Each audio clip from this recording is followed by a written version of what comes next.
Introduction. The rhythm is. Aicilia stammered, a strong and weak cycle repeating. Very good.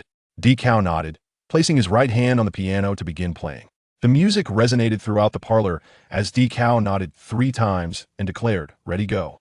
Do so la la, so fa me me lie, do, Aicilia sang along to the rhythm. This was the enlightening song DeCao had taught her a few days prior. Yet Aicilia indeed possessed a remarkable talent, exhibiting a keen sense of musicality. Her timbre was relatively pure, although it lacked the ethereal quality of Selena's voice. It carried a hint of youthful innocence, which rendered her sound exceptionally clear. Chapter 1. Unaware of one's own worth. Do you have a moment? I wish to divorce. Her nonchalant tone struck like a hammer, momentarily freezing the atmosphere in the restaurant. The maid, who was preparing to serve a plate of appetizers, immediately averted her gaze and retreated to the kitchen upon hearing those words. Yu Jingji leisurely sliced the bacon, casting a glance at the woman opposite him. You've mentioned this 3 times this month.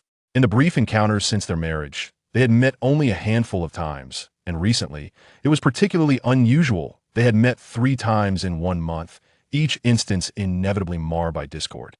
Shirqing's grip on her chopsticks faltered for a moment before she smiled and said, I must commend your memory. Ha!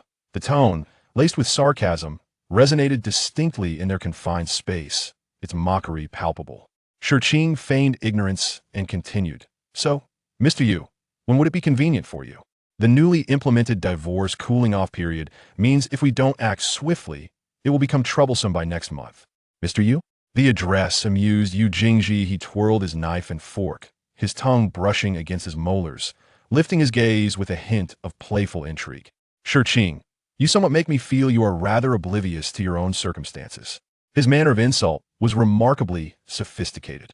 Shirqing felt a surge of anger and opened her mouth to retort, but Yu Jingji suddenly flung his cutlery aside, knocking over a glass of water in the process.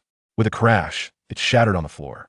The maid peeked incautiously at the sound, glancing nervously before retreating once more. Startled, Shirqing's hand trembled, and she blurted out, Yu Jingji, what on earth are you doing? Only she dared to confront him in such a manner. Yu Jingji cast a cold glance, rising to speak each word deliberately. It is you who has relentlessly sought to marry me, and now, as Mrs. Yu, you are creating a ruckus to rid yourself of the title. Do you truly believe this is a mere game?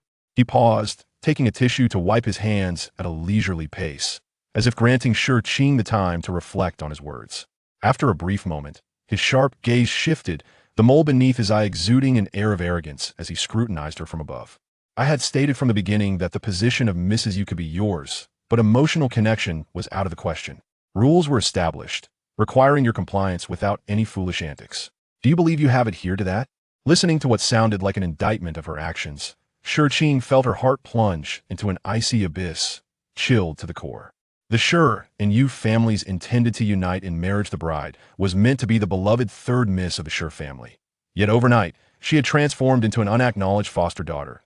Why Yu Jingji's marriage to Shirqing is merely a reluctant compromise, an attempt to quell a scandal that threatened to tarnish his reputation. As a businessman, Yu Jingji is astute and calculating, unwilling to entertain the possibility of disgrace. In the weighing of 2 evils, Shirqing becomes the expendable companion. Born into privilege, he is accustomed to arrogance and pride, unable to tolerate being coerced by a woman. Shirqing will forever remember the moment when she wielded evidence of their passionate night together as a threat against him. He seized her by the throat, his thin lips curling into a chilling smile, pressing her back against the floor-to-ceiling window, gritting his teeth. Oh, so you wish to marry me? Very well. We shall drag this out until death do us part. His harsh tone suggested he might devour her whole in the next instant. Recalling that moment now sent a shiver down Shirqing's spine. Had the windows been wide open, she believes Yu Jingji would have pushed her without hesitation. From such a height, one would fall like an ant, certain to perish. The Shur family would never risk a rift with the Yu family. For her, how laughable that notion seems. No need to remind me, your words linger in my mind. Chapter 2. Why cry? Not wishing to look up at him, Shirqing rose, a self-deprecating smile gracing her lips. Back then, I was young and naive, foolishly curious about the bitterness of a forcibly plucked fruit. Naive? Yu Jingji paused his actions, raising his tone with a scoff. How is it that you've suddenly matured in such a short time? Is that a problem? Shirqing met his gaze with icy resolve.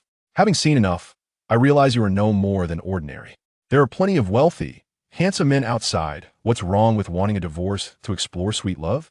Their rare encounters had once been limited to veiled jibes and sarcastic banter. Today, Shirqing, fueled by anger, spoke without restraint, each word a dance upon his nerves. Yet, astonishingly, Yu Jingji responded not with rage, but with laughter. You would do well to cast aside those nonsensical thoughts. Do not seek to provoke me. He laughed, yet his voice carried an icy undertone. Casting a significant glance at Shirqing, he casually discarded the crumpled tissue and turned to leave. After only a few strides, he abruptly halted, glancing back with a cold retort. 3 strikes, and I do not tolerate. What began as a mere attempt to test the waters with a news article had inadvertently poked the tiger, inciting his ire. Tolerating her provocations twice was a concession should she continue. He had myriad methods to deal with her. This was a warning, and Shirqing understood. As his imposing figure disappeared from view, she stirred her chopsticks in the bowl, taking a mouthful of tasteless rice porridge. Suddenly, Shirqing felt that Yu Jingji resembled this unseasoned congee bland, yet devoid of compassion. Her thoughts turned melancholic, her slender frame appearing particularly desolate. The housekeeper, hearing the commotion, emerged to find Shirqing alone, staring blankly at the empty chair opposite her, her almond-shaped eyes glistening with unshed tears. In a nearly year-long span since her arrival, the male host had scarcely graced the home with his presence. Any unexpected encounters were marked by one being fervent while the other remained frigid. Over time, they had drifted into the realm of strangers, and this quarrel was likely the most they had ever spoken to each other. She extracted a tissue and handed it over, offering consolation.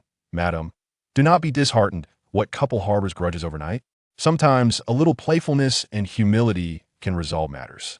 If this approach had been effective with Yu Jingji that day, it would have truly been a miracle.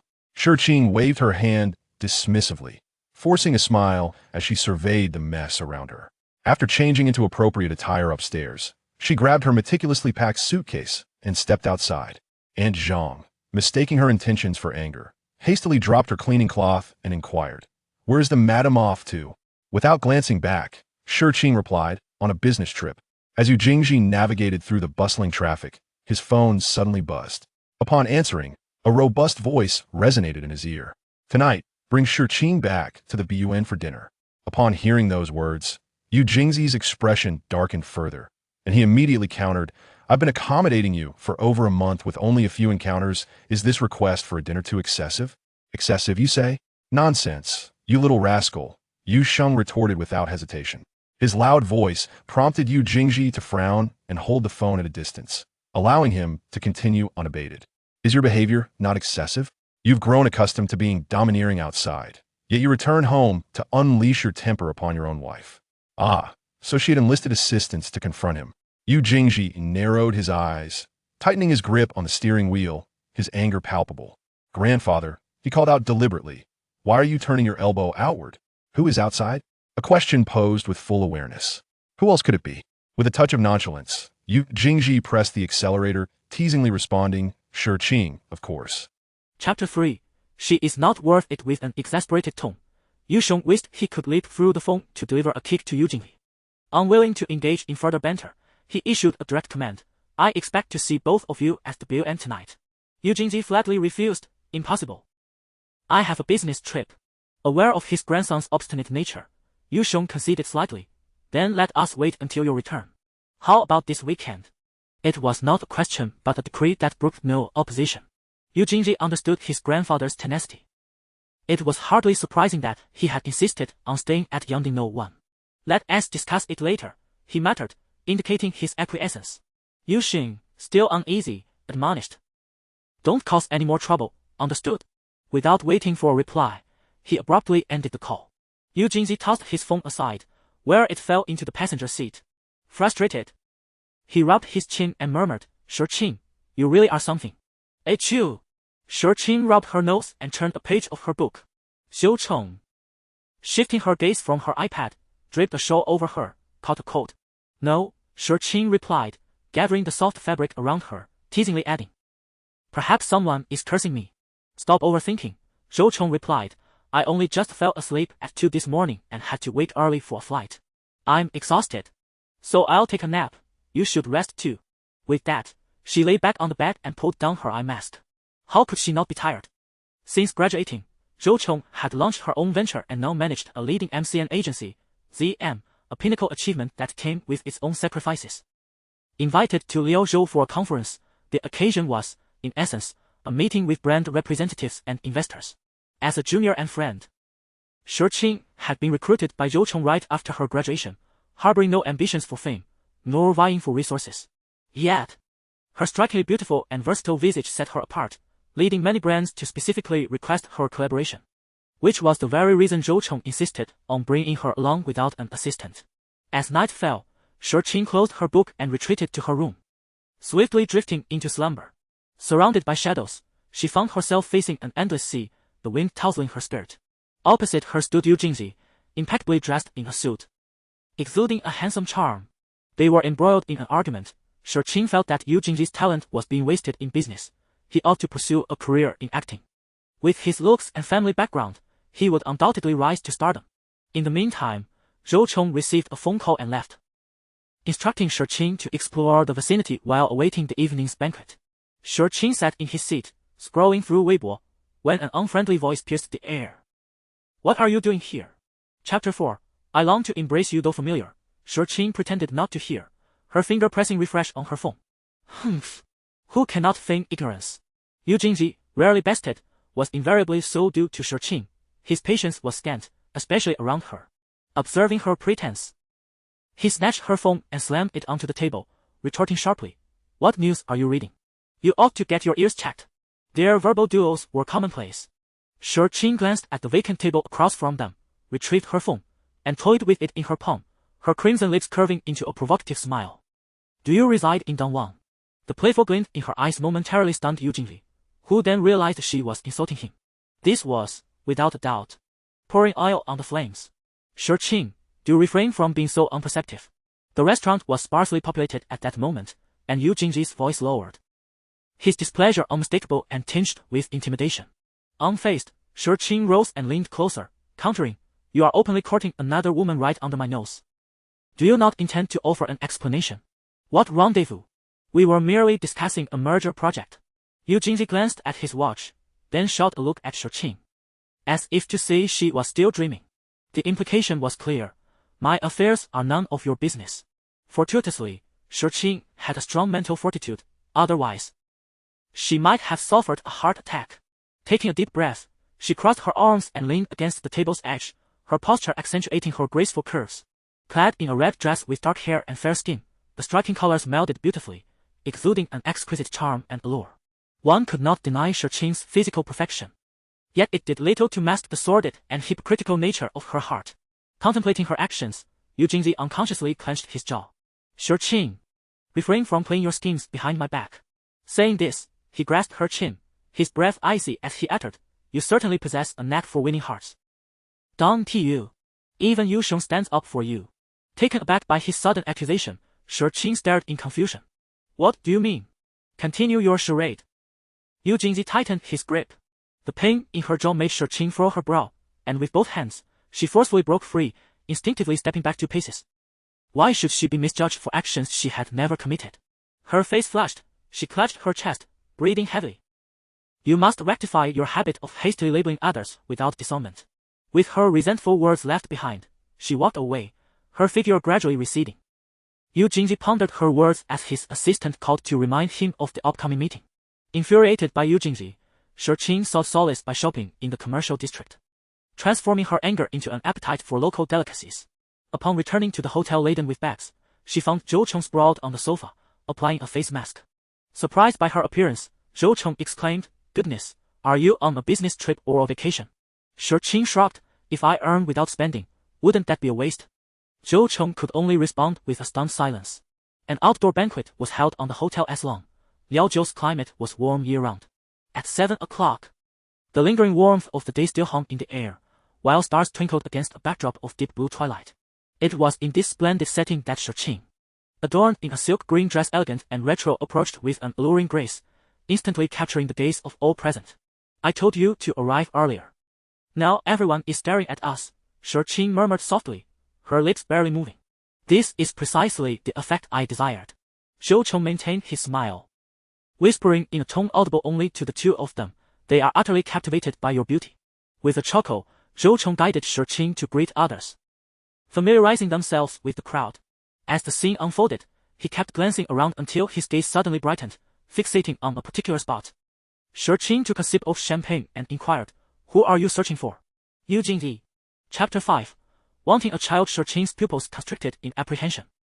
Noticing her unusual demeanor, Zhou Cheng explained, "Crush, under the U Group, is launching its spring collection and is reportedly seeking fresh faces for endorsement. This is an excellent opportunity for you to garner resources." "I do not wish to," she replied, still haunted by the unjust reprimand she had received during the day.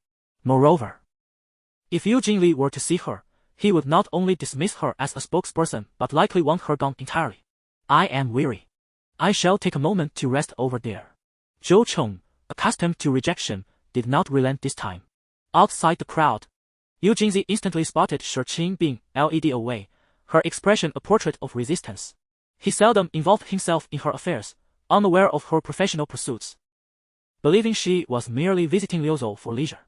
Therefore, he was initially surprised to see her, followed by a sense of awe, as she appeared transformed from the morning's encounter. As they drew near, Yu Jingzi's demeanor remained unchanged, exuding an aloofness that kept others at bay. Zhou Cheng, having encountered Yu Jingzi at similar events on several occasions, greeted him with warmth and introduced Shi Qing. Aside from the Shi and Yu families, no one was aware of their marriage, and Zhou Cheng was no exception. In this charade, Yu Jingzi maintained an air of superiority, while Shi Qing was compelled to feign a bright smile. "Mr. Yu, it is an honor to meet you," she uttered, lowering her gaze, wishing to blend into the background. Suddenly, she heard a question. "What fame do you seek?" Shi Qing was momentarily taken aback. It was merely a compliment. Why take it so seriously? If it had been another man, it would have been a flirtation, but coming from Yu Jingli, it felt like a provocation. Upon meeting his teasing gaze, she realized he bore a grudge over their earlier quarrel. "Is it due to wealth, power, or good looks?" she retorted, recalling the provoking words exchanged during their argument. Indeed, he harbored a remarkable memory. "Quite right," Shi Qing replied, her expression impassive. Yu Jingzi's self-awareness was commendable, distinctly different from the man outside. His gaze darkened, and Zhou Cheng felt a shiver run down her spine. What foolish words had she uttered? She discreetly pinched Shi Qing's back, signaling her to tread carefully and not offend him, for even if she disregarded the resources, she should not sever her own path. Noticing this subtle exchange, Yu Jingzi understood Zhou Cheng's intentions. With a sardonic smile, he caressed his wine glass and remarked, "The philosophy of crush is pure and simple. I find Miss Zhou contradictory to it." "There is no need for further persuasion, Miss Zhou." His words dripped with sarcasm, evident to all present. Yu Jingzi clearly wished to create discomfort, and remaining near him would only invite further conflict. Shi Qing turned to leave, and Zhou Cheng, unable to intervene in time, wore a forced smile, saying, "Mr. Yu, I apologize. My friend is rather straightforward. Please do not take offense." Yu Jingzi cast a glance at the woman surrounded by admirers and coldly replied, "She is not worth it." Shi Qing was halted and compelled to drink a toast, soon imitated by others, many of whom had prior collaborations that made them reluctant to refuse. Feeling stifled, she indulged in the drink with abandon, eventually excusing herself for feeling dizzy and slipping away.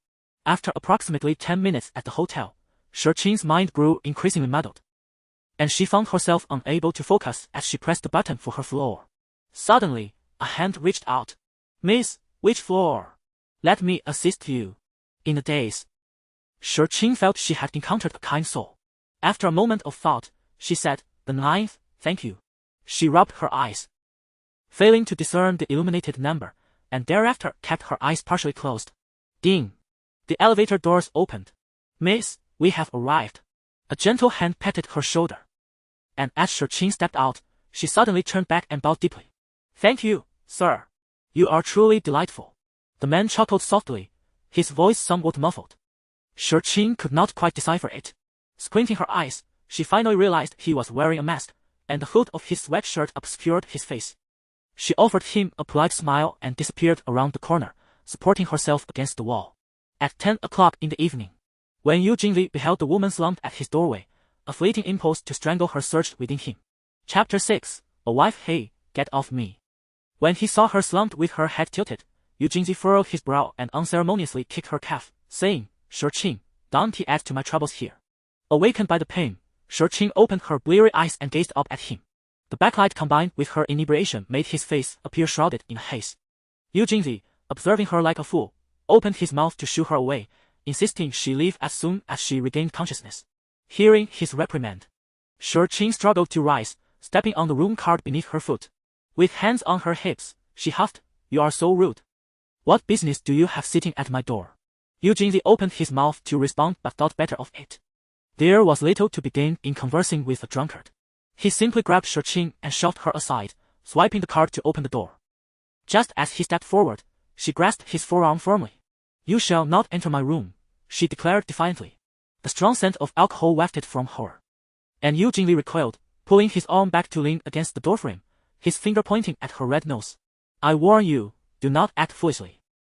Go back where you came from." The tone felt all too familiar to Shurqing, awakening her from her stupor. Rubbing her eyes with the back of her hand, she blinked and her watery eyes sparkled with recognition. "You look just like my husband," she exclaimed in surprise. Yu Jingzi rolled his eyes. Continuing to engage with her would only suggest he shared her madness, so he decisively turned and entered the room, shutting the door behind him. Bang! A sharp female voice pierced the air, and instinctively, Yu Jingzi steadied the rebounding door, only to find the woman curled up on the floor, frustrated by her antics. He sensed she was trying to employ the same tactics as before and growled softly, "Shurqing, don't you think you can play that game again?" To his astonishment, before he could finish, she burst into tears. "Woo, Yu Jingzi, you only know how to bully me. Even while crying." She raised her hand as if presenting evidence against him.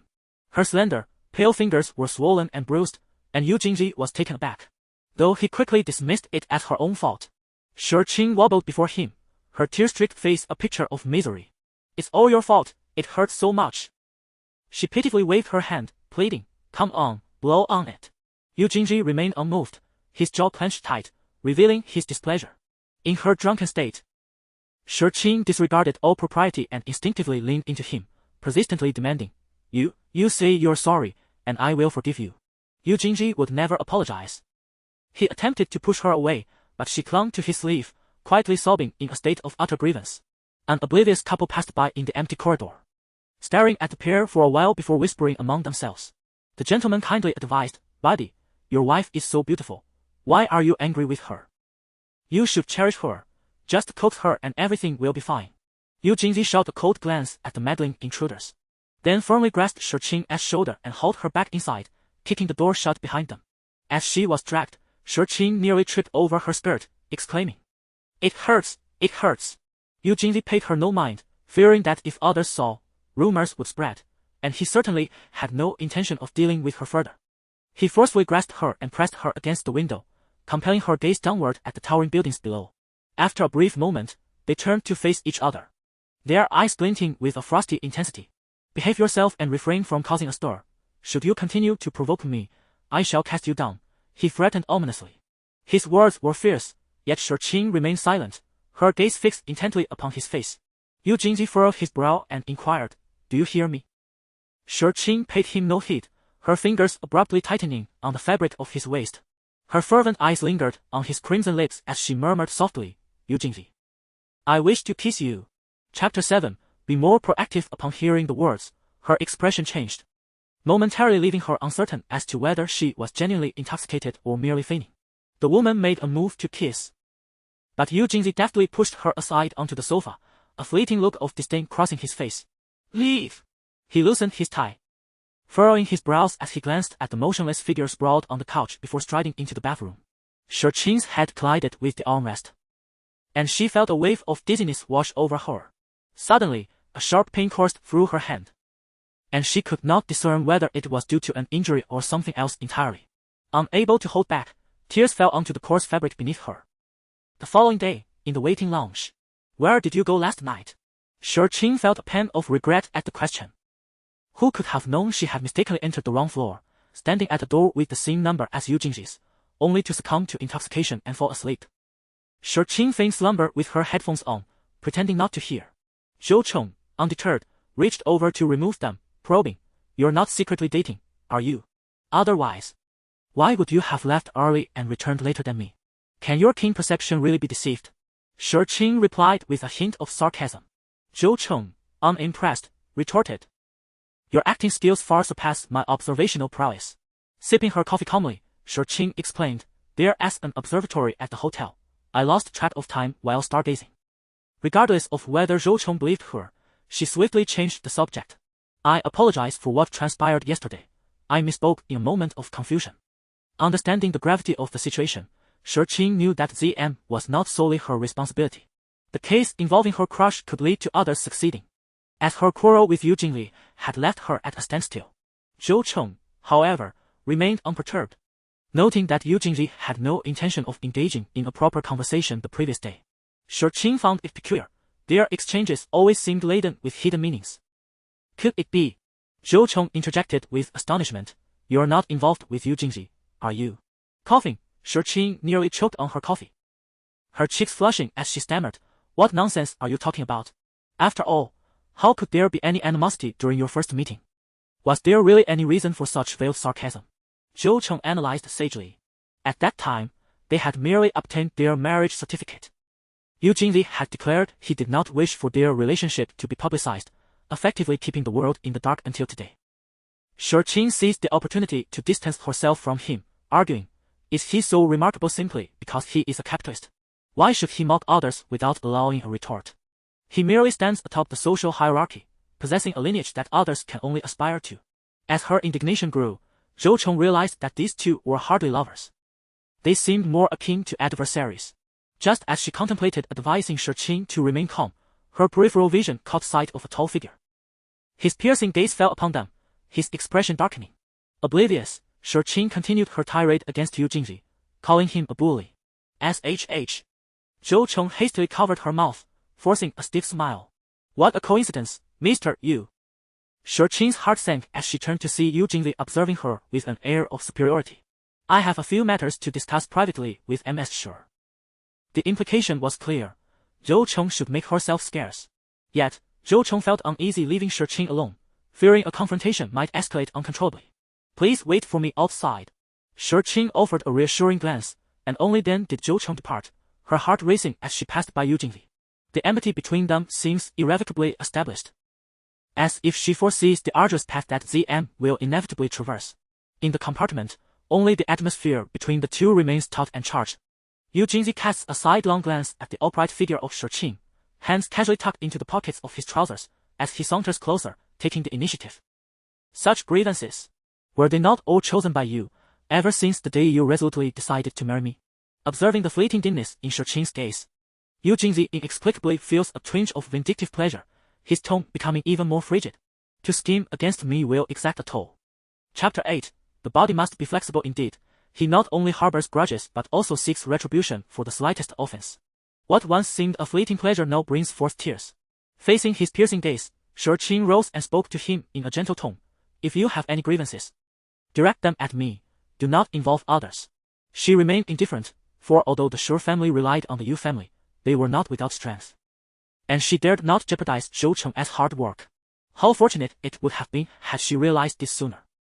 Yu Jing's expression was laced with mockery as he stepped forward, suddenly grasping Shurqing's neck from behind. She was compelled to meet his gaze. His tall, imposing figure loomed over her, exuding an oppressive aura. Before her stood a cold, deep-set face, with sharp features and piercing eyes that added a chilling sharpness to his demeanor. Their eyes intertwined, and an unexplainable feeling surged within Shurqing, causing her eyelashes to flutter. Yu Jing observed her subtle reaction with delight. A playful smile gracing his lips as he said, next time you speak ill of someone, do so with more caution, all right? You'll soon understand my reasoning. The thought of unknown consequences jolted Shurqing into clarity, and she grasped the man's arm in an attempt to reason with him, but he shifted the conversation. Ah, Empress. You, remember to attend the family banquet at Jinhu Biuan tonight. With that, he deftly pried her hand away and departed. Zhou Cheng had been waiting outside, keenly observing the situation within. When Yu Jing emerged, she mustered a smile and walked past him into the building. Perhaps Shurqing was a born actress, flawlessly executing her ruse. When Zhou Cheng inquired whether Yu Jing had caused her any trouble, she maintained her composure and lied effortlessly. It was not entirely deceitful. For he had yet to act.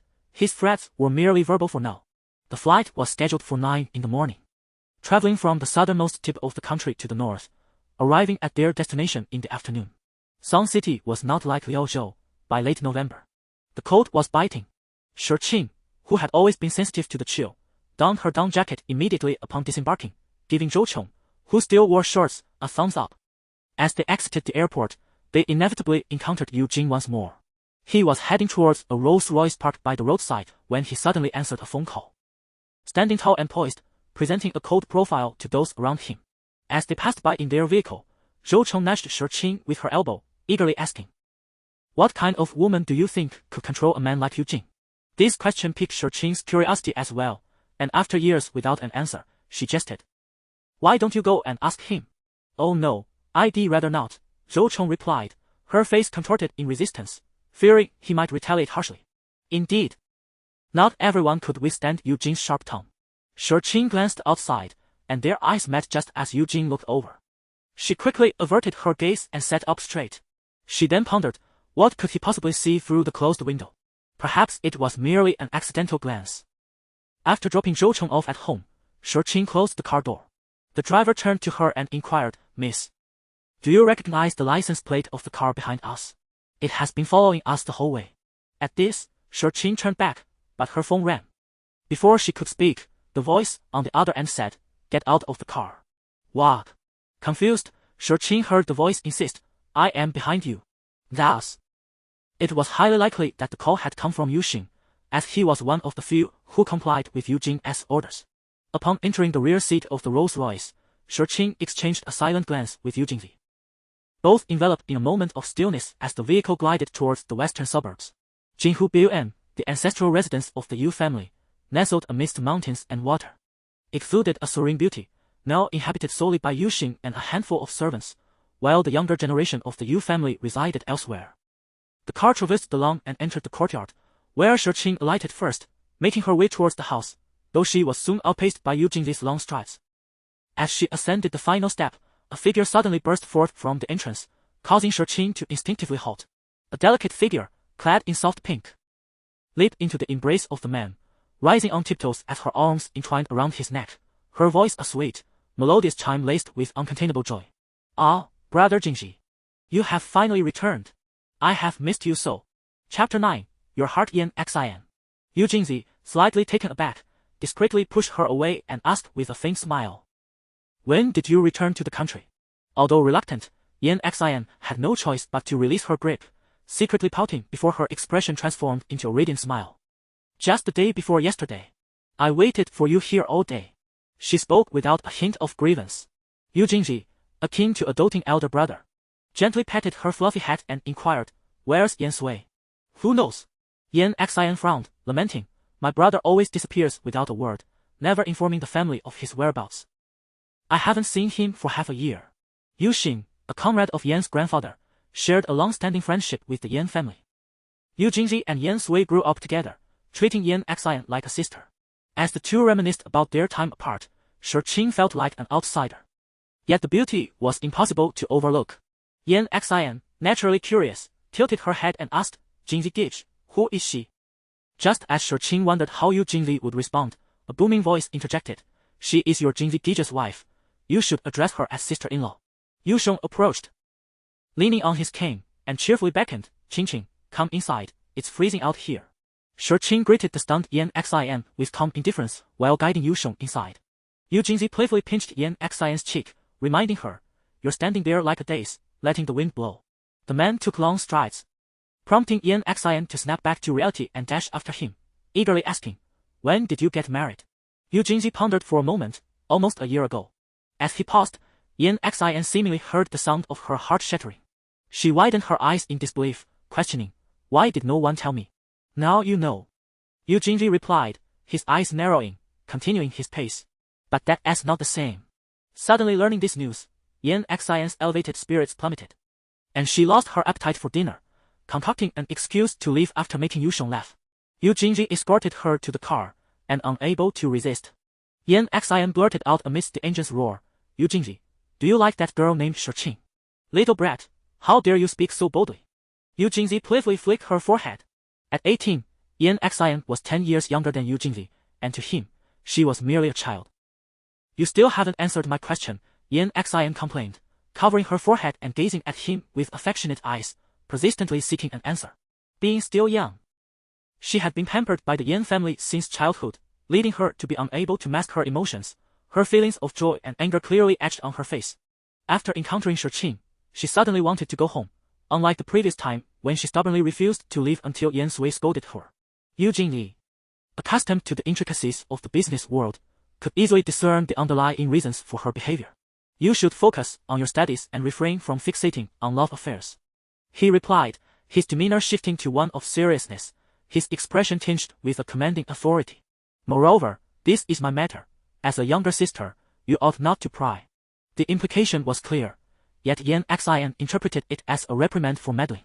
Feeling frightened and hurt by his stern expression, she huffed in annoyance and instructed the driver to depart. Yu Jingzi, perceiving her childish whim, paid little mind to her outburst. Upon entering the room and taking a seat at the dining table, he was met with a barrage of reprimands. This was all due to Yusheng noticing the concealed hand of Shurqin, prompting him to scrutinize and interrogate her. Shurqin deceitfully claimed she had accidentally bumped into a hotel cabinet door. Yusheng had already dispatched someone to investigate. Discovering that the couple had stayed at the same hotel during a business trip, which led him to blame Yu Jingzi for failing to look after her properly. The true culprit, leisurely sipping soup, callously retorted, "Should I find a rope to tie her to me?" Yusheng shot him an angry glare, then turned to Shurqin with a gentle demeanor, asking, "Qingqing, would you and Jingli like to stay over at the villa tonight? I've prepared the room. It's the one that rascal used to stay in." Although Shurqin often visited Yusheng, she had never stayed overnight. Upon hearing this, she contemplated agreeing. But Yu Jingli outright refused. "Tomorrow is Monday, and the western suburbs are too far from the city center. It's a waste of time." Yusheng was acutely aware of his own intentions. Shurqin smiled subtly, recognizing the flimsy excuse. It was evident he did not wish to share a room with her. While he could freely visit Yangding 1, here, with Yusheng, he felt unrestricted. After some thought, Shurqin echoed his sentiments, saying, "Grandfather, with the year-end approaching, the company has a lot to attend to. Let's wait for another time." Observing the superficial harmony between the couple, Yusheng's expression turned forlorn. Ultimately, he did not press the issue, and as they departed, he insisted on seeing them off. Shurqin gently reminded Yusheng to take care of his health, and he delighted in her words. As they drew closer to the car, he finally expressed his lingering thoughts. "Qingqing, when will you give grandfather a great-grandson?" Shurqin was momentarily at a loss for words. Fearing a misunderstanding, Yusheng clarified, "I don't mean to pressure you. It's just that the eldest Yan family member recently welcomed a pair of twins, and those two plump little ones are simply adorable." As Yusheng spoke with envy, Shurqin couldn't help but wonder what their child would resemble more. However, a cold voice shattered her reverie. "As for children, spare yourself the futile contemplation. If you truly desire grandchildren, perhaps you should persuade the third one. He might be more inclined to listen to you." Yusheng's countenance fell, and Yu Jingli, ignoring the tension, opened the passenger door and gestured for Shurqin to enter. This topic seemed to strike a nerve with Yu Jingli, who maintained a stern expression throughout the journey, creating an oppressive atmosphere that left Shurqin feeling stifled. The car gradually halted outside Yangding 1, and Shurqin, unbuckling her seatbelt, remained seated. Yu Jingzi drummed his fingers impatiently on the steering wheel, urging, "What are you waiting for? Let us go." Taking a deep breath to quell her anxiety, Shurqin turned to him and said, "Yu Jingzi, let us have a child."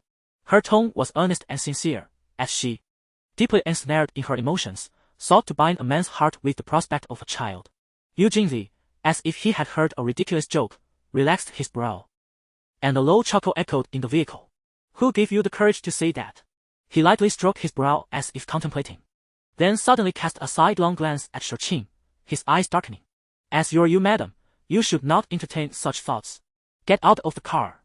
This time." Shurqin exited decisively. As the sleek black vehicle merged into the heavy darkness of the night, she turned and pulled her suitcase toward the enveloping shadows of the villa. The anticipated outcome was not overwhelmingly sorrowful, yet the tumult within her chest surged, tugging painfully at her heart. At the same time, she remained acutely aware that she could not blame anyone, for this marriage had been obtained through manipulation. She held no position from which to seek even the slightest expectation from him. Chapter 10. the unexpected encounter after a few days of business travel. Shirqing found herself burdened with an abundance of work, with only half a month remaining until the 4-year anniversary celebration of ZM. The only task left was her promotional photo shoot. Eager to fulfill the demands of the publicity department, Shirqing hastened to the shooting location on the first day back to work, braving the frigid winter air in a diaphanous gown, which rendered her both stunning and shivering as the camera captured her radiant smile and graceful demeanor. By the conclusion of the shoot, her body had become stiff, her exposed skin turning an alarming shade of purple from the biting cold. Wrapped in a down jacket, she trembled as she entered the vehicle, accepting a cup of coffee from her assistant, Fan Fan. Just as she took a sip, she heard a gentle tapping on the window. Expecting it to be a member of the photography team, she lowered the glass only to be greeted by a charmingly youthful face. Sister Shirqing, Yan Xin, clad in fuzzy gloves, leaned close, her expression glowing with delight. The term of endearment, uttered in the girl's sweet voice, left Shirqing momentarily bewildered. No one had ever addressed her in such a manner, and they had only met once before. However, recalling her amiable relationship with the Yu family, she soon realized that Yan Xin was treating her as one of their own. Shirqing opened the door with a gentle smile, inviting Yan Xin inside to escape the blustery wind. No need, Yan Xin replied with a bright smile, gesturing toward a sleek red sports car parked diagonally opposite. My friends are waiting for me. I just happened to see you here and wanted to say hello. Before Shirqing could bid her farewell, the young girl vanished like a gust of wind, the sports car zooming away with a swift whoosh. Shirqing chuckled softly, shaking her head, and as she traveled back, she occupied herself by perusing a guest list sent by Zhou Cheng. Her eyes quickly fell upon the name Yu Jingzi. Recalling that he had also been invited the previous year, but had not attended. At that time, they had just obtained their marriage certificate. Yet he had departed for an overseas branch for 6 long months, with her only learning of his return through financial news. Their relationship had since remained one of frigid politeness. Sometimes, Shirqing pondered the absurdity of their situation, having married yet never sharing a bed together. Was that not a fruitless endeavor? Meanwhile, in the red sports car, Yan Xin observed the shrinking silhouette of Shirqing's vehicle in the rearview mirror, a smirk of disdain curling at the corners of her lips. Noticing her peculiar expression, Jilin, seated at the driver's seat, furrowed her brow and inquired, who was that woman in the van? The mention of Shirqing irked Yan Xin, who, in a fit of annoyance, tossed her head aside and replied curtly, Yu Jingzi's wife. What? Jilin was taken aback, astonished that such significant news had escaped her notice. Yan Xin, extracting a cigarette from her bag and lighting it, exhaled a plume of smoke before retorting, Humph, I was in the dark myself. How would outsiders know? Even our family friends are oblivious, so what do they count for? Having grown up together, Jilin understood Yan Xin's discontent and racked her brain for words of comfort. Don't be disheartened. If Yu Jingzi hasn't made their relationship public, it simply means she doesn't hold any significance for him. She's just one woman. Is there anything in this world that money cannot resolve? Her words struck a chord with Yan Xin, drawing forth a genuine laugh. You're right. Jilin then probed, what as her background? Counting today, Yan Xin had only met Shirqing twice, knowing little about her beyond her striking appearance. Jilin, investigate her background. Yan Xin clenched her teeth as she uttered the name. Her name is Shirqing. Yu Jingzi concealed his marital status entirely to intimidate Shirqing, aiming to humiliate her and to deliver a piercing blow as a means of venting his resentment over being manipulated. Ever since that day in the villa when Yan Xin caught him, he knew that more people would soon become aware of it. Just as he had exited the company and entered his car, Yan Sui's call came through. He answered the phone and, without waiting for the other party to speak, jested. Has young Master Yan finally found the time? Chapter 11. Fear of loneliness. Do not give me that sarcastic attitude. Yan Sui scoffed, turning to reproachfully retort, you sly one. How can you keep secrets even from your own brother? If it were not for my little ancestors' incessant calls bombarding me, I would still be in the dark. The bond they shared was akin to wearing the same trousers, yet significant matters were shrouded in secrecy. The more Yan Sui pondered, the more unsettled he felt. His words cutting and relentless. What is the matter, Mr. Yu? Are you unable to afford a meal, or do you simply look down upon my contribution? Upon hearing this, Yu Jingzi found himself at a loss for words, well aware of Yan Sui's temperament. After letting him vent his frustrations, he promptly countered. The last time I saw you was in Singapore. It has been nearly half a year since you returned to Songcheng. Care to explain that? Yan Sui glanced at the silhouette reflected in the frosted glass, estimating that it would be a while before he could escape. Stealthily retrieving a cigarette from the bedside table, he lit it and replied, I have been busy chasing after my wife in New York. Yu Jingzi, accustomed to Yan Sui's carefree nature, raised an eyebrow and mocked. So you think you've made something of yourself? Oh, you've merely gotten your marriage certificate. Don't flaunt it in front of me. You are like a well-fed man who knows nothing of hunger. How could you possibly understand my plight? Listening to this exchange, Yu Jingzi found Yan Sui's actions perplexing and sent him a rhetorical question from afar. What is the point? Why cling to someone who is unattainable? Gazing at the indistinct curves, Yan Sui leaned against the headboard, exhaling a smoke ring with a long sigh. Ah, debts of love must be repaid. The smile that once lingered on Yu Jingzi's lips quickly faded as he clenched his jaw, choosing to remain silent. Recalling something, Yan Sui cautioned. That troublesome girl Yan Xin has returned to the country. The Yan family dotes on her excessively and cannot keep her in check. Keep an eye on her and ensure she doesn't cause a ruckus. Yu Jingzi nodded in agreement. Even without being told, he would naturally look after her. Smoking again in my house? Do you take me for a fool? Suddenly, a feminine voice, soft as the breeze yet laced with a hint of coldness, pierced the air. Followed by a thought that sounded akin to someone kneeling. Wife, just this last time. I'll quit. I promise I'll quit. You must give me a chance. What? Young Master Yan thinks that after a night's sleep, he has regained his prowess. This was the typically arrogant and haughty Yan Sui. Rarely did Yu Jingzi have the opportunity to witness his embarrassment, leading him to relish the moment, only for the next second to have the call abruptly terminated. Yu Jingzi stowed his phone away, glancing at the direction of the vehicle, and focused intently on his assistant in the driver's seat.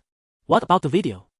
Tang Hui slowed the car and replied, Mr. Yu, the elevator's surveillance malfunctioned, resulting in no video records.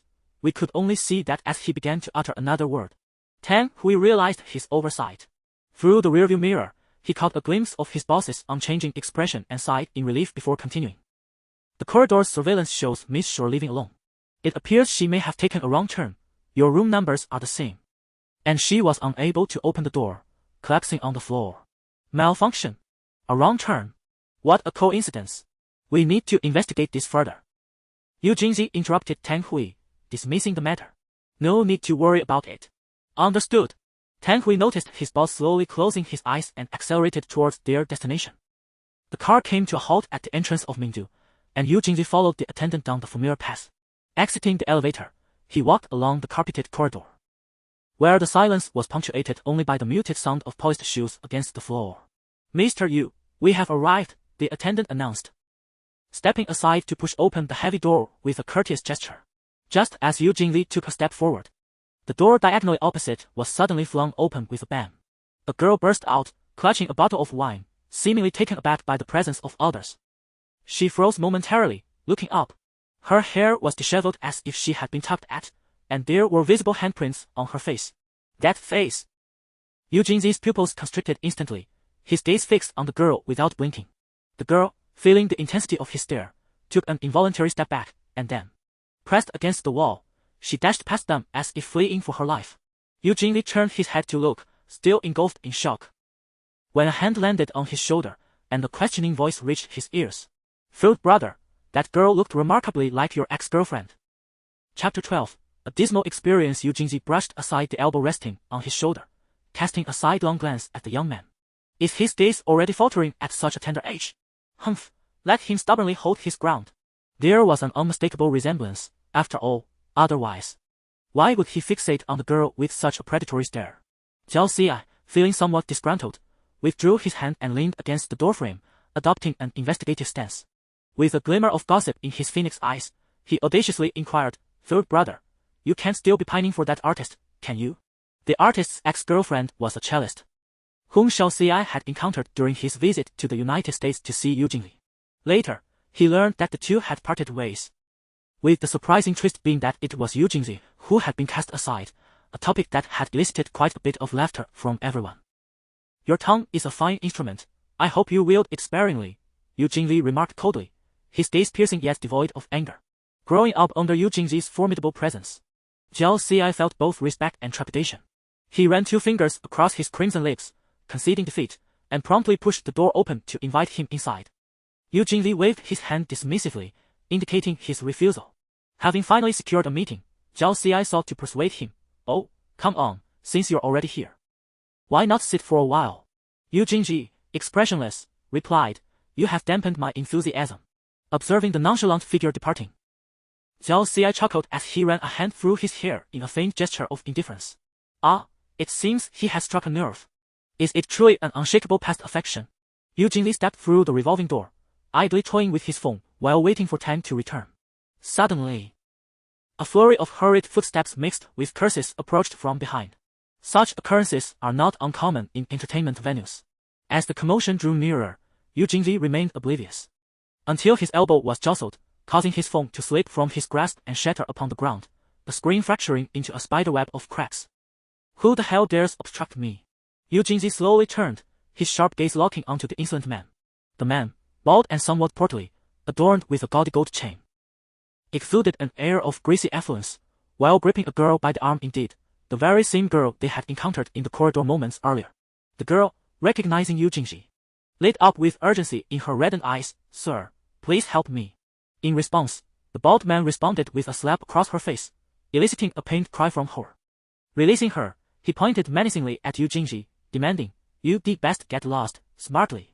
Yu Jingji regarded the pair with a gaze that was inscrutable, subtly rotating his wrist. Suddenly, he unleashed a punch, followed by a kick aimed squarely at the man's abdomen. The girl gasped in shock. The bald man stumbled backward, collapsing onto the ground, doubled over in pain, his trembling fingers pointing weakly at the instigator. However, upon meeting Yu Jingji's fierce and intimidating gaze, he recoiled his hand in fear. This commotion drew the attention of the lobby manager, who rushed over only to witness the unfolding scene. Bowing and scraping, he apologized to Yu Jingji, then assisted the bald man to his feet, whispering something into his ear. The bald Yu Jingji, having exhausted his patience, chose to disregard the surrounding commotion and proceeded directly toward the waiting vehicle. A group of onlookers exchanged glances, while the girl retrieved her phone and followed suit. Leaning against the car door, Yu Jingji cast a sidelong glance at her as she approached, limping slightly, and handed him the shattered device. He accepted it with a detached demeanor and instructed, get in. The girl's heart raced at his words, and when he added, sit in the front, she momentarily believed that Yu Jingji, as the bald man had suggested, was indeed interested in her, igniting a mix of anxiety and delight within her. However, once inside the vehicle, Yu Jingji coolly commanded, take this young lady home, and thereafter closed his eyes for the remainder of the journey. As the girl glanced back at the car's rear in the dim evening light before entering her residential complex, she found herself utterly perplexed by the man's behavior.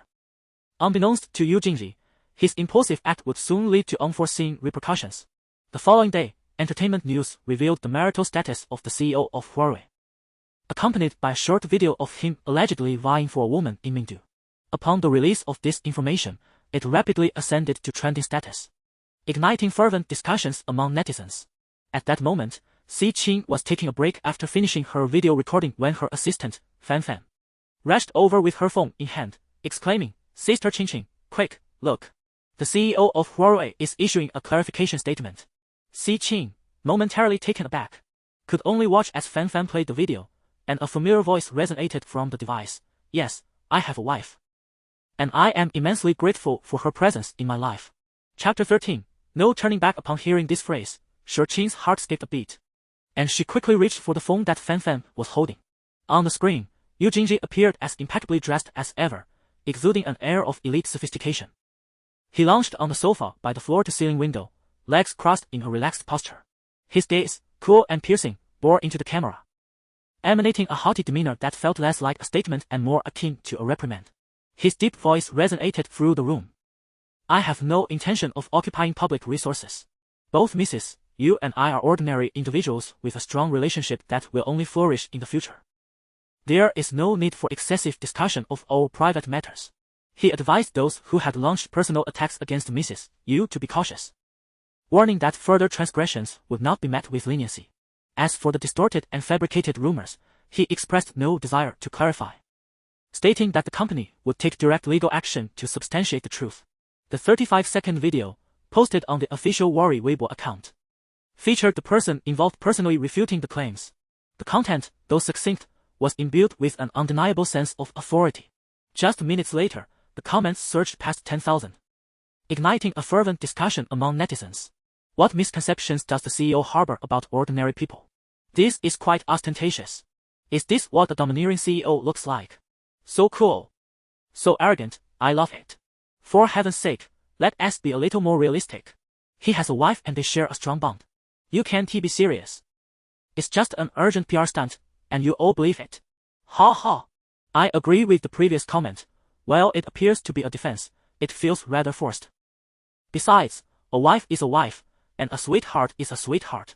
They understand the act of portraying a deep marital connection far better than you do. Upon reading this, Shurqin couldn't help but chuckle, returning the phone to Fanfan. Had she not known Yu Jingyi, she might have been deceived.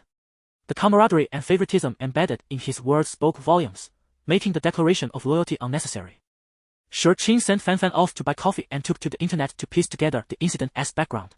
Initially, a marketing account released a video suggesting that a certain CEO was involved in an affair, and within an hour, news of his marital status emerged, leading to rampant speculation. The video obscured the woman's identity, leaving the authenticity ambiguous. It was indeed true that he had taken a woman into his vehicle. But where they were headed remained a mystery. As Shurqin approached the window, she made a call, only to find it was Yu Sheng who answered. Perhaps aware of the purpose behind the call, he referred to her as Qingqing and began to explain, the news is all fabricated, a deliberate attempt to tarnish Worry's reputation. Rest assured, grandfather has given him a stern warning. Should Yu Jingyi dare to engage in any inappropriate relationships, I shall break his legs. As Yu Sheng emphatically made his assurances, he pretended to strike Yu Jingyi's leg with his cane, which Yu Jingyi deftly avoided, snatching the phone in the process. He took a cigarette and lighter into the lounge, setting the phone to speaker mode and placing it on the table. Mrs. Yu's call seemed to be quite urgent. Shurqin replied with a double entendre, waiting for you is quite a challenge, so I took the initiative. The insinuation was clear, and Yu Jingyi, fully aware, feigned ignorance. Asking, are you satisfied with what you see? Shurqin offered vague praise, commending his acting skills, remarking on his potential to debut and undoubtedly attain great success. Yu Jingyi leisurely retrieved a cigarette, placing it between his lips without lighting it, a subtle smirk gracing his face, devoid of the need for flattery. You represent Worry, and my actions are solely for the benefit of the company. Rarely does he feel the need to explain himself, yet he is eager to dissociate. His vaguely ambiguous voice lingered in the air, reminiscent of a lover's whispered words, stirring emotions within. Shurqin leaned against the window frame, seeking confirmation. Yu Jingyi, can I trust you? After much deliberation, the question finally escaped her lips. Yu Jingyi, indifferent to her trust, twirled the cigarette between his fingers before responding in a calm voice after a brief pause. Shurqin, you are rather naive, easily deceived. An adult should possess sound judgment rather than be led astray like a bewildered child unable to discern right from wrong. In essence, everything is a facade. For a moment, Shurqin felt as though she had been injected with a tranquilizer. Her spirits lifted, a smile unconsciously gracing her lips as she ended the call. Upon returning to his office, Yu Sheng cast a stern gaze in his direction. Speaking in a low tone, is the apartment at Eugene Bay truly so delightful that one could live there in blissful solitude? Will you move on your own? Or shall I assist you? Well, Worry's public relations team has reacted quite swiftly, promptly providing evidence to clarify the situation. But it has inevitably impacted the company to some degree, and they can only mitigate the risks as much as possible. Yu Sheng firmly believed in Yu Jingyi's ability to resolve the matter. His visit to the company was not solely for this purpose. Since they have publicly acknowledged their marriage, he sought to use this opportunity to foster their relationship. Yu Jingyi understood this clearly but was reluctant to comply, sitting silently at his desk, perusing documents. After 10 minutes of silence, Yu Xing, with a flick of his sleeves, departed. Only then did Yu Jingyi lean back in his chair, taking a sip of coffee. And when he set the cup down, Tang Hui entered, inquiring, any news? Tang Hui hesitated, unsure of how to begin, prompting Yu Jingyi to frown. Why the hesitation? Speak. Adjusting his glasses, Tang Hui replied, General Manager Yu, the information was released by Miss Shu's mother. Chapter 14. A kiss must be returned. Yu Jingyi displayed little surprise on his face and pondered for a moment before inquiring, Ningyu. Instead of addressing her as mother-in-law, he chose to call her by her name. Tang Hui, hesitant to speak out of turn, merely nodded in silence and placed the investigation documents on the table. Yu Jingyi cast a fleeting glance at the papers, pinched them between his fingers, and casually tossed them into the trash bin. As he watched the scattered papers flutter down, he remarked indifferently, How delightful. It seems the apple doesn't fall far from the tree. They both excel in the art of underhanded manipulation. Perhaps Mrs. Ning intended to quell the video scandal with this information, Tang Hui thought, but even he found his own words unconvincing. If a rebuttal was truly desired, why would she not consult Huazuo's public relations team, instead of fanning the flames of controversy? It was merely a ploy to publicly unveil the relationship between the two families for greater gain. Yu Jingzi drummed his fingers on the armrest and said lightly, Tang Hui, when did you learn to feign ignorance? I wouldn't dare, Tang Hui replied, secretly wiping the sweat from his palms.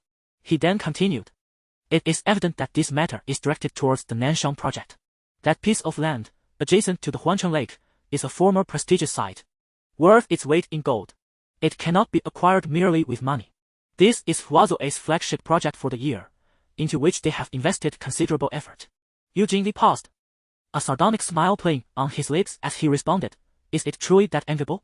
If so, let them abandon their hopes sooner rather than later. The smile vanished abruptly, replaced by an inscrutable gaze. He instructed the person in charge, Su Mu, to expedite the process. Huazuo would not let this opportunity slip away. With that, he waved dismissively for Tang Hui to leave.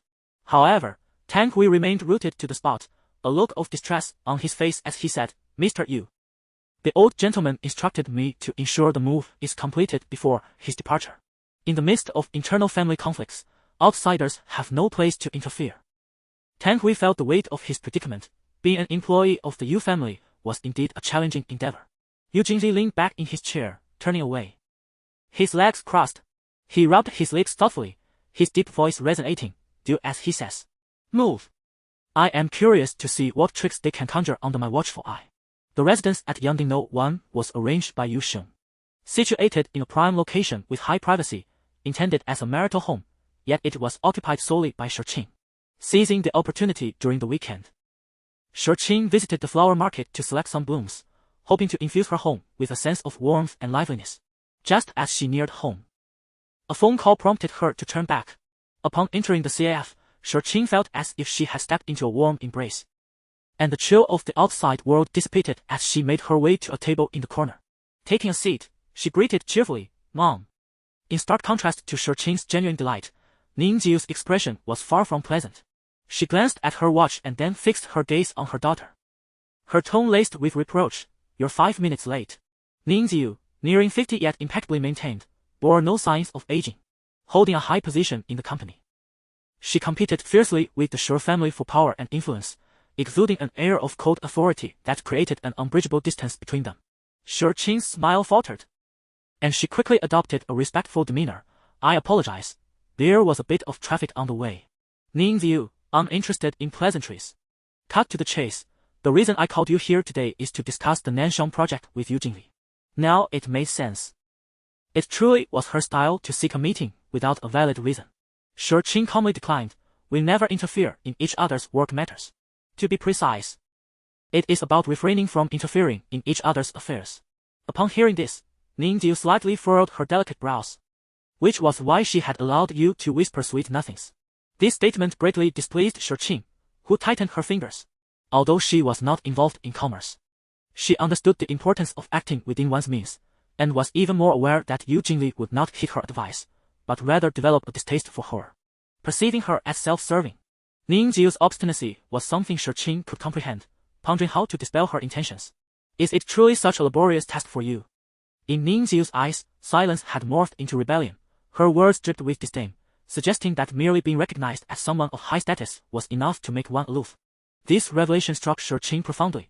Only the Shi and Yu families were privy to this matter, and the beneficiary of this incendiary behavior was the Shi family. The information was intentionally leaked by Yu. I merely seized the opportunity to fan the flames. Ning Jiu openly acknowledged this, a hint of satisfaction flickering across her face. When? Pray tell, will your so-called emotional cultivation come to fruition?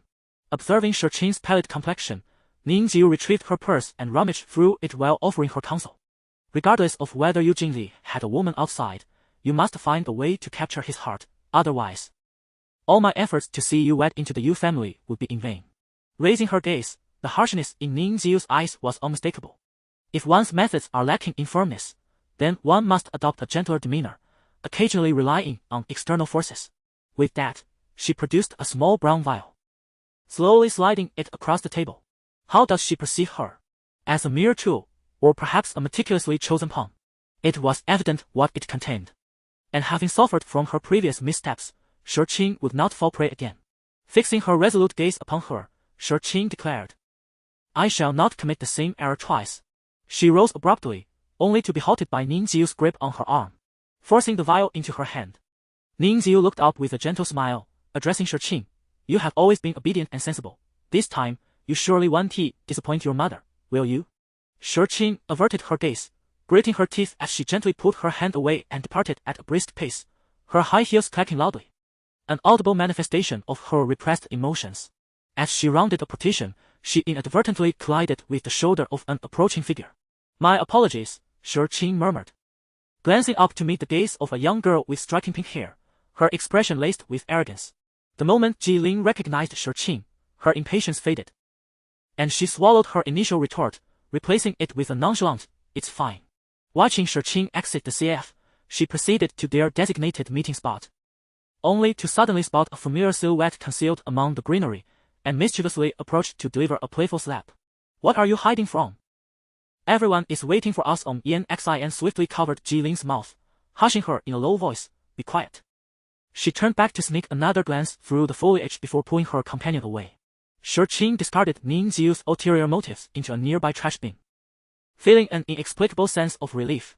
As the car rolled into the courtyard, the villa was ablaze with light. Shirqing surmised that Aunt Dong was preparing dinner, so she cradled the flowers and made her way towards the house. Just then, the sound of a car horn pierced the air, the headlights illuminating her from afar and casting a long shadow behind her. The light was blinding, and Shirqing instinctively raised her hand to shield her forehead. Through the gaps between her fingers, she observed the man descending from the vehicle, approaching her with a steady and powerful stride. Just as the headlights abruptly extinguished, the man clapped his hands twice, mockingly exclaiming, "Congratulations, your objective has been achieved." Chapter 15. Indulgence after alcohol. Though she had faced derision before, it was the first time Shirqing felt truly embarrassed in front of Yu Jingli.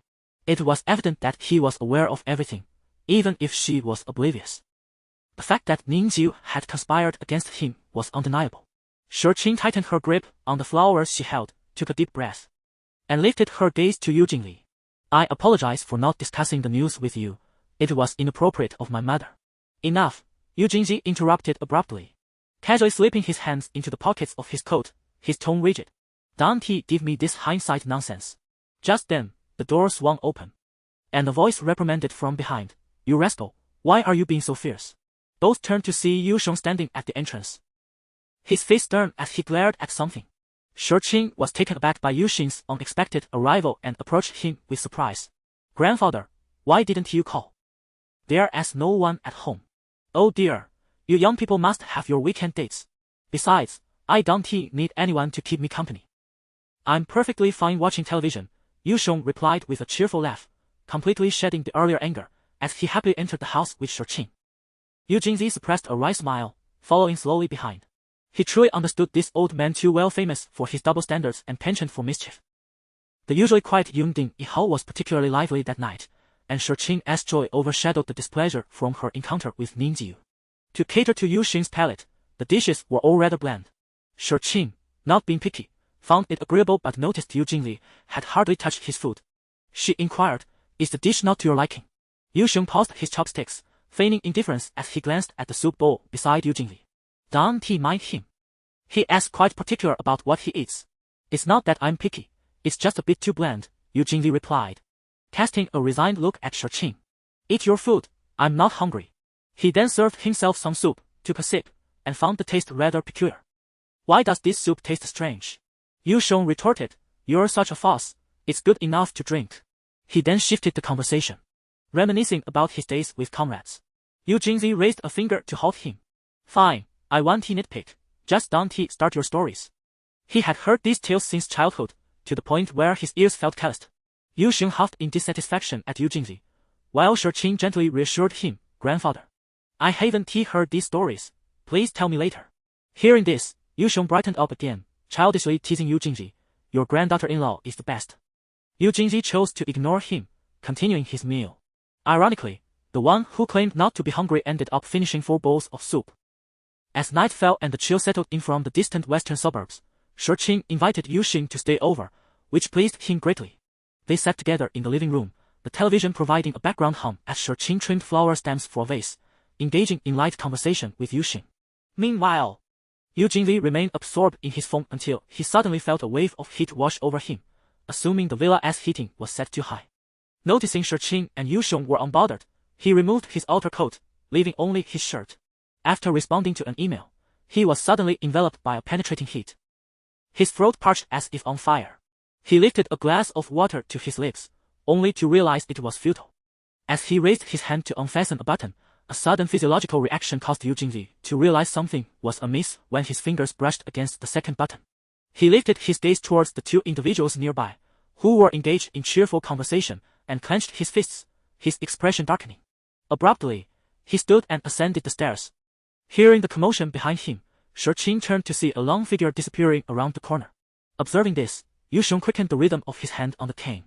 A deeper smile gracing his features as he remarked to Shurqin, "Qingqing, it is quite late, you ought to retire for the night."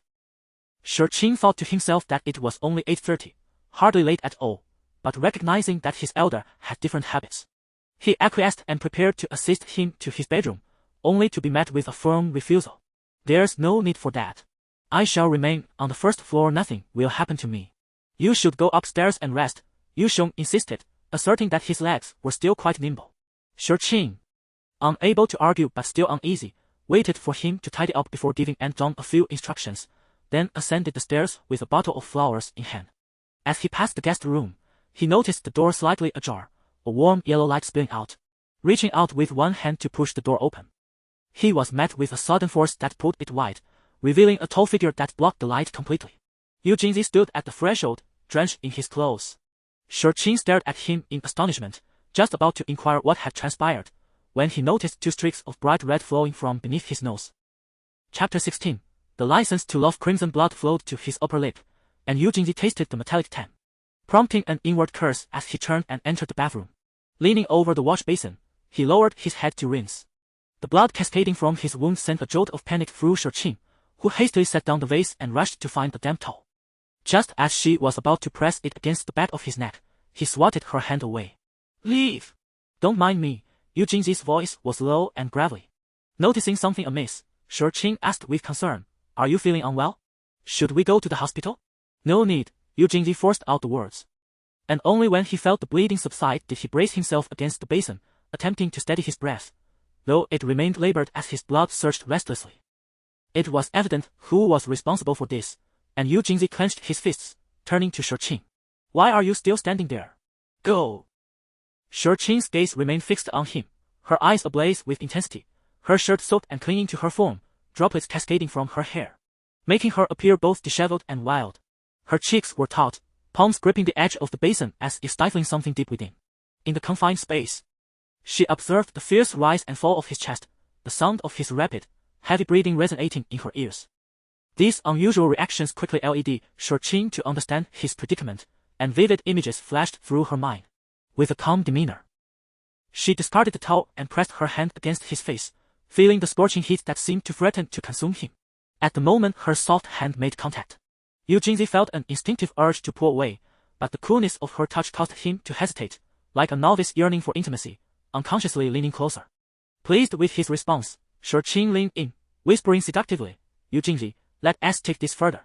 Yu Jingzi remained motionless for a considerable time, and Shurqin, understanding his hesitation, smiled and turned to exit the bathroom.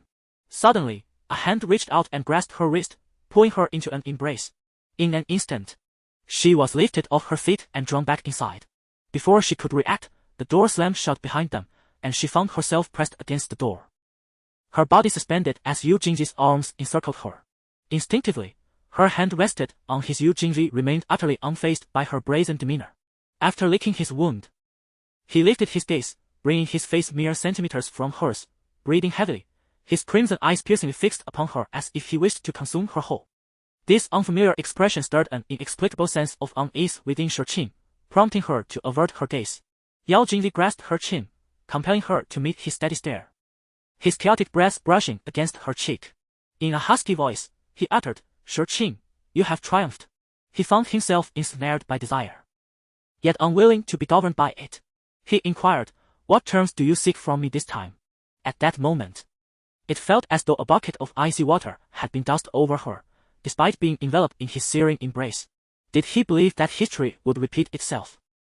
That she would once again leverage this situation to make demands? It dawned on her that the heart was destined to shatter. Suddenly, Shurqin felt a surge of resentment towards Yao Jingzi's indifference. She encircled his neck with her arms, biting down with fervor until the metallic taste of blood filled her mouth. Pressing her lips close to his, she enunciated each word with conviction. "Yao Jingli, I demand your heart." Chapter 17. Who was the ex? Without receiving an answer, Shurqin found herself ensnared in a tempest of desire, drifting amidst its tumultuous waves, as if a voice whispered in her ear that she was indulging in fanciful delusions. The following morning, when Shurqin awoke, she discovered the absence of anyone by her side, only the disheveled bedclothes and scattered garments hinting at the fervent encounter of the previous night. The sound of water trickling from the bathroom reached her ears. She hastily donned a piece of clothing and gasped as she stepped out of bed, muttering an expletive. "Damn man." As Yu Jingli opened the door, he overheard her words. Halting his towel-drying motion, he regarded her with an arched brow, approaching her while asking, "Did that feel good to say?" Shurqin retorted with irritation, "What, were you planning to stand there and let me vent my frustrations?"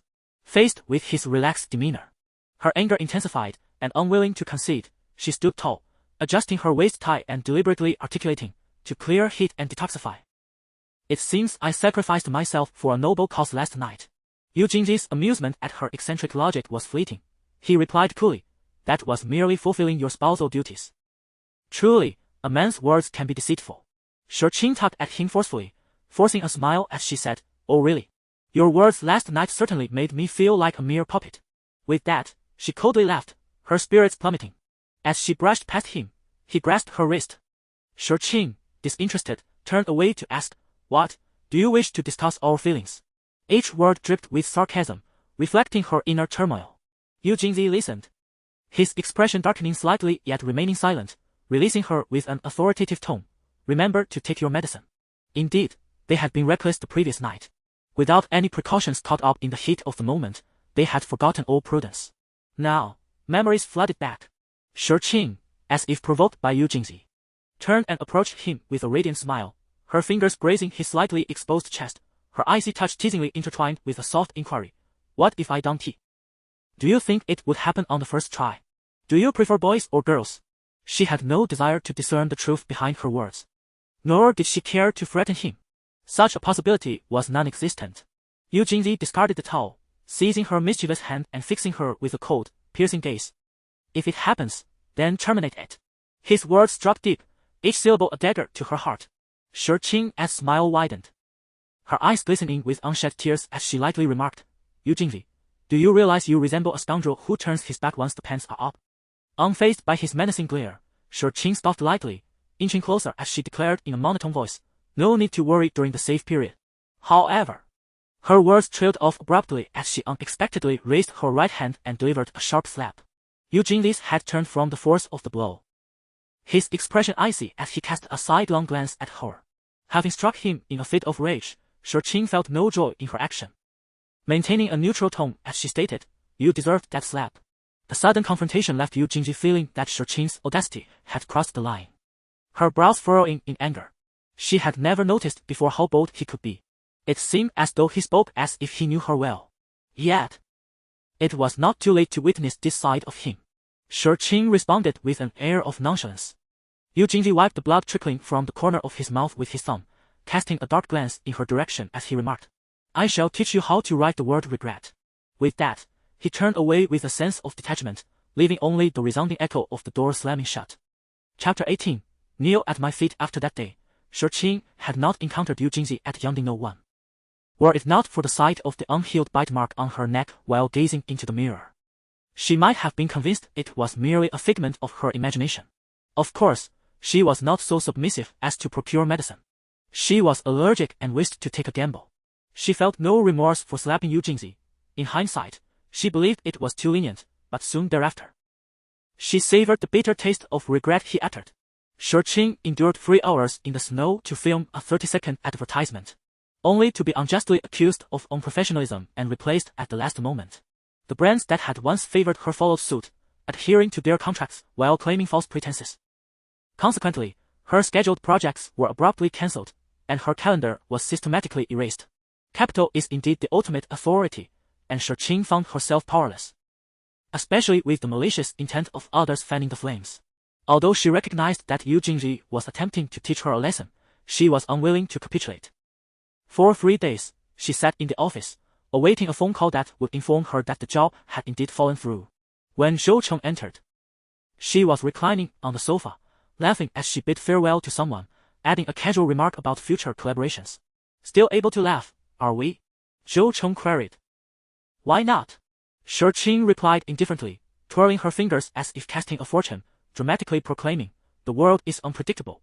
Perhaps in 3 days or a week, I shall become the coveted darling once more. At that time, I shall still be your golden goose. She appeared entirely unfazed by the arrogance of the brands tarnishing her reputation. Zhou Cheng, seated beside her, regarded her seriously. Aware of how easily one could rise to fame in this industry, while conversely, it was far simpler to ruin a person. There were many who envied Shirqing in this circle.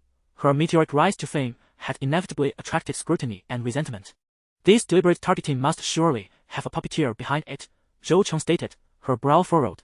After all, who else could orchestrate such a grand scheme? You must have an inkling of who it is. Since returning from Liaozhou, she had remained on high alert, yet she had not anticipated such a predicament. Recognizing that Zhou Cheng had deduced the truth, Shirqing decided to abandon her pretense. Indeed, it is Yu Jingli. Zhou Cheng's expression shifted to one of understanding. Piecing together past events, and became more convinced that Shirqing had deceived her. It was certainly not as simple as she had claimed. What enmity do you share? Why must he pursue you relentlessly, leaving no escape? Shirqing sat cross-legged, a nonchalant smile gracing her lips. Does threatening him to marry me count? What? Zhou Cheng exclaimed, her eyes wide with astonishment as she suddenly stood up. Having broached the subject, Shirqing confessed, we are married, a year ago. The Mrs. you embroiled in scandal the other day is me. Momentarily taken aback, Zhou Cheng paced with her hands on her hips, suddenly pointing at Shirqing. All the clues during the Liaozhou trip should have hinted at your deception, yet your fervent conviction dissuaded my suspicions. You truly are a remarkable actress. Zhou Cheng let out a sigh, increasingly perplexed. If they were indeed a married couple, why would there be animosity towards you? This question elicited a wave of inexplicable sorrow in Shirqing, who responded with a teasing tone and a faint smile. Perhaps he has harbored grievances for a long time and wishes to settle both old scores and new ones with me. Observing her forced smile, Zhou Cheng surmised that her heart was likely filled with bitterness. Understanding the complexity of the situation, he chose to remain silent and gently stroked her back in a gesture of comfort. Shirqing's gaze shifted to the calendar resting on the coffee table, fixating on the dates marked in red.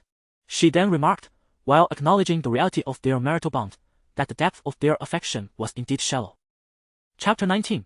A resounding slap. Zhou Cheng let out a quiet sigh. Despite her extensive network, she found herself powerless against the formidable forces at play, and could only contemplate a long-term strategy. For now, you should rest well. I will devise a plan later, she advised. Shirqing understood that Zhou Cheng was concerned for her, yet Yu Jingli was not one to relent easily. He was likely plotting further mischief, and the current turmoil was merely the beginning. This behavior was nothing short of personal vendetta, thus it fell upon me to handle it. Or perhaps wait until his anger subsided. Shirqing patted Zhou Chen's shoulder, cautioning her, do not involve yourself, lest you draw fire upon yourself. With that, and considering the situation from a corporate perspective, Zhou Cheng reluctantly nodded, offered a few more words of advice, and departed to attend to her work. Meanwhile, Shirqing found herself with ample leisure time, and merely waiting would not suffice. She needed to take proactive measures if she hoped to salvage the situation. She refused to believe that Yu Jingli truly wielded absolute power in Songcheng. On her way home, Shirqing opened her iPad and meticulously reviewed her itinerary, reaching out to contacts within her social circle. In the driver's seat, Fan Fan observed her frantically making phone calls, but had yet to find the opportunity to speak. After casting several sidelong glances, Shirqing finally noticed and asked, Fan Fan, what is it? After inquiring, she returned her focus to her phone. At a red light, Fan Fan halted the car, hesitating before finally speaking. Sister Qingqing, I wish to resign. Fearing Shirqing might misunderstand, she quickly clarified, it's not because of recent work issues. I want to pursue further studies. Having worked together for over a year, they had supported and coordinated with each other. But the relentless nature of their work was clearly unsustainable. Shirqing, ever understanding, responded, "That's perfectly fine. Furthering your education is commendable." Fan Fan's gaze drifted to the road ahead, appearing somewhat uncertain. She inquired, "What will happen to the workload once you leave?" Shirqing set her phone down and pondered for a moment before replying, "We can have HR recruit someone new, or perhaps you have a colleague you could recommend. After all, it is more reassuring to work with someone experienced." Fan Fan's eyes lit up. She indeed had a female roommate who could be introduced. "Let's arrange to meet in a few days," she suggested, to which Shirqing readily agreed. Fan Fan suddenly seemed to exhale in relief, then shifted the topic. "I remember there as a gathering we had planned for tonight. Should we still go?" Shirqing raised an eyebrow, her tone light and cheerful. "Of course, why wouldn't we?" As the green light illuminated, Fan Fan pressed the accelerator, allowing the vibrant streets behind them to fade into a blur. On the same road, ensnared in the sea of traffic, sat a Rolls-Royce, within which resided the elusive Eugene, who had been out of sight for 3 days. He lowered his gaze to the documents sprawled across his lap, realizing the vehicle had been stationary for quite some time. Frowning slightly, he glanced at his wristwatch. Tang Hui, seated in the front, observed Eugene's growing impatience. The journey from the airport had been plagued by nearly an hour of congestion, leaving him feeling quite exasperated. Just as he was about to explain, he noticed Eugene's gaze drift towards the window, seemingly inquiring with casual indifference. "How did the matters I instructed you to handle fare?" Tang Hui promptly responded, "Everything has been taken care of as per your instructions. Miss Shore is currently in quite a predicament, and Madame Ning should also be frantic over the Nanshang project." Eugene responded with a nonchalant murmur. Tang Hui, observing his reaction, felt a sudden pang of sympathy for Shirqing and, adhering to the principles of a commendable assistant, endeavored to mediate. "Mr. Yu, forgive my candor, but Miss Shore is currently on an upward trajectory in her career. Should this continue, all her previous efforts may be rendered futile, which seems rather somewhat cruel to her." A cold chuckle emanated from the back seat. Tang Hui, through the rearview mirror, caught a glimpse of Eugene's sharply transformed gaze, and his thin lips pressed into a straight line, questioning why he had chosen to speak out. Eugene's attention returned to the unfinished documents, which he suddenly cast aside, letting out a low scoff. "Are you instructing me on how to conduct my affairs?" Chapter 20.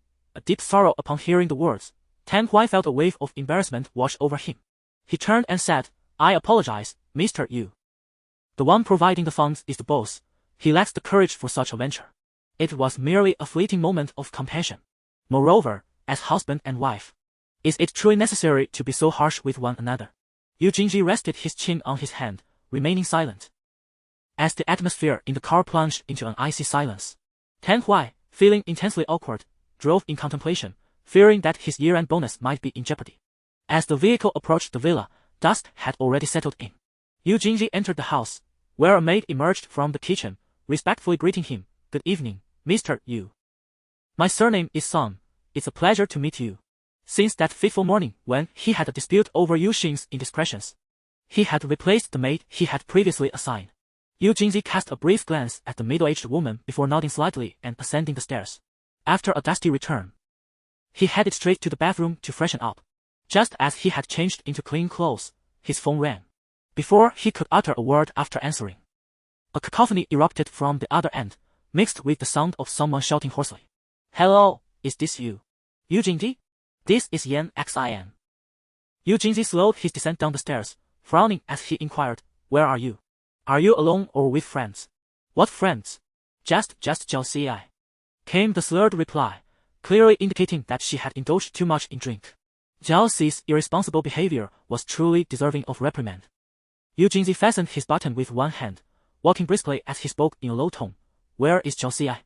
Have him answer the phone." Listening to the drunken mumbling, Eugene felt a wave of disdain wash over him. Patiently, he repeated his question, only for the other end to stammer out a response. "Yo, Aicilia, he has collapsed." After that, a wail ensued. "Brother Jinvi, please come and pick us up. I don't want to lie on the floor." The sound of her sobbing irritated Eugene, yet he swiftly grabbed his car keys and exited the house, having spent considerable time extracting the address from the inebriated individual. Outside, a grand dolphin statue fountain marked the entrance. It could only be the Tenyu Club. Yu Jingli hung up the phone, accelerating the car with fervor, mentally cursing Zhao Xi's ancestors for his foolishness and vowing to give him a stern lesson in the near future. How reckless to drag someone to such a place, leaving himself in a drunken stupor. If anything were to happen to the young Yan Xian, he would surely face dire consequences. Meanwhile, after hanging up, Yan Xian transformed from her earlier state of confusion, her eyes adorned with colored contact lenses now glimmering with shrewdness. She glanced at Zhao Xi sprawled on the sofa, picked up his discarded suit jacket from the floor, and stepped over the mess as she made her way outside. As she opened the door, she collided with a uniformed attendant, who hurriedly apologized. "I'm sorry, Miss Yan." "It's quite alright," Yan Xian replied with a charming smile. She pulled out her phone and held up a photo, asking, "Is this the woman who just entered the adjoining private room?" The attendant nodded, and satisfied, Yan Xian tucked her phone away.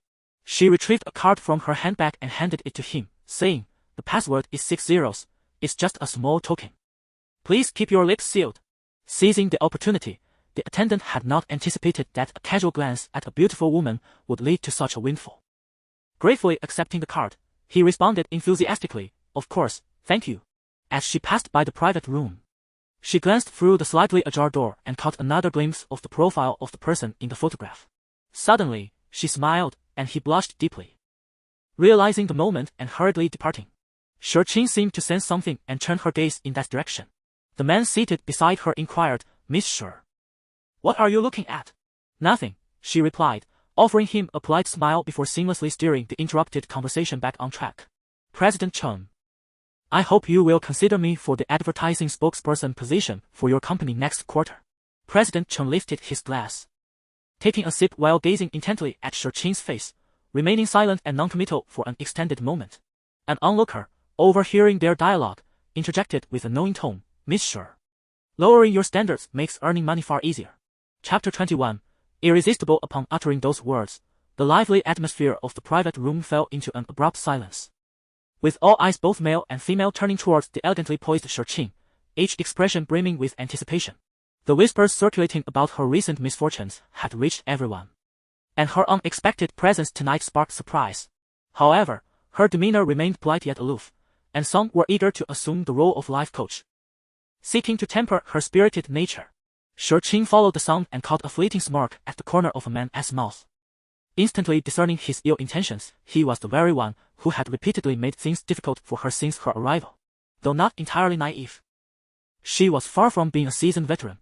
She understood the underlying implications of the conversation. The so-called boundaries were merely a means of exchanging youthful allure for resources, a common occurrence in this realm. Amused, Shurqin thought to herself that she had not reached such a desperate state as to resort to selling herself for survival. Yet, surrounded by cunning individuals, she realized that standing at the center of attention required caution. She could not afford to let such matters provoke conflict or invite manipulation from those with ulterior motives. Weighing the pros and cons in her mind, she leaned forward and poured herself a glass of wine, her red lips curving into a smile, her eyes sparkling with allure as she radiated charm.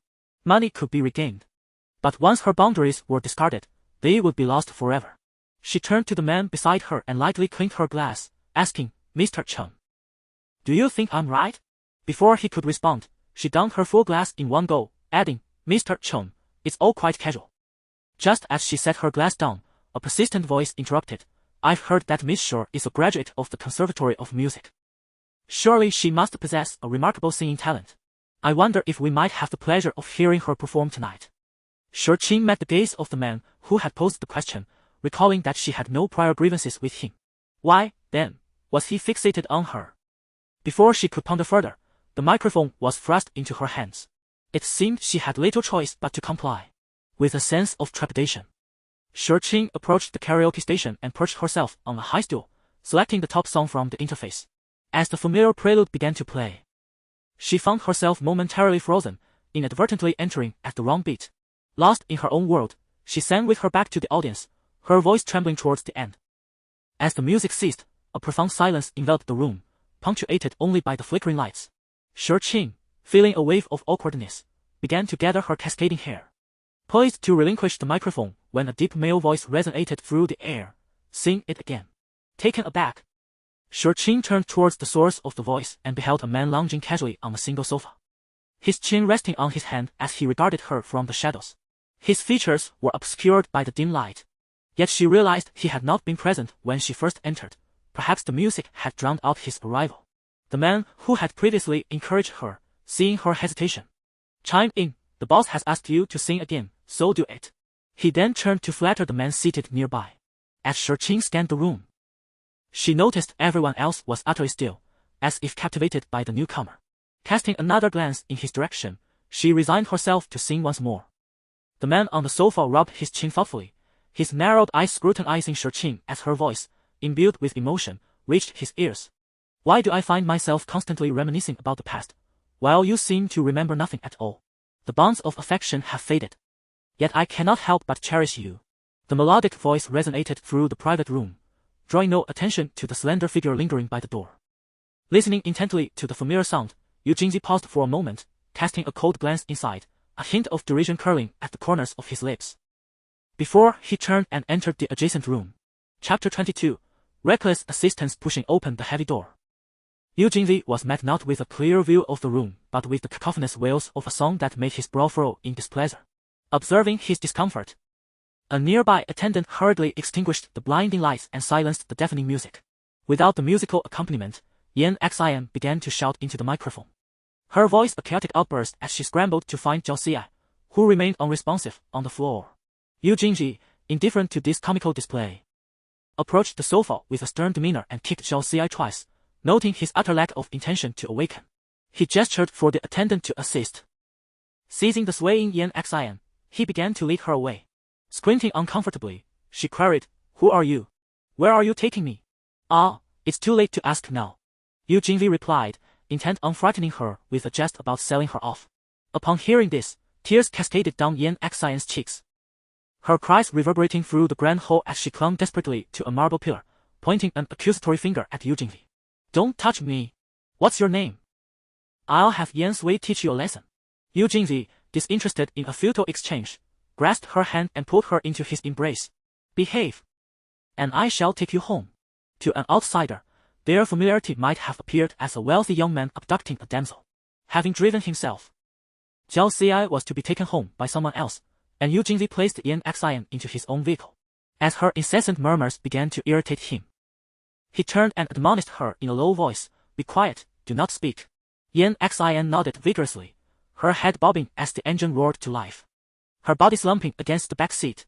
No sooner had the car pulled away than Yu Jingzi caught a glimpse of a woman descending the steps. He abruptly slammed on the brakes, his knuckles tapping the steering wheel. Shurqing, sensing something, looked up to see a Bentley, its ostentatious license plate drawing her gaze. Just as she attempted to pass the vehicle, a harsh honk pierced the air. Curious, she turned to see the passenger window rolling down, revealing a handsome face. Shurqing paused, then smiled. "What a coincidence, you're here too." With that, she reached for the door handle, only to be met with the sound of the locks engaging. Leaning against the window, she casually remarked, "Darling, could you give me a ride? I am not your chauffeur."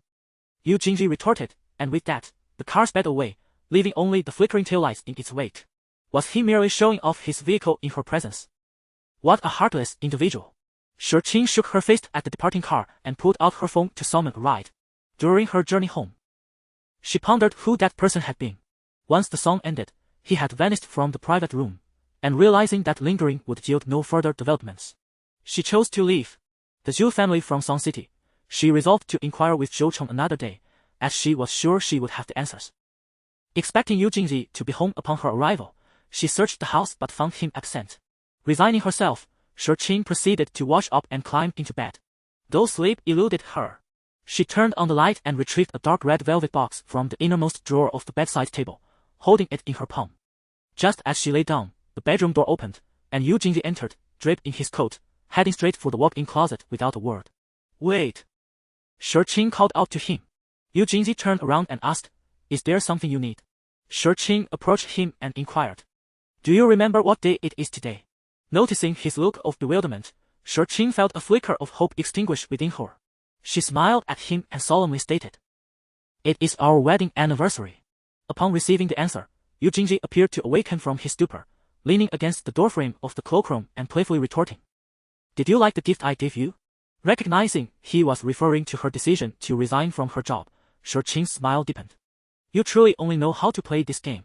With that, she opened the velvet box, revealing a pair of simple silver rings, unadorned yet elegant. That day, you asked me what conditions I wished to impose. Now I am telling you.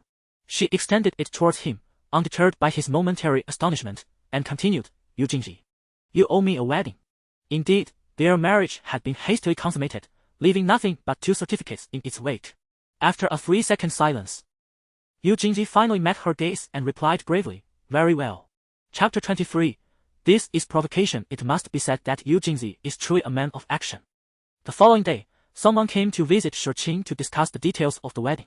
The visitor was from the most prestigious wedding planning company in Songcheng, known for organizing weddings for numerous celebrities and affluent socialites. Given their high demand, it was remarkable that Yu Jingji managed to secure their services so swiftly, indicating that he must have exerted considerable effort and employed some clever tactics. Thinking of this, Qing felt a wave of happiness, although he was not physically present. His thoughtfulness was evident. After conversing with the visitor for a few moments, she inquired, What did Mr. Yu say? Mr. Yu indicated that everything will be tailored to your preferences, replied Gao, pausing to jot down notes. With a smile, she added, If Mrs. Yu has any requests or ideas, please do not hesitate to share. We will certainly find a way to fulfill them and provide you with the most unforgettable wedding. Qing had once fantasized about many things, yet now she sought nothing beyond having that special person place a ring upon her finger, which would render her overwhelmed with joy. Taking a sip of water, she gazed out at the azure sky through the floor-to-ceiling windows, lost in thought for a moment before gently responding, By the seaside, simple and warm will suffice. I have no other demands. Gao noted this down and asked, When would you like to hold the ceremony? Turning back with a gentle smile, Qing replied, Early summer next year, perhaps. That would be around May, Gao noted, putting away her iPad. Once we finalize the initial plan, we will present it to you for your approval. Should you have any questions, please feel free to reach out. I shall take my leave now. Thank you. You are most welcome. It is our duty. Qing accompanied Gao to the gate and added her on WeChat for convenience. As she walked back inside and began to edit the contact name, her phone screen lit up with a flurry of messages. Darling, do you remember what day it is today? Though your looks are already stunning, tonight you must dazzle everyone for ZM. Make sure to arrive early. I've invited quite a few media friends. Qing shook her head and playfully responded with a cheeky emoji to Zhouchong before heading upstairs. It was only a little past 4 in the afternoon, with several hours remaining until the ZM anniversary celebration. Qing decided to pamper herself, washing from head to toe, drying her hair, applying skincare, and moisturizing her body. Being a refined woman was indeed a meticulous endeavor. Wrapped in a towel, she entered the dressing room and faced a wardrobe brimming with formal attire. Feeling somewhat perplexed, ultimately, she selected a gender-neutral black suit paired with a white shirt, hoping it would indeed leave an impression. As she slipped on the trousers, bowing her head to fasten the buttons, the slightly ajar door was pushed open. Opposite the door stood a full-length mirror, reflecting Yu Jingli. His hands casually tucked into his pockets as he admired her through the glass, akin to appreciating a beautiful piece of art.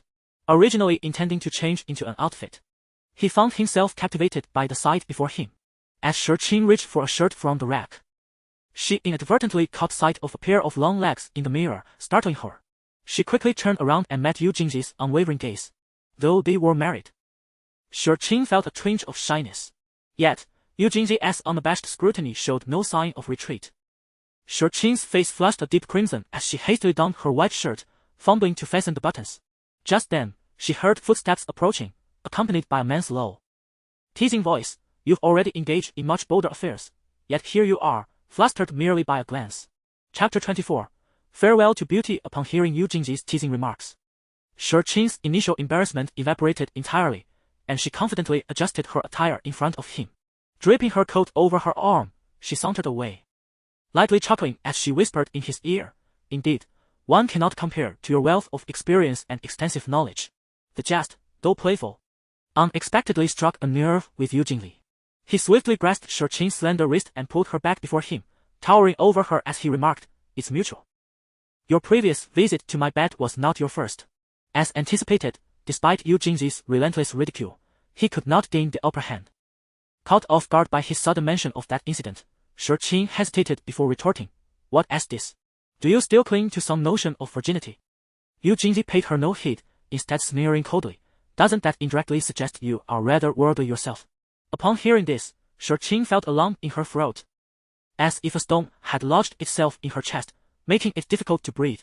Under Yu Jingzi's mocking gaze, she summoned her strength to shake off his grasp, determined to inflict some discomfort upon him as well, and let slip a fabricated harsh remark. Indeed, reflecting on that night, the experience was utterly dismal. You acted like a reckless novice, lacking any finesse. This comment undoubtedly struck at the male ego. Yu Jingzi seized Qing's slender chin with one hand, his icy glare piercing as he warned, "You have a chance to retract your words." His eyes, like a deep, cold abyss, sent a shiver down Qing's spine. Yet she resisted his condescending demeanor. With a smile to mask her anxiety, she steadied her voice and stated, "Words once spoken are like water spilled, they cannot be retrieved. Do you not understand?" Before her words could dissipate, Yu Jingzi seized her nape, pressing her against the cabinet, a single hand tearing her shirt buttons loose. "Let me properly teach you the meaning of irretrievable water." With that, his hand ventured towards her chest. As her shirt gaped open, Qing panicked and pushed against him. "Yu Jingzi, what are you doing? Let me go." The man appeared oblivious to her pleas, emanating an aura of danger. Qing felt as though he had lost his mind, striking him with her fists in desperation. Yet to Yu Jingzi, her attempts were akin to a mere tickle. Transforming into a predatory beast, Yu Jingzi withdrew, standing by the bed to don his attire, nonchalantly remarking, "Why the hurry? I have yet to fulfill the wedding I owe you." Qing sat up, her expression aloof as she regarded him, deeming it unnecessary. It was only a moment of folly that had led her to make such a request of him. After fastening the final button, Yu Jingzi perched on the edge of the bed and inquired with a sidelong glance, "Does your mother consent to your unilateral decisions?" Qing's complexion instantly drained of color. She opened her mouth but found herself at a loss for words. In Yu Jingzi's eyes resided a profound clarity, for he understood all too well that Ningxiu was an insurmountable obstacle for Qing. Observing her lowered gaze and silence, he gently lifted her chin and advised, "Remember, it is not your place to dictate the terms of our relationship, do you comprehend?" Qing swatted his hand away, her chest heaving with indignation. Witnessing her struggle to maintain composure, Yu Jingzi, with a smirk of malice, quipped, "Next time you desire something, just express it directly. There is no need for such cunning tricks or provocation." Chapter 25. A bit overdramatic, how could he utter such words? Qing gazed deeply at Yu Jingzi, momentarily stunned. Then suddenly burst into laughter, pulling the covers closer and teasingly remarked, "So, once you've had your fun, you start shirking responsibility. You truly are quite shameless." Her blunt reproach surprisingly did not provoke anger in Yu Jingzi. Rather, the smile on his lips deepened as he retorted, "As if I didn't bring you joy." His previous actions had been entirely instructive, devoid of any tenderness, leaving Qing feeling disheartened. Now, with her words laced in faint ambiguity, it sounded more like mockery. She replied with a faint smile, "Indeed, your skills leave much to be desired." Yu Jingzi, ever the provocateur, twirled a strand of her long hair around his fingers and softly countered, "And who was it that cried out for mercy just moments ago? How can you still say that?" His words triggered a memory in Qing, causing her neck to flush a deep crimson. She yanked her hair back, gritting her teeth as she pointed towards the door. "Leave, I do not wish to see you right now." She was resolute in her desire to avoid further conversation with him. Yu Jingzi, observing her desperation, found amusement in her attempt to evict him. He cast a glance over her exposed shoulder and arms, and with a wicked sense of humor, declared, "Why should I leave? If you don't want to see me, you should be the one to go." He picked up his phone, calmly turned it on, and remained seated, unperturbed. Qing, witnessing his nonchalance, felt her irritation grow. Continuing this banter would only lead to her own discomfort. "Fine, I'll leave. Are you satisfied now?" She leaned over the bed to retrieve her phone from the floor, hastily threw on a piece of clothing, and, wincing in pain, walked barefoot out of the bedroom, slamming the door behind her with a resounding thud. Yu Jingzi raised an eyebrow at her departing figure, then stood up to call back the missed call as he made his way to the study. As Qing entered the guest room, she closed the door behind her and slid down to the floor, exhausted, her back against the door. She felt like crying but knew it was not the right moment. Taking a few deep breaths to regain her composure, she powered on her phone, which had been turned off by Yu Jingli. The screen lit up, revealing dozens of missed calls and countless messages on WeChat, all from Zhou Cheng. They were supposed to attend the ZM anniversary gala that evening, yet here she was in this predicament. She could hardly fathom how Zhou Cheng would cope with the situation, especially considering the marketing campaign had prominently featured her as the center of attention. Now, with her absence, it was unimaginable how Zhou Cheng was managing. Without delay, Shi Qing dialed Zhou Cheng's number, but after 3 attempts, it remained unanswered. Overwhelmed by guilt, she urgently called Zhou Cheng's secretary. After nearly half a minute, the call finally connected. The secretary, perceptive and discreet, did not inquire about Shi Qing's unexpected absence but simply informed her that Zhou Cheng had activated the backup plan, and the event was proceeding smoothly as scheduled. Upon ending the call, the secretary kindly suggested, Qing, I recommend you explain on Weibo. There are many fans waiting for you outside today. And they brought gifts to pass on to you. Shi Qing agreed, knowing that even without the reminder, she would have thought of it. Earlier, she had posted on Weibo, which now made her look rather foolish. Shi Qing lay back on the bed, her hand over her eyes, contemplating how to craft a post to apologize to her followers. The recent events had left her utterly exhausted, and a wave of drowsiness began to envelop her, causing her phone to slip from her grasp. In the study, Yu Jingli attempted to return Zhao Xi's call, but it went unanswered. Lacking the patience to dial a second time, he redirected his efforts to Yan Xian. Are you here to seek reprimand after sobering up? Yan Xian playfully pouted, Oh, I merely accompanied Zhao Xi to have a bit of fun. It was both my first and last time. After her earnest assurance, she inquired, Why didn't you answer my call earlier? I was busy, Yu Jingli replied, admonishing her. You are still young. Refrain from frequenting such chaotic places. I managed to shield you from your family's scrutiny last night, but should this happen again, and if Yan Sui learns of it, I shall not intervene on your behalf. All right, let us end this conversation. As Yan Xian heard the dial tone, she tucked her phone away and said to Jilin beside her, Let us head to the bar. Chapter 26. Do not show a long-faced Jilin, with her keen ears, overheard the conversation and was reminded of Yan Sui, who treated her sister with utmost care as if he were both father and mother. She hesitated, thinking it best to refrain from proceeding. What if her brother found out? Yan Xian rolled her eyes, exuding a fearless demeanor. My brother is merely a paper tiger. Besides, he wouldn't dare lay a hand on me. At worst, he might scold me a couple of times. She was on the verge of turning 18, after which no one could control her. With that thought dispelling her concerns, Jilin pressed the accelerator, and the car departed from the road outside Yongding No 1. Yan Xian peered through the car window, fixating on the brightly lit room. The curtains obscured her view, yet the brilliance of the lights caught her eyes. Busy, she mused. Indeed, it was a busy affair. Thankfully, they had chosen to wait in the car. Had they entered the house, it would have spoiled their plans. A cold smile crept onto Yan Xian's lips as she yanked the ornament from the rearview mirror. Jilin glanced at her, recognizing it as the same ornament she had hung a few days prior. It was a photograph from last year's skiing trip with Yu Jingzi at Beishang. She had intended to invite him again today, but now she found herself perplexed by Yan Xian's refusal to enter. Without uttering a word, Yan Xian tossed the ornament aside, closing her eyes in irritation. After the car had been driving for several minutes, and as Jilin assumed Yan Xian had fallen asleep, she suddenly heard her crisp voice. Jilin, do you think what that person said in the CAF could ruin her reputation? Before Jilin could respond, Yan Xian opened her eyes and continued. As a public figure, she must have enough scandal to tarnish her name. Will the Yu family still accept a woman with such a tainted past? Jilin discerned the underlying meaning in her words and chuckled. What are you scheming in your mind? Yan Xian blinked innocently.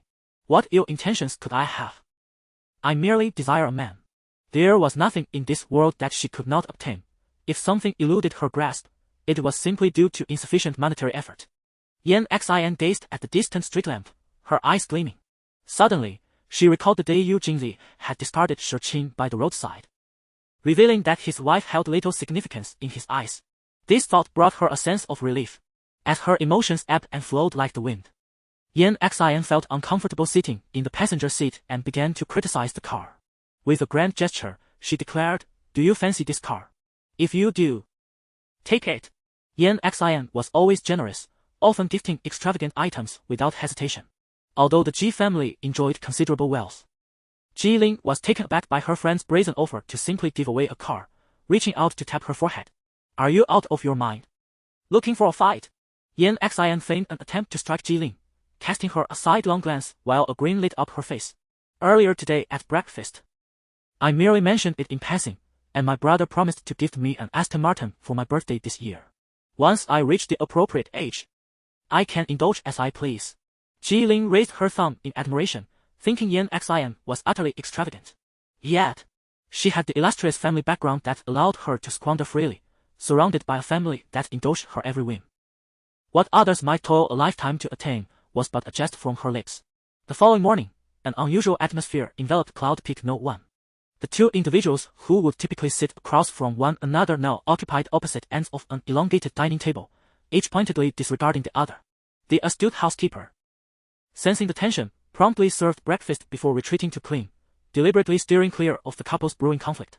Shurqing, bowing her head, hastily finished her porridge and ascended the stairs to change her attire in preparation for departure. Upon entering the wardrobe, she heard footsteps outside the door and impulsively kicked it. With remarkable reflexes, Yu Jingli narrowly dodged the blow, yet his nose still met the door.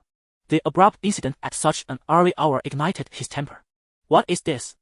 Are you attempting to commit murder? Chapter 27. Healing the ailments. Shurqing was reminded of the events triggered by her momentary lapse in closing the door. Akin to the butterfly effect, instinctively, she took a step back. Upon hearing Yu Jingli's words, she sensed his intent to provoke a quarrel. She opened the door and replied coolly, "You're overthinking. I have no desire to become a widow at such a young age. The whispers of society are fearsome, and I certainly do not wish to bear the unjust stigma of being a woman who brings misfortune to her husband." Yu Jingli's gaze darkened, and he thought it sounded as if he were in the wrong.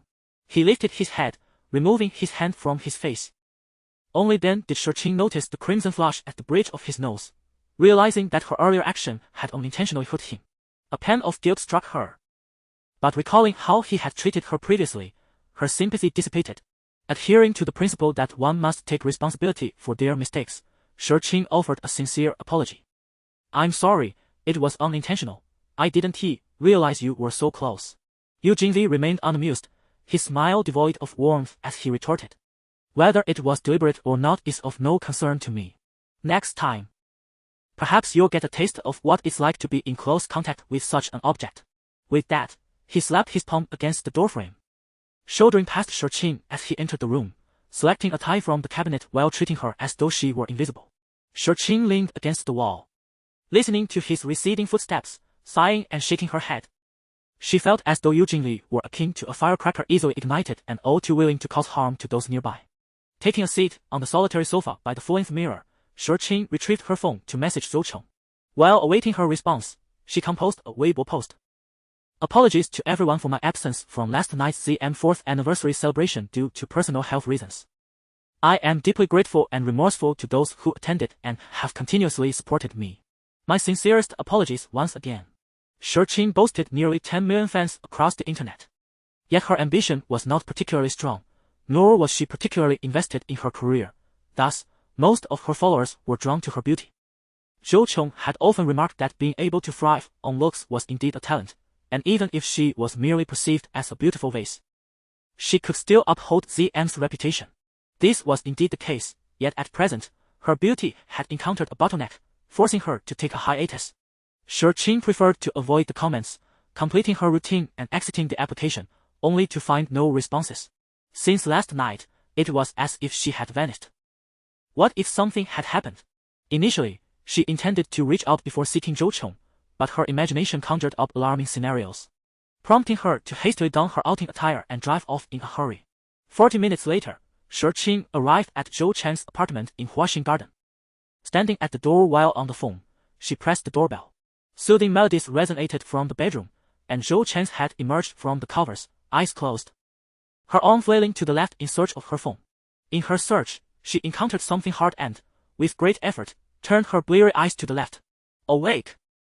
The raspy voice emerged from the remnants of a night of revelry, as a man lay propped up on one arm, revealing his upper body. Zhou Chen's eyes widened in disbelief as she recognized that familiar face instantly, her shock transforming into a loud outburst. "What the hell? Zhao Ci, you scoundrel! How did you end up in my bed?" The piercing volume caused Zhao Ci to furrow his brow momentarily, before a playful smile graced his lips as he replied, "Chenzi, you still enjoy speaking to me this way?" "Humph, You remain utterly shameless. Zhou Cheng is in no mood for reminiscing. Her senses informed her that they had shared a bed last night, but what does that signify? Zhao Xi raised an eyebrow, recalling how she had clung to him, refusing to let go, and had even spoken with him. He picked up a white shirt from the floor, pointing at the numerous lip prints on the collar, a triumphant smile adorning his face. I, Zhao Xi, have always believed in reciprocating a kiss, especially when it involves you. The man's gaze was uncomfortably direct, causing Zhou Cheng to awkwardly don her bathrobe, kicking out fiercely before stepping down from the bed. Zhao Xi, a proper ex should behave as if he were deceased. Chapter 28, Love is dealt with a swift kick. Zhao Xi was sent sprawling to the ground, landing unceremoniously. He grimaced as he rose, pointing a finger at Zhou Cheng and clicking his tongue. Zhou Cheng, why are you still as violent as before? You show no mercy to handsome men. Zhou Cheng rolled her eyes, uninterested in his antics, and retrieved her phone from the ground upon hearing the ringing. Noting it was Shirqing, she promptly gestured for silence. Zhao Xi pouted, distractedly dressing while eavesdropping on Zhou Chen's phone conversation. Hello? What? You're at my doorstep. Wait just a moment, I'll open the door. Someone's come over. Zhao Xi thought, intrigued about the visitor's identity, when suddenly a sharp pain shot through his arm, a warning finger poking ominously before him. Stay in the room, don't make a sound. We will settle our accounts later. Zhao Xi nodded, a mischievous smile playing on his lips as he sat back on the bed. Zhou Cheng shot him a sideways glance, hurriedly changing into loungewear, finding her flustered demeanor amusing. Zhao Xi grew curious about the visitor outside. After a few minutes of restless waiting, he crossed his arms and pressed his ear against the door. Zhou Cheng, feigning nonchalance, opened the door to reveal Shirqing, who visibly relaxed upon seeing her. Leaning against the wall, she switched her shoes and asked, how much did you drink? I was going to call the police if I couldn't reach you. How much?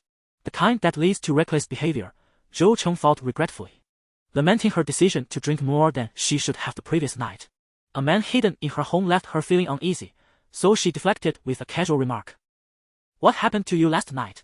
She knew Shirqing was a person of principle who would simply go missing without reason, indicating something troublesome had occurred. They understood each other too well. Shirqing anticipated Zhou Cheng's inquiry. Taking a seat on the sofa, she hugged a cushion to her chest and spoke softly. Although you foresaw this and prepared, I still owe you an apology. As for the reason. At a loss for words, Shirqing paused, her eyelids drooping slightly. A hint of sorrow etched across her features. After a moment of contemplation, she continued, it's just that I had an unpleasant quarrel with you, Jingli.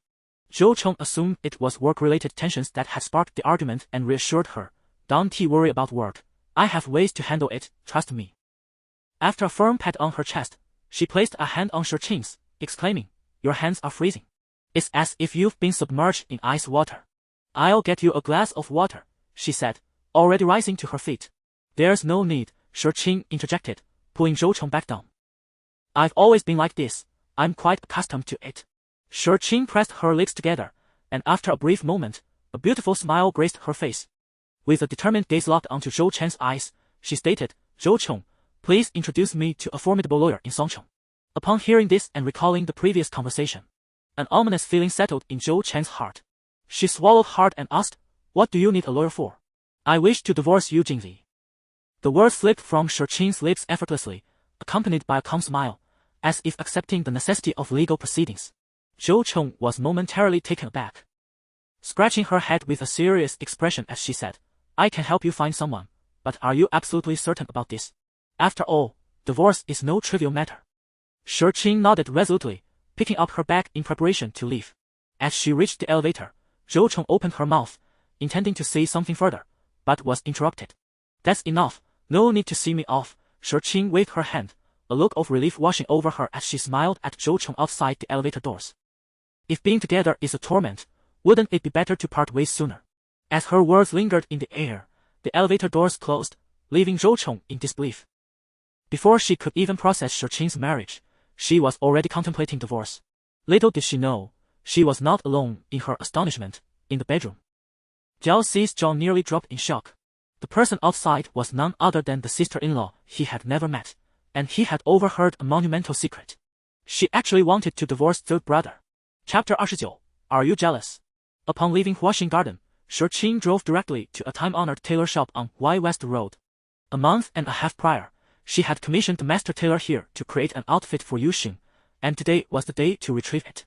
With Yuxing's 75th birthday approaching, she had chosen a dark red tan suit adorned with golden silk embroidery, intending it as a festive gesture, in line with his tastes.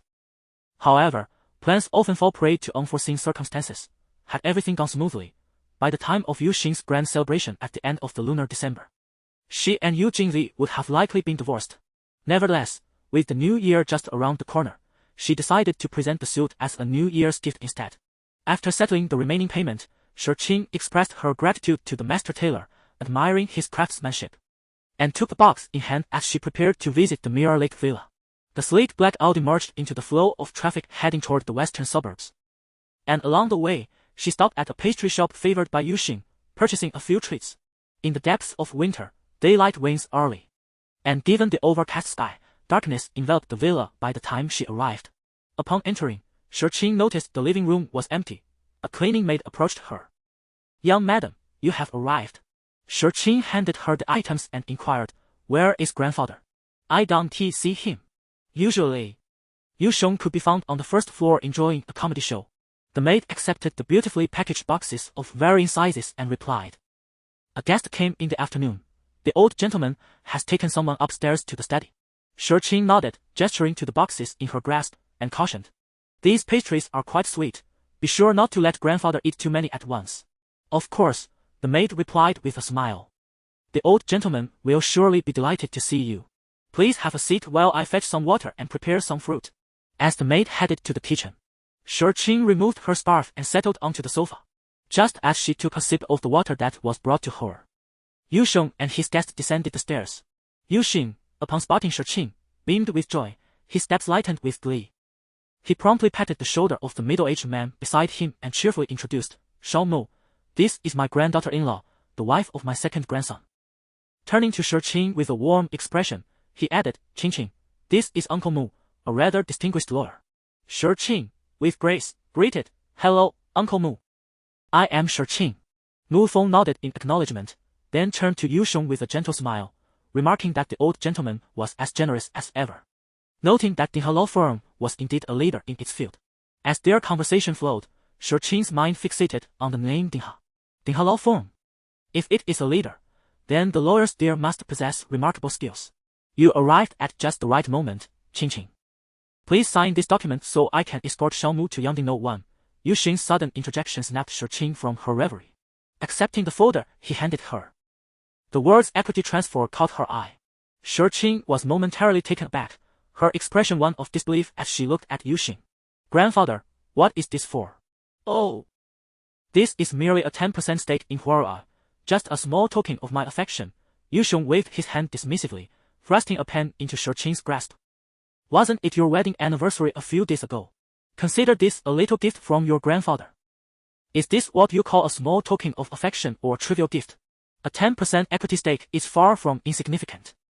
It bestows upon her a considerable degree of influence within Wari. Regardless of the divorce discussions, this represents a burden for her." Shirqing placed the document back on the table and firmly declined, stating, "Grandfather, I will certainly not sign this." Chapter 30, The Wedding Cancellation Initially. My pursuit of art stemmed from innate talent. The most critical aspect was my unwillingness to become entangled in the internal strife of the Shur family. Should I affix my signature today, I fear that peace shall elude me in the future. Shirqing, rational and clear-headed, understood well that to the Yu family, whom she had yet to fully meet, she was but an outsider.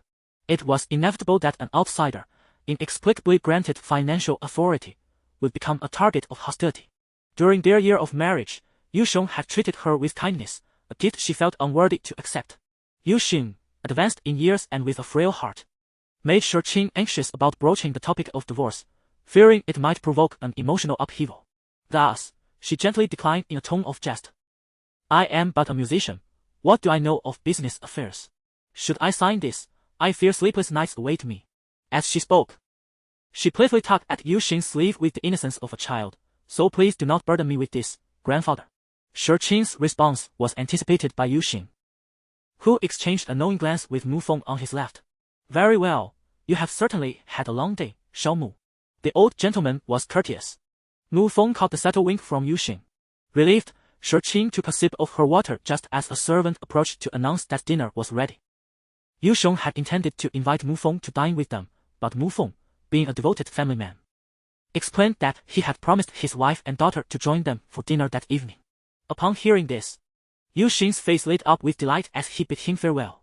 After the meal, Yu Sheng noticed the clothing Shi Qing had brought, unable to conceal his childlike delight. This color and style please me immensely. It will be perfect for my birthday at the year's end.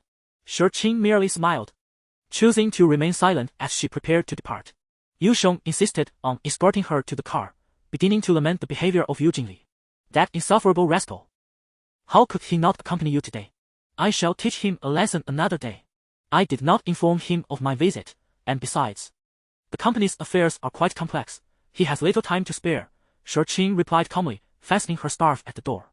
This is far enough. You needn't see me off. Yu Sheng nodded, reiterating his concern. Be cautious on the road. Call me upon your arrival. He waved goodbye, watching as the door closed. His back slightly hunched, and the butler stepped forward to support him. The fatigue etched on Yu Sheng's wrinkled face became evident as he slowly ascended the stairs, exhaling a long sigh. Old Lu, sometimes I truly believe my Yu heir is remarkably blind. Alas, a good girl has been lost to him. Let him regret it. A sudden sneeze caused Yu Jingli to tremble, his cue stick narrowly missing its mark. Zhao Xi, leaning on his cue, chuckled heartily. Finally, it's my turn. He rolled up his sleeves, striking a confident pose as if ready to showcase his skills, but on his first shot of the evening, in his excitement, he struck too hard, sending the ball flying. Ah, all that showmanship is for naught, Yu Jingli scoffed, leaning against the table, mocking him. He bent down, gripped the cue stick with precision, and executed a perfect shot. The sound of the final ball sinking echoed as Zhao Xi, seated at the bar, set down his glass and applauded. Yu Jingli approached, resting a hand on the table as he scrutinized Zhao Xi. I didn't have the chance to discuss matters in tenure with you, yet you took the initiative to invite me. That was not my purpose, brother. Zhao Xi, feeling helpless, complied with his words. You are well aware that Yan Xian excels at persistent persuasion. I had no choice in the matter. She is young and loves to stir up trouble. If you do not intervene, she will run amok. Yu Jingli, with a serious expression, responded, if something were to happen, could you bear the responsibility? Understanding that it was for his own good, Zhao Xi pressed his palms against his forehead and, with a playful grin, declared, Filled brother, I was wrong. There won't be a next time. I shall keep my distance from that girl henceforth. Yu Jingli cast him a sidelong glance and leisurely savored the cocktail in his hand. Zhao Xi was not one to keep his thoughts to himself. Feeling stifled, he ventured, Filled brother, have you been experiencing some discontent in your domestic life lately? The question came out of the blue, as he seemed rather indifferent to such matters. Yu Jingli raised an eyebrow, confidently replying, You are acting rather strangely today. From the moment he received the phone call, he had sensed something amiss. Zhao Xi, abandoning any pretense, directly voiced his observations, intending to mediate. However, as soon as the words escaped his lips, Yu Jingli slammed his glass down heavily, a cold smile curling at the edge of his lips. Humph, as long as I do not wish for it, this marriage shall not dissolve. I am curious to see who in Songcheng would dare take on her case. Chapter 31.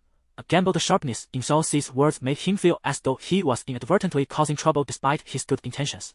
He contemplated how to amend the situation. Well, Christmas is approaching. Let us arrange a dinner together, he suggested, his eyes fixed on Yu Jingli. Adopting a more relaxed tone, he added, We should invite Sensor as well. No one has met her yet. Yu Jingli, disinterested in the source of Zhao Xi's information, replied nonchalantly. What is so special about her? Casting a glance at him, she picked up her outer garment and departed. Zhao Xi, undeterred by Yu Jingli's ambiguous response, waved at her retreating figure, cheerfully calling out, Don't forget, I'll send you the address once it's confirmed. Yu Jingli merely acknowledged him with a casual nod and exited the club, opting for a designated driver after a night of drinking. Once settled in the back seat, she intertwined her fingers over her lap and closed her eyes, seemingly resting, until she was jolted awake by a sudden heartbreak, irritation flashing in her sharp gaze. What happened? The driver, equally startled, stammered, It seems, we might have hit someone. The gravity of the situation intensified her annoyance. Why are you just sitting there? Get out and check. Right, the driver fumbled with his seatbelt, while Yu Jingli had already gotten out and approached the front of the car. Upon seeing the person sprawled on the ground, Her expression froze. Their eyes met, and Su Qiao was equally taken aback.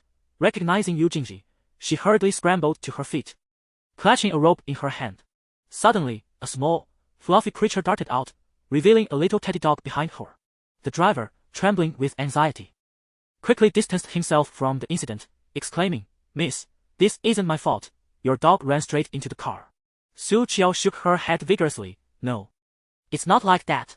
Don't worry, sir. I won't blame you. It was indeed the dog that ran into the car. I fell while trying to protect it." Seeing Yu Jingli again made Su Qiao feel nervous and awkward, especially since the events of that night had made headlines. She had anticipated that he came from an extraordinary background, yet he appeared even more formidable than she had imagined, prompting her to steal a furtive glance at him. Yu Jingji, gazing down at the frolicking teddy, remained oblivious to Su Qiao's actions. When he raised his eyes again, his expression was impassive, as if he were regarding a stranger. He retrieved his wallet and handed over all the cash inside. "Consider this compensation. Should there be any further issues, go to the Huawei building and mention Tang Hui's name for assistance." Despite his businesslike tone, Su Qiao felt enchanted by his deep voice. Her gaze flitting away as she stammered, "And no, it's unnecessary. I'm not injured and don't need an examination." Yu Jingji remained silent, firmly placing the cash onto the hood of the car, then cast a fleeting glance at Su Qiao before getting back inside. Observing this, the driver quickly gathered the bills and pushed them into Su Qiao's hands before returning to the driver's seat.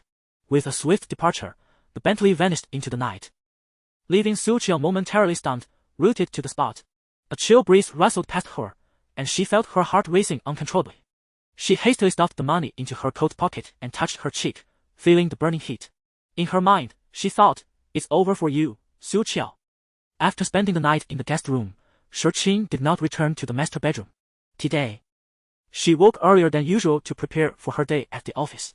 As she descended the stairs, the dining table stood desolate, devoid of any presence. Aunt Song brought forth a breakfast of distinctive flavors, a bowl of century egg and lean pork congee, accompanied by a plate of steamed dumplings. With a casual smile, she remarked, "Madam, you are earlier than sir today." Shi Qing merely acknowledged her with a sound, seemingly disinclined to engage further, and continued with her meal.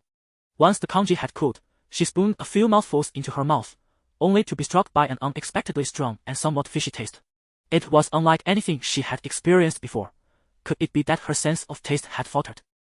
Chapter 32. The divorce agreement. Shi Qing had few demands of her assistant.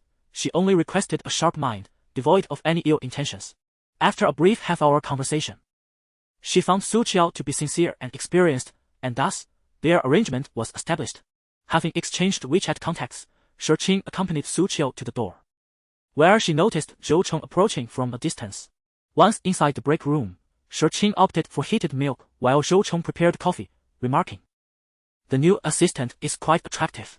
Just a quick glance, and she seems more appealing than some of ZM's signed artists." Reflecting on Su Qiao's appearance, Shi Qing considered her delicate beauty, which evoked a sense of protectiveness. Indeed, she was lovely. Indeed, having her around boosts my image. Much like how men enjoy flaunting beautiful women at their side. Zhou Cheng chuckled, while others fear being overshadowed. "You seem quite at ease with it." In truth, Zhou Cheng cherished Shi Qing's open-mindedness and clarity. Holding her cup, she moved to the microwave and pulled out her phone to show Shi Qing, her tone somewhat displeased. "Look. The official Weibo account just announced the spokesperson for the spring series, and it's none other than that thorn in your side, Yu Shuang."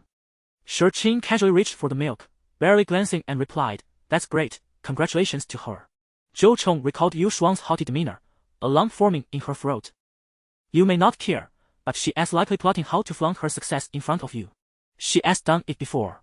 After tasting the milk, Shi Qing found the flavor too strong and set the porcelain cup down, opting instead to link her arm with Zhou Chen's. "Why bother getting worked up over someone irrelevant?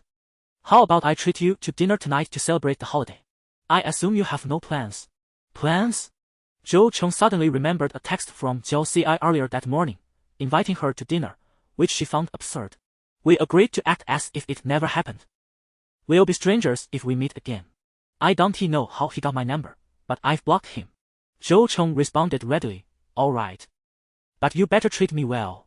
Shi Qing naturally chose a fine establishment, Binjiang 101, a coveted location in Songcheng, which she had reserved over a month ago with the help of a senior colleague, initially planning to go with Eugene. Now, there was no need for that. It would be even better to take her sister instead. Shurqing spent the afternoon in Zhou Chen's office, accomplishing only one task, contacting a lawyer to arrange a meeting. The lawyer Zhou Cheng recommended was a prominent figure at Dingha, reputedly the top of the firm. Xu, the lawyer, had a busy schedule. And after several negotiations with his assistant, they finally settled on a meeting time after New Year as, at last, the workday came to an end. Shurqing was the first to descend and sent Fan Fan off in a taxi. The weather was dreadful, with dark clouds looming and fierce winds howling. The short distance from the entrance to the roadside felt treacherous, as Shurqing struggled against the gusts, nearly losing her grip on the cardboard box she held. As Fan Fan settled into the car, she waved goodbye through the window, saying, "Goodbye, Qingqingjie. Wishing you success at work. You too. Best of luck with your graduate exams. Until we meet again." Just then, snow began to fall, softly landing on Shurqing's black coat. She bent down and smiled at Fan Fan, waving, "It's snowing. Be careful on the road." Fan Fan nodded, her smile appearing somewhat stiff as she turned away from the driver to provide the address. After what felt like an eternity of driving, an unsettling swarm of doubts gnawed at her insides, a voice echoing in her mind, "You are betraying her. Can you truly face her?" "No, no." Fan Fan fervently shook her head, attempting to banish that voice of condemnation. With trembling hands, she picked up her phone and dialed a number. The incessant beeping continued until, just as she thought no one would answer, the call connected. The voice on the other end felt like a tempest, and Fang Fang's eyes widened in terror as she gasped. "Hello, the matter has been resolved. My parents, could you please release them?" "You are mistaken. I have done nothing but ensure their safety," she replied, her voice a pitiful echo of compliance as she listened to the childlike tone distorted by a voice changer. Despair washed over her, and she humbly pleaded, "Please, can you just let them go?" "Of course. I have a gift for you as well." The voice seemed to brighten, exuding a childlike innocence, yet Fan Fan perceived it as a sinister melody. She wiped the cold sweat from her brow, forcing a semblance of calm as she implored, "I don't want it. Please, let my parents go. How could you refuse?" The voice suddenly soured with annoyance. "Look up and see if you like it." Confused yet resigned, Fan Fan lifted her gaze, only to be met with a jarring impact. Instantly, darkness enveloped her, and the world fell silent. An ambulance and a Bentley passed each other in opposite directions. Shurqing glanced out the window, her eyes landing on the man beside her, her lips curling into an angry pout. "I had plans to dine with a friend, and now you drag me into this car, leaving them behind. What does that mean?" After dropping off Fan Fan, she was about to enter the building to wait for Zhou Cheng when a car halted at her feet. The door swinging open as a cold voice emanated from the back seat. "Get in." Shurqing, adept at recognizing voices, tilted her head to see, only to be met with a pair of deep-set eyes. "Let us discuss matters here." Just as she took a step back, Eugene stepped forward, grasping her hand and ushering her into the car. Since they were right at the company's entrance, she dared not raise her voice, fearing unwanted attention. "Which led to the current predicament? It's of little consequence. That is your affair." Eugene leaned back, his gaze lowered, his tone indifferent. "Yan Xian and the others wish to join you for dinner." Shurqing felt a lump in her throat. Could she really leave others in the lurch? She found his reasoning baffling. Eugene, rubbing his thumb, remained silent for a moment. Then, with a glint of mischief in his eye, he probed, "Is it Zhou Cheng? Should we invite him along?" Uncertain of his sincerity, Shurqing recognized that this dining engagement would not involve just the two of them. The situation indicated she could not refuse. Zhou Cheng was skilled in socializing and could help her pass the time. "What is the address?" she asked directly. "Binhaijiang 101. What a coincidence." Along the way, a call came in for Eugene, while Shurqing quietly cancelled her previous reservation, though the deposit was non-refundable. Turning to send a message to Zhou Cheng, she explained that she was quite pleased to join him, expressing that it was a privilege to meet the affluent associates of Eugene, and who knows, perhaps one day she would become a distinguished client. The carriage was enveloped in silence, punctuated only by Eugene's terse replies. After a moment, he frowned and muttered a sharp retort, "Get lost." A busy tone filled the air as Zhao Ci removed his Bluetooth headset, pondering aloud, "Is it worth getting upset about? Quite absurd."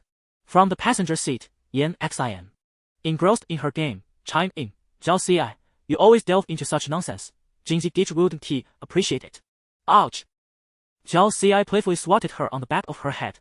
"How can you speak like that, you little rascal. I'm only looking out for him. If not for his brother's happiness, why would he have splurged on the presidential suite at 101? Of course, it was to cultivate their relationship during the night. Zhao Xi mused. It truly echoed the saying, couples have no inherent connection, it's all reliant on his spending. After being playfully reprimanded, Yan Xin, frustrated from losing her game, turned her face away, her gaze drifting outside the window, her expression suddenly turning cold. Something has happened over there, Zhao Xi remarked. Yan Xin glanced forward, her face devoid of emotion as she fixated on the chaotic accident scene at the intersection. Surrounding the area were police barricades as Zhao Xi maneuvered through the traffic. Yan Xin caught sight of a Christmas headband hanging from the red car window. Her gaze shifting away indifferently. Immediately, she brightened and turned sweetly to Zhao Xi, saying, Zhao Xi Gitch, let us go to the mall later to buy some Christmas decorations. I want to gift them to Shurqing as a present. Unable to refuse her enthusiasm, Zhao Xi acquiesced, and after a series of events, they finally arrived. Zhao Xi's chosen spot was beside a panoramic floor-to-ceiling window, providing a breathtaking view of Songcheng under the night sky. The trio was LED in by a waiter.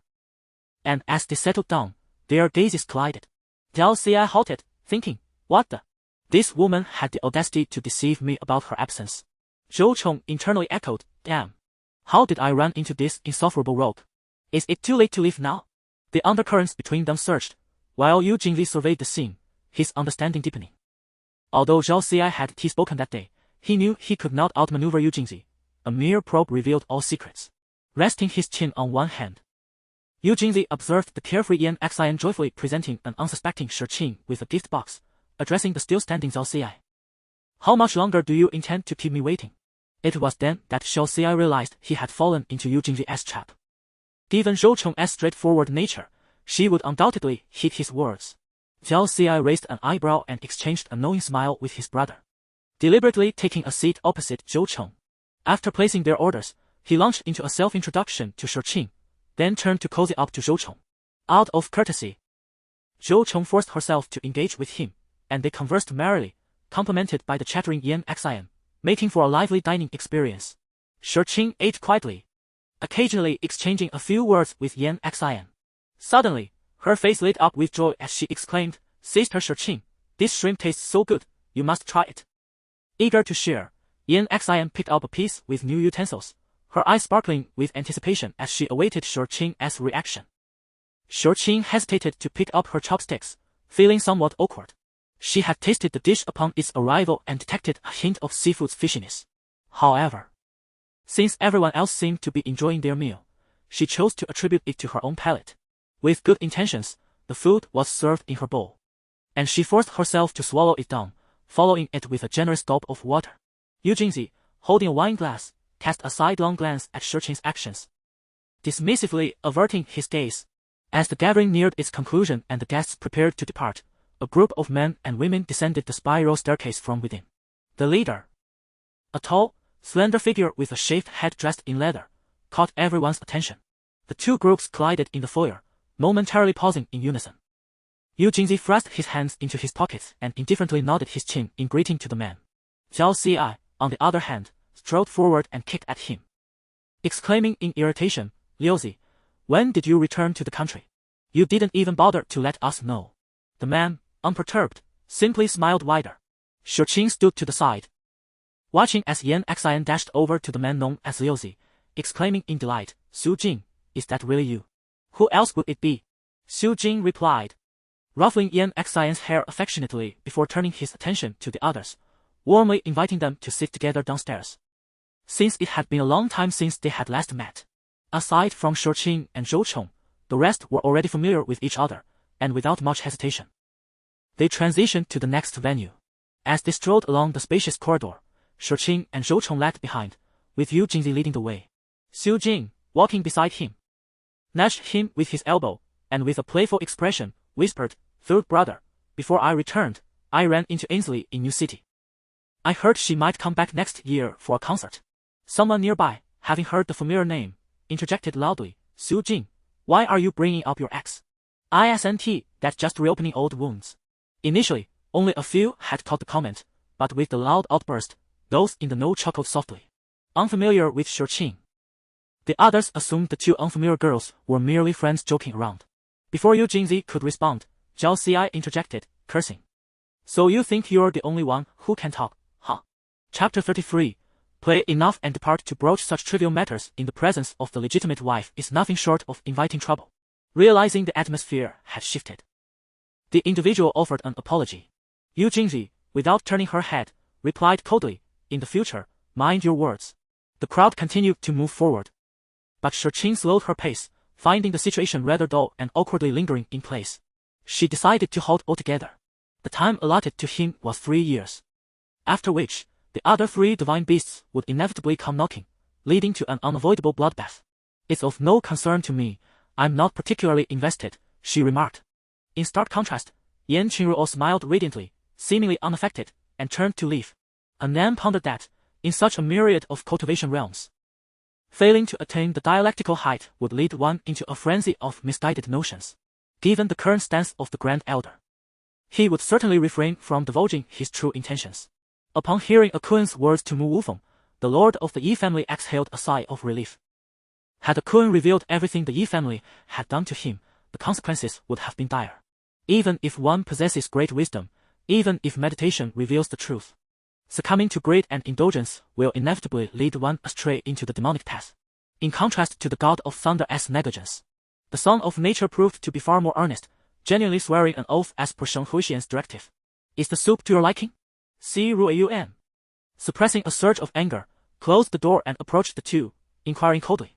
Aicila's gaze shifted, primarily distracted by the disembodied voice that echoed from all directions, leaving him unable to ascertain the speaker's location, rendering any escape futile.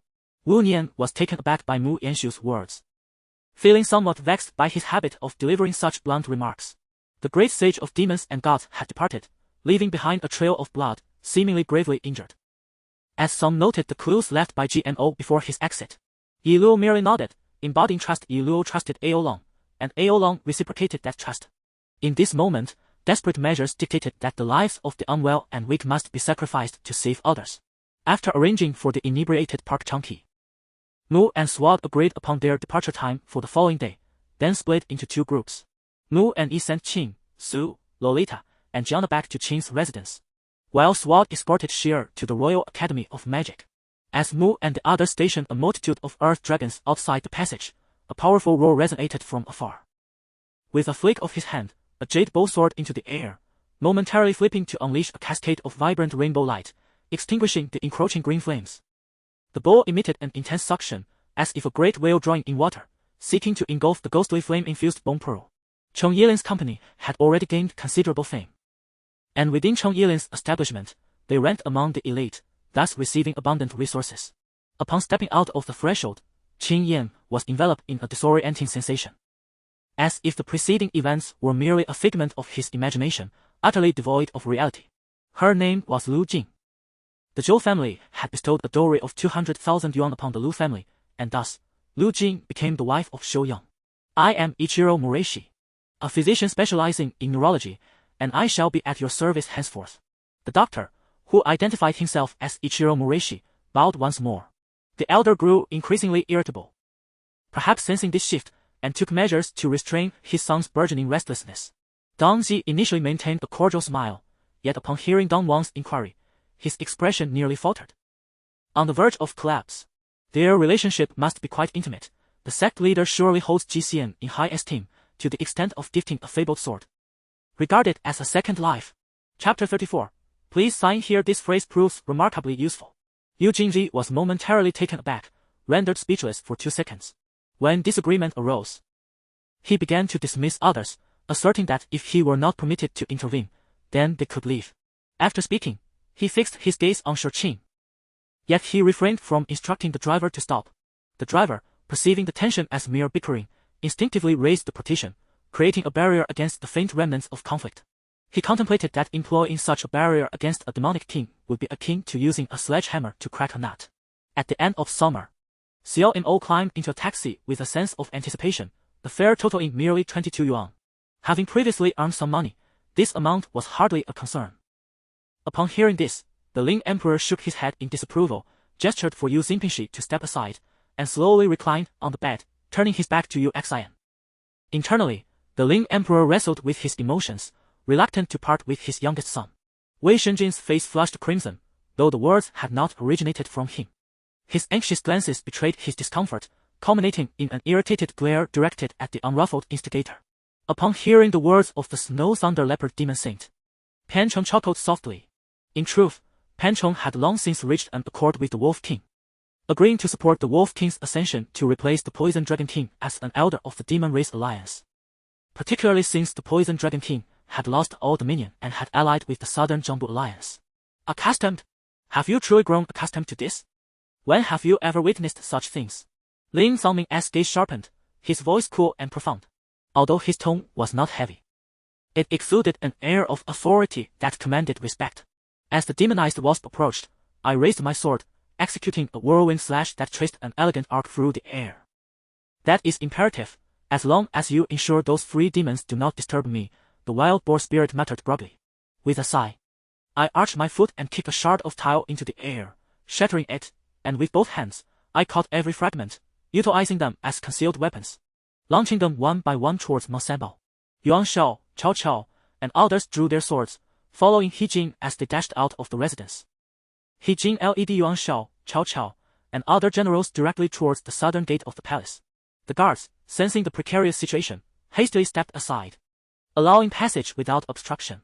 At present, it appears that Xian's reform plans are rather chaotic, lacking coherence, resembling a haphazard approach.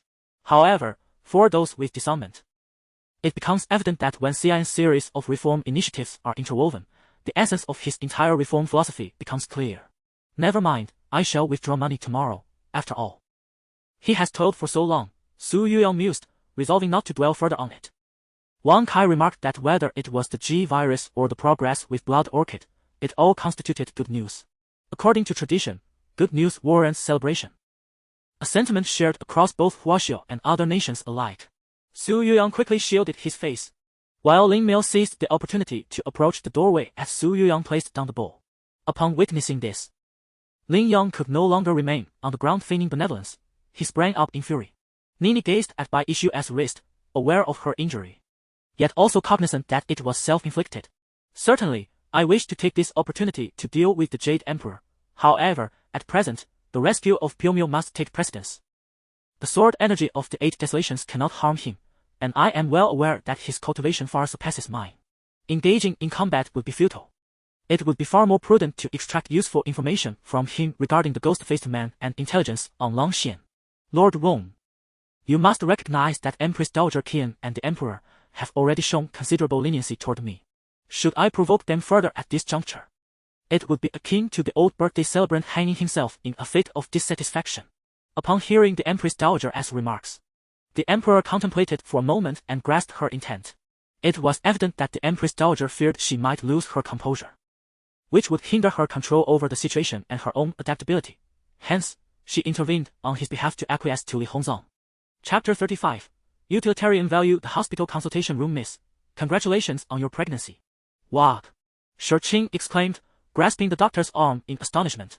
Doctor, could there be a mistake? Shouldn't we check again? How could it be that she was successful on the first attempt? Was her mouth blessed with divine favor?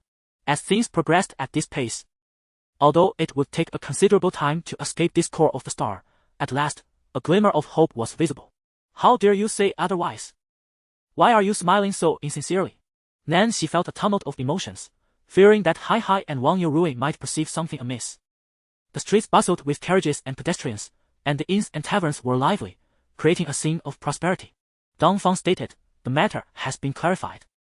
It concerns something called a coal stove, this very object. A barrel-like item was placed before them as Dong Fang signaled for a demonstration. Over the years, Man Xia had been diligently providing them with monthly interest, ensuring that these individuals remained steadfastly present. Nancy observed him as he calmly hung the needle on the iron hook and applied pressure to the bleeding area with his thumb, exuding an air of tranquility. Fang Jing initially thought Lin Xiwei was unresponsive, believing she had not comprehended, which incited her to grit her teeth in frustration. Now they awaited the auspicious date determined by the Astronomical Bureau for the Emperor to ascend the cloud platform, summon his generals, perform the heavenly sacrifice, and dispatch troops to quell the incessant invasions plaguing the northern populace by Suo. Many bandit factions had suffered losses due to treasure hunts, and each major stronghold had been somewhat weakened, with some almost obliterated.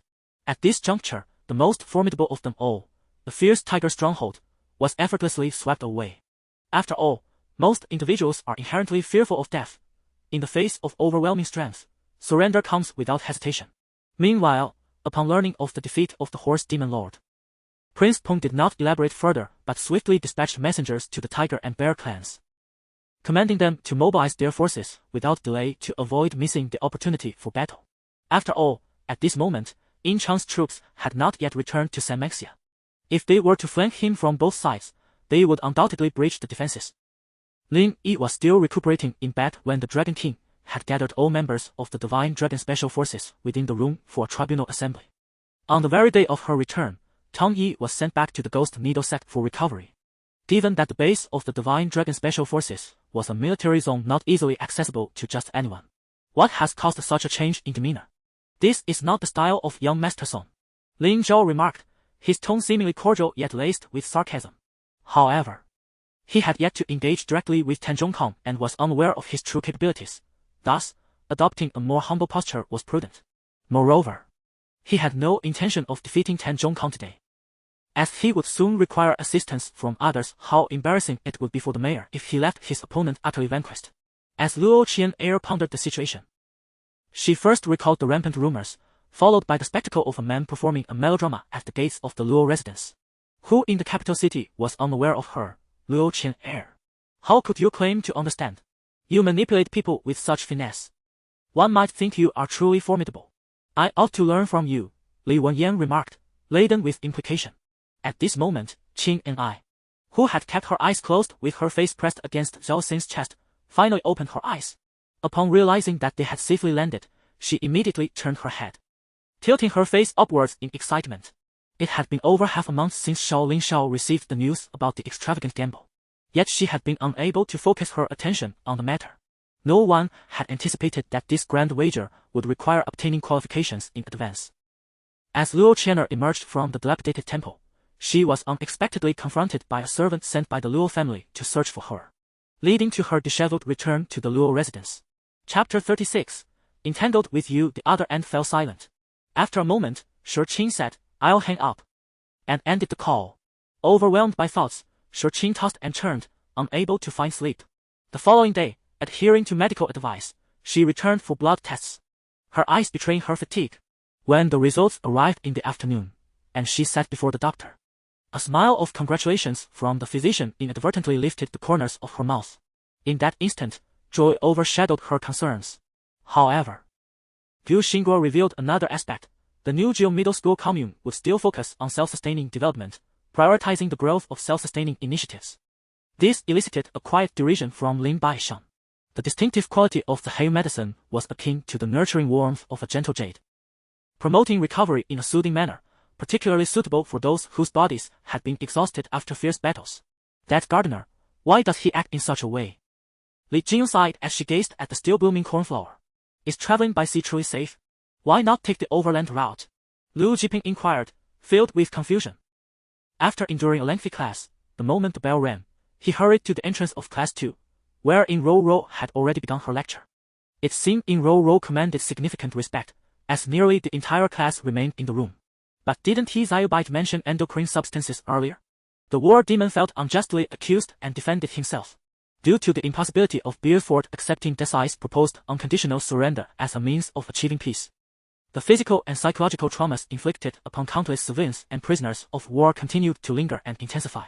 Upon a closer inspection of himself, he noticed that the scales which had previously emerged had vanished, leaving him appearing entirely normal, yet an unsettling feeling lingered within him. DeCao found herself in a predicament. Having spent so many years in Yanjing, she was acutely aware of the local situation, but was at a loss regarding what to do. Chu Mingqiu perceived the change. He had inquired about Xu Aishun, who was now 14, contrary to his initial assessment of 12 or 13 years old, already in the first year of junior high in his hometown. Thus, the three of them nodded slightly, each understanding that they had successfully navigated a particularly challenging hurdle. If the subsequent flavors satisfied them, the first contestant to advance would soon emerge, though they had seemingly vanished after so many years. Had they not amassed some forces during their prolonged presence on the grasslands? In stark contrast, the various factions within the second-floor chambers reacted with palpable intensity. Their gazes fiery and breaths quickened. While they too found the situation alarming, most chose to believe it, realizing the impending confrontation with the Shang army would be fierce. Tang Yangxing promptly dispatched a messenger to Dalgan for assistance. However, at that moment, the regent was preoccupied with the chaos wrought by the T-virus. Entirely disinclined to heed this subordinate-esque plea. Suddenly, the blade quivered slightly, and as it sliced through the air, an ethereal current of air swirled around its edge due to friction. After Zhong Daquan and Yang Zhenjia took their leave, they activated their vehicle and swiftly vanished from the Dongxiong Villa district. The mere 200 individuals are all loyal subordinates of Xu Changwei, steadfast and devoted warriors who have accompanied him for many years.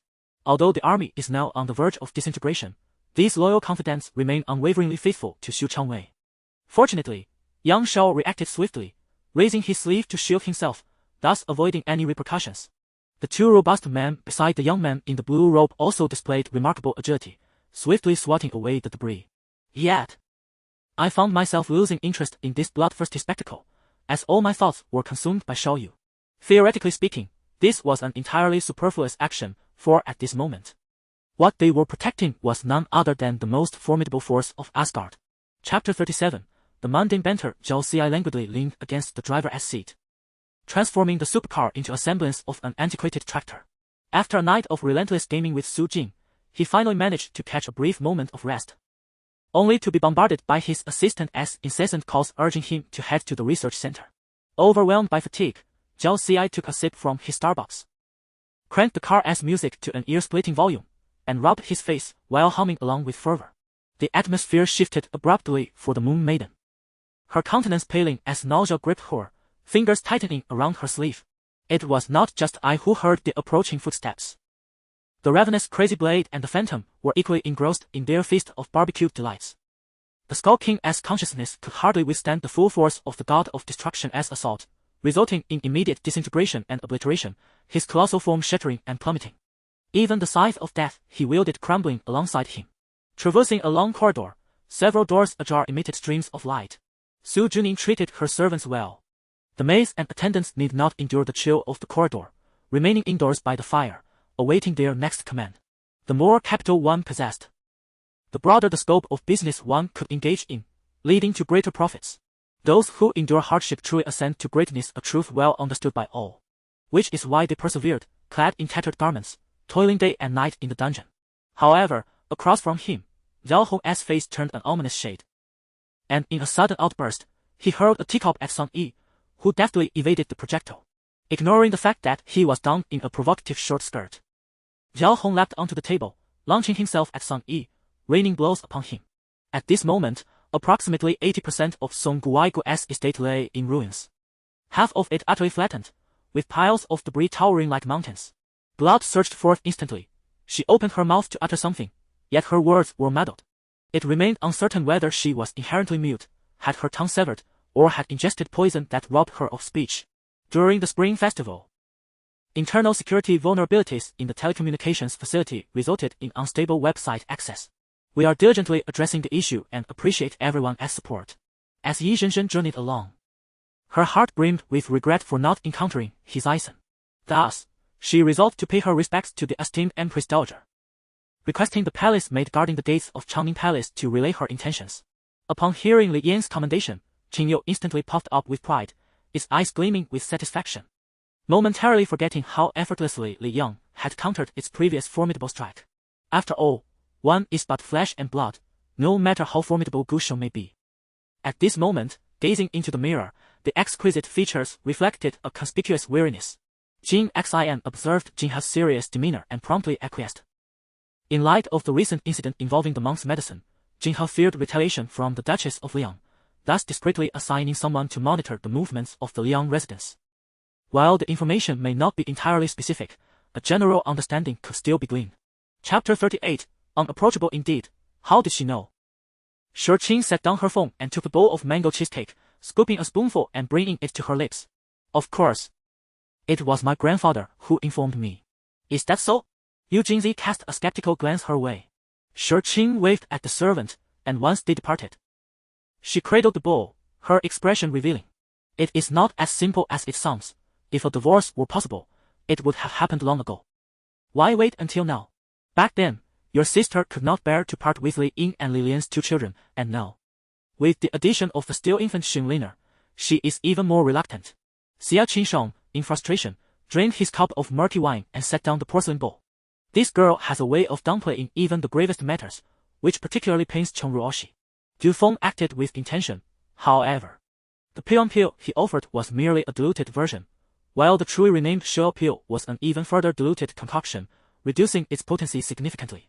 It seems that Yang Xin is not well informed, or perhaps the truly useful intelligence is highly classified. Wu Qingtao and Yang Xin have only known each other for a brief time, and it is unlikely he would divulge such secrets.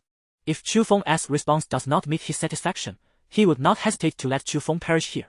Initially, everyone believed Zhou Wuji was assured of victory, but it now appears that circumstances may have shifted. With an aura of invincibility, Chu Feng stepped forward, causing the members of the Su family to instinctively retreat, as if intimidated by his presence. Chu Feng rolled his eyes, disregarding DeCao, and turned his gaze to the elder beside him, his expression slightly grave.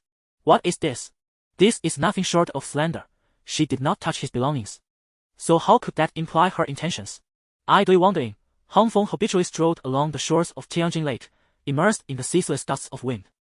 Without time to spare for the life of Shui Lu Guan, Zhang Tian delivered a flying kick, sending Shui Lu Guan soaring, while his body used the momentum to dart aside and plunge into the water. However, she failed to notice that, at a critical moment, the middle-aged man suddenly shifted his expression, thrusting his hand to push the Poison King Zhao Kun aside, allowing a bullet to pierce through the middle-aged man's arm, yet enabling Zhao Kun to evade disaster. Is the Demon Lord truly formidable? Once they break free, will they open the passage? Jiang Huairen pondered these concerns. What of the unsealing? As long as the passage remains closed, eliminating the Demon Lord suffices. Even if Lin Feng himself has no need for it, he would not leave it for others, as that would implicitly enhance their strengths. Yet, with his mouth sealed, all his cries remained trapped within, bursting forth only in his throat, contorting the features of the bald man's face grotesquely. Jiang Huairen shattered the dragon seal, diminishing his strength considerably. At this moment, he was only at the warrior level. However, the spiritual energy within him surged, somewhat swelling. This was the purest form of spiritual energy.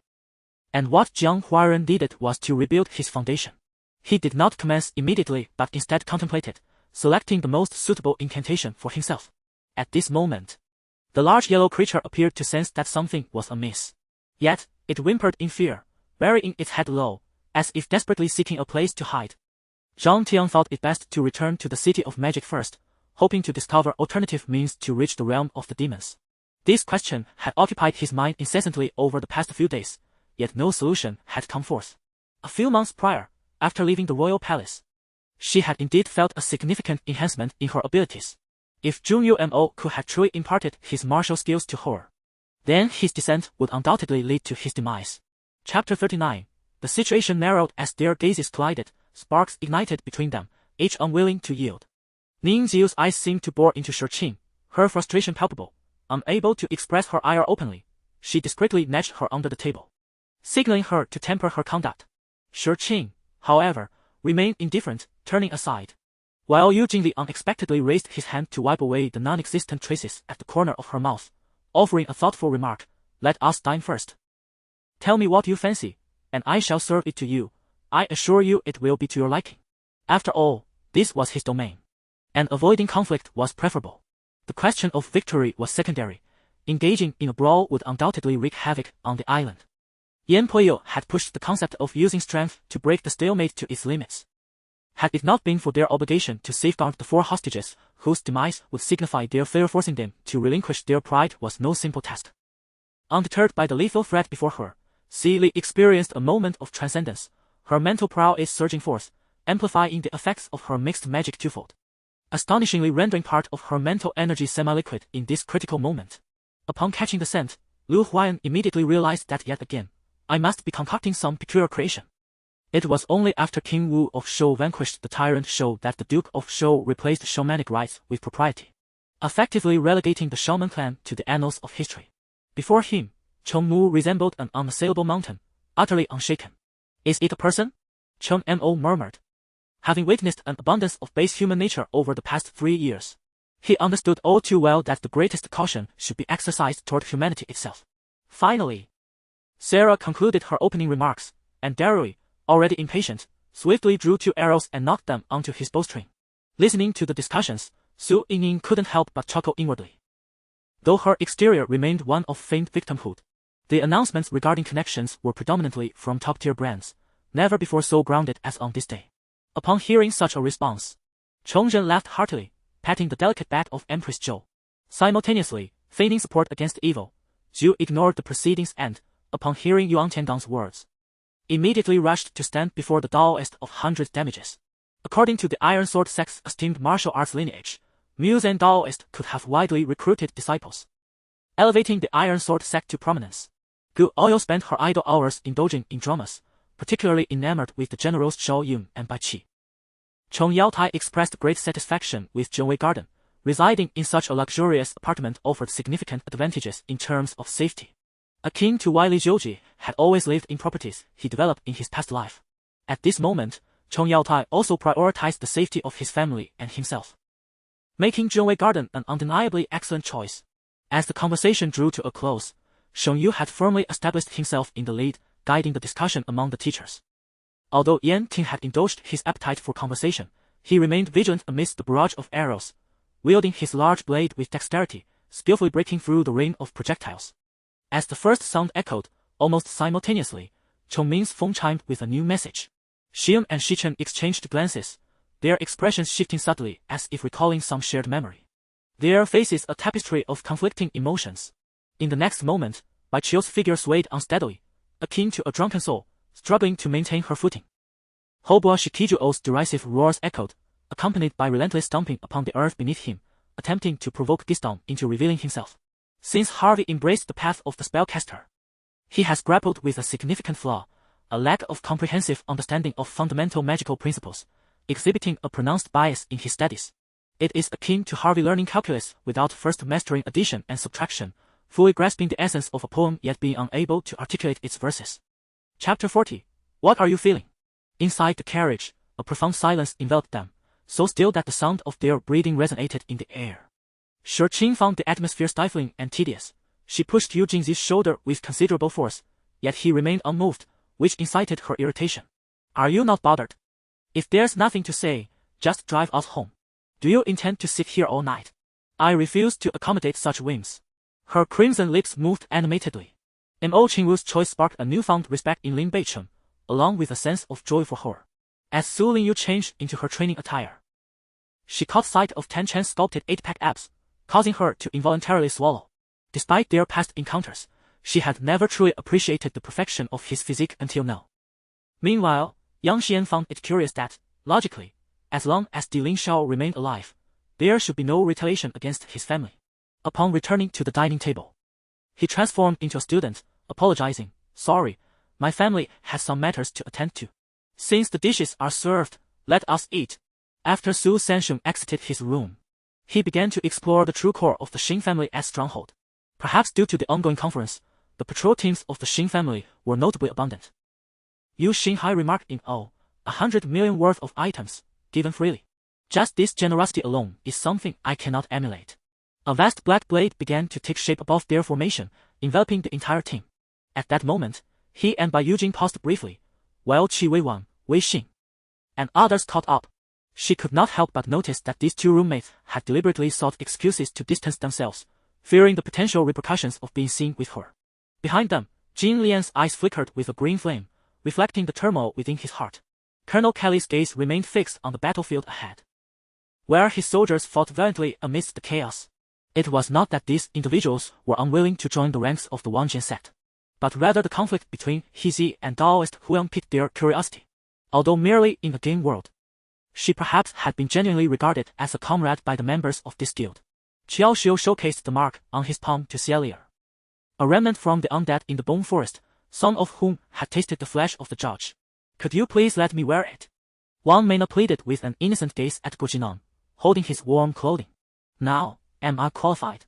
Qin Ming inquired nonchalantly, his actions akin to delivering a slap to Situbaiwa, darkening her expression. I gazed at Wang Luo, whose agile limbs seemed to have stiffened, as if bound by an unseen force, rendering him motionless. I began to understand. On one side lay brothers who had faced life and death together. On the other, his career, which bore the weight of his aspirations. Zhang Jinyuan is not only blessed with beauty, but also possesses a delightful character. Moreover, her father holds the esteemed position of director of the Yanjing Education Bureau. Having recently entered Yanda, she swiftly earned the title of campus belle, attracting the attention of countless young men eager to win her affection. Yet, despite their fervent attempts over the past year, none have succeeded in their pursuits. Gu Wufang, clearly attuned to the atmosphere, felt her face flush even deeper, a consequence of her earlier indulgence in drink. Nevertheless, she thoughtfully extended a bottle of beer to Gu Jinan, offering him a means to temper the heat. Go painfully, revel while you can. You have no place to stay. Instead of seeking new employment, you should be prioritizing your search for accommodation, the bespectacled man retorted mockingly. At last, M.O. Zhang comprehended the significance behind the Demon King's words and the accompanying sigh. Upon witnessing the retreat of the Shu Kingdom forces and those of the Classicis Kingdom, the soldiers of the Siren race erupted in jubilant cheers. Chapter 41 is somewhat distasteful. The year has flown by swiftly, and within a short span, Shi Qing has undergone a profound transformation in her identity, leaving her with a persistent sense of disorientation. As the New Year's bells toll, on New Year's Day, Shi Qing receives heartfelt blessings from a few close friends early in the morning, and she generously sends a substantial red envelope in return. A friend, far away in a different country, has yet to reply due to the time difference, while Zhou Cheng, located 1,000 miles away in Jiangsu, connects with her through a video call. Ding Hu, upon seeing Officer Yang depart, suddenly flicks his fingers, sending 2 peanuts flying towards the immortal Taoist and Li Tianqi. Mo Fan, now on a meteoric rise, has approached the level of a congenital master, a talent deserving of the title genius.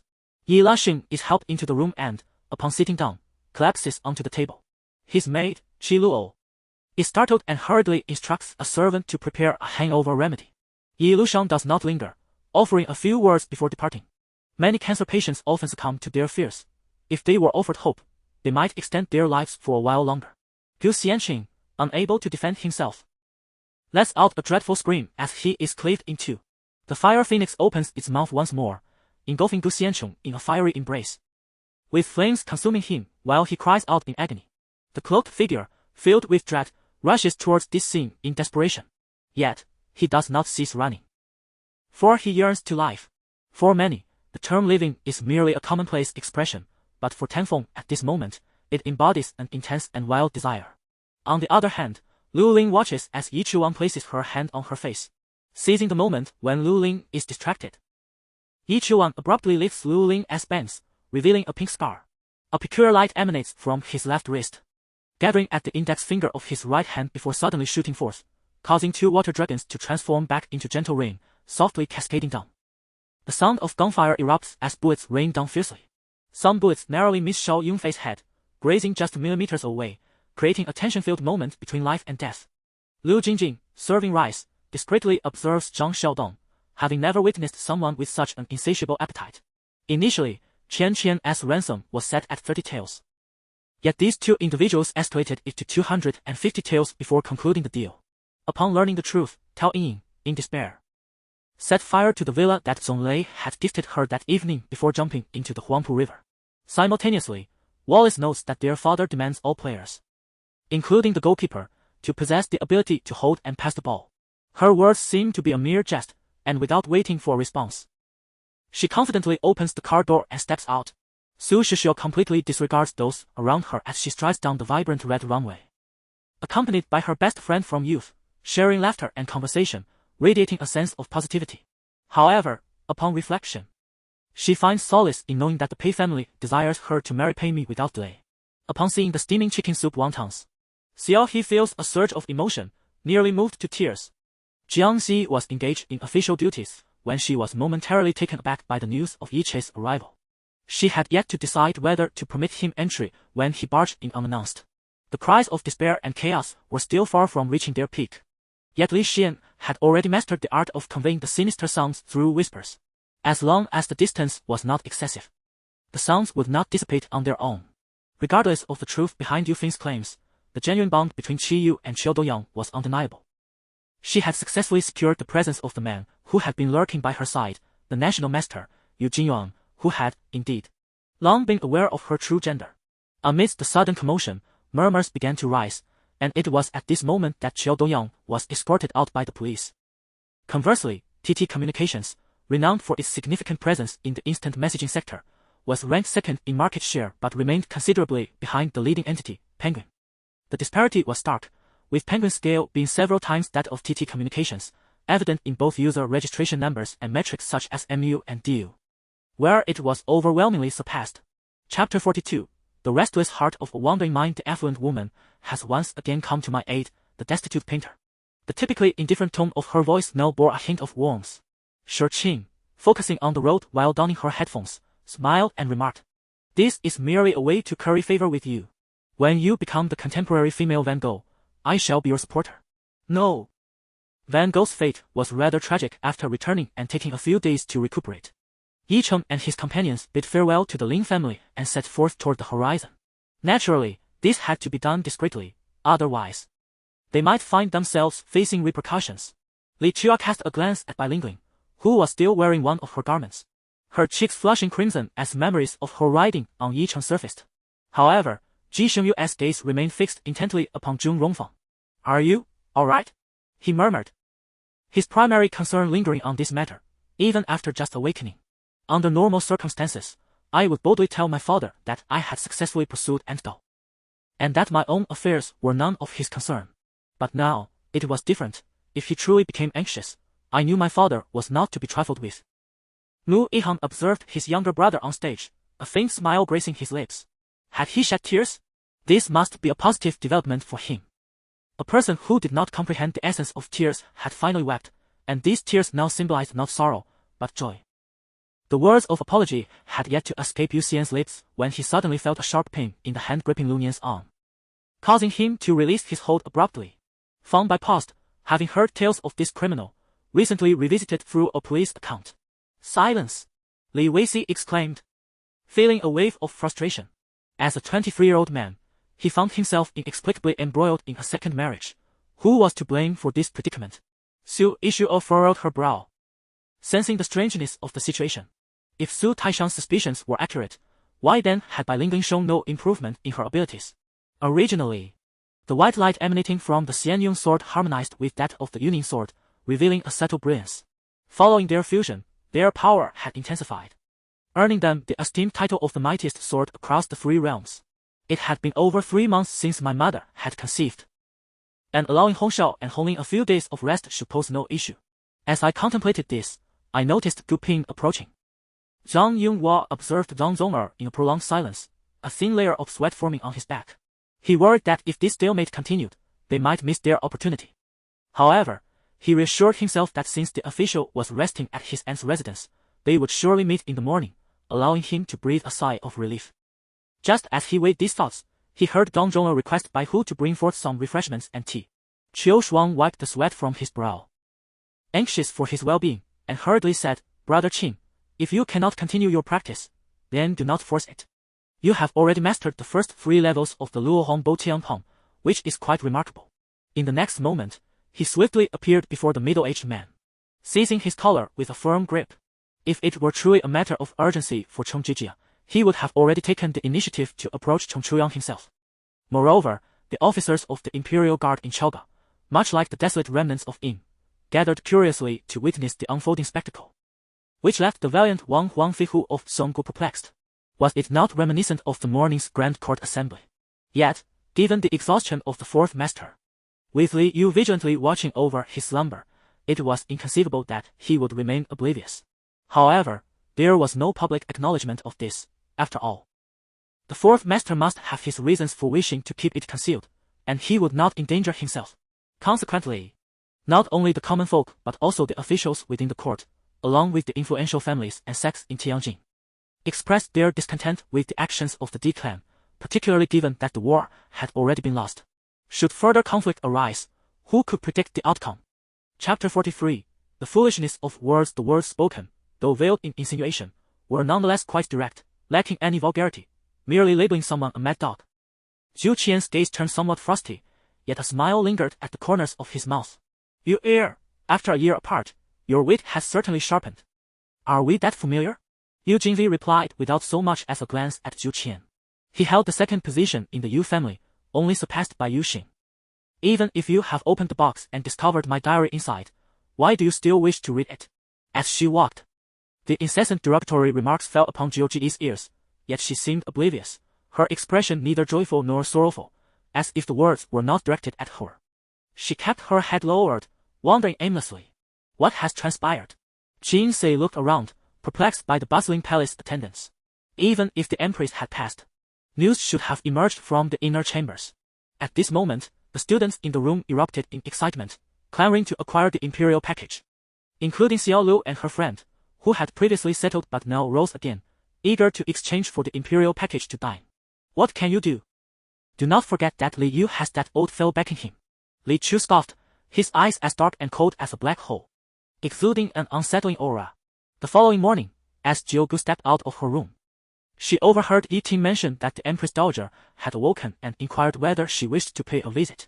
However, despite her inability to accept and her struggle to escape the past, after marrying Mo Shouxi, she endeavored to become a good wife. In the outer room, Long Er knelt with his head bowed before the hall. Liu Xiao cast a glance in his direction as she walked past him to the window, where she pushed it open to gaze into the distance. Only by doing so could one attract the foolish antagonists, eagerly rushing forth to present themselves as mere fodder, thus providing opportunities for the protagonist to shine. Stop! A startled exclamation rang out, as Yin Long opened his mouth and a cerulean orb emerged, enveloping Ao Bing in a shimmering blue shield. Without time for further contemplation, he turned and fled in a panic. All Li Zhao quickly reacted, maneuvering to intercept Ricky, while Gordon, unable to find cover and hesitant to shoot under Kobe's defense, was forced to change direction and sprint toward the arc's apex, especially for the extroverted Li Shenshen. She was almost compelled to lean over Guku to assess his condition, driven by her insatiable curiosity. If that is the case, it becomes clear why those on the investiture of the gods are bound by the Heavenly Emperor's decree. After reflecting on the balance of his choices, he nodded lightly.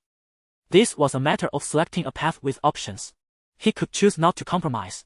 Yet doing so might lead to the loss of the royal support he currently relied upon, a thought that stirred Wei Jiu's heart deeply. The next day, Tian Feng resolved to face his fate, for after meeting Lu Ban, that individual had promptly perished, likely raising suspicions among others, ultimately leading to consequences for himself. At this moment, she no longer hoped that Robin would acquiesce to her previous conditions. The other party now possessed leverage, the potential for a comeback, and would naturally not allow her to manipulate them at will. Just moments ago, her strength had indeed been unmatched. The days of nostalgic reunions filled with tears were no longer in vogue. Lin merely teased with a smile. He first cleared the trash from his roommate's desk onto the floor, then swept it up with a broom, followed by mopping the floor. The formidable leaders of the two branches, Gui Daosheng Ao Shizhe, Seng Yang Ao Shizhe, and Di Shongtian Ao Shizhe, united to launch a precise spatial singularity attack, shattering the barriers of the world's spatial realm. The 6 distinguished practitioners, along with Song Qixing, coordinated seamlessly according to their well-practiced routines, each taking charge of their respective branch formations as they prepared to unleash their assault. The pale purple threads of fate pointed towards a location in space less than 10 kilometers in front of Dishaoshao, as well as a vast legion resembling a rapidly moving force situated thousands of light years away. Chapter 44. Love and rivalry in a fleeting moment of doubt, the next instant. They were enveloped in intimacy. Shi Qing was momentarily taken aback when the doorbell rang. A surge of delight coursed through her. How timely this visitor was. She gently tapped the man's arm, urging him, let go, someone is at the door. It was needless to guess who awaited outside. Yu Jingji feigned ignorance, utterly unwilling to release her, as he felt a tumultuous sensation in his chest. Such an atmosphere was rare in the mortal realm. To claim one had experienced something superior might attract the attention of those with ulterior motives, leading to a cascade of troubles. Yu Ling despised the complications. Upon witnessing this attribute, I was genuinely astonished, for the defensive capability of this colossal puppet was remarkable, akin to that of a formidable engineering tank, instilling fear in onlookers. Were these students to be granted any leeway, one could only imagine the chaos that might ensue. Regrettably, it was still long before news of a man's misfortune spread. Though the specifics were shrouded in secrecy, all that was disclosed was that she had committed a grave error and had been expelled from the palace. I felt a wound on the back of my neck, Evidently, this spectre had also sought to consume me, but my resilient flesh had thwarted its attempts.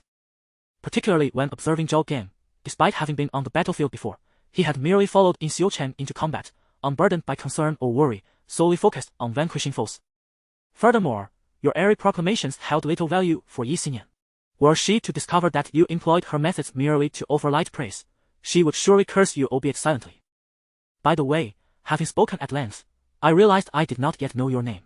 Huang Shaotian, after a lengthy monologue, paused when he noticed no interruption. And it struck him that he had yet to inquire about Jiang Shuai's name. Moreover, as a spectre, one could not bear the sunlight and would be pursued by certain exorcists, rendering the uncertainties plentiful. He glared at Jin Rong, questioning. Since when did a prince's ambition for the throne become a legitimate affair? Zhou Sheng smiled softly, choosing not to elaborate further. Upon entering the room, his sharp demeanor softened, transforming him back into the amiable elder he was. Had it not been for his status, he might have even wished Lorenzo a good night. A sudden, violent clash reverberated through the air as Wu Bei and Chu Xiang separated, both harboring fearsome powers and combat techniques, resulting in a stalemate with no clear victor. Qiao Anqing felt a newfound confidence surge within her. No longer timid, she strode boldly towards the front desk. Xiao Xi inquired of Bai Shirley. Her gaze rendered Xiao Xi slightly uncomfortable indeed. It was an awkward sensation, for she had never imagined Bai Shirley could display such a radiant expression. One that could shine brilliantly with merely a hint of enhancement. Shiro Aicilia turned and walked into the kitchen. Xiao Xi carried the dish to the dining table, set it down, then returned to the kitchen to fetch another serving. By the time Rika brought out the simple soup, simple by her culinary standards, it was time for the meal to begin. Not far away, Cracker lay slumped at the base of a massive boulder, unconscious, his body covered in bruises and bloody wounds. The scar on his right cheek was particularly gruesome. Even if healed, it would likely leave a permanent mark. The other members of the Big Mom pirates gathered around him, their expressions dejected and defeated. Despite enduring relentless artillery fire, the cannons aboard the massive warship never ceased their barrage. The vast artillerymen fiercely returned fire at the surrounding Allied fleet, inflicting significant casualties in return. Chapter 45. The intrigue of women. The gossiping curiosity of women jolted Yao Ziyuan into a sudden realization. This could be deemed a family disgrace, should it leak. How would outsiders mock his aunt for being unable to control her man, allowing him to bring his illegitimate child home, and now usurp the family fortune? Wielding such immense power, Yao Ziyuan felt a pang of regret for his momentary indiscretion. Tugging at his tie and grasping Yu Shuang's chin to warn her, do not ask foolish questions or make reckless statements, understood? Indeed, within this vast universe, the title of the war god, Xiaoqi, bore far greater weight than that of the crown prince of the great starry kingdom. She found herself at a loss for words, unable to articulate her thoughts, engulfed in a profound sense of grievance. You are unwell. Allow me to accompany you to the hospital, Lena. Please assist me in requesting a leave of absence. Jiang Yezhen immediately turned to Lena. She yearned to preserve her last vestige of virtue, yet she sensed that even this was slowly slipping away. For her intentions had shifted from a pure desire to assist others to a longing for mere acknowledgement. This was the only avenue through which she could earn praise. That man was, apart from his visage, utterly ordinary, so commonplace that one could not even identify him should he be cast into the dust. I see, Xian Zun remarked while caressing Wang Xiao's head. It is hard to fathom how such an innocent child has survived out there for over a year. It was time to pay the rent again. Jiang Yezhen nonchalantly claimed she had already settled it, even prepaying for 3 months, stating that a recent advertisement campaign had soared in popularity, leading to a product sellout and an unexpected generous bonus from the company. As Su Hangyue spoke, the expressions of Yun Xian and Yu Jinlang grew increasingly grim, clearly unsettled by such scheming and machinations. Tan Feng had, of course, rendered Lin Shuyao dazed. His action stemmed from a genuine desire to protect this exquisite flower from tarnish. If something were to transpire between him and Lin Shuyao now, it could be manageable if his ailment were resolved in the future, but what if it remained untreated? What then for Lin Shuyao? Moreover, amidst the Spurs' 3 consecutive losses, every newcomer had ample opportunity for development, and Popovich rarely entrusted the bench unit so completely, allowing them to seize control of the game. Although Wang Yu had yet to discover a method to triumph over Mufai, he remained steadfast in his belief that he could devise a solution. In the span of merely 4 months, the once declining Xinyuan Holy Clan made a powerful resurgence. The newly appointed Emperor Saint launched a vigorous offensive. dismantling several first-rate faction strongholds within a month and executing those who had previously conspired against the Shenyang Holy Clan. Very well, let the Beckett brothers pilot the dangerous wanderer. Scott nodded. Uttering this before returning to base. By condensing pure spiritual energy, measuring strength with gravity, Yunfiang finally broke through to the monumental threshold of 10,000. Observing the elderly woman racing toward the Sun Terrace, Jian Li instinctively pursued her, knowing that in doing so, she would have to relinquish her grip on Wang Yu's hand. This statement, while seemingly reasonable at first glance, upon further reflection, was indeed a tautology. In basketball, victory hinges on points scored. And one rarely witnesses a team with a superior score lose. Fortunately, after passing the ball, James sensed something amiss and rushed to recover it, successfully reclaiming possession. Upon hearing Qing Hao directly address Lu Fiu by her name, Shimen Jinliang realized that they were indeed familiar with one another, accustomed to playful interactions, rendering her presence somewhat superfluous.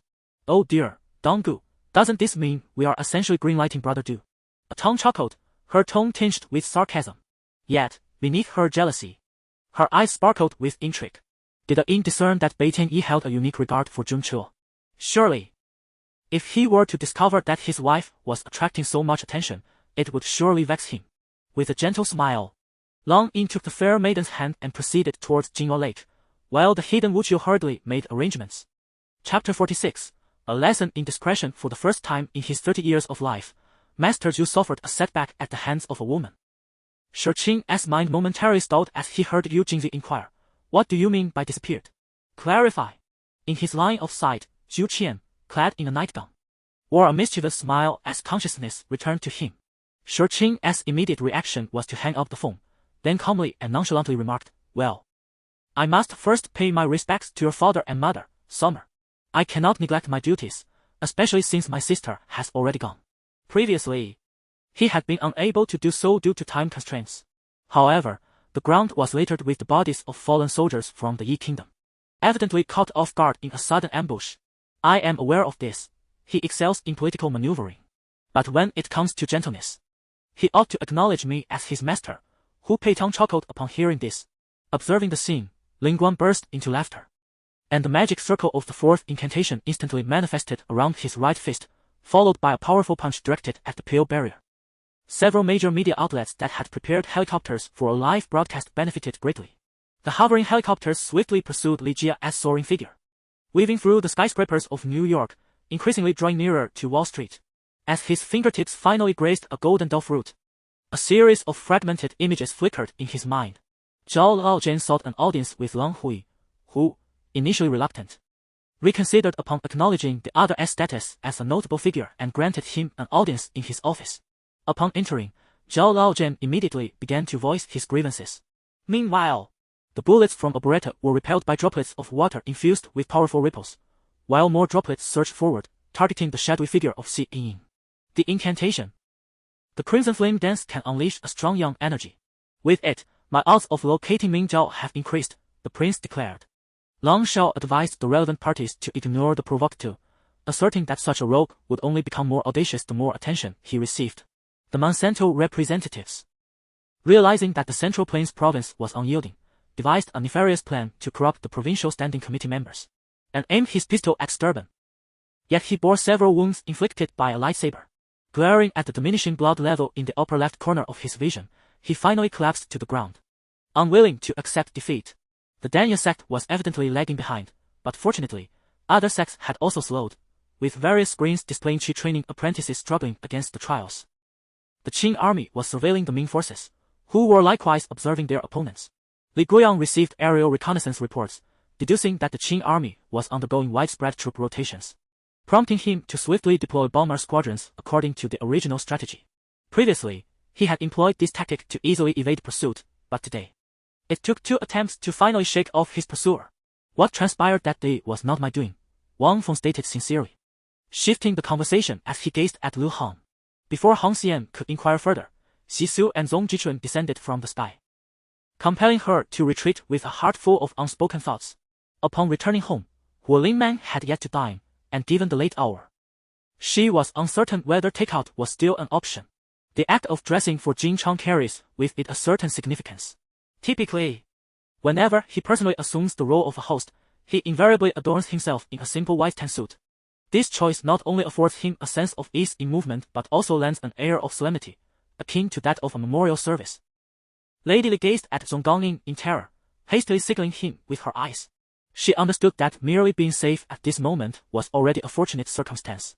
The emperor's whims in granting titles were unpredictable. Should he continue to act with such imprudence, inciting the emperor's wrath, it would spell disaster for all involved. Chapter 47. Keep your distance. This statement caught Gao Qiu off guard. Frequently mingling within the circles of affluent families, she was well aware that betrayals during weddings were not uncommon. Adhering to her professional decorum, she refrained from inquiring further. Although the endeavor had faltered, the opposing team had expended considerable effort. Sure, Qinyuan intended to cover the expenses incurred during this period. Yet Gao Qiu mentioned that Yu Jing had already deposited a substantial sum. It could be understood that the matter would soon reach Yu Jing's ears. Wendy Wood was merely a former guest of his. Parma finally awakened from the camaraderie and understanding he once shared with Wendy Wood, re-establishing himself as Count Parma Patton, the loyal steward of Duke Baya. According to the former principal, Northern University currently employed over 300 administrative officials, and regarding the numbers of departmental units and officials, not only was the old principal uncertain, but the executive vice principal and other leaders also shook their heads in confusion. Fu Cixi was on the brink of madness. Could her years of hard work and stellar reputation in the circle be lost so easily? Brother, you've learned bad habits from them. Xu Fang's cheeks flushed. Despite being married for some time, the couple maintained a respectful distance, and such playful teasing between them was rare. However, Xiao Hong's actions surprised her, stirring a wave of tender emotions within her. Within the Zuanmu manor, Li Song continued to wield the Hongman sword in one hand and the reincarnation staff in the other. Tracing circles in the void, his face underwent a myriad of expressions, beads of sweat as large as soybeans dripped down, and his movements grew increasingly sluggish. Even if these items are produced domestically, could they possibly be intended for export? After examining the item, Su Lao inquired. Even my three pure ones have been toyed with. How could Li and Kunpeng expect to cut corners? Lao Jun sighed in resignation, halting the primitive discourse, and gazed towards the heavens. Those involved in logistical operations and the planning of city defenses were acutely aware of the current state of the Baya Legion. Lu Zhengxin quietly congratulated himself for his foresight in befriending the Zhao family early on. Otherwise, he would have unwittingly created a formidable enemy, the consequences of which were unpredictable. It felt as if the entire venue had been muted. Even Lan Jian, who had been speaking, sensed something amiss and turned to look, stunned. Over the years, he had maintained communication with the current owner of any castle, hoping to assist her in reclaiming it.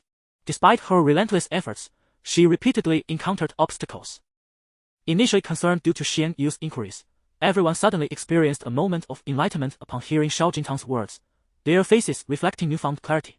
The Qiao family, one of the significant clans in the southern Qin kingdom, had gradually fallen behind due to the increased cultivation resources of other families and the remarkable talents of their younger generations, facing an implicit risk of being ousted from the elite circle. Furthermore, outside the confines of the southern Qin kingdom, the Qiao family was hardly noteworthy. Tonight, Qiao Rong'an arrived early. Her son, with his comparatively low cultivation level, meant they would linger longer to practice slowly. The eye fish exhibits aggression towards individuals with cultivation levels below the green profound realm, and unfortunately, Qiao Yi is merely at the yellow profound level. To cultivate safely and smoothly, the optimal approach is to consume the eye fish before entering the cold pool for training. Qiao Ru's heart trembled violently. What manner of place is this? And why does it emanate such an ancient aura? Is this the essence of the primordial?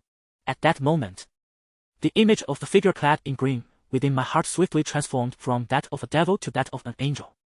Though I am aware that her intention to eliminate the elder Lin is evidently driven by some ulterior motive, I initially came to assist her, yet, in this instant, it feels as though she is aiding me in seeking retribution. Indeed, without an Ailinga, who could have fathomed that the renowned young Master Sheng would reside in such a place? Chapter 48. Like wolves and tigers in an instant. Shi Qin's emotions soared like a roller coaster, filled with tension and excitement. Finding a lawyer could mean encountering an unfamiliar relative. One could only wonder if it was a stroke of luck or a step onto a landmine. In the small town of Saocheng, it was impossible to avoid acquaintances from the Yu family circle. Her knowledge of the various relatives was minimal, gleaned only from casual conversations with Yu Xing and introductions from Zhou Chong regarding Su. Within the workshop, over 100 craftsmen were diligently stitching leather armor. crafted from animal hides, including cowhide. Xiangliang picked up a piece, examined it, and then handed it to Wu Rui. Upon inspection, Wu Rui noted its superior craftsmanship compared to that of Poyang, nodding in approval with a raised thumb. What ingredients must the world possess to truly be deemed a world? And what forms the very foundation of this world? The wild sound waves transformed into boundless sonic waves, swiftly radiating in all directions. Who are you? Chao Feng exclaimed. Somewhat flustered. Outside Wu County, she seldom ventured out, and this time, in a fit of pique, she encountered misfortune, causing her to regret her decision deeply. All right. Brother Sheng Yi, we shall not delay your time any further. After concluding your business, do return to Baiha Town. Yu Nuo and I will await your arrival. Man Jun said, grasping Sheng Yi's wrist with a serious demeanor. A golden torrent surged forth from the spirit ring, completely engulfing the space in a matter of moments, saturating the surroundings with a golden hue. With a soft bang, the sound was hardly noticeable amidst the cacophony of the arena. The sound of a body hitting the ground was almost negligible. However, this time was different. As the figure fell, it caught the attention of those nearby, causing all combatants in the arena to cease their battles, their eyes brimming with confusion and disbelief. Just as their master had stated, their existence was solely for the purpose of killing. Thus, they fought fiercely, seeking only to attack, rarely taking measures for defense. They preferred to exchange blows, risking their lives in combat, willing to endure a sword strike or a slash in return for victory. Their methods of attack were treacherously cunning. Each move aimed to bring their opponent to the brink of death. Subsequently, with Sheng Yi's arrival, Liang Xiuya's boyfriend, Song Hao, proposed a visit to a nearby amusement park. Sheng Yi, having not accompanied Yu Rui in a long while, readily agreed without a second thought. Thus, a party of 10 departed from Southwestern University in Sheng Yi and Song Hao's vehicle. Dealing with Yu requires no prolonged warfare. With that, Lang Huang activated her divine Tianman physique to its utmost limit and delivered a punch towards the Demon Emperor Xia Jun. The Demon Emperor evaded her strike with a slight movement, and upon seeing him dodge, Lang Huang felt no surprise as she launched another series of attacks. Surrounding the palace were 7 closed stone doors, with the staircase leading to a total of 8 doors. Upon closer inspection, these 8 doors were arranged according to the 8 trigrams. Continuing forward, the path descended, the terrain gradually lowering as they delved deeper underground. After passing 4 forks in the road, they discovered a lurking presence halfway through a mining tunnel. Rather than standing atop a moral high ground to criticize and impose demands upon others, it is far more enlightening to engage in empathetic reflection, considering the lives they lead and their genuine aspirations. Perhaps through such understanding, the actions of others may become more comprehensible. Suddenly, Man Chi's heart raced with an unusual intensity. A jolt coursing through him. His expression momentarily faltered as his gaze traversed the faces of the pallid figures, settling upon the individual at the rear Wu. The crimson-clad spectre halted a considerable distance of 5 or 6 meters from Lei Cheng, its visage a grotesque tapestry of flesh and blood, with its only intact feature being its eyes. The red-robed phantom scrutinized Lei Cheng with its piercing gaze, its right hand cradling its chin as if deep in contemplation. In a moment of resignation, Lapisi spread his arms wide, and in an instant, Yui leaped forward, enveloping him in an embrace. Chapter 49. Humble submission. In a moment of realization, Eugene chuckled coldly, exclaiming, "The lawyer she hired is you." It was unexpected that Shi Qing possessed such capabilities. A mere divorce case could summon such a busy individual. Su Xiyuan, a partner at Ding He Law Firm, had not taken on divorce cases for years, delegating them entirely to his subordinates or junior lawyers, agreeing to represent Shi Qing. Indeed, I noted that the timing was quite reasonable. She had previously reached her peak, yet had not managed to break through. But how should I convey this to her? Hai Wu felt a twinge of frustration. Several male officers volunteered to step forward, unwilling to allow the delicate police flower to approach a brutal criminal. Once Kelly Long departed, Harry felt a tumult of emotions. Suddenly, his good friend had found someone they cherished. While he was happy for Kelly Long, a sense of loss lingered within him. Zhu Yujian drowsily agreed, his head pounding. And upon opening his eyes, he reached toward the furnace, gazing affectionately at Princess Changping. The eldest disciple of King Xiufeng wore a grim expression. Failing to handle a foundation establishment cultivator at the early stage was truly pathetic, leaving only hope for the next opportunity. Lu Chu's wife and Cynthia also alighted from the carriage. Upon witnessing the curtain of the carriage lifted, Ravenous beheld Lu Chu's lifeless body revealed. Get lost. The elder, referred to as Shu, was the one leading Yi Shouwang, possessing a rather irritable temperament and a hoarse voice. Bai Suyang adeptly maneuvered behind one assailant, catching him off guard. And with a swift motion, a tranquilizer dart accurately struck the artery of the man. Long Mush picked up a cup of pure coffee, leaving without a backward glance, disregarding Bai Sumo's presence entirely. As the dust settled, the scene within the combat circle became starkly evident. Only a severed hand clung tightly to the knight's lance. Yet Adil remained untouched by dust. Even the steed beneath him remained impeccably white. Chi-Chi chuckled, having spent considerable time with Da Wuhui. She was aware of his often irreverent demeanor. The mountain summit roared, massive boulders scattered in all directions, as bursts of thunder echoed, imbued with a sense of cataclysmic power. Lin Zhirang recognized a familiar face. It was that individual who had sought him earlier, seemingly named Zhang Yu, an oddly memorable name. However, the divine Aurier a messenger.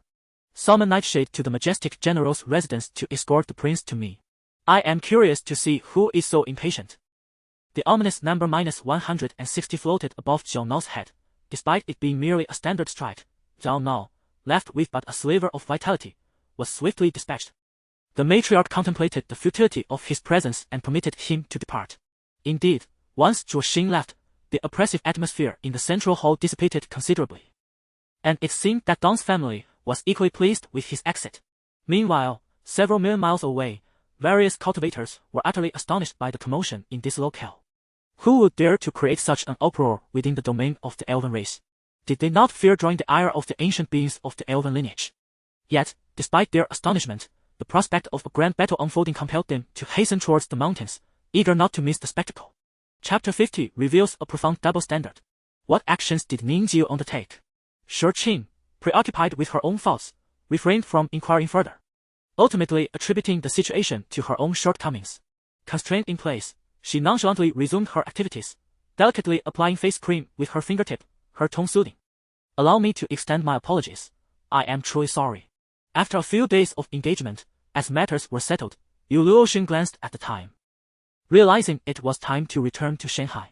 That is good. Both of us must survive this ordeal, lest we betray the goodwill of our nation and its soldiers. Su Guang concluded, turning to gaze in the direction they had arrived from. Contemplating this, Ai Owen closed her eyes, awaiting the inevitable arrival of death. Ultimately, she was merely an avenger unable to fulfill her quest for vengeance, a mere jest. I harbor disdain for those individuals. When someone confesses their feelings to me, I simply state that I have a boyfriend, Yu remarked.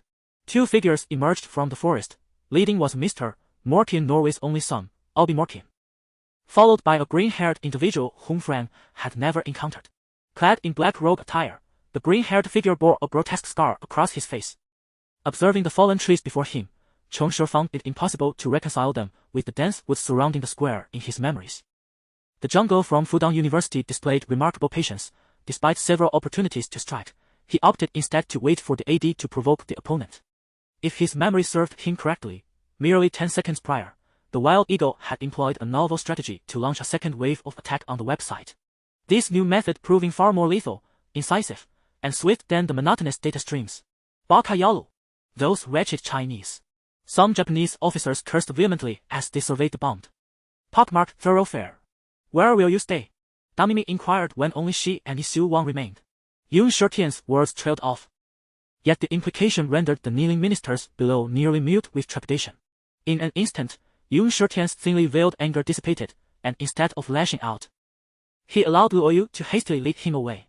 Mu Yun ceased speaking, silently observing the sixth demon emperor pressing the mysterious figure. General Guang. Zhao Shu pondered the scene outside the city, his heart boiling with indignation, his expression growing increasingly unnatural. After the two senior brothers had exchanged pleasantries, the four parted ways, while Mo Yuncheng followed closely behind Shuang, ascending step by step.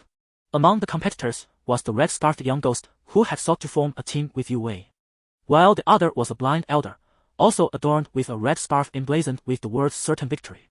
When Furong noticed my silence, she remarked, "Why haven't they arrived yet?" I wanted to persuade them both. Could something have happened at home? Given the rampant gossip, why not act as a matchmaker and facilitate their marriage? What kind of secret technique is this? Mu Yun swiftly dodged to the right, only to find that the azure light seemed to be enchanted, following closely behind. In an instant, Mu Yun raised his celestial sword defensively before him, hoping to mitigate the impending harm. Although Yifeng was far from home, destined never to return, his youthful spirit remained. Tinged with a hint of melancholy before he quickly regained his composure, inquisitively probing about the journey with relentless curiosity. Under normal circumstances, the Liu family would have been in an uproar over a winery valued at 3 to 400 million. However, despite their hearts bleeding, they wore smiles on their faces, hoping that Lin Chong would accept. With eyes closed, Luo Ning intended to retreat, yet in the next moment, he unexpectedly craned his neck to gaze at the bloody battlefield below. Chapter 51. A sudden dispersal. As the words fell, a fleeting shadow darkened Eugene's eyes, and he instinctively clenched his fists. Shi Qing bent down to retrieve paper and pen from the bedside table, oblivious to the man's unusual demeanor. It was only upon approaching that she noticed the storm of resentment gathering in his profound gaze, which gradually grew somber. In that instant, an inexplicable fear welled up within Shi Qing, causing her steps to falter, halting at a distance. However, what Shen Boling and Chu Liu'er remained unaware of was that Xian Weiyang harbored a fondness for Qi Kashu'ai, a sentiment he had never expressed. Most of the refugees trembled in fear, some stood numbly in place, while others knelt on the ground, repeatedly bowing their heads in supplication. Suddenly, Fu Duoduo felt his heart race. It was as if he were suspended in the clouds, poised to plummet and shatter into countless pieces. Shall I train them according to this plan? Although Shen Boling felt a tinge of disappointment at her impending departure, he made no move to dissuade her. Yet he needed to clarify the training matters first. After a moment of silence enveloped the private room, it became apparent that there lay such secrets beneath the surface. No wonder the thriving business had gone mad, signing Zhao Rui even before her graduation and lavishing so many resources upon her, an unwavering support indeed. At that moment, with only a few students present, astonished eyes widened when they saw me enter, quickly darting glances toward He-Yun. If it were an ordinary ninja, engaging in close combat would be unwise. It would be preferable to employ ninjutsu or long-range attacks. However, Mizuki possessed her own method. By infusing her chakra, she could self-detonate upon colliding with an opponent's chakra, thereby neutralizing the attack. Her body weakened, she knelt on the ground. If tears could flow, Mizuki would have wept. Yet, having undergone such an experience once before, she had steeled herself emotionally. The Shepherd Knights had long concealed themselves in the shadows. Yet the Knights Templar were no strangers to them, for the two sometimes executed confidential missions together. The Celestial Palace possessed a spirit to nominate on the Crystal Monument. It seemed none here held the requisite qualifications. Throughout the ages, countless individuals had visited this monument. Yet only the names of the untroubled fairy and Qing Wen remained inscribed upon it, both of whom were unparalleled heroes who had truly quelled an era. The outcome diverged entirely from initial expectations. Jun Moe merely blinked a few times, flashed with lightning, and effortlessly subdued these individuals, causing them to forget their duties entirely. Indeed, the saying that beautiful men bring disaster held true without exception. This was a voice of exhilaration, a resonance between swords, akin to long-lost brothers reuniting after years apart. Eager to engage in a playful tussle, looking once more at treading snow, something still rested upon his head. I approached slowly, and the object atop treading snow immediately lunged toward me. Goodness! It was Dodo. I spun in circles, cradling Dodo, who affectionately stroked my face. Before noon, a procession appeared on the horizon, among which was a resplendent carriage, accompanied by dozens of riders on magnificent steeds, followed by 4 carts laden with goods. Presumably gifts. They did not raise the flag, fearing it would attract trouble. Regardless of whom Brother Jianhuang favors, he will always cherish Shuel. I will forever be your elder brother, ever since the day you pilfered my pouch. Upon hearing this, both Jianhuang and Hang Shui burst into laughter. Little do outsiders know that Yu is indeed in dire need of funds, as the amusement park's attractions are exceedingly costly. In Lin Wujia's eyes, a tremendous ambition gleamed. In his prime, his talents were unparalleled. In just 30 years, he managed to attain the realm of Yuanshen during an era of scarcity. Yet, constrained by the limitations of his time and the loss of the anti-void techniques, he remains trapped in the Yuanshen realm. Chapter 52. Refusal to yield. This situation startled Zhou Chong, who hurriedly offered Shi Qing paper and poured her a glass of water. Observing her pale complexion, bloodless lips, and the crimson veins in her bright eyes, she felt a profound concern. Are you unwell? You should have informed me earlier. You needn't have come all this way. Shi Qing, suppressing her discomfort, shook her head, leaning her forehead against her palm and closing her eyes in a state of despondency. Zhou Cheng watched her with deep unease. Yes. A chorus of thousands of Tan soldiers echoed behind them, and under the leadership of Li Xiaogong and Xiao Hongxing, they entered the grand city. Indeed, what a cunning stratagem! All potential adversaries have been removed, and you have triumphed. Isis, the astute counselor of the Egyptian pantheon, delivered this analysis, causing a palpable shift in the expressions of everyone present. Fly, Fipeng. Xiao, who had never heard Fipeng utter sweet words, was momentarily taken aback by this statement. In truth, many great actors perform through self-hypnosis, consciously detaching their self-awareness to embody their roles, while Lu Qingmei, at that moment, was involuntarily immersed. The meeting place remained set at the hotel where Shao Yang resided. Typically, Wu Jianyu was quite the homebody. Had it not been for the unfamiliarity of Shao Yang to his wife and children, he would have preferred to invite him to his home. Moreover, one would presume that the territory claimed by the king of the blue crab would not be of inferior quality. Relinquishing it would indeed be a pity. After all, the treasure known as Luo Baojin was always in Shao Xin's possession, never having been utilized, leaving its true power unknown to all. Yes, we are assassins, employing the despicable tactics of otherworldly beings to carry out our deeds. One could easily deduce who proposed this exceedingly rudimentary yet superior plan compared to a frontal assault by a family of free. Jiang Xincheng looked up at Dan Taiyan, clearly perceiving disdain, mockery, and a hint of pity in the gaze of this second-tier cultivator, revealing his lack of regard for him. He set down his long and bright silver spear and drew his bow, as a general from Xi'an attempted to ambush Zhao Yun while he was unprepared. Such things are abundant in the mortal realm, are they not? If anyone were unaware of their existence, that would indeed be a rarity. Hidachiang's anxiety, even in the presence of Lu Guangzhen, was palpable. His jealousy remained concealed due to the profound understanding most villagers of Canwang, including himself, possessed regarding Lu Guangzhen's methods. Could the general be referring to himself? In the campaign against Daliang, both you and General Shou are indispensable to this king, Li Zunxiu stated. This was a form of coercion for Master Cui, yet simultaneously, it served as a deterrent for the remaining envoys. The disparity in power between the two men was vividly illustrated at this moment. The Demon Lord's methods could thoroughly suppress Kai Shoun, which was also within Zong Chen's expectations. Accompanied by a thunderous roar, the unparalleled divine blade, transformed from Zhao Yanshang, erupted in a spectacular explosion. Zhao Yanshang himself became a bloodied figure, akin to a meteor, hurtling past Qin Yu and crashing into the wall, causing the entire duel arena to tremble violently. Lin Zhuxian, possessing extraordinary talent, would have undoubtedly mastered all 8 formations of the sword domain without missing a single one, had she been there. Now, equipped with the Xian Yin sword manual, she stood formidable. Similarly, those within the Xian Yin domain were adept in this manual as well. If this were merely a contest of this technique, it seemed implausible that Du Li could rival her prowess.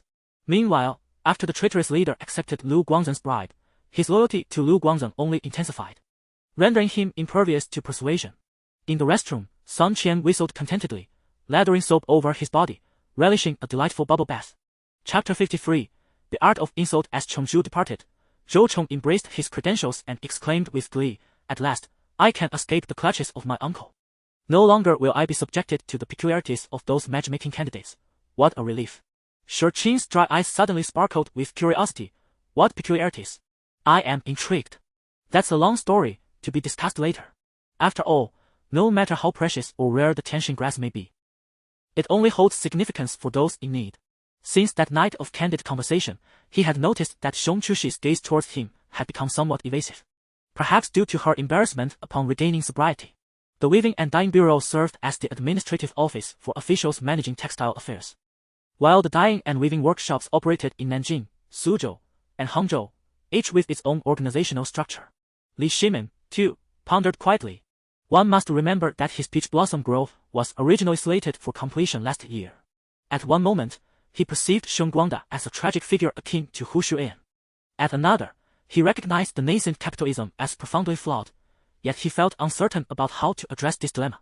Nevertheless, one thing was clear to him: to govern the realm, one must first manage the officials, not the populace. Ancon Foods had been acquired, and a meeting regarding the Fengnian soy sauce project was set for tomorrow. Ancon Foods' greatest asset was its soy sauce, and the acquisition was primarily for that purpose. The facilities for other soybean oil production were merely ancillary.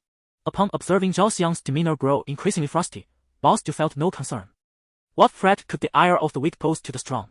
Li Shimin's eyes flickered as he murmured, That particular question also occupies the thoughts of this emperor. Yu Huang aimed to confront Zhao Pachulia, and he was sure to succeed. The warriors must safeguard Zhao Pachulia, yet this would leave him vulnerable to Yu Huang's devastating passes. After a few breaths, Feng Chang and Cui Tai pursued Dong Li to the great tree where he had sought refuge. But there was no trace of him to be found. Setting aside these procedural matters, the fact that Wu Qian and Lu Yudua had yet to discover an effective method to alleviate patient suffering during surgery had already displeased Qianlong immensely. She had always possessed a keen self-awareness, fully cognizant of the distance that lay between them. The bright moon only allowed her to subtly nudge Xiaofeng, who was closely positioned behind her, signaling him to act with greater authenticity. Let us not jest, even if Lin Maishan held unwavering confidence in Su Zifeng. She did not believe he could triumph in a 1v5 match, even against 5 novices. Su Zifeng extinguished the lights, and the once bright room was suddenly engulfed in darkness. Were it not for the faint moonlight streaming through the window, the room would have been impenetrably black. Within the scepter resided not only a historical overview accumulated over centuries, but also a hidden chip imbued with significance. The young master, despite his tender age, has already grasped the profound truth that wealth is not omnipotent.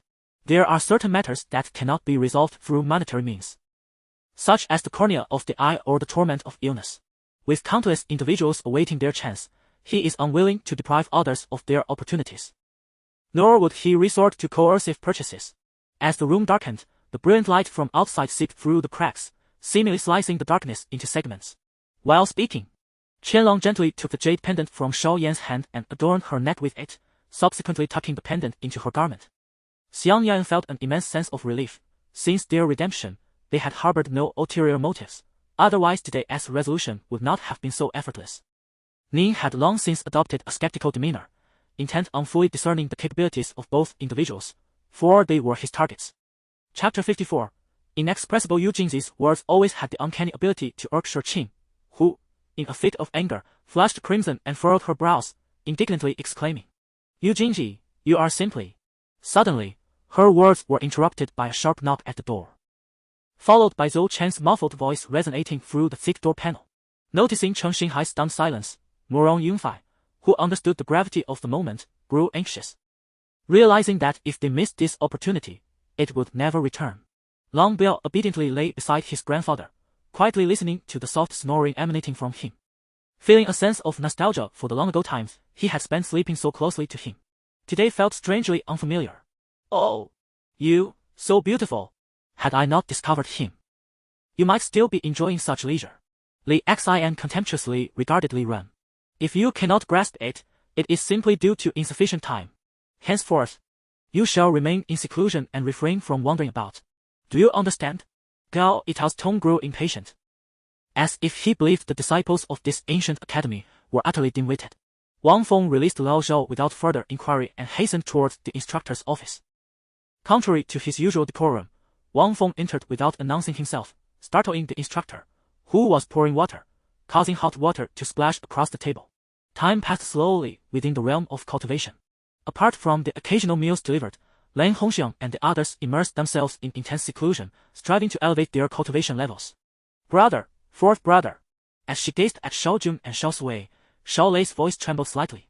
From the expressions and actions of the 3 wolf kings, she had confirmed certain truths buried within their hearts for countless years. After an extensive journey, Xianyuan Chengxian finally reached the summit of the cave.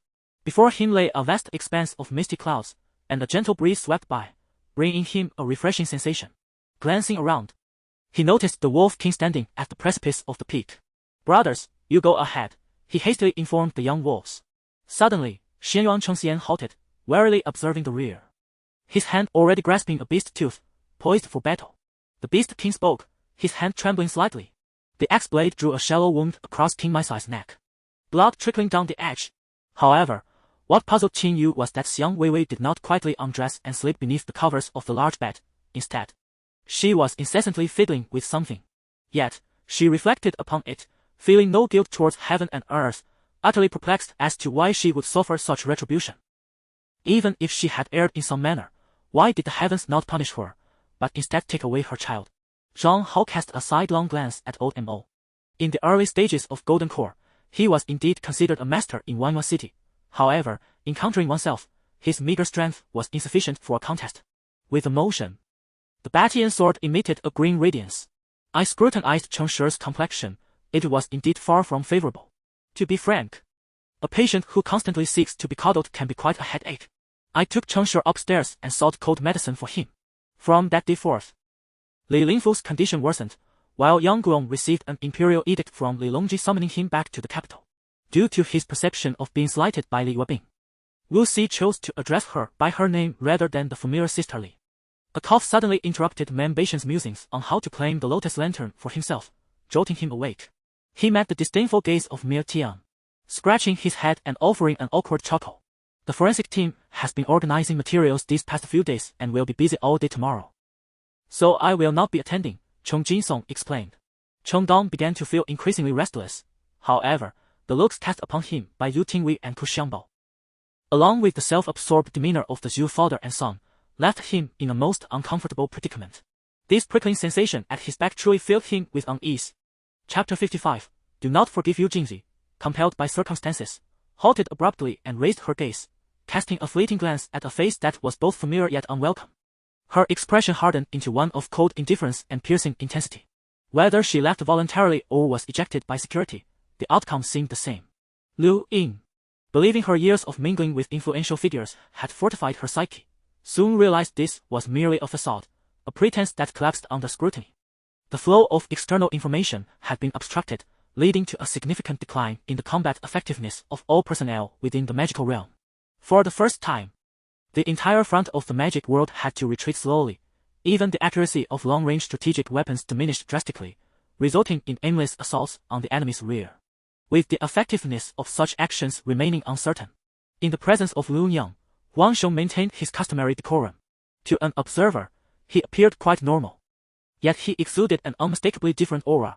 His speech, once gentle and understated, had taken on an unfamiliar edge. Why had he spoken so harshly moments ago? This was not merely a solitary query. Many others echoed similar sentiments, yet any voices of dissent were swiftly silenced by a forceful counter. Minyan harbored doubts about Aphra's claimed age of 18. The very act of presenting such items was a challenge even for her mother, Anna. In 3 years, should one attain the title of Jinsure, the potential to wield these items without adverse effects would be assured, unlocking their utmost combat potential. Dinner commenced amid a warm and lively atmosphere, where the family engaged in discussions concerning the arrangements for the couple's cohabitation. The inquiry into names was trivial. If Su Xian were to fabricate a name, Wang Qinwang would surely not accept it without first-hand evidence. Zhang Rui's question left Zhang Xin momentarily speechless, struggling to articulate a coherent response. You ought to consider who I am, if I were to claim second place in terms of information acumen among the 8 academies. No one would dare to contest my superiority, Carter remarked, brimming with self-satisfaction. The discrepancies in their accounts were vast. Someone was either deceiving or there was an underlying reason yet to be uncovered. After a moment of contemplation, Lin Nian resolved to venture out for further investigation. It was currently 10 a.m. Although the National Day holiday was drawing to a close, Hong Feng had not been idle during these days. Each of his live streams attracted over 20,000 viewers, and to describe the growth as explosive would not be an exaggeration. With the fall of the Tribulation Bearer, the Imperial World's calamity lost its target and began to wane, thwarting Qin Hentian's plans to bolster his strength through the power of lightning tribulation. A surge of golden light illuminated more than a dozen zombies. After a brief struggle and their agonizing cries, they were reduced to ashes. Xiao Tao momentarily faltered. Having forgotten this detail, being a government-sponsored event, certain policies were undoubtedly mandated by the authorities. In a hushed tone, he whispered a few words to the talisman and promptly channeled his spiritual energy, causing the talisman to transform into a fleeting light before vanishing. Shortly after boarding the subway, a text message with an address appeared on his phone. Ning Yu could visit the sect of the Howling Mountain to meet Yu Yu at any time and from anywhere, effortlessly bypassing Qingming, a luxury that Granny he and her companions could not afford. Currently, encountering Yu Yu poses a significant challenge. The entire realm of the worldly sects is firmly under Yu Yu's dominion, steadfastly asserting its influence alongside other formidable powers. They could escort Li Zichong to the vicinity, but only if Li Zichong could manifest the divine powers of a deity. After spending over 10 days together, Ji Yahui, who had always believed she would remain indifferent to any man, found herself reluctant to part ways with this rogue. The fleeting sadness she felt was captured entirely in Long Qin's gaze, who comforted her, saying, "Everything we are experiencing now will eventually pass." As long as we strive together to seek a solution, there is surely hope. Chapter 56. Encounter with a rival. The warmth of the room enveloped her as Shurqin stepped inside, promptly shedding her coat and draping it over her arm. Clad in a simple gray sweatshirt paired with flowing black trousers, her attire accentuated her youthful exuberance, while her long, dark hair cascaded lazily over her shoulders. Sunlight streamed through the window, illuminating her profile, enhancing her soft and graceful features. Despite her unadorned visage, she radiated a unique allure, appearing even younger. Reminiscent of a college student yet to step beyond the campus gates. She observed the animated discussion unfolding before her, a group of individuals chattering away about trivial matters, and felt an exasperated frown forming on her forehead. Sensing the surging energy emanating from the realm of fondue, recognized the critical juncture they had reached and steeled herself against any interference from Fengming. The application of lightning techniques was still rudimentary. Their only recourse lay in speed. Yun-song reflected on his current mastery of lightning, which remained at a beginner level, rendering him reliant solely on agility and the inherent swiftness of lightning. Yet, upon Lin Zhen's remark, he couldn't shake the feeling that Yi Xiu's timely appearance was rather too coincidental.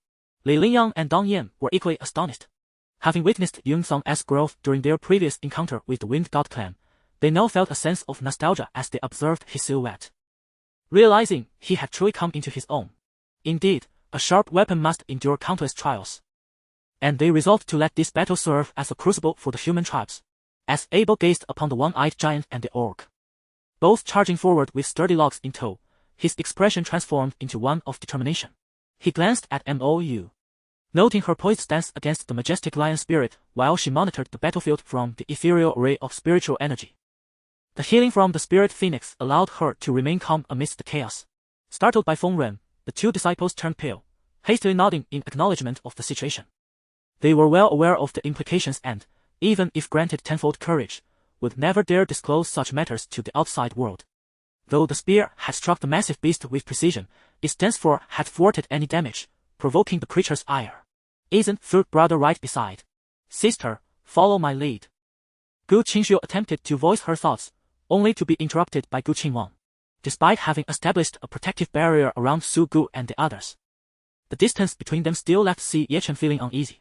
Gu-er, henceforth, I shall ensure you endure no further harm.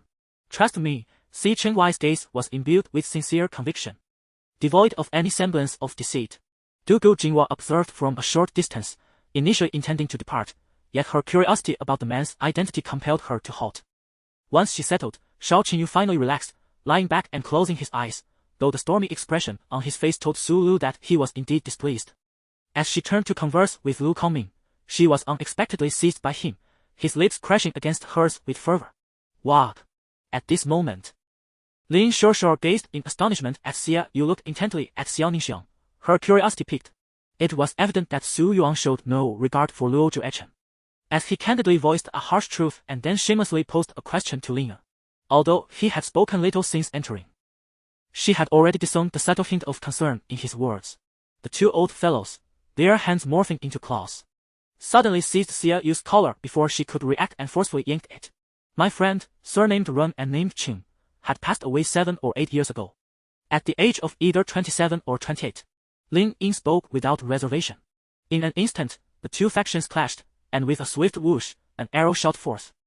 Cheng Tian deftly dodged to the side, dismounted, and with a graceful flourish, the green blade appeared in his hand, repelling a bandit who had attacked from behind the autumn breeze. Chapter 57. Addicted to the performance, the gentle sounds resonated in my ears, each word striking a chord within my heart. Before me stood a vibrant and radiant individual, as bright as the morning sun, rather than mere memories captured in photographs.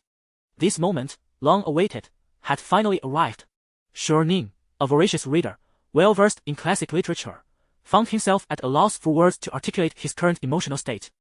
His tongue grazed his molars, and with a swallow, a multitude of thoughts condensed into a single utterance. Shenglu Xin Yan.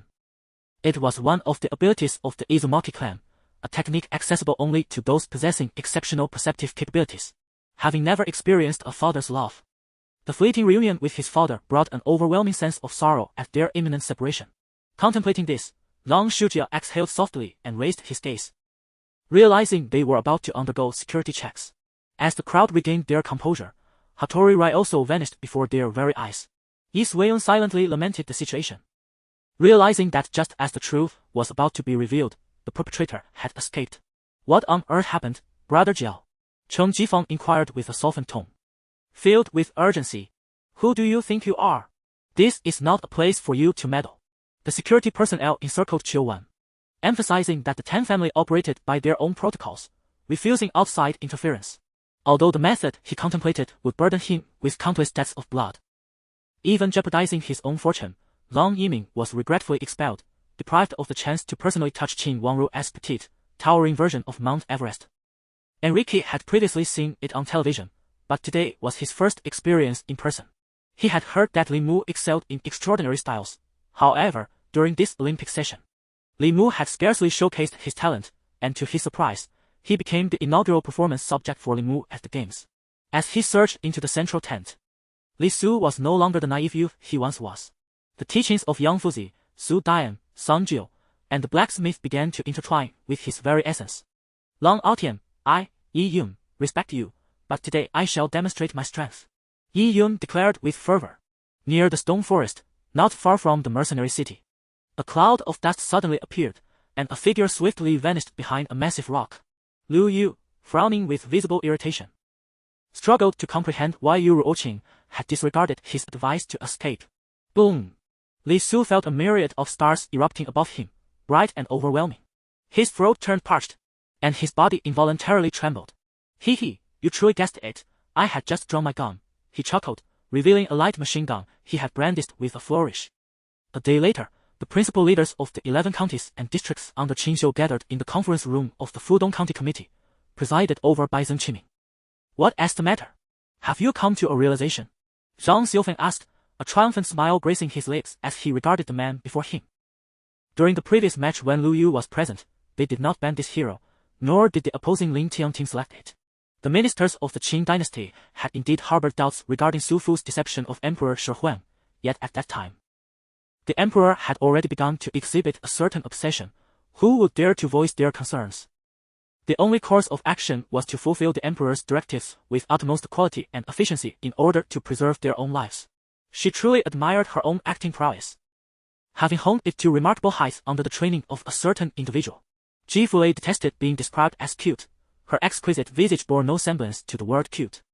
The azure sky seemed poised to cascade down, so vivid in its blueness, yet in the eyes of Lord Kesto, regardless of how radiant or bright it appeared, the sky was eternally shrouded in darkness. Chapter 58. The encounter. Zhou Cheng was nearby on business when he rushed over upon hearing the news. He recalled that Si Qing had mentioned having a brother, yet he was taken aback by the clarity and elegance of his demeanor.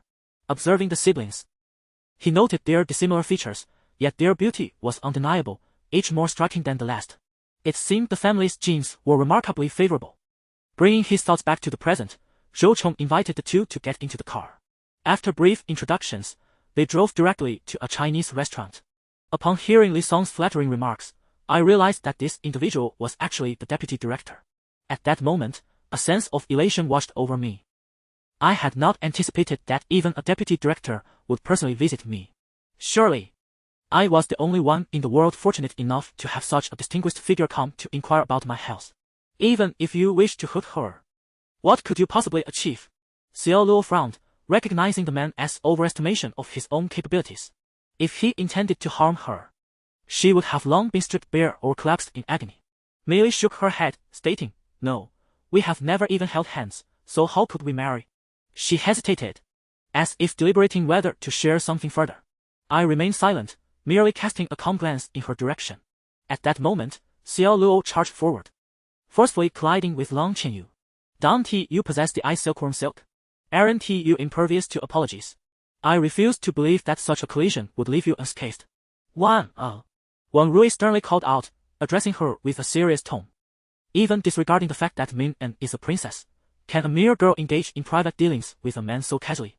Upon hearing this, Xiao Chuzhong felt her body stiffen, unable to move an inch, standing rigidly in place.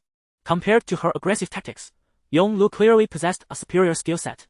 However, for reasons unknown, upon receiving the text message, she felt a subtle sigh of relief deep within her. In a swift motion, Xiao Luo darted forward, reaching Renlei in an instant, slamming the heavy iron gate down forcefully, toppling the bioengineered individual to the ground. He struck twice more, reducing the bioengineered being to a mere pulp. The two exchanged glances, discovering a mutual sense of camaraderie, though unaware of how he managed to capture Yunya. It was evident that Yunya had offended more than just him and Wei Yang. The walls of the secret passage had once been illuminated, but as they exited, Situ Cheng-yi had extinguished the lights to thwart the He family brothers, leaving them to navigate the darkness ahead. Cheng Fei's consciousness stirred. He extracted the ethereal energy from the spinning golden elixir at its center, which surged through his meridians and raced toward his mind. As it reached the apex of his head, it burst forth from one of his eyes. Suddenly, a weight descended upon his wrist, causing the cauldron to tip outward. A flash of golden light danced in his eyes as he commanded, "Return." Su Wang offered Li Bai a charming smile. "You exaggerate. It would be more accurate to say I have gained a tremendous advantage from you. I have already communicated with the superior above, who is quite appreciative of our ideas." Su Wang whispered softly in Li Bai's ear. "Fear not, Zhang Zhongkai can be assured. As for Wu Niu, while I cannot guarantee everything, he will certainly execute his duties and maintain confidentiality. As he is a person of the Emperor, it implies that those associated with the Emperor will heed his words. Currently, the Emperor seems to support her endeavors, albeit the latter part of this statement remains unspoken. Over the years, no one has ever dared to converse with him in such a manner, and instantly, a hint of intrigue flickered at the corners of the old sage's mouth. It has indeed been many years since he has engaged in any form of combat, and he now feels a twinge of restlessness. Once, he was a formidable figure within the martial world, yet, after years of inactivity, many have forgotten his presence. "You old man. Had I known back when I was promoted, I would not have shielded to you, humph." The deputy director hurriedly strode towards the exit. Chapter 59. Tread lightly. As Si Qing emerged from her astonishment at the revelation of their relationship, a fleeting thought crossed her mind. Zhao Xi, hidden in the shadows, might have overheard their conversation and, out of camaraderie, would undoubtedly inform his brother. Thus, Eugene Li likely knew of her clandestine actions from the outset. It was no wonder that during the Christmas gathering, she had brazenly extended an invitation to Shouchong. It was all premeditated. All along, she had been the foolish one, recklessly charging ahead. Amidst the scattered corpses of bats, Fa Gao felt akin to the muscular man, having unwittingly become seasoned in this chaotic experience. Thus he began to collect them without hesitation. The rift in space. Upon hearing this, something seemed to spark in my memory. And then it dawned on me, could it be related to the Bai Mu Gui? If one were to assert that Bai Mu Gui had not ventured into this area, I would vehemently disagree, for cultivators are among the primary forces in the universe capable of restraining Bai Mu Gui. Initially taken aback, she suddenly recalled something. A flicker of fear crossing her eyes. In truth, the unexpected field party, the Nasbila Football Club, had long been investigated by Qiao Baisheng and his associates. Numerous signs indicated a web of intricate connections between the Nasbila Club and the board of Piranha Athletic, suggesting it was merely a FAD, orchestrated to extract additional funds from Qiao Baisheng. "All right, President Mu." After bidding farewell to the beautiful vice president, Mu Bai refocused his attention on the worker's progress. He did not indulge in ostentatious renovations but merely made slight adjustments to the previous layout, anticipating completion within 10 days. By Kai Novel Network. If all goes as expected, the future of China's internet market will primarily revolve around competition between Fengxing and Alibaba. After receiving favorable news from the eccentric steward of the laboratory, Mu Bai could hardly contain his eagerness to procure the items on his list. On the way, many distinguished individuals were astonished, sending inquiries to Zhang Yang. They could scarcely believe that after such a brief period of evolution, Zhang Yang had once again progressed. Clearly, aligning oneself with Zhang Yang was an exceedingly wise choice. Upon seeing his expression, Leng Yushuang's heart skipped a beat, and she recalled a phrase uttered by Su Luo during her visit. The onlooking members of the Jin family quickly divided into 3 factions. Some raised their magical artifacts to attack Su Jinsh, some silently fled, while others stood at a distance, observing with keen interest. Indeed, Chai Bing responded, instinctively lagging a few steps behind Li Ziyu, shielding her from harm. Could it be? Just moments ago, the windy prodigy had thought the second-generation heir possessed some secret weapon, only to discover it was merely fireworks. What I mean to convey is this: in our future interactions, I would appreciate it if you do not deliberately avoid discussing my shortcomings out of consideration, as it burdens you and leaves me feeling discontented. After a brief chat and some tea, Li Ziyu cast a glance at Granny Jian, who understood and promptly exited the parlor, vigilantly surveying her surroundings. All right. Let us fight before your very eyes. Yi Guang sighed helplessly as he pressed the dial button, yet Yi Qing giggled and dashed out, merely teasing her brother without any intention of truly embarrassing him. The fifth lady of the Zhenxian market, Lady Yang, is the stepmother of Dong Yuan. Naturally, when she comes to visit Dong Yuan, she would first approach Lady Xiong. How could she announce her visit as seeing the eldest lady rather than the lady herself? What is there to be dazed about? Lu Yuan, while steadying herself, shouted urgently to flee swiftly. Having uttered the command, she was the first to propel herself forward with remarkable speed. Shui Yu, wielding her sword, charged into the monstrous creature, the lethal poison dragon sword in her hand, coupled with her formidable offensive prowess, was nothing short of astonishing. Additionally, with the support of the Ice Crystal Phoenix, Yun Lan's dual-fisted destruction was equally impressive, and her lion's roar surpassed the Ice Crystal Phoenix in lethality. Chapter 60. Starting over, Yu Jingzi was engulfed in a profound malaise. Yet he was adept at masking his emotions. His countenance remained inscrutable. The situation had reached an irrevocable conclusion, prompting him to rise abruptly and stride out of the conference room, his subordinates trailing closely behind. The remaining competitors exchanged glances filled with disbelief. Wari had seemingly secured victory, only to be outdone by an obscure small company, a humbling defeat indeed. The once infallible young master, who had never faltered in business affairs, had now suffered a significant setback. Alden gently shook his head and remarked, Lin, are you jesting? While I possess little confidence in my own physicality, I must candidly assert that I do not believe you can easily evade my defense. If there were any issues on the opposing side, it was the absence of a formidable opponent. Shuangzhou, the great fish, was actually quite effective against Zheng Ji. It was not that the opposition lacked skill, but rather a flaw in the ranking ban pick mechanism, where only 2 heroes could be banned prior to selection.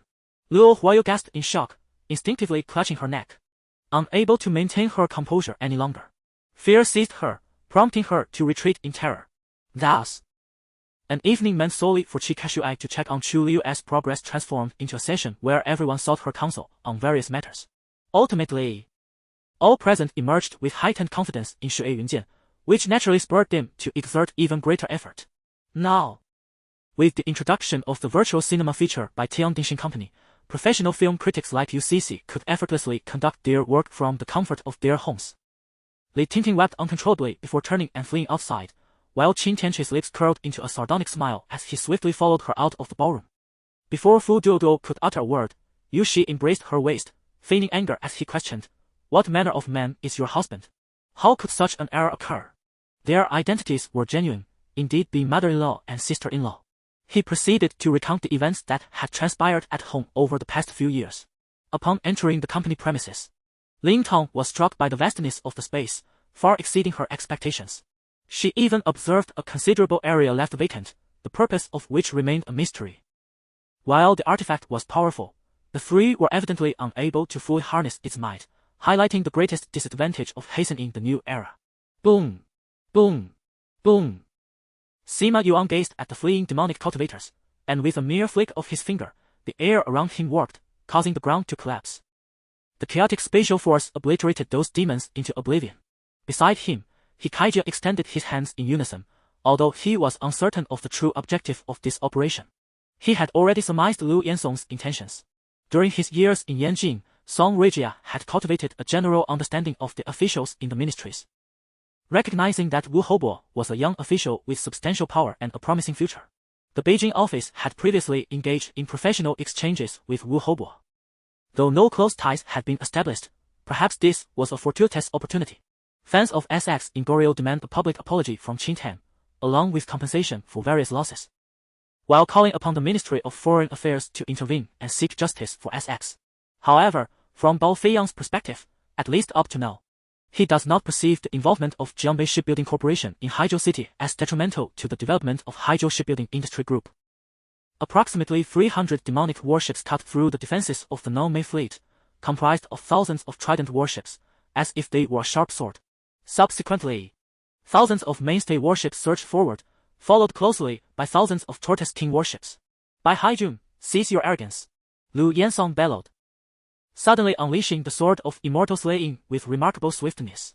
A tempest arose, with winds howling and thunder clapping, as he executed 5 formidable strikes: wind, cloud, storm, lightning, and thunder, aiming to annihilate Bai Haijun alongside himself. Chapter 61. You have crossed the line. For instance, the connection between Yu Jingzi and her. The wistfulness in Shi Qing's words pierced through Shi Ning like a dagger, a pain unutterable, a love unexpressed.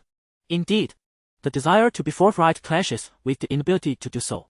If emotions could be controlled, what purpose would the heart serve? Shi Ning spoke lightly, her gaze resting upon the flushed profile of Shi Qing. The wind was strong. Perhaps we should close the window. Wang Sankai had never intended to pursue traditional methods for his cultivation.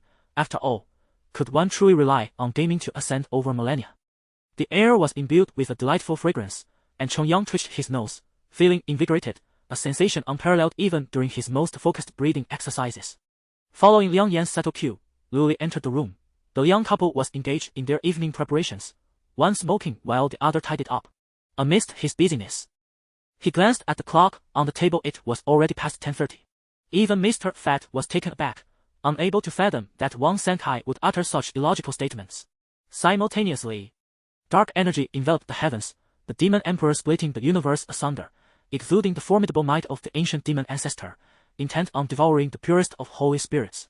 Initially, during the military interview with Luo Anhua's 3rd Battalion, the commander of the 72nd Division had explicitly instructed to ensure Cheng Ruoyun's safety. At that time, Luo Anhua had also solemnly pledged his commitment, yet in the end, he still failed to guarantee her safety.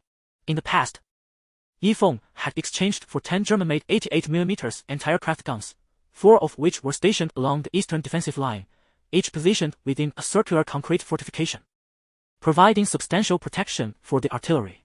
Just then, with a command echoing across the battlefield, a barrage of dark red beams surged from the distance, crashing against the colossal storm vortex, producing a tremendous tremor.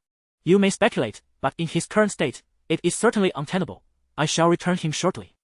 Lin Shui donned a pair of sky-high heels, her lips freshly adorned with a seductive shade of lipstick, appearing irresistibly alluring. Zhang Tianchen's complexion paled. He could not relinquish power. Yet he profoundly understood the terror of this master and dared not resist openly any longer. In her previous life as an internet celebrity, she had once been invited to a floral event, where a rare green cloud plant was displayed, priced at 500,000. Although the little girl expressed a desire to visit her beloved's home, having only known each other for a day, it was understandable that her parents would not indulge her whim, fearing it might inconvenience her beloved's family. Thus she was reluctantly dragged back home. Yan Lin, have you consented? Are you out of your mind? Do you not know what a scoundrel Baizhou is? How could you agree to this? Mu Jinyang gripped Yan Lin's clothing, shouting vehemently. He could scarcely believe that a man who valued his beloved so dearly would acquiesce to her association with others. These events transpired when Mu Nianyou was but 5 years old. On that day, her parents took her to a restaurant to celebrate her 5th birthday. But 2 unexpected guests arrived. Those 2 are Li Shangjing and his father. At this moment, Li Shangjing, seated on the sofa, exhibited a gaze devoid of focus, swaying from side to side, ultimately closing his eyes. There is no need. We shall wait here, Yan Ling remarked, remaining acutely vigilant as he was unfamiliar with this staff member. Upon hearing this, it seemed that Li was reminded of something from the earlier scene, prompting her sudden act of kneeling. As Zhang Zhe entered the lobby of the DeCao Hotel, he spotted a familiar figure walking through the entrance. Presently, Gao Lu was exceedingly exhilarated, clutching the Duffy bear gifted by Yan Ling and rolling ecstatically upon the bear's plush surface. Chapter 62. The mysterious boyfriend Shi Qing had no time to dwell on Yu Jingzi's teasing. She steadied herself by grasping his arm, swiftly pivoting to conceal herself behind him, pointing towards the room. Yes, it suddenly charged over. Before she could finish her sentence, Alaska darted out, sniffing the air and playfully nudging at Shi Qing's feet with its tongue lolling out. As Song Li fell into a sudden silence, her gaze began to wander, and Yin recognized that she had once again lost her train of thought. Meanwhile, Long Tian remained oblivious to the fact that he was being followed. After leaving the club, he placed a call to Zhou Ningshang. Lian Bai appeared beside Song Li without anyone noticing, his eyes glinting with excitement as he observed the clash between the city guards. Qiu Feng looked perplexedly at Qing Ming, uncertain if he was referring to some grand performance, perhaps mocking the internal strife of the beggar sect. Surprisingly, this tactic proved quite effective. Some individuals, who had never ventured beyond their own cities, genuinely believed the stories they read in newspapers. After all, It was the newspaper everything printed must be true, right? Once they achieved their aspirations, it would grant their children a promising future, qualifying them to serve the true ruling class, a privilege that many could only dream of. He had assumed that Dong Yuqiu would undoubtedly appear, believing she, like him, was eagerly anticipating their meeting. Just as Murong Fu regained his composure and was about to inquire about the whereabouts of his father, Murong Bo, he noticed the latter had already approached the leaders of the 72 caves and 36 islands. The evening had not yet fully descended. Yet the lights in the courtyard had been lit, illuminating the majestic aura of the government office at night. The admiration in his eyes deepened. Although the emperor had chosen Shao Tianhong for his sword, the 10 elders still firmly believed that Wang Shu was the unparalleled leader of the divine clan. The White Emperor huffed, having grown weary of engaging with the obstinate Zhenwu Emperor and Zhang Biling. Not far from the White Emperor, the Heavenly Emperor appeared to share his sentiments. Regardless, we must secure the 2 slots for the inheritance assessment. A fierce glint flashed in Wu Ming's eyes. Yu Fang was taken aback. He swiftly turned, placing his left hand on Fang Qiong's shoulder, while his right hand supported her hips.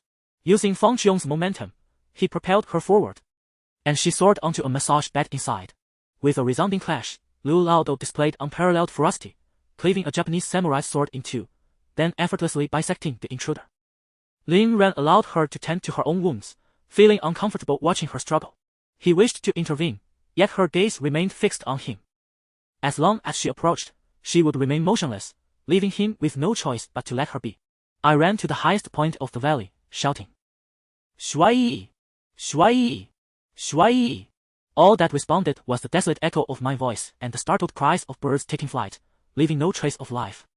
The valley lay in utter silence, mirroring the void within my heart.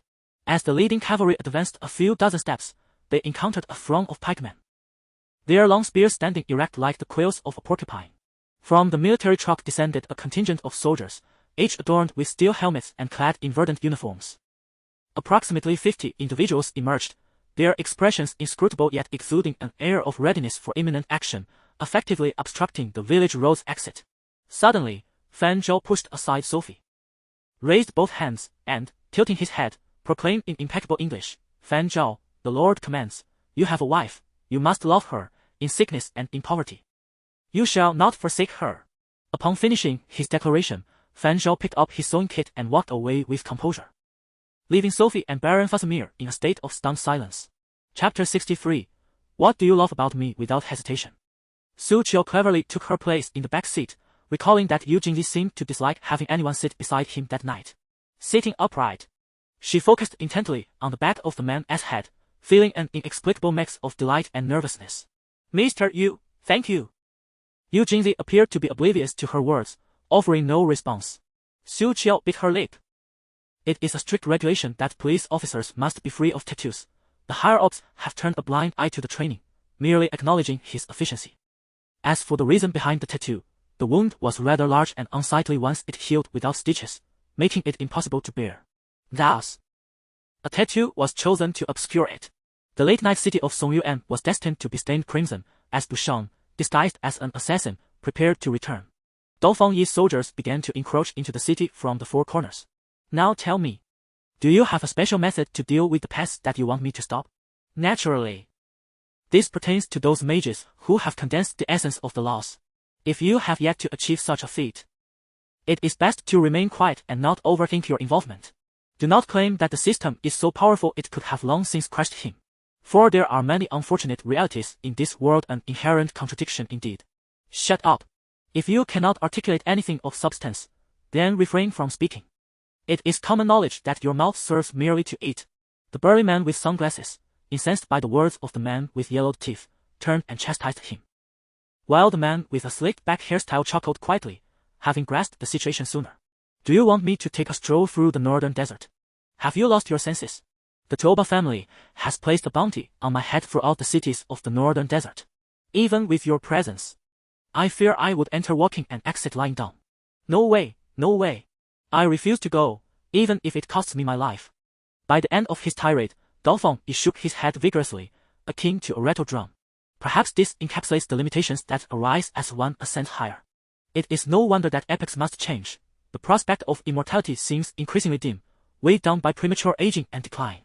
Furthermore, If you have claimed sufficient land in this garden, little will remain of the other, and the trees there have yet to be removed. Since it has been articulated so well, I still require certain items, such as basic materials necessary for alchemy. These primary materials are readily available and should pose no challenge for you to procure. As for what is needed, I trust one need not elaborate further.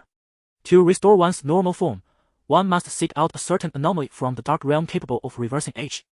This refreshing aura compelled Lin Nanfang to lean against the weighted stone, his eyes gently closing as he reveled in a sensation previously unknown to him. At that moment, Su Yan's arrival astonished the Grand Hall, for he had come to the mortal realm in physical form without any attempt at concealment, thus revealing himself to all. After uttering that statement, without waiting for a response from Hua Yi, he ended the call and dialed a third number. Form a line, Wang Wenda ordered. As he Wenyu spotted Zhao Si approaching from a distance, promptly commanding the selected individuals to line up. At this juncture, the scattered cultivators on the eastern shore could no longer resist the allure of Long Bao and surged forth one by one. All is well. These individuals, akin to the brothers of the water stronghold, are all impoverished souls, displaced persons, and conscript people of our own kind, who would not trouble one another. Wouldn't you agree? Zhao Si deliberately raised his voice. As long as you trust me, I shall also have faith in myself. Zhang Bong chuckled merrily, reminiscent of a child. Her laughter pure and innocent. Lin Nanfang seized the wine bottle, gave it a shake, and casually tossed it behind the door, landing precisely in the wastebasket. Furthermore, the sacrifice of one's soul binds one only to the consequence of betraying Li Yichen. For a prodigy like him, even the fiercest flames would find no justification for treachery. If one does not desire to betray him, then naturally, no issues would arise. Chapter 64. Incomparable Yu Jingzi felt a sudden flare of anger from Shi Qing, who seized her hand before she could retract it. With a faint smile, he remarked on their shared household registration, implying that even in disdain, she must endure their connection. Shi Qing scoffed, brushing the dust from Yu Jingzi's collar with her empty hand, suggesting he address the marks left beneath him first. Time was ticking away like a ticking bomb. Abel had a minute to witness how the explosive could shatter him completely. At that moment, gazing at Liang Chuan, who increasingly captivated him, he felt more resolute in his decision. Li Ningqi sat serenely, resembling a statue, her laughter subdued as she maintained her usual calm demeanor. A note read, I retract the name Han Zishao. From tomorrow, Xiao Shouyu will once again thrive in Xiang Shangtian's vicinity. The pain from the mingling of flesh, trousers, and sand was excruciating, and Jiang Song dared not move his trousers, opting instead to advance slowly, while the enforcers dispatched all the wicked soldiers. Jiang Song had just dealt with 5 evil warriors, already covered in numerous wounds, his armor tattered in stark contrast to the enforcers, who bore not a scratch and shone resplendently. In his earlier ventures, Shao Tian often roamed freely, sometimes encountering unexpected situations, even skirmishes, resulting in lost belongings. Lin Fanhua seized her words, having finally calmed her tumultuous emotions. Only then did she notice that, unbeknownst to her, MOCM and Xiucheng had lagged significantly behind. With a chant, immense ribs rose from the ground, swiftly sealing off Zhang Lin's domain. Although flustered, Zhang Lin's nascent soul manifested, forcefully breaking through the rib encirclement. As they traversed the corridor, they occasionally encountered Daoists who called Zhang Yi the senior brother, to which he returned a slight bow, maintaining a serious demeanor. The newly recruited disciples of Bayon sect, selected by Qing for their exceptional talents and upright character, were entrusted with significant responsibilities and motivated to diligently cultivate through spiritual herbs and techniques. Yi Qianxian was taken aback, questioning the purpose of the situation. Had her bones been scorched? Her tone bore an air of severity, tinged with resentment, as if reproaching Lin Gu for obstructing him at such a crucial moment. Just as Lin Ji's voice fell, the hall doors burst open once more. A dozen guards rushed in, seamlessly rolling to seize the search rope on the ground. In an instant, the fishing net transformed into a bag, with the residual waves becoming the captives within. Regarding Han Litian's strike with the 9-nether ghost blade against Su Haoren, Fei Tian had a vivid recollection. Su Haoren closed his eyes and reopened them, activating the heavenly eye he had recently awakened. In that moment, the frail old man on the golden chair was enveloped by a formidable aura of killing intent. Everyone felt that, given the old man's current state, at the command of Lin Su, his life was in grave peril. Fang Yuan furrowed his brow tighter, recalling the events that transpired in South Street a few days prior. Ultimately, he refrained from inquiring further, lying down to recuperate his strength, not knowing how to react. Shiranui Jenkan stepped forward to inspect the situation and confirmed that the air warehouse was indeed lifeless, having succumbed and not survived due to the beast-separating talisman. What troubled Lo Feng even more was that several pairs of eyes seemed to be covertly observing Li Chengjian. A few astute individuals had already surmised from Lo Feng's earlier conversation with Li Chengjian that he might be the person they sought, the notorious murderer. Instantly, he found it hard to believe. This revelation was no trivial matter. In the realm of programmers, it was likely that no one was unaware of it. Furthermore, Director Zhang Hong, a notable figure in the field, had long been entrenched in the virtual world and was well-versed in program development. Chapter 65, Discarding You, the Xilu. Situated in a prime location by the Linghuan City Lake, boasts a purely traditional Chinese architectural style, exuding an antique charm. Its layout is both simplistic and elegant, complemented by attendants clad in plain, traditional long robes, creating a unique visual tableau. As Si Qing was guided along the corridor, one side revealed a picturesque arrangement of rockeries adorned with a myriad of vibrant flowers, filling the air with their fragrant essence. A scene of springtime that belied the depths of winter. Truly, it is the most serene locale in Song City. Subsequently, the bald man caught a fleeting glimpse of a figure before darkness enveloped him, and he succumbed instantly, felled by a single kick from that shadowy form. In stark contrast, the power of light and shadow inherent in Zhou Yan's true martial divine realm began to intensify ceaselessly. Upon awakening, Zhang Cheng found himself seated on the ground, where Si Tuzhong stood before him, sword poised at Zhang Chen's brow, scolding him with evident displeasure. At that moment, Wang Ji's method devised to locate the patient proved crucial, essentially saving a life. However, neither Chao Sheng nor Wang Gu mentioned this series of events, leaving the family and the patient unaware. The surroundings revealed only a few gray metallic instruments and staff members dressed in t-shirts. From the moment Nangang Yucheng sent a male student flying to deftly intercept Li Wei's attack, the series of events unfolded in a flash. By the time Nangang Kuxian and others in the cake shop, along with other patrons, reacted to the shattering of the glass door, the two combatants were once again engaged in fierce conflict. Initially, Zhang Cheng wished for Lin Yuru to remain behind, as it would be perilous for her to accompany him. Yet, Lin Yuru was adamant, almost unyieldingly following closely behind Dang Cheng. With no alternative, Dang Cheng had no choice but to take Lin Yuru with him to Mount Shu. All of this transpired in the blink of an eye, extinguishing the flickering hope that had briefly ignited in the hearts of the warriors, snuffed out by the sudden turn of events. For wealth, men perish. For food, birds fall prey. The natives cannot escape such a fate, Wang Luong lamented. At this moment, the arena lay in ruin. Nearly all remaining participants had been struck down by Yifeng's earth sword Qi, impaled by protruding rock spikes. The stench of blood was overwhelming, and with generally speaking, during initial encounters, particularly in the presence of seniors, Bai Majun typically refrains from dominating the conversation. However, he found himself at ease with the esteemed senior Park Jinyang, which led to a natural sense of relaxation and familiarity, prompting him to exhibit a bit more boldness. This scenario also marked one of the rare occasions where there were two programs within the same class, a fact that filled Su Fei with pride. She earnestly advised Chao Yu and the other participants to rehearse diligently, striving for commendable performances, while personally overseeing their practice sessions. Furthermore, regarding the upcoming wine production, I advised Boss Lu to eliminate the initial and final portions of the brew, retaining only the middle segment. Zhuge Jin discerned the boundaries of Jinzhou and deemed it prudent to return and report to Song Quan, hastily parting ways with Zhang Yi, aiming to arrive at Yi County before their advance. Chapter 66. I say you are wretched regardless of the veracity in Zhu Qian's words. He did speak a truth. Yu Jingzi is indeed somewhat lacking in perception. As for his so-called flattery, it should not be taken to heart. It resembles a mutual competition with Yu Jingzi that, strangely, stands in opposition to you. Si Qing took another sip of tea, his thumb caressing the rim of the cup, though he remained silent with a smile. How so? Yes, it is only natural. Many comprehend this truth, yet few can genuinely accept it with a tranquil mind. Yao Qingmu gazed vacantly into his eyes hidden behind the mask. Those eyes, profound and dark, seemed unfathomable, akin to an ancient well. The surface appeared calm and serene, yet beneath lurked hidden whirlpools, ensnaring the heart and mind of anyone who dared to linger too long. Seated upon his horse, the refined and composed gentleman glanced at the now removed plaque from the clinic's door. After a moment's hesitation, he dismounted and approached to knock upon the door. Sister, Xiao Xiao. I sense the master is untroubled. The voice of Jingzi Inshu reached Feng Xiaoxiao, prompting a bitter smile from her. That morning, Lin Xiua unexpectedly arrived once more. Sheng Hui seemed intent on avoiding her. Upon seeing her approach, he retreated into the pharmacy. Use your mental energy, you fool. Communicate with the armor and draw the demonic power back into your body. Is that not sufficient? Xian Yu shouted in frustration, realizing that this individual had even forgotten how to command the demonic energy.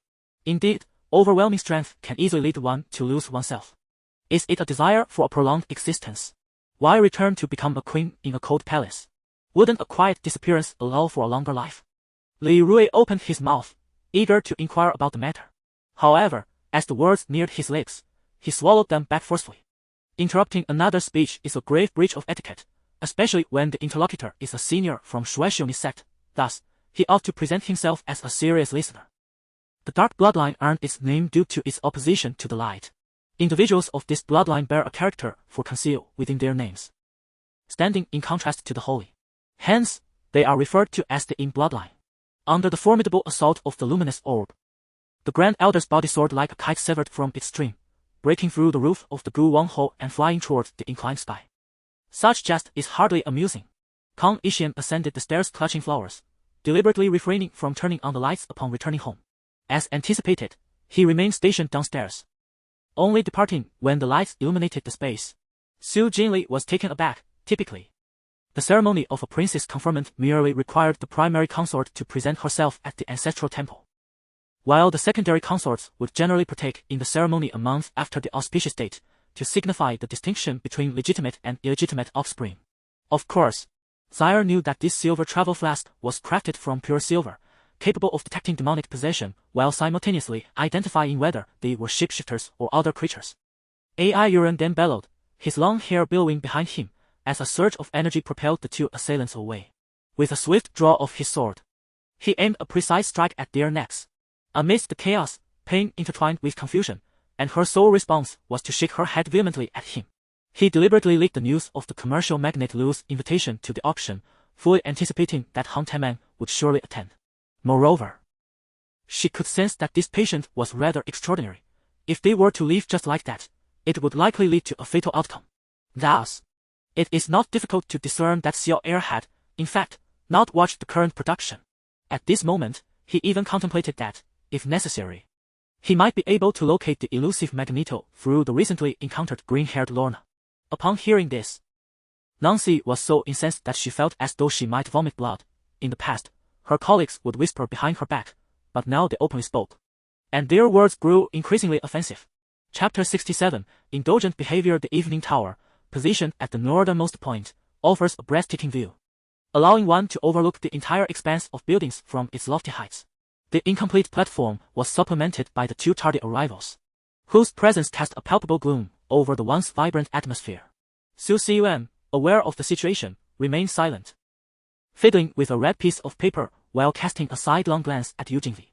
Earlier, he had kindly reminded him to be mindful, but now all that remained was a solitary spiritual spring, evidently insufficient to propel Qingcheng into the realm of foundation establishment. As if he had heard an amusing jest, Elder Yin erupted into laughter, leaving others bewildered. Wang Niu, when did you forge a connection with the traitors of the Ice Heaven Palace? In the midst of it all, 16 robust men had encroached within 5 meters of the fierce dragon, poised to strike at a moment's notice. Yi Feng felt a tremor of anxiety. Without resorting to his dragon transformation, he found himself merely at the level of an initial deity, while Xian Sheng had once been slightly more formidable than the God King. The chasm between them was insurmountable, not to mention the challenge of reclaiming the purple flame artifacts that had been seized from various divine kings. Shomiq bit her lip, her exquisite eyes fixated on her somewhat reckless elder brother. Initially, the bond between the siblings had been strong, but as time passed, they grew increasingly distant.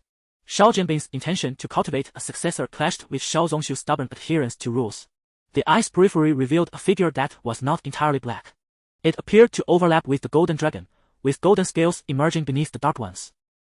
Although the recent confrontation with the Pan family had rendered the Ning family a laughingstock among the prestigious families of Jinling, it was of little consequence. For the Pan family's stature was undeniable. Few could rival the foremost clans of Jinling. The snowy night did little to conceal one's tracks, making it easy to leave footprints, and visibility remained unobstructed.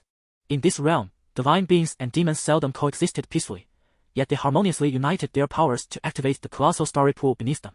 Practicing immortality. How amusing.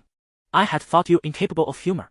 It appears you possess quite a wit, Su Shui remarked, utterly unconvinced, suspecting Qin Chong was merely jesting. However, the yellow-clad figure was exceedingly peculiar, having stripped the corn cob of its husk before purchase. Was he inspecting the quality of the kernels or merely lightening the weight to gain an advantage during weighing? Yet, upon hearing his words, the masters of the various scholarly families merely scoffed, their faces revealing disdainful smirks. Long Ji raised his gaze to the crimson glow emanating from the corridor. Witnessing the light intensifying as it drew nearer, he clenched his fists, ready to strike at any moment. Wu Di had just returned with Qin Shang when Aicilia, somewhat shyly, shook the mirror that her grandfather had entrusted to her, addressing Wu Di with a hint of embarrassment. Lao Bao knew that Xiao Mo had not taken it to heart, thus, he remained, arms crossed, observing when she would finally come around. I suppose there is no need to witness the spectacle.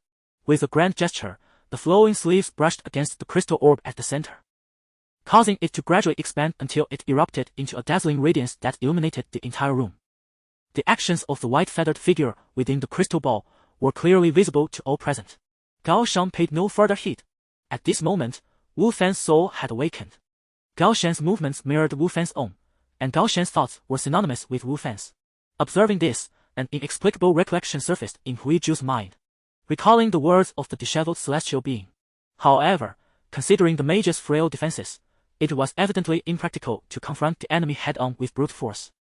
Chapter 68. Baiting and luring. There exists but one individual who boldly intrudes with such fervor, while Shi Qing remains engrossed in unwrapping packages, her head not lifted. Why have you never mentioned the recording of Kiss to Me? Shi Qing chuckled as she glanced at Zhou Chong beside her, adding, when Brother Yufeng contacted me, I too did not anticipate such smooth progress, knowing now is not too late. Indeed, our foresight was lacking. We ventured out and could not return in time. I apologize for the trouble caused to our in-laws. Chong Yi expressed his regret earnestly. It was not that Qiao Douyang had stealthily come to disturb her, rather, it was Qi Yan, clad in her pajamas, appearing as though she had been weeping, her eyes red and her brow furrowed in distress, seemingly entangled in some troubling matter as she gazed blankly at Qi Yu, silent. Theory is but theory, its applicability must be assessed. Departing from the celestial headquarters of Qin Shou, Yang Tian arrived at a desolate, uninhabited locale. Especially incited by his son Sephiroth Kazi, the clamor for war between Mosul and the Song army grew increasingly pronounced. They gripped their firearms tightly, prepared to fire at a moment as noticed should the enemy approach. Unlike her exaggerated emotions, there were no sparks when their gazes met. She remained unaffected by the surrounding rumors, instead finding a sense of relaxation in her current state. Rarely does Brother Yang exhibit such leisure. It seems you've been faring well these days. Allow me to hazard a guess, it must be due to Anhong. Has her demeanor indeed shifted? Ning Mo chuckled, feigning casualness.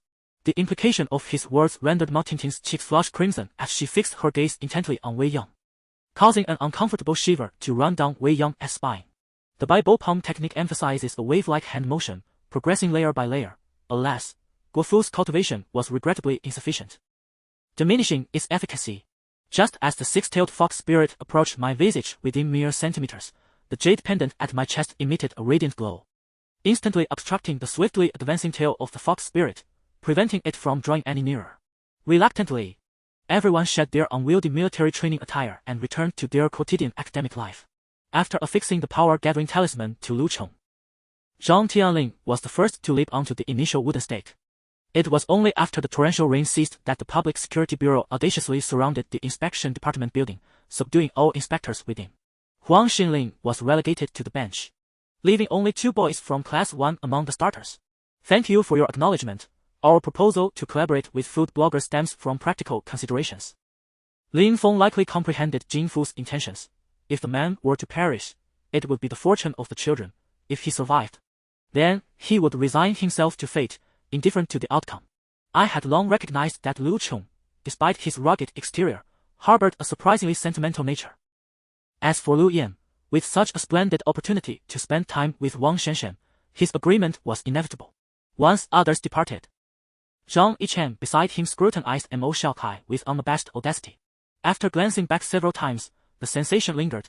Dissonant images flooded Lu Mengmen's mind, thoughts of abduction and extortion. of robbery and violation. She traversed through every melodramatic scenario her imagination could conjure, startling herself more than any external threat could. Li Yun, upon contemplating with the essence of Liu Zhenjie, concluded that his current cultivation level had surpassed his mental state, rendering his focus insufficient, as described in Buddhist terms. Consequently, Zhang Qinsheng, disregarding all else, prostrated himself on the ground to observe Li Xuesheng face to face. Yet, while Li Xuesheng was drenched in sweat from pain, Zhang Qinsheng was equally perspiring from concern, often neglecting to wipe his own brow, instead attending to Li Xuesheng's needs. Chapter 69. Blank check. The animosity that Ning harbored towards Yu Jinli was abundantly clear to Ningziu. Having previously feigned illness to avoid confrontation, this time, she would not allow him to act recklessly. The invitation from the elder of the Yu family was to discuss the arrangement of their wedding. Ningziu cast a potent remark. Upon hearing a certain term, Ning paused momentarily, his hand gripping the book, a flicker of astonishment crossing his light brown pupils, which swiftly morphed into ire. Xiao Qimil tossed the vines into the opening, and the enigmatic rose gracefully extended its tendrils outward. Zheng Hong glanced at the dollars on the table. Mr. Li, your instructions, logically, would ensure that even without compensation, my sworn brothers would fulfill them. Once the man finished his meal, Ji Qinyo deftly cleared the dishes and tossed a few twigs into the fire. During the time he led the skeletal soldiers away from the territory, Asen was also tirelessly summoning members of the Shenyuan Legion from the ancient battlefield. However, how could the crown prince and consort Shao bypass him? Just as they were preparing to beat him to death, Emperor Qian suddenly appeared. She abruptly realized that throughout no affairs accounts, there had been no mention of his appetite. Very well, thank you. With little expectation of finding it so easily, M.O. Hong was not overly disappointed and directly retrieved a gold ingot from his pocket, placing it in the fisherman S hand. The top 4 from Group S would advance to the winners group, while the 5th and 6th, along with the top 4 from Group O, would enter the losers group. This serendipitously granted Han Yang a respite, leading him to be left in the woodshed of the Jing'an Palace's rear courtyard. This matter was exceedingly simple. Anyone with a modicum of experience could easily uncover Chong Yang's whereabouts. With the Military Intelligence Bureau's plethora of seasoned agents, it was implausible they would fail to locate him. Each individual received rewards from their sect, with permission for 12 disciples to collectively enter the blessed cave for 3 months of cultivation, eliciting great excitement among the gathered crowd. After I concluded, the ghost suddenly remarked, "Isn't this straightforward? Let us go take a look." Saying this, he pulled me towards the ferry terminal. This was the rule governed by Super Dream, and its application had already been demonstrated in the recent punch. Numerous areas had breached the defenses, with a large number of scattered boundary beasts surging past the defensive walls into the land beyond. Although one was an offensive flying sword and the other a storage artifact, they could not be simply compared. However, their respective ranks could certainly be distinguished. If the Qinggu flying sword could be classified as a low-grade magic artifact, then this storage bag was undoubtedly of medium grade or even higher. The space within was vast. Just the corpse of that demon dragon spanned nearly 1,000 feet. Nevertheless, the remains of the demon dragon occupying this area constituted only a fraction of the subterranean space. Yang Jian took a deep breath and slowly exhaled, feeling some of the pent-up frustration within him dissipate. Observing Yu Lei diligently cleaning the reed grass nearby, he felt a twinge of embarrassment and joined her in the task, though the presence of the mouth was becoming faint. He discovered an entire expanse of peculiar phosphorescent energy shimmering in that canyon. At that moment, a sudden, resounding knock echoed through the air, startling the few individuals present, who hastily downed the contents of their cups. The gourd was swiftly stowed away into the enchanted bag. The knocking persisted, growing increasingly fervent. Shells rained down upon the city walls and within the town itself, although they only possessed solid cannonballs, devoid of the area of effect devastation of explosive shells. A direct hit could still result in fatality. The mother spent her days engrossed in the creation of various puppets, often neglecting her child. Only the clumsy, unwieldy clay figure before her could provide her with companionship in conversation. The mouse creature, having recently transformed from the remnants of a shattered statue, lacked any formidable abilities and now found itself reduced to less than 20% of its health, engaging solely in mundane attacks without any grand maneuvers to employ. Chapter 70. Ensnared by desire, Yu Jinli was compelled to lower his head, his gaze piercing as it scrutinized Shurqing. He slowly curled his lips into a smirk, daring him to continue his arrogance. This was indeed a threat, despite the fact that he was at fault first.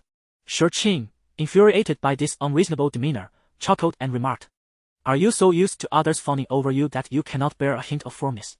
Your heart is truly fragile."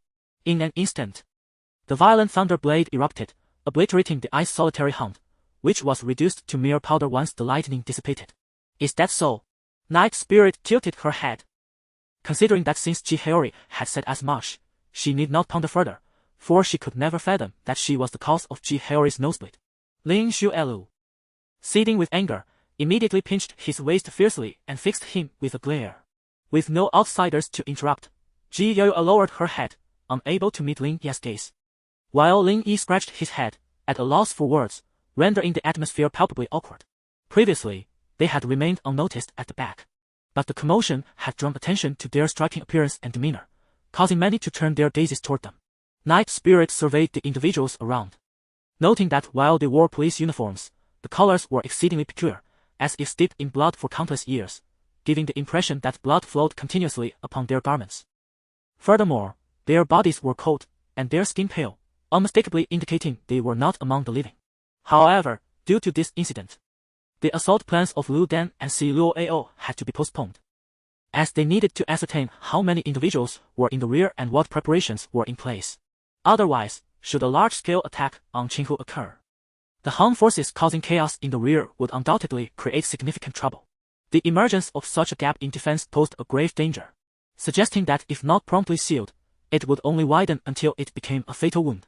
Crisis lurked everywhere, a truth that Bai Li Xuanzi fully understood and deeply recognized. Lin Ming had no time to concern himself with whether the two brothers would ally. He suddenly recalled the white wind that had been inexplicably cast aside. "You, I shall take charge of training these 1,000 men. You should have the time a race, correct?" Chang Xiu inquired. Lin Xian evidently relished this feeling, her gaze softening as she looked at Zhong Hao, akin to a gentle spring stream, utterly enchanting. She was well aware that her cousin was not only exceptionally intelligent but possessed an astounding memory. Aside from the two of them, those around also glanced in that direction, their expressions brimming with anticipation. The three elders of the Feng family had a tacit understanding, encircling Lin Xiao and preparing to strike simultaneously to eliminate them. He sensed no hint of danger, which indicated that Qinlong had encountered no peril, yet why had Qinlong not reported in on time? However, as the saying goes, one does not strike a smiling face, especially not someone as delicate and beautiful as Yung Duer. Upon hearing Jin Houtian's words, Lin Jinqiu's delicate face flushed a deep crimson. Vibrant and alluring, taken aback that such an intimate matter was known to others. Yet, given the circumstances, she could no longer afford to dwell on such concerns and hurriedly instructed her subordinates to open the city gates to pursue the matter. Yao Qingming appeared resolute in her ambition to become an auctioneer. She earnestly responded, "Rest assured, young master, I will ensure the auction thrives spectacularly, and there shall be no room for error. Should any mishap occur, I will submit myself to your punishment." The Zhongzhou team displayed their determination as well. Preferring self-detonation over succumbing to us, Chu Xian had already been caught in the explosions from Zhonglou's team twice. The clone Zhongzhou remarked with a hint of resignation. Chapter 71. You are unsuitable. The car drifted aimlessly for over half an hour, and Shurqing realized she had no idea where she was headed. The night lights danced like serpents, illuminating the city as brightly as day, yet she felt the road ahead was shrouded in darkness, unclear and invisible. She could not comprehend why she despised Yin Yujing so much. Was it merely due to a single scheme? To claim it was not his fault would be insincere. A relationship founded on self-interest is inherently flawed, which is why they always seem to be at odds. Give me the child, rest assured, nothing will happen.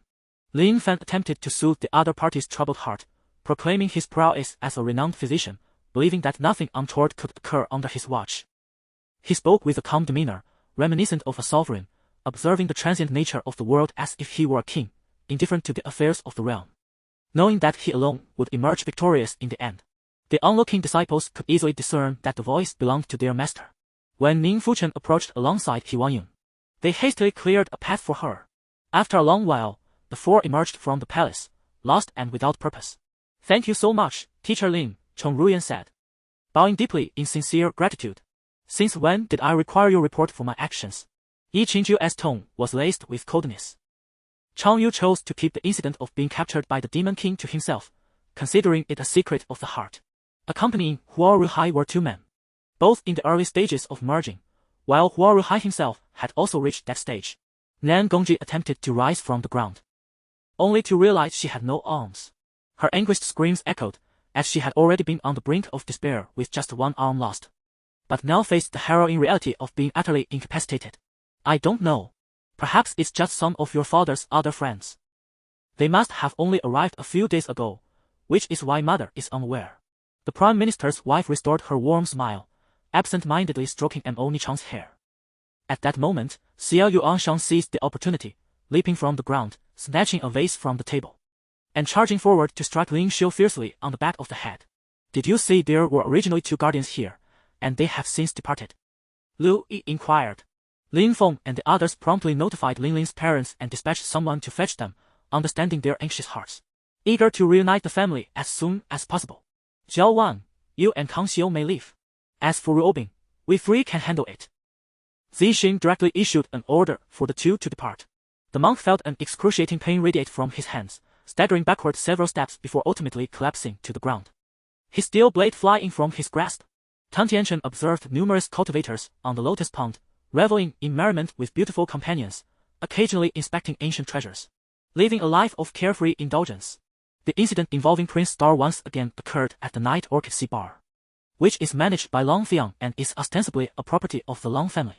Should the situation escalate, it could implicate the Long family, and it remains uncertain whether certain high-ranking officials in Huaxia might seize this opportunity to target the Long family due to the Prince Star incident. The Wu family's development over the years has primarily relied on the extensive connections established by the eldest son of the Wu family within official circles. Belarus, formerly part of the Swan Federation, gained independence following the dissolution of the Federation in the 1990s.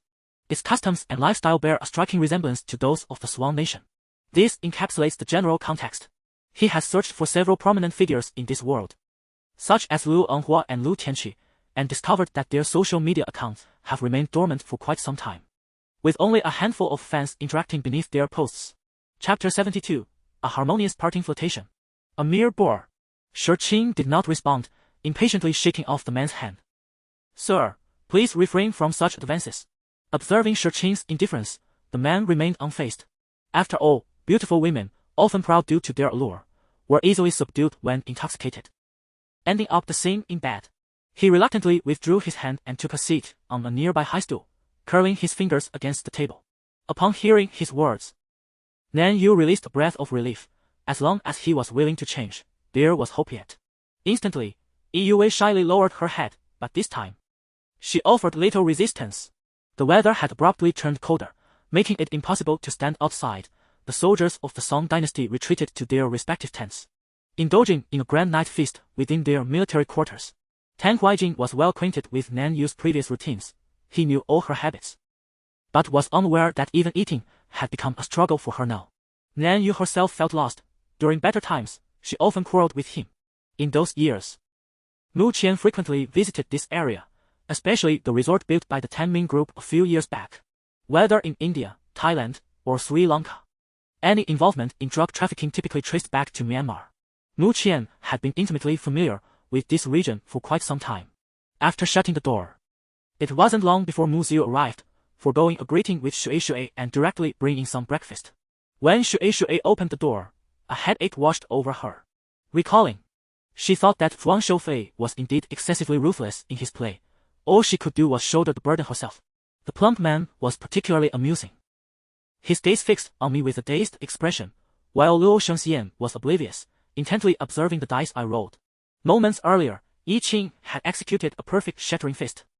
In the past, he had never unleashed his full strength when using it. Otherwise, the dear staff master would have suffered far worse than a mere broken arm. The gun in that Tu's hand had already fallen to the ground. He glanced at his abdomen, pierced by a machete, and suddenly broke into a smile. Even his innate 64 hexagrams could hardly predict the future. Everything appeared as if seen through the mist. Li Xiu snorted disdainfully, preparing to leap forward and smash the coffins. However, he noticed the number of coffins and instinctively counted. There were 8 in total. What could this number signify? After pondering for a moment, a cold sweat trickled down his forehead. Enough, Bawang. You have no idea how utterly fake you appeared just now. This charade of playing the villain is utterly tiresome. I wonder what the captain finds amusing about it.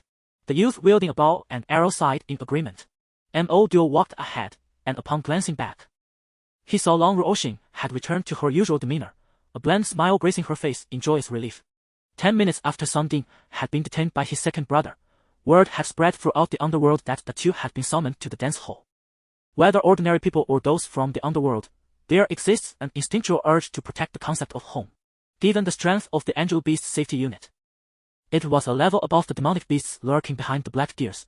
How could they possibly be controlled by the Black Gears? As Fu Ti listened to Aicialia's words, his heart trembled. He had not anticipated that Lutong Island harbored such a poignant history. Although Aicilia was not a native of Lutong Island, his deep emotional connection to it was evident, revealing the depth of his character. I can no longer bear the anguish of losing you. The confusion and downfall of your previous life were entirely my oversight, my fault. In this new life of yours, I shall not repeat the same mistakes. The elder of the Tuo family sighed with a bitter smile, reflecting on the dwindling members of their clan. Is there any meaning left in pleading for mercy? Chapter 73. Disgraceful Shurqing felt rather prescient, accurately predicting each occurrence. Having taken precautions well in advance, she faced the current situation with remarkable composure, while Yu Jingli wore a stern expression, his brows furrowed. A fleeting glance exchanged from afar was quickly averted as she gracefully lifted her skirt and ascended the steps, moving forward. Observing this, Zhu Qian seemed to grasp the events of the previous night. Amidst the bustling activities, perhaps genuine fatigue encircled Lin Yuan, compelling her to reflect on her current pursuits. Father, did you send my elder brother and third brother to the sixfold wasteland? Ximan Pyong inquired as he rushed over. The attendant tugged at me twice, only to discover that she could not manage to move me.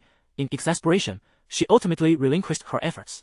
I devised a rather foolish plan. If all else fails, we could wait for the enemy's large vessel to collide with us.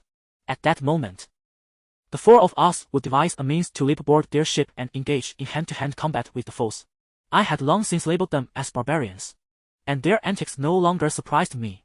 Additionally, I harbored a suspicion that this tempestuous wind heralded an approaching storm or a waterspout nearby. The insects and fish must have been swept into the air by the tornado and subsequently delivered to us.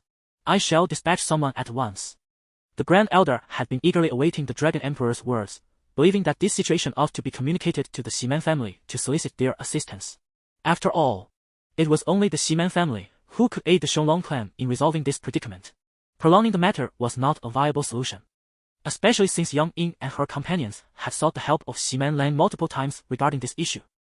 The soul-binding chain was not a true chain but rather a black thread, as fine as a hair, crafted from an exceptionally unique material, measuring less than 2 feet in length.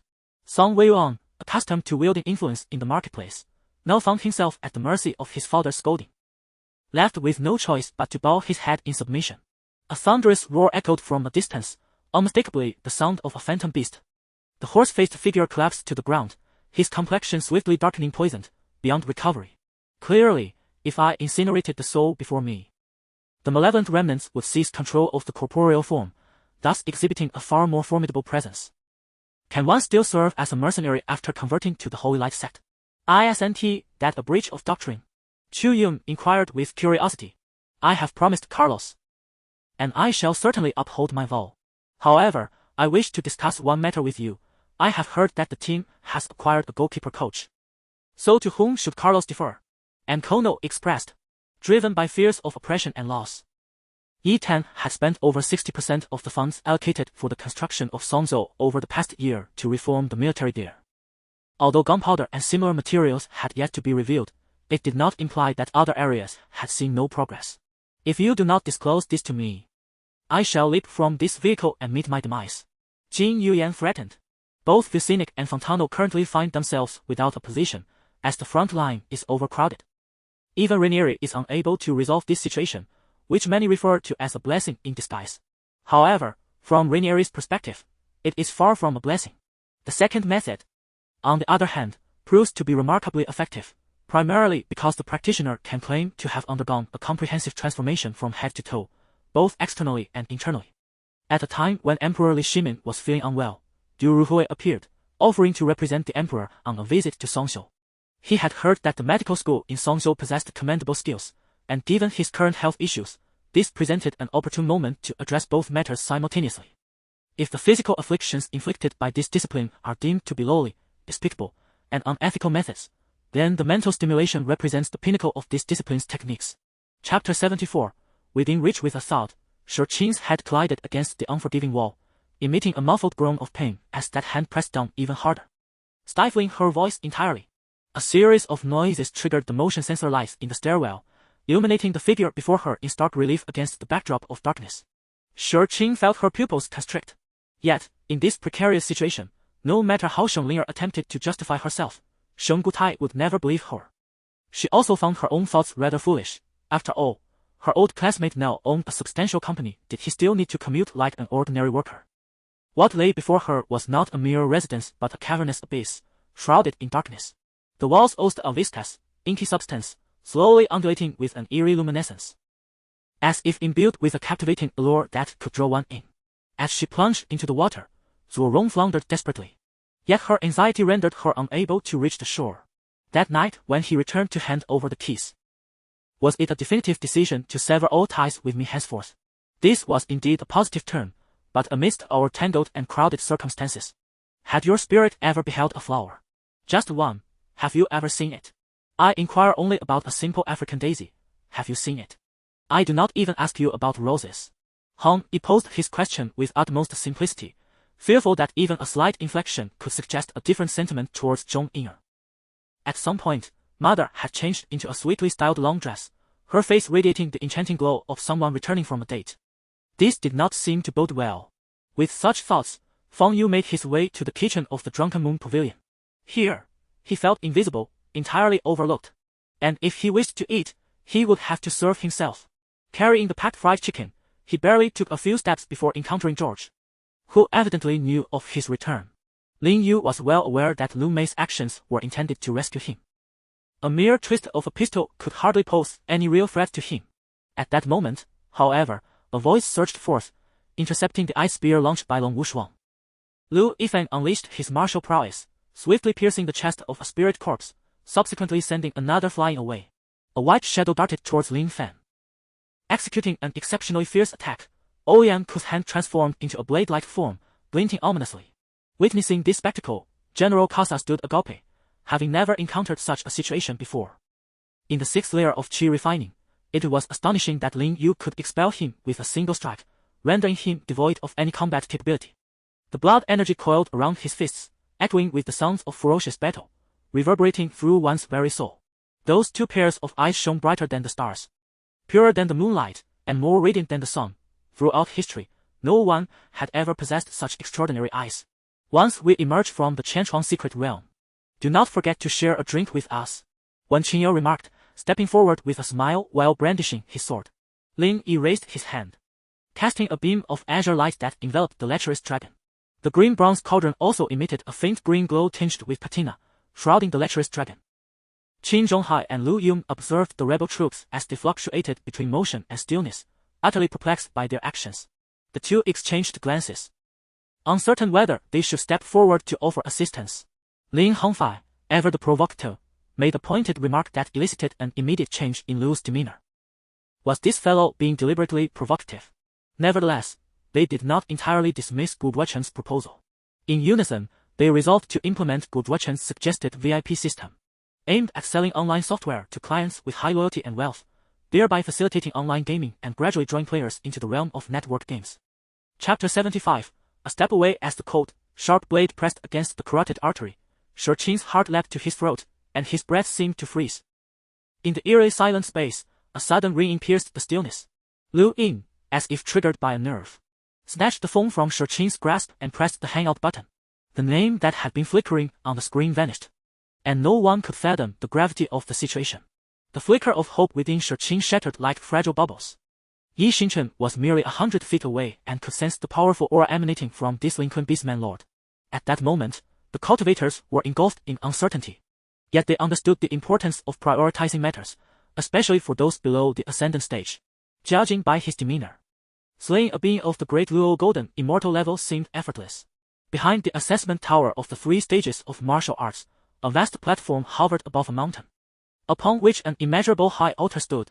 In the middle region of the left side of Mechanical Island, Yi Huang gazed at the constantly shifting walls, his brow furrowing. According to his understanding of Mechanical Island, He was now approaching the labyrinthine zone. Damn it! Young Jin Tian cursed.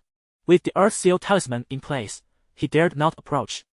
The surge in power had inflated Yi Lei's confidence to an extreme degree, and he shot off in a singular direction. Within the sword box of heavenly sin, a surge of blue light erupted. Hong Jiao's spiritual consciousness was immense, and in an instant, tens of thousands of heavenly sin sword energy swept forth from all directions, almost enveloping the entire space within the sacred tablet of creation, leaving the dragon horse with no avenue of escape. Thus, he treated matters concerning his clan with the same gravity as those concerning his sect. If it pertained to his branch of the family, he would undoubtedly address it without hesitation. He was acutely aware that today's events were far from simple. Over the years, those two siblings had bullied her countless times. For the sake of Granny Jiang, she had always swallowed her pride and never escalated matters to this extent. Song Feifei's audacity in class stemmed from her mingling with societal elements since middle school.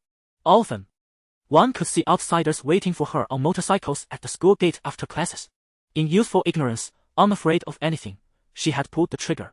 No one died, nor was anyone injured. Yan Yuo kicked Shen Yuojin beneath the table, but struck Shou Yuanxi's recently inflamed ingrown toenail instead, contorting her face in pain. He glanced at Jiang Suichu in the rearview mirror. She gazed out the window, her focus unfocused as if lost in thought. After offering incense, Ling Yu returned to handle state affairs. As a monarch, even here, his leisure time was truly scarce. Having said that, Du Qingman strode toward her father's hospital room. Disregarding those behind her, she contemplated waiting in the corridor outside the cinema. Just as she prepared to step out, a dark figure appeared at the entrance of the theater. At level 90, the Jin tree had begun to manifest externally. That was the true lethal strike, with a basic one-hit kill effect under level 90. Showing no mercy to those beneath that threshold, Xiao Jincheng cast a sidelong glance at Du Qingman. A smile on his lips that hinted at his dissatisfaction with the slightly ambiguous remark. Lin Lu turned her gaze towards Qiu Zhuangzi. Placing a bowl of noodle dumplings before her, her tone laced with intrigue. This bowl of noodle dumplings, since Jiang Xian does not partake, would you care for some? Is the play captivating? If so, what if we were to incorporate it? Bai Hu observed the individual before him, his eyes narrowing lazily, exuding an aura of lethal intent that suggested he could erupt at any moment. During a brief respite, he retrieved two thumb-sized scrolls, lost in thought. Within these scrolls resided the Sharingan, one unearthed from the home of Denzel, the other a trophy seized from the land of sound. Chapter 76, a forceful kick. As soon as the call connected, the first words from Shi Qing's mouth raised suspicions in Zhu Qian. Ju's second brother was present that evening, and he chose to selectively ignore the entire situation. Unable to contain his impatience, he hastily sent someone to probe further. After their rather unpleasant conversation, they returned to find Shi Qing's waiting area utterly deserted. Upon inquiring with a nearby attendant, it was revealed he had moved to a vacant terrace to wait in silence. Is this your biological brother? How could you two be so different? If it weren't for the shared surname, Mu Xiao would scarcely believe these two individuals, so vastly different in temperament, were indeed siblings. Compared to the grand sects of Tianyuan Palace, Maoshan, and Wudang, it appeared somewhat lacking. It was merely a relatively large Taoist temple with a few hundred disciples. While it may hold prominence in Guangdong province, it hardly stands out on a national scale within the Taoist community.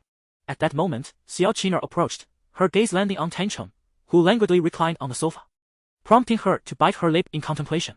Qin Bai performed a somersault in midair, landing on the ground, only to be forcefully shoved several meters away by the formidable bull-head general. Recognizing the futility of direct confrontation, he summoned 5 large imperial coins, wrapped them with ghost-slaying talismans, and balanced them on the tip of his sword.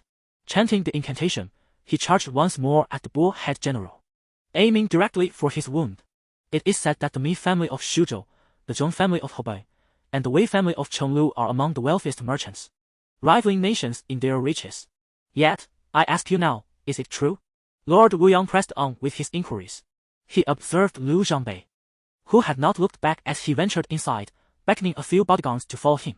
The estate sprawled across a vast expanse, equipped with top-tier entertainment facilities, including stables, shooting ranges, and golf courses, among others. Ahem, it seems there are quite a number of people today. Dai Mubai coughed a couple of times, feeling somewhat intimidated. Yan Shao had already spotted Yan Yuan, now advancing towards him step by step. The fabric of Yan Yuan's clothing visibly dissolved at an alarming rate, his skin beginning to scorch. Have you lost your mind? What kind of joke is this? Just a while ago, when I met Mr. Chen, everything was perfectly fine. How could he have gone mad? Gu Yu expressed his astonishment. Stop pretending. Yan Qing drew the icy jade flute from her waist, tracing circles in the air to clear her parents from the vicinity. With a thunderous boom, two massive hammers struck from either side, crushing Yan Fei's frail upper body inward. Enough! You need not concern yourselves any further. They will never reach the capital. Di Chenwei declared ominously. The Eastern Army commander, still en route, found himself utterly bewildered. Would they still be able to enter the capital? The former leader, Duke Sisi, had been incarcerated, and his release was uncertain. They found themselves in a precarious position, neither advancing nor retreating. Kylan eagerly opened the communication device. What might he reply? Would the other party be angered by her rash words? Though Nemo's military rank appeared a few levels higher than Xiongqi's, it was Xiongqi who was the focal point of this covert mission, arriving with orders from the highest authority. Furthermore, Xiongqi was the savior of all Z7, thus, Nemo bore no grievances when Xiongqi signaled for him to step back.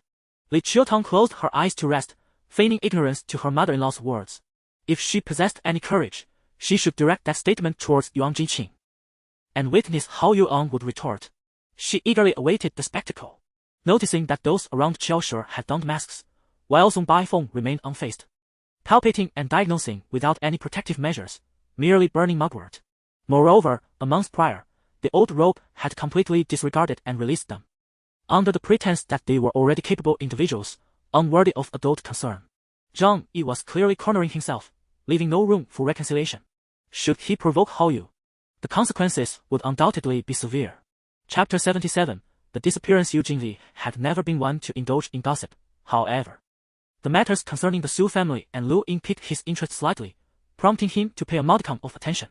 The coincidence of these two events left him puzzled, and his words were merely a tactical delay. Noticing Lu Ying's momentary pause, as if lost in contemplation, Yu Jingli continued to guide her gently. One cannot place all the blame for infidelity solely on oneself, can one? Yet, the deputy director Su took the opportunity to strike back. As night began to fall, the sky unveiled an extraordinary display of twinkling stars. The two exquisitely beautiful moons appeared simultaneously, their violet and crimson hues intertwining and casting a luminous glow over the toxic marsh, rendering the crystal-clear pool before Niufeng even more breathtaking. The burdensome tasks and frenetic work pace had left Su Jielu and his companions lamenting daily, enduring nearly 3 years of relentless toil, with only a scant 10 days of respite in between. Long Mengxing hesitated, yet the man extended his hand, assisting her in relocating her artwork and easel to the roots of a nearby tree, before firmly grasping her hand and leading her into the adjacent thicket. The origins of this situation hark back to the noble court of the capital, where two aristocratic factions had been at odds for over 3 centuries. These factions, divided by the north and south, comprised 7 earldoms from the southern kingdom, collectively known as the southern faction, and 7 earldoms from the northern kingdom, united as the northern faction. Sensing the transformation within their clan, Feng Yi and the others were filled with immense joy. If their assumptions were accurate, the clan leader had managed to break through once more at this critical juncture of life and death. The two could only come to terms with their reality. After all, they had already accepted the fact that their exquisite flower had been planted amidst the cow dung represented by Tanfei, ultimately allowing him to employ his disguise technique once again for a leisurely outing. Gang Liang chose to remain passive, genuinely curious about the intentions behind Hu Fei's elaborate schemes. As the old adage goes, when faced with adversity, one must meet it head-on. Having survived thus far, there was little point in further entanglement. Brother Me, you should rest for a while. I will prepare some food and boil some water. Continuing this conversation holds little significance. It would be wiser to rest and prepare the raft and other essentials. Lifting the lid off the water barrel, I rinsed the rice twice with the water inside before placing the pot over the fire. Tanlong distilled the scene of the discarded corpse into several key points, noting that certain areas lacked any means of transportation. This analysis suggested that the perpetrator was likely a local, and with no wrapping material inside. It appeared the assailant was also a pauper. The crowd, which had been bustling and preparing to disperse, fell silent, eager to hear what he had to say. Zhang Yanzu, feeling particularly weak at that moment, leaned against the ruins and asked, "Will you admit defeat?" Lei Tintin hurried over to assist him with his wounds. With a swift gesture towards the storage pouch at his waist, he summoned a delicate, dark-hued flying sword, which emitted a melodious chime as it sliced through the air, piercing a wild rabbit and pinning it to a nearby rock. The sound of two individuals spitting blood echoed, and in the next moment, both were violently thrown back by the shockwave, crashing against the stone wall of the cave. The scene had deviated from its original intent. Do not be anxious. The deceased is not Gong Qing, yet Yi Sei remains under suspicion. Tan Long smiled at the servant. Continuously running, he incessantly reminded himself not to look back, not to shed tears, yet, despite his efforts, the tears showed no signs of abating. Having practiced alchemy for many years, Xiao Yan understood that during the post-refinement period, the effects of cultivation could be remarkably amplified. Furthermore, possessing a source-level cultivation technique made such an opportunity exceedingly rare. However, he soon realized that all his ambitious declarations had been cast aside upon witnessing Gu Lingfei's enchanting dance, leaving her graceful movements lingering in his mind, making it impossible to concentrate on the grand competition. Chapter 78. A hard emotion. Sherning's gaze shifted from Yu Jingzi's tightly clenched fist to his face, traversing the obstruction before him, fixating on the glaring red adorning his lapel. Yu Jingzi, you are remarkable. His voice was cold and serpentine, striking like a viper's tongue. Yu Jingzi furrowed his brow, his profound eyes sweeping over the trio before him, each a stranger save for Ningziu. As his gaze returned to the person just a step away, he pondered the necessity of thoroughness in their endeavors. Even as he signaled a critical juncture with a white handkerchief, sacrificing one of his own to create a pretext for the day's objectives, Huo Yutian, under Huang Qishao's orders, dispatched the Red Lieutenant to pursue the archer, while also instructing one of the subordinates to swiftly ascertain the identity of the shooter. It was conceivable that the assailant had directly teleported away from the city, thus leaving no trace, or perhaps they had been transported onto a passing carriage, given the proximity, rendering their detection apparatus insufficiently precise to register a second location. Zhang Rui articulated this notion. Their exchange, of course, captured the attention of netizens, shifting their focus to the performance of the HX2 mobile phone. If their unity were solely predicated on being subjects of the Ming dynasty, the realm would not witness such a plethora of cannibalistic incidents, nor could the Fion leaders amass tens of thousands so swiftly. And Yoyo's complexion paled, her folding fan, when wielded unexpectedly, could incapacitate a foe, yet facing a group of burly men, she felt utterly defenseless. Outside, the rain fell in a relentless drizzle. Not heavy but insidiously persistent, standing in it for merely a moment would ensure one's garments became thoroughly soaked. Xin Lai cradled the plump bundle, with Li Jing trailing behind as they exited the hotel, crossing the street into a breakfast establishment. At this moment, no one recalled that this was a press conference for a film premiere. Even the directors and artists on stage were enveloped in an aura of scandalous curiosity, utterly astonished. All right. Su Mi had not anticipated that her excuse would be seen through by the man. Unable to evade further, she inhaled deeply and strode purposefully towards the hospital. Faced with imminent death, the Japanese were human too, not all devoid of fear. The two individuals rose, bowed to the assembly, and retreated to the doorway. Are you truly cursing me? Chong Shuyan glared defiantly, only to witness him leap gracefully to the ground. In his own realm of thought, there existed no black door, nor any alabaster figure. Hattori stealthily ascended to the rooftop, placing the tray of breakfast upon the ground, hesitating momentarily over whether to retrieve the newspaper tucked into his belt. After a moment of trepidation, Chong Shuyan could not help but scrutinize the two brothers once more, pondering whether they had indeed been switched at the hospital. Katerina's aggressive accusations left her adversaries momentarily speechless. They stubbornly turned their heads away, rejecting any form of eye contact or direct response. The leader of Qingshu Temple nodded feebly, retrieving the gray thread obtained prior to entering the garden, trembling as he ignited it. Then I shall dispatch someone to investigate. Murong Sheng conceded with a resigned nod, recognizing he had no choice but to comply at this juncture. Throughout the entire encounter, Andy's radiant gaze, adorned with a constant smile, was predominantly fixed upon the charming visage of Elena, whose dimples added to her allure. Their eyes met on numerous occasions, and Elena's enchanting orbs met Andy's stare without hesitation, her smile growing ever more captivating. Perhaps due to his own misconceptions, Takashi Ohaya, after several confrontations with Chinese pilots, discerned a remarkable escalation in their combat skills. During the skirmishes with the 14th Air Force of China, he sensed that his once invincible Zero fighters no longer held the same formidable prowess. Chapter 79. Do not touch me at the Yanjin Hotel. The police moved swiftly, their presence unnoticed by those within.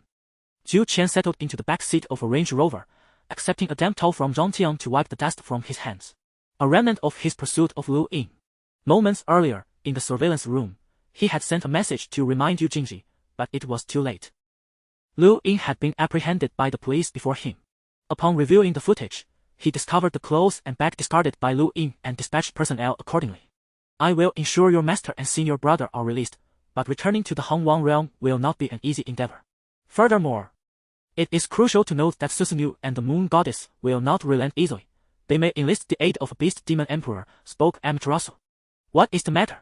As a newcomer to Changha, I find it perplexing that Mr. Zhao must speak in riddles. Long Kong Xinyu expressed his confusion. 2 weapons, nearly 6 meters in length combined, swirled around Su Ye's hands. His voice trembled with a hint of sorrow. And had the onlookers not witnessed the audacious demeanor of chasing wind by Huang from the outset, they might have felt a tinge of sympathy upon seeing his pitiful state. A smile cast a fleeting glance like ripples on autumn waters, enchanting all who beheld it, reminiscent of a mythical fox spirit, exuding an innate charm. Observing the rapidly recovering virus-infected individual, Yi Feng furrowed his brow. The recovery ability of the infected was disturbingly formidable. Even he would need considerable effort to subdue such an opponent. Meanwhile, Li Jiao, accompanied by Ji Yi, Hai Lingjia, and 2 other soldiers, navigated the interior of the detention center in search of survivors. Chong Yang gasped in astonishment, not anticipating that matters would resolve in such a manner. The opponent's confidence had allowed them to evade disaster. Without the interference of mutated and second-tier zombies, this task was almost effortless for them. As Ji sprinted to the rear flank of the 9th Brigade's position, the sudden appearance of predators prompted the soldiers left behind for vigilance to charge forward, leaving the area behind them vulnerable. This was no longer a tactical issue.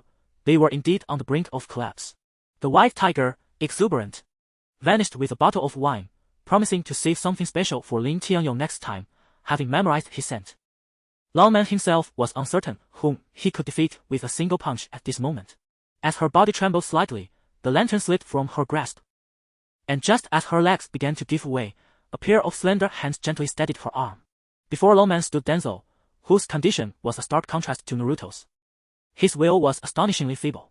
Father, who is that man? Why is he in Guning's room? Bai Fuqiu inquired, voicing her inner confusion. Gazing into the warm and gentle smile of Ruo Xian, with eyes brimming with the warmth of spring, Guang Jintian involuntarily nodded in agreement. Have the Akatsuki spiders gone berserk? Could it be a consequence of my slaying the 5 great demon kings? Xia Yayu contemplated, unable to suppress the thoughts that surged within him. Countless celestial flames erupted from the firmament, with those that could not be severed from consciousness by the sealing art striking forcefully against the barrier, causing it to tremble. A flicker of uncertainty crossed Napoleon's dark visage as he raised his hand to signal a pause in the military analysis. He turned and grasped the pointer resting on the table beside him, striding purposefully out of the tent.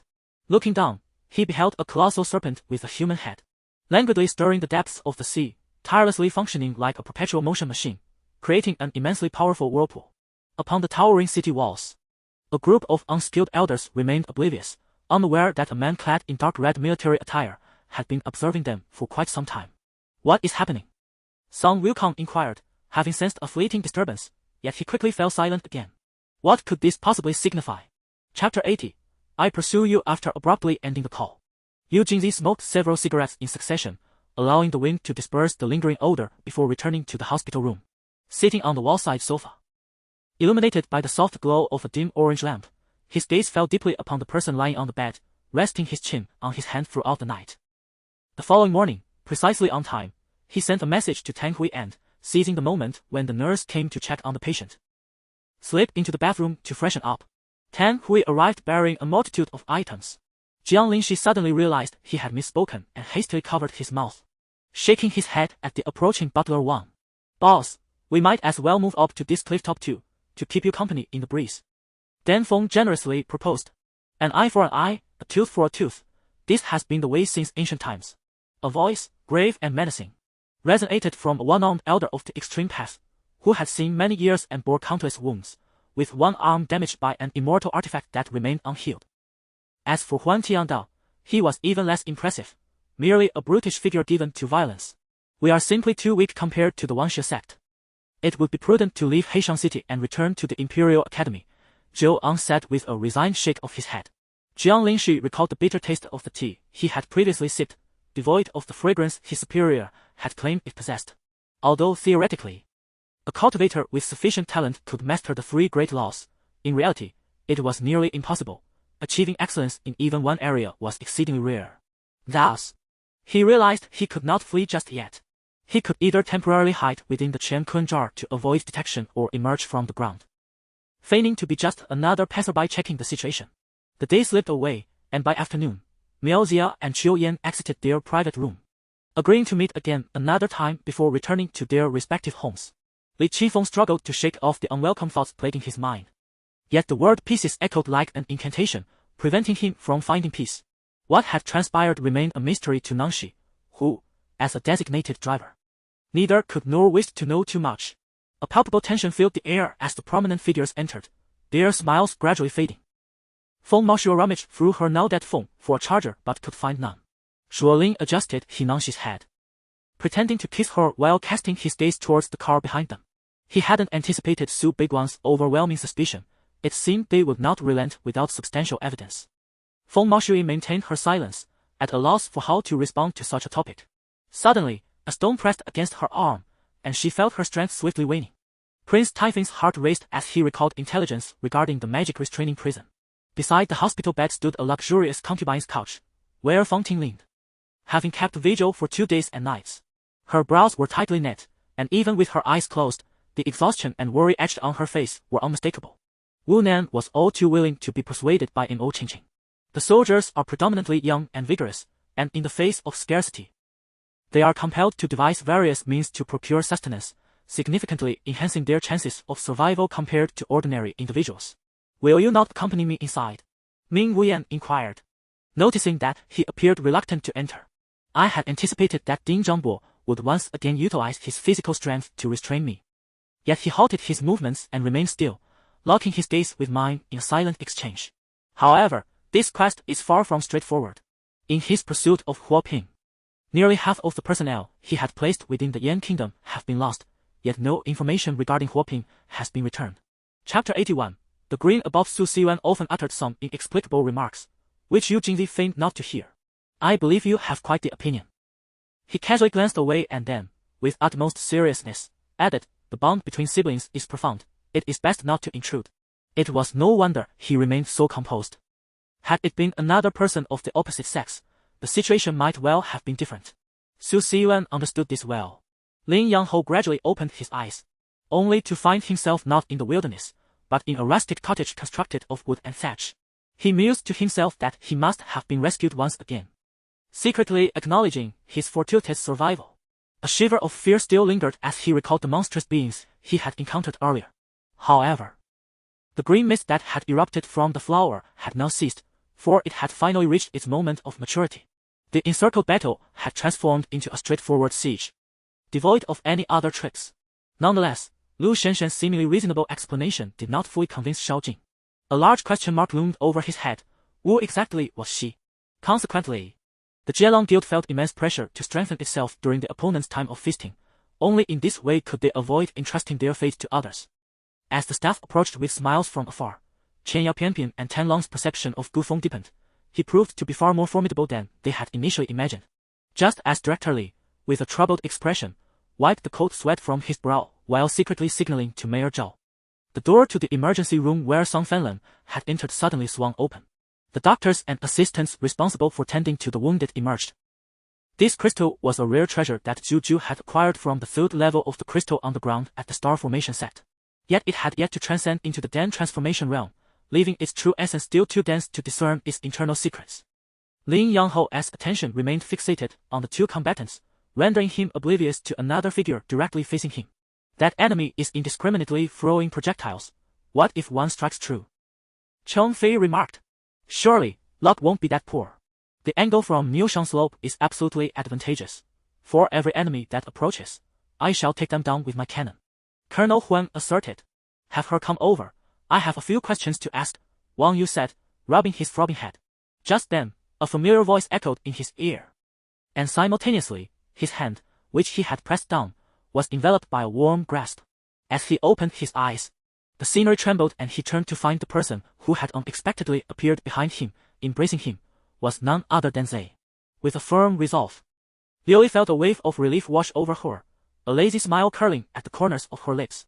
Shimon Xiongkui unleashed a punch yet refrained from pursuing.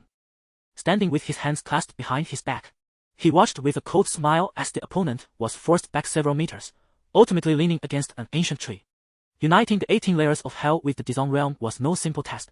He had managed to sway the king of hell, yet could not contend with Dizon. Suddenly, Hong Yuan felt a surge of irritation as she removed her heavy armor and beckoned a guard to accompany her. As her claws swept before her, Yi Xian immediately heard the sound of shattering glass once again, the same old routine. With a smile playing upon his lips, Yi Xian seemed to perceive the unfolding events with uncanny clarity. His hands poised in mid-air, 2 resounding explosions echoed through the atmosphere, yet his garments merely fluttered, and his countenance remained adorned with a serene smile. Suddenly, Liu felt a shiver of dread. Could it be that the unexpected arrival of Hou Tian and Ruo Li's flight to the boundary stone had all been meticulously orchestrated by the other side? Jin Xiu, in sheer terror, wept and pleaded for mercy, yet the king of slaves paid her no heed, his gaze icy as he observed He Liangdi, who trembled in fear. Unable to shed tears, Miss Young's reminder lingered in my mind. Upon returning, I must create another copy for safekeeping, Chong Easy mused, stroking his beard with a smile. Chapter 82, A little ambition. Upon learning from Shao Yuanxun, Yu Jingli realized the reason behind her previous hesitations. Had it not been for Yan Xian's sudden interruption during her earlier interrogation on the balcony, she might have revealed everything. Shi Qing tightened her grip on the corner of the blanket, feeling a rush of anxiety as if a long-buried secret had been uncovered. And she was immensely grateful that the man could not see her current expression. After a moment of contemplation beneath the covers, she said, "Mr. Gang, I too am quite happy today. Thank you for spending the evening with us." As I closed the door behind me, I glanced at him, in the moonlight. His eyes sparkled like crescent moons, evoking a sense of days reminiscent of how Ouyang Jin looked at me.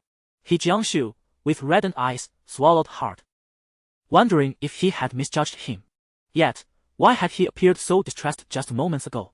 The 3 of them stood frozen, contemplating how such a precious item could still be in circulation. Was it not said that the rarer the treasure, the fewer in number? He Jianghai nodded vigorously, his gaze intense. No further words were needed to convey the value of the storage ring. Feng Anan could scarcely believe that the person before her was indeed the radiant Tan Ning. If she had not witnessed it with her own eyes, she would have deemed it impossible, forever skeptical. The group of men nodded vigorously, their faces paling, especially the one called Bao Zi, who clutched his bleeding wound, trembling all over. Unbeknownst to them, mealtime had arrived once again. After sending a message to Ruo Shui to confirm that Shao Hong was treating, they all logged off simultaneously. All attention turned towards Cao Cao. The death of Song Yu was exceedingly suspicious. At merely 43 years old, and in good health without any known ailments, how could he have left this world so abruptly? Now, Cao Cao's demand to abolish the Free Prince system and restore the positions of Chancellor and Grand Historian was akin to tossing a large stone into a tranquil lake, creating tumultuous waves. Hong Yang pondered over Yin Wen's words, which seemed beyond the comprehension of one so young. His sagacious approach to wealth raised further scrutiny about her beloved. If all proceeded smoothly, in 4 months, he would achieve a synthesis of strength.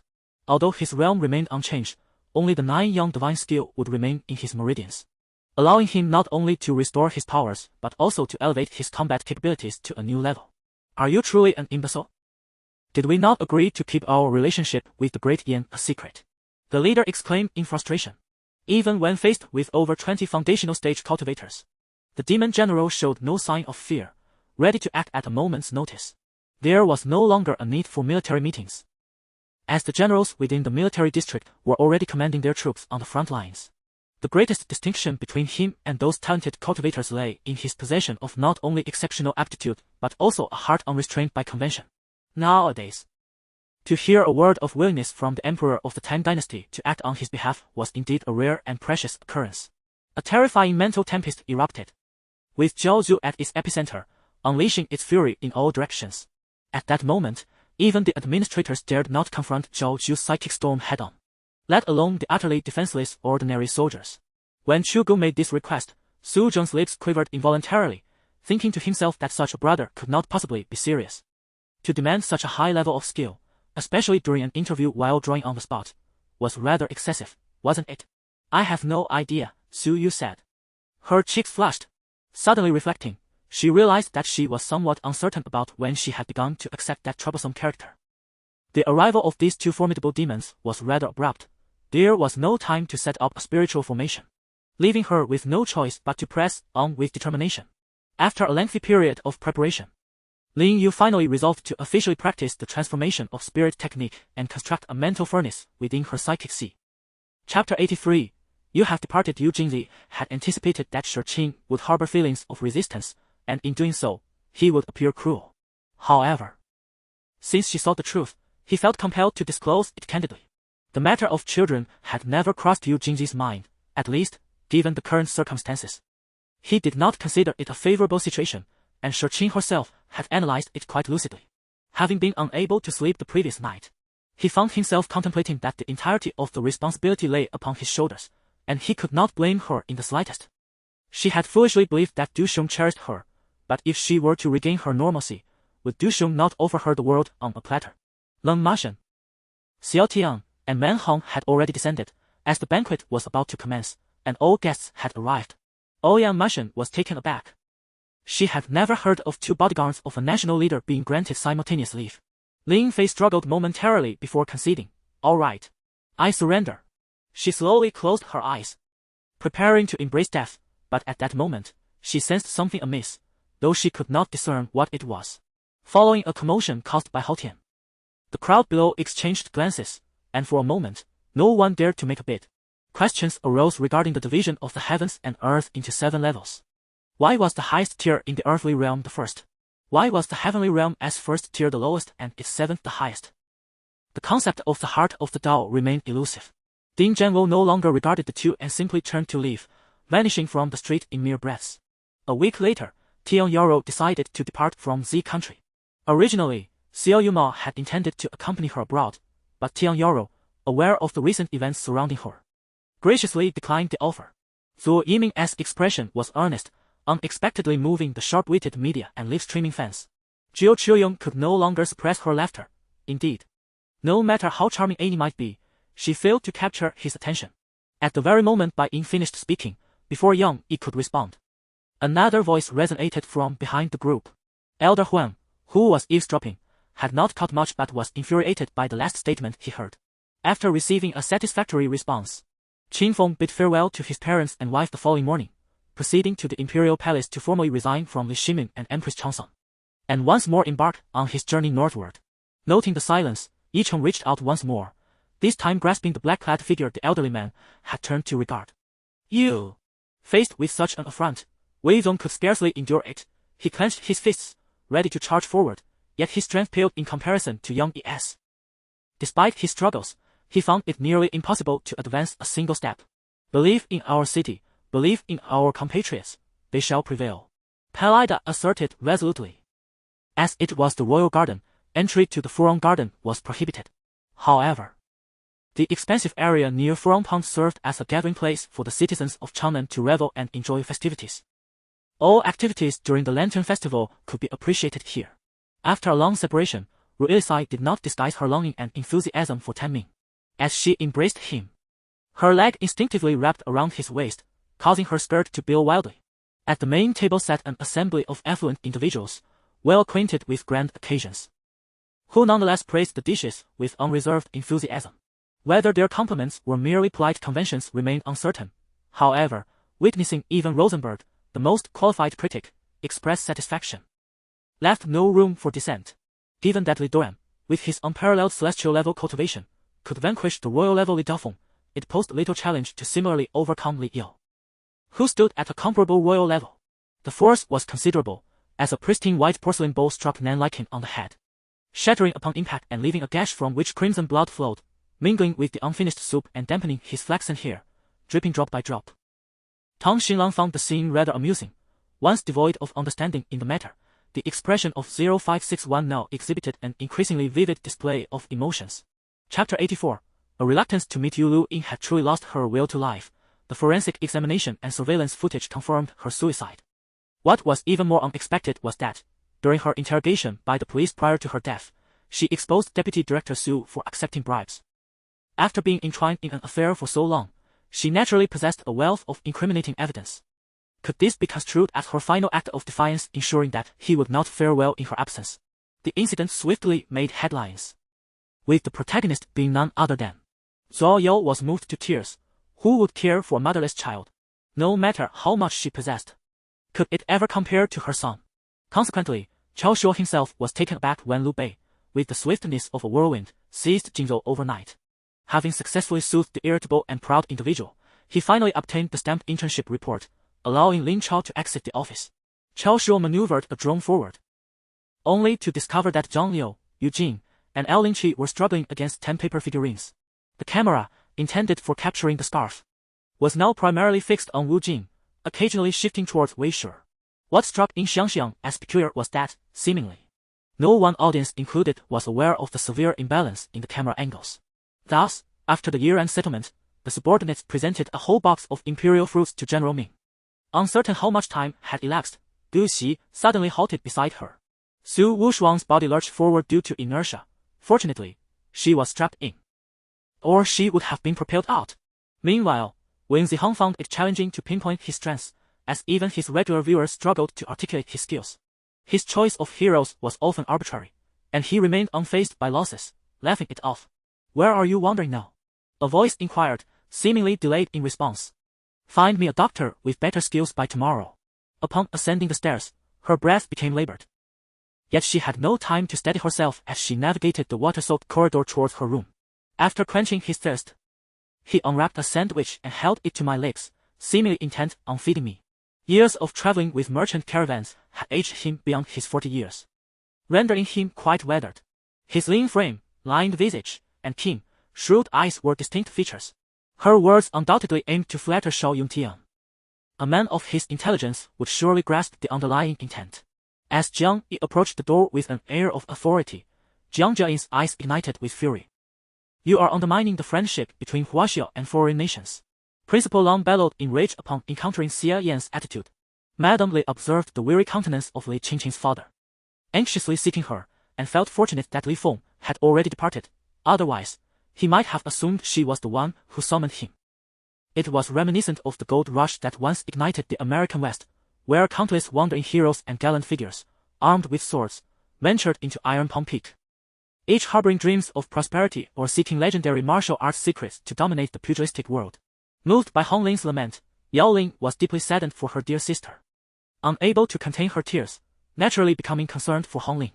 Yet, faced with such a daunting dilemma, what could she possibly do? The vibrant crimson python appeared to observe the few individuals below, entwining itself around one towering tree before leaping to another, thus commencing a mesmerizing spiral dance around the trees encircling the onlookers. However, this spectacle remains a topic of heated debate, persistently igniting fervent discussions among scholars to this very day. Sheng Nianli lifted the teapot from the table, giving it a gentle shake. "The water has all been consumed. Wu Er, kindly fetch some hot tea." Once Wu Er had departed, he resumed his discourse. Little did he anticipate that his current composure would earn him the utmost approval from the esteemed elder of the Beast clan. "Spare me the pleasantries, receive my fist." The Dark Prophet had long been poised for action. Now, with no means of evasion, he resolved to annihilate you, Flame City, before seizing the thunderous divine sword.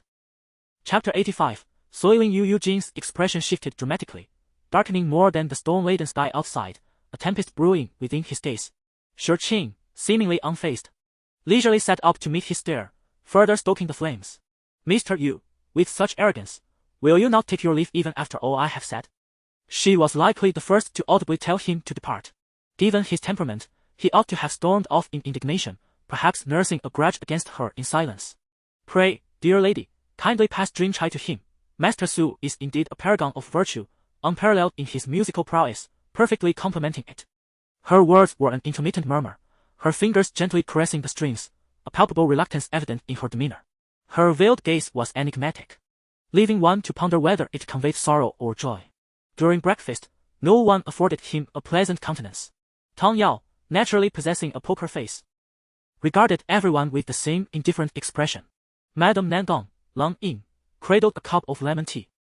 Her face darkened with ire as she forcefully switched off the television and dialed Nandong Jin.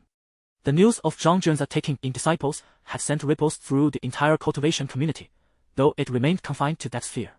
Feng Youao exuded an air of haughtiness. as if she had been crowned queen, basking in the glory of her boyfriend's status. With her own beauty, she actively sought to ensnare him. Was he not equally inclined to indulge in such temptations? After all, he was a figure of admiration at school. Always the one to bully others into apologizing. When had he ever offered an apology himself? Su Wentian self-deprecatingly stripped down to bed, leaving his trousers on. Without the need for Tong Yao's prompting, he initiated a set of push-ups. Apologies, please cooperate with our efforts. The security guard's expression remained unchanged as he spoke. Neither obsequious nor arrogant. The onlookers on the street gradually dispersed, yet their chatter continued unabated, primarily revolving around Emperor Zhang. Among the Four Clans youths, a flicker of terror crossed the faces of those who witnessed the 20 divine emissaries pass by. Despite the multitude of divine emissaries within the clans, only a select few appeared in public. Most ascended to the Elder Council for cultivation, rarely emerging unless circumstances demanded it. A sinister voice echoed from behind, causing my Z to flush with urgency, her lip bitten in anger. Now, company executives flocked to the government, including heads from leading domestic enterprises, all eager to invest in the southern district of the city. As he rushed forward, a series of bright lights emerged, resembling signal beacons illuminating several corners. The flickering yellow flames offered little comfort. Did I hear correctly? What did Ting Wei say? And Ruo expressed her confusion. Responding with a simple acknowledgement while raising her gaze to Tang Wei, bewilderment reflected in her eyes. What was amiss? She had anticipated being asked the same repetitive questions. Yet this was the outcome. Just as she retrieved her phone, a throng appeared on either side of the street, wielding baseball bats. The leader was obscured in the crowd, yet their numbers were overwhelming. Lu Ling leaned closer to Enruo, softly uttering, the satisfaction evident in his tone. First place, is it? This is sufficient. I can secure this reward now. Before the words were fully spoken, Enruo observed Lu Ling's gaze shift, and as he completed his statement, she quickly interjected, No. I do not feel that way. This is a topic in which I cannot insert myself. I understand that clearly. Gazing at the several figures clad in black before her, she recognized that should she resist now, their suspicions would only deepen. Ning Yu maintained an impassive facade, yet her eyes gradually sharpened. Observing that Ning Yu did not refuse, the longing in Meng Mu's eyes became even more pronounced. She gently grasped Ning Yu's arm, intentionally brushing her ample bosom against it. Chapter 86. Just affection. As dawn approached, the hospital's building was bathed in a hazy light reflecting off the windows. Shi Qing awakened from a nightmare, her back drenched in cold sweat. The first instinct upon opening her eyes was to touch her abdomen. Her palm trembled slightly, harboring a flicker of hope that perhaps it still remained. Yet the pain she felt was undeniable. Shi Qing sank deeper into her bed, pulling the covers over her face, her mind momentarily ceasing its tumultuous thoughts. Nevertheless, Ren Tianhen demonstrated a degree of care for his subordinate's reputation, publicly declaring that Gao Mingyan would enter an indefinite retreat. What do you intend to do? What more do you seek? The shadowy fox, dragging its bloodied rear, retreated, proclaiming the cruelty of their kind, yet questioning the humanity of those before them, who were equally ruthless. Due to regional differences, each person's accent bore unique characteristics, albeit they could still be understood with some effort. The crown prince had enjoyed 2 months of peace, orchestrating a facade of affection between her and Qi Jing, frequently visiting the auspicious palace together. At that moment, at the entrance of the Zhouhao room, Qi Jing stepped out under the pretense of admiring the moon, yet he had actually wandered to the door. The girl who had been bitten was not so fortunate. The snake's venom would not claim her life immediately, but it certainly rendered her condition far from pleasant. He gazed at the mask that was now perilously close to him, gritting his teeth as he grasped the bone spikes before him, forcefully propelling himself forward. She cast her gaze toward the crown prince, who had no desire to witness such a scene, for he found the bloody spectacle repulsive. Initially, Air displayed no inclination for his presence, yet in the end, when King Qi raised a toast to him, he silently extended his hand in return, offering a toast with a smile, though he too was perplexed by his own actions. The master of the new Oriental sword set and Chuang Shao simultaneously gasped, while the clumsy principal soared forth, seemingly merging with the sword spirit, striking down towards Zhao Ritian with a heavenly force.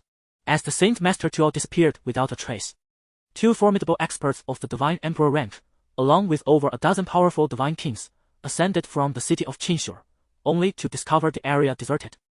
They then retreated back into Qinshur, allowing the Saint Master Tuo to salvage what remained of his life. A stunning beauty stood amidst a blooming field of lilies.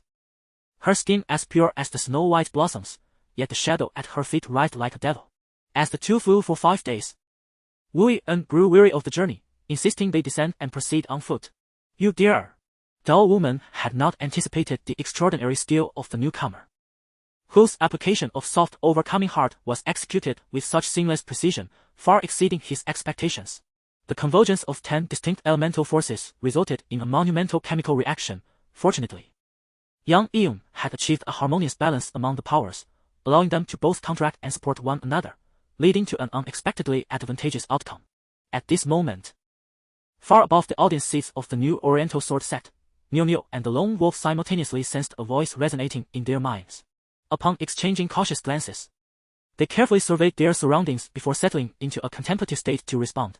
The elders and warriors of the guard behind them were eager for action. The sound of drum blades echoing frequently, charged with a palpable aura of menace. Han Yu smirked, thinking to himself that this display was not merely concern. He suspected a deeper interest in Murong Ningxue. Meanwhile, the guerrilla fighters around them shouted in exuberance, raising their firearms as if to showcase their formidable strength. However, events did not unfold as they had anticipated. Amidst the fervor of battle, Lu Shi and that celestial star approached with nearly 2,000 cavalrymen, remaining quietly stationed 20 miles away, showing no intention of exploiting the situation. This alleviated some of the old man's worries, yet simultaneously, a sense of guilt began to swell within him. Chapter 87. A swift strike. Yu Jing withdrew slightly, narrowing his brows as he gazed into Shi Qing's eyes. Do you believe I am merely seeking to ingratiate myself? He asked. If not, what else could it be? His recent actions had markedly deviated from his usual demeanor, and enduring her biting remarks had proven to be a considerable trial for him. Shi Qing met his gaze, a smile gracing her features as she replied. To be more precise, it could be interpreted as. Da Shi's expression darkened, his grip on his phone tightening as he beheld the message indicating a mere 10 centimeters. He felt as though he might explode with rage. To become a guardian is a calling, a mission that cannot be resisted. No one can evade it. Their ancestors and the first clan leader forged a life and death pact, vowing to uphold the legacy of the guardian Tianyu clan for generations to come. Father, do you think I should pursue the acquisition of Yongli? Xiao Lu inquired, shifting his approach. Why am I not fighting?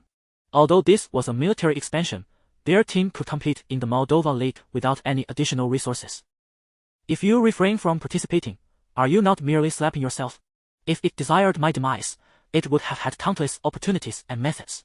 The most evident being the last incident with the red carp attempting to rescue me, injuring itself while I emerged unscathed. At that moment, I foolishly believed I had ignited the flames and controlled it. In retrospect, it seems quite absurd. Moreover, the zombie's expression was peculiar.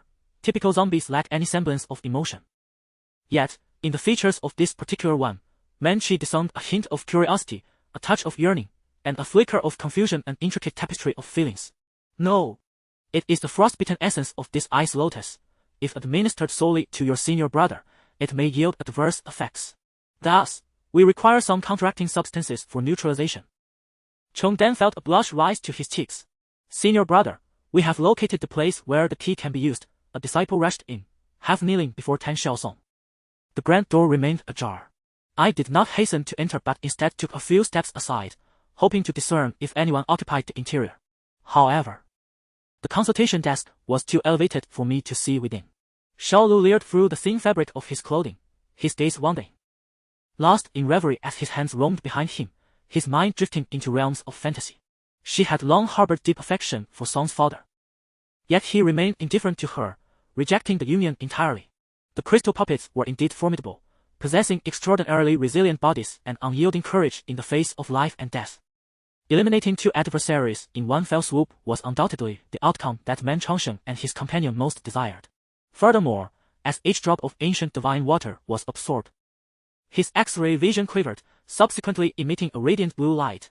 A flash of blue energy subsequently turned the surrounding foliage to ash. Jiang Lushi had no desire to engage in idle chatter with the guard. He led Jiang Zhuing and others into the city of decadence. Upon entering, he was struck by the stark reality of sin and moral decay. A man's life ought to be marked by achievement, and possessing such strength and prestige is the ultimate aspiration they seek throughout their existence. As nightfall approached, she attempted to reach Ningtao by phone, but to no avail. Instead, she sent a text message and proceeded to prepare a meal at home, anticipating his return. To her surprise, it was Morton who arrived instead.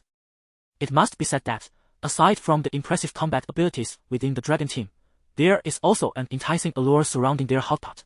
Indeed, the voice of Tian Yudi resonated at the entrance. Although not thunderous, it was certainly quite loud. Despite suffering internal injuries, the plump shopkeeper remained confident that his diamond palm technique would surpass Aicilia, feeling quite pleased with himself. Suddenly, a glimmer of cold light flashed as Aicilia's left hand grasped a sword. At this moment, aside from his disheveled clothing and hair, and a slightly pale complexion, Jingzong appeared as he usually did. Chapter 88, The Cycle of Heaven and Earth. When Yan Xian received the gift sent by Yu Jingzi's messenger, she was at home trying on her custom-made birthday gown. As she watched the young girl gleefully rush to unwrap the gift box, her assistant cautiously inquired, "Miss Yan, are you satisfied with the gown at this moment? Is there anything that requires alteration?" This gown had already undergone 5 revisions, leaving the designer utterly exasperated and the assistant on the brink of madness. I mused to myself, at this moment, I am irrevocably linked to the 250th disciple of the Countdown set. Red signal flares soared into the sky, igniting the artillery fire of a full-scale assault on the Zhongtai Road, where the brave soldiers of the 8th Route Army shouted slogans, valiantly charging towards the enemy's transportation lines. Bridges, culverts, strongholds, and stations. Before them lay a frozen mountain range, above which billowed clouds and mist. Yet amidst this ethereal shroud emerged a formidable silhouette, reminiscent of a white dragon weaving through the clouds, its head, claws, and body faintly discernible, accompanied by a whisper nearly drowned by the wind.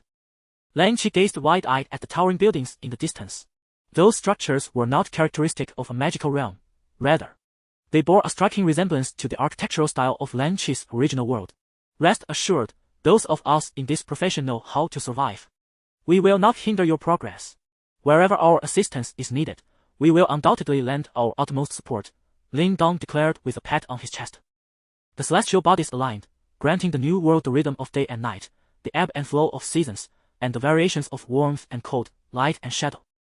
With a swift motion, Wilkong hefted Beiji and Shaosong and unceremoniously tossed them onto the grass, pondering briefly before dousing their faces with 2 large basins of ice water. Han Dong, ever calculating, saw that Xiesiki's involvement in the volunteer organization could buy him 2 months' time, providing a buffer for his withdrawal from the stock market. The statute of limitations for inheritance disputes was 2 years, and Han Dong was utterly unconcerned about expiration. The other armed police personnel, terrified, hastily vacated their posts, acutely aware that the rapidly approaching boss was about to breach the security perimeter. Thus, what appeared to be a complex situation became utterly uncomplicated once one comprehended all the elements at play. Yet now, she chose to inflict slow torment upon them, subjecting them to a suffering that rendered their existence a living hell, allowing them to experience the anguish she had once endured. Beneath the mountains, several kilometers away, the sound of footsteps echoed, as if something were treading upon the ground. Petals from peach blossoms cascaded down, adhering to his hair and shoulders, dancing gracefully in the wind before settling on the earth. The disciples of the Liantian sword sect, having been randomly teleported, gathered together through some means. Not to worry. I have a plan, the Big Dipper promptly dialed young Kunlun, requesting his presence. As the distance between them and the vehicle ahead diminished by the meter, the car in front seemed to sense the impending danger. Perhaps fearful of a collision, it suddenly accelerated forward. Shen Tianlong was acutely aware that today marked the day of the Illusionist Conference, a significant occasion for the Huanyu clan to recruit new members. She could neither afford to be absent nor tardy. 10 pounds. How? You wish to receive 10 of my strikes? Are you certain? Wang Yu observed Situ with the bemusement one might reserve for a fool. It had previously come to her attention that Master Zhong Yu had consented to the marriage between Li Lingling and Situ, only to later thrust Situ into her own path, revealing the depths of Master Zhong Yu's cunning. Yi Liaoyan steadied himself with one hand against the washstand while he retrieved saline solution to cleanse her injured palm. Ma Yan subtly shook his head. Upon encountering Zhang Wang during his descent to Gangxinang, he had taken his words at face value. He failed to consider that the former governor of Taiyuan, Wang Zai, had departed nearly 6 months prior, and in that span, Dean Li had managed to muster a contingent despite the absence of any soldiers. Zhang Wang, on the other hand, was devoid of any troops at his disposal. Chapter 89, Marrying back the sister. Shi Irua, upon hearing such a ludicrous jest, glared at Shi Qing with derision. Have some dignity, will you? Merely adopting a surname does not elevate you to the status of a lady of the Shore family. With a forceful shove, she reclaimed her restrained hand, feigning nonchalance as she tossed it aside, mocking the now retreating Shurqing. Although her mother-in-law, Yangzi, maintained a commendable appearance due to the moon's spring water. Both the spiritually attuned couple, Long Zhouwei, sensed her vitality waning, an inevitable truth that could not be thwarted. If this pace continued, merely executing 100 instances of the Fury Wind decimation would suffice to deal with these adversaries. I have come to your esteemed palace today regarding the matter of our alliance. This concerns the survival of both our factions. Despite the numerous disputes and frictions between the White Royal Palace and the Divine Temple, the current situation is urgent. I implore the esteemed Gu Xian to set aside past grievances and consider this matter with utmost seriousness. Bai Yu articulated earnestly. Nian. A wave of spiritual energy emanated from him, and in his palm materialized a vividly animated eyeball. The experts from the immortal realm departed, including Wu Haotian, leaving the room starkly empty, save for Cui Wuyo and Lu Langxi. On this day, the formidable talents of the southern Zhong continent converged upon Nanch, transforming it into a sanctified ground, bustling with elite figures and representatives from various sects, including the Taoist and Buddhist orders, as well as the Western Wilderness Demon sect and the Demon religion, all convening to deliberate matters of importance. Yes. Your servant acknowledges the decree and respectfully sees the princess back to the palace. Hu Yao, with an obsequious grin, bestowed a kiss upon Yiming before ushering her out.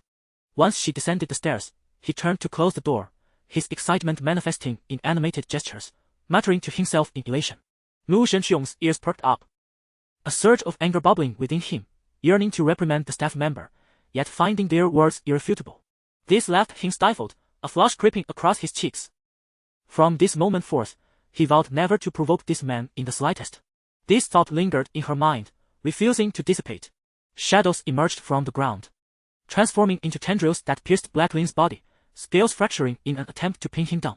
He quickly glanced back and indeed saw someone charging through the toxic mist. Though this individual was not aimed directly at Duan Mo and thus remained oblivious to him, since their master had not instructed them to intervene. They felt it inappropriate to take action, lest they offend him and provoke the monkey's ire. Greetings, I am Su Yaobei, you may call me Beibei. Su Yaobei responded in kind. Chang Xiao pressed closely against Zui Man, instinctively clutching her arm, acutely aware of the tension in the air, palpable and suffocating. Yet, Jiang Qishuan appeared troubled, just as he was about to speak. An annoying cackling laughter echoed from afar. After all, he was enveloped in dense demonic energy, and with his swift movements, he could barely manage to evade the sword chi unleashed by the demon-slaying sword. A discordant hissing sound pierced the air as the horrifying visage was impaled and subsequently reduced to ashes. It seems the queen was aware of such matters. Hence her lack of insistence regarding progeny. Rather, she merely felt a sense of guilt towards him. After all, he was once the legitimate firstborn of the Song family. And although his bond with the ancestors may have been tenuous, he had devoted his life to the Song lineage. To see him so utterly extinguished left an unsettling feeling in her heart. It was not just these two, at that moment. All the Earth Immortals and Solar Elders across the celestial realm sensed the eruption of solar magic from the summit of Mount Mei. Zhong Yu found himself increasingly perplexed, pondering the ulterior motives of the elderly gentleman.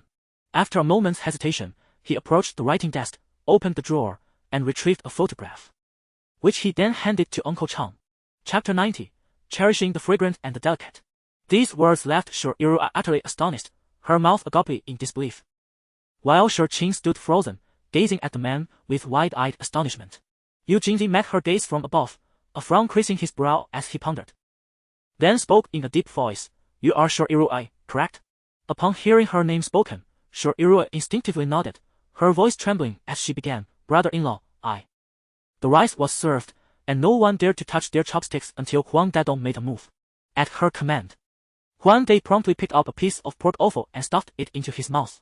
When Zhu Wuyong spoke these words, he deliberately lowered his tone to a frightful pitch, intending to convey the gravity of the situation to Zhou Daxia. After grasping the implication, both individuals displayed expressions of delight and satisfaction, then promptly made their way toward the Due to Li Rongbo's return to the capital for recuperation, Fu Hong temporarily requested leave from his imperial father-in-law, allowing him to focus solely on caring for his ailing father. He even visited the Princess Yuan Shou's residence less frequently to pay his respects, which relieved her immensely. As Chang Wei's words hung in the air, a somewhat hoarse voice emerged from Mel M, who stood beside him, drawing the attention of the crowd with a hint of curiosity directed at Chang Wei. Enough of this nonsense. Let us return to the matter at hand. Song Dai retracted his jovial demeanor, engaging in a serious discussion with Chong Zian. Upon hearing this, Xianggu felt a stir within, much like the over 2 million viewers in the live stream, who perked up their ears, eager to discern what this individual would articulate next. The barrage of comments was lively, with hundreds of thousands expressing their thoughts on the duo of Lu Kai and Xianggu playing together. The sword cultivator wielded his blade with precision, revealing that the common practitioners possessed certain innate advantages against inexplicable dangers. Meanwhile, Lin Fan, who was listening intently to Bai Yin's narration, sensed a trace of murderous intent as the ferocious bear struck. He swiftly drew the dark Tianxian from the ground, pulling it back into his hand. I need a solution, a way to eliminate these vile creatures. Yang Tian's mind raced, fervently seeking a remedy. Contrary to my expectations, the boy did not pursue me like other men. Instead, he silently descended from the rooftop. Prince Cheng pondered for a moment, deliberating whether or not to give a gift, an enigma indeed. The prince, known for his reserved nature, decided to lavishly spend a fortune at the finest shops in the capital, procuring garments, footwear, bedding, heating stoves, and various accessories to send along. I grasped Yuer's hand, enveloped in a cocoon of black primordial energy that formed a protective barrier around us. Princess Anne's eyes widened in astonishment and joy. This voice was hauntingly familiar, yet I could not immediately recall its owner.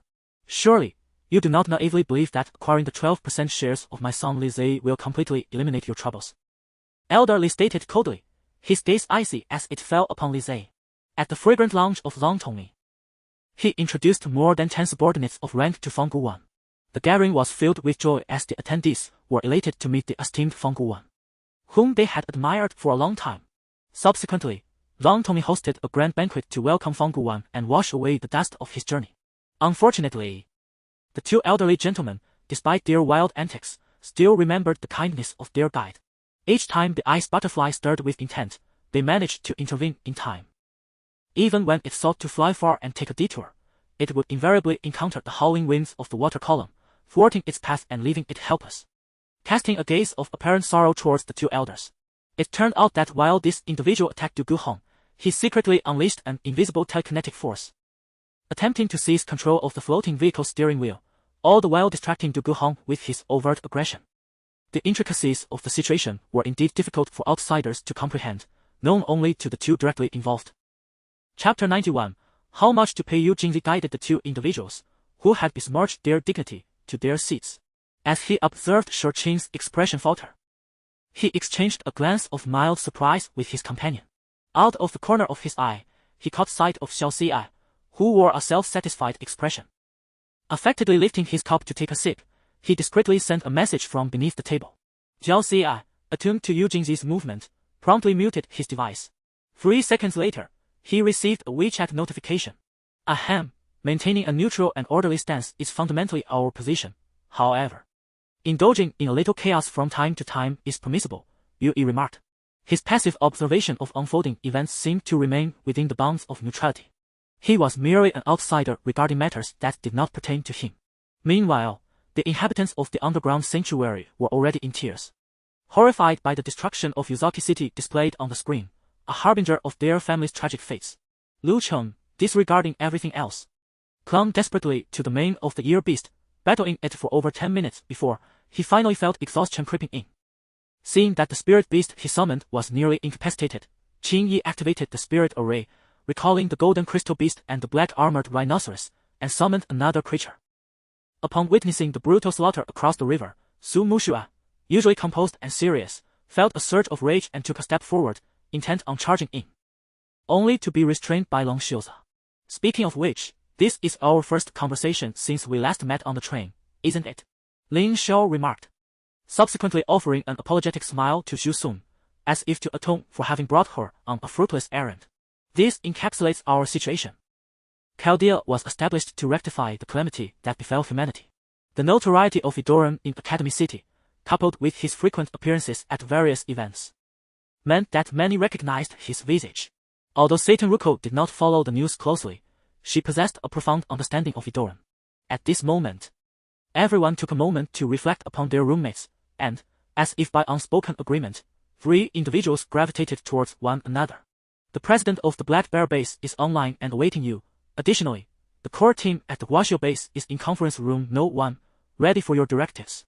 Song Wei realized that the situation had reached a critical juncture. Observing his friend's boldness, Zhou Liang had a sudden inspiration. He seized a bun and stuffed it into Nalan's mouth just as he was about to speak, effectively silencing him. Murongqing scrutinized the graceful figure dancing in the ballroom. Compared to Fujinyi, her dancing was indeed tenfold superior, and her beauty was far more enchanting. It was no wonder Fujinyi sought to use this illegitimate sister as a pawn in her schemes. She truly possessed exceptional qualities. Tan Luo contemplated that if there were no pressing matters at hand, he might take another stroll through the antique market to see if he could uncover any treasures. Zhongbin, male, water attribute, approximately 40 years of age, adept with a gilded bronze staff, known as turbid water, clear stream. Overseeing confidential information both on and off the island. At this moment, Yuan Ling exhibited an astonishing tenacity. Maintaining her stance for 2 continuous hours in an earnest attempt to absorb the essence of the moon. Fortunately, the warm energy she had inhaled during the day lingered within her, alleviating her fatigue. She deemed Xiang Yang excessively oblivious to the peril. As this was clearly a path to self-destruction. It was one thing for her to court death, but to endanger her husband and elder brother was truly a calamity. However, such actions would certainly arouse their vigilance, making it all the more challenging to ascertain the precise location of their headquarters. Thus, she urged the emperor to deliberate carefully. Xiao Luohong offered a word of caution. Tan Ning'an was utterly perplexed by the sudden amiability of Leng Haoxian. When others toasted him, he would simply lift his cup and drink without hesitation. Though his expression remained as cold and unreadable as ever, he did not impose any difficulties upon them. Chapter 92. Buying you a night shirt. Qing found herself with no opportunity to resist as the car sped onto the road. Eugene Li. You must have known about their relationship all along. Can't you see that Shou Cheng does not wish to be with Zhou Xi? Shi Qing, gripping her seatbelt in frustration, declared without hesitation, you are merely abetting their wrongdoing. He is clearly acting out of selfish loyalty to his brother. Where to? Li Lian found it quite perplexing to decipher Eugene Yan's ever-changing demeanor. Who dares to obstruct me while I conduct affairs for the Qingjian Tower? State your name at once. Zhu Xian's booming voice echoed as he swiftly gathered his energy, poised for an attack, his gaze fixed on the figure obscured by the dust. Moments later, an elderly man in white robe, wielding a cane adorned with a dragon's head, emerged into view. After a brief exchange, the formidable members of the Qian family reluctantly escorted Long Qingchen away, accompanying him until they reached the deck. However, regarding Qiu Xian's various displays, Uncle Rong had grown adept at managing his expectations, having witnessed much over time.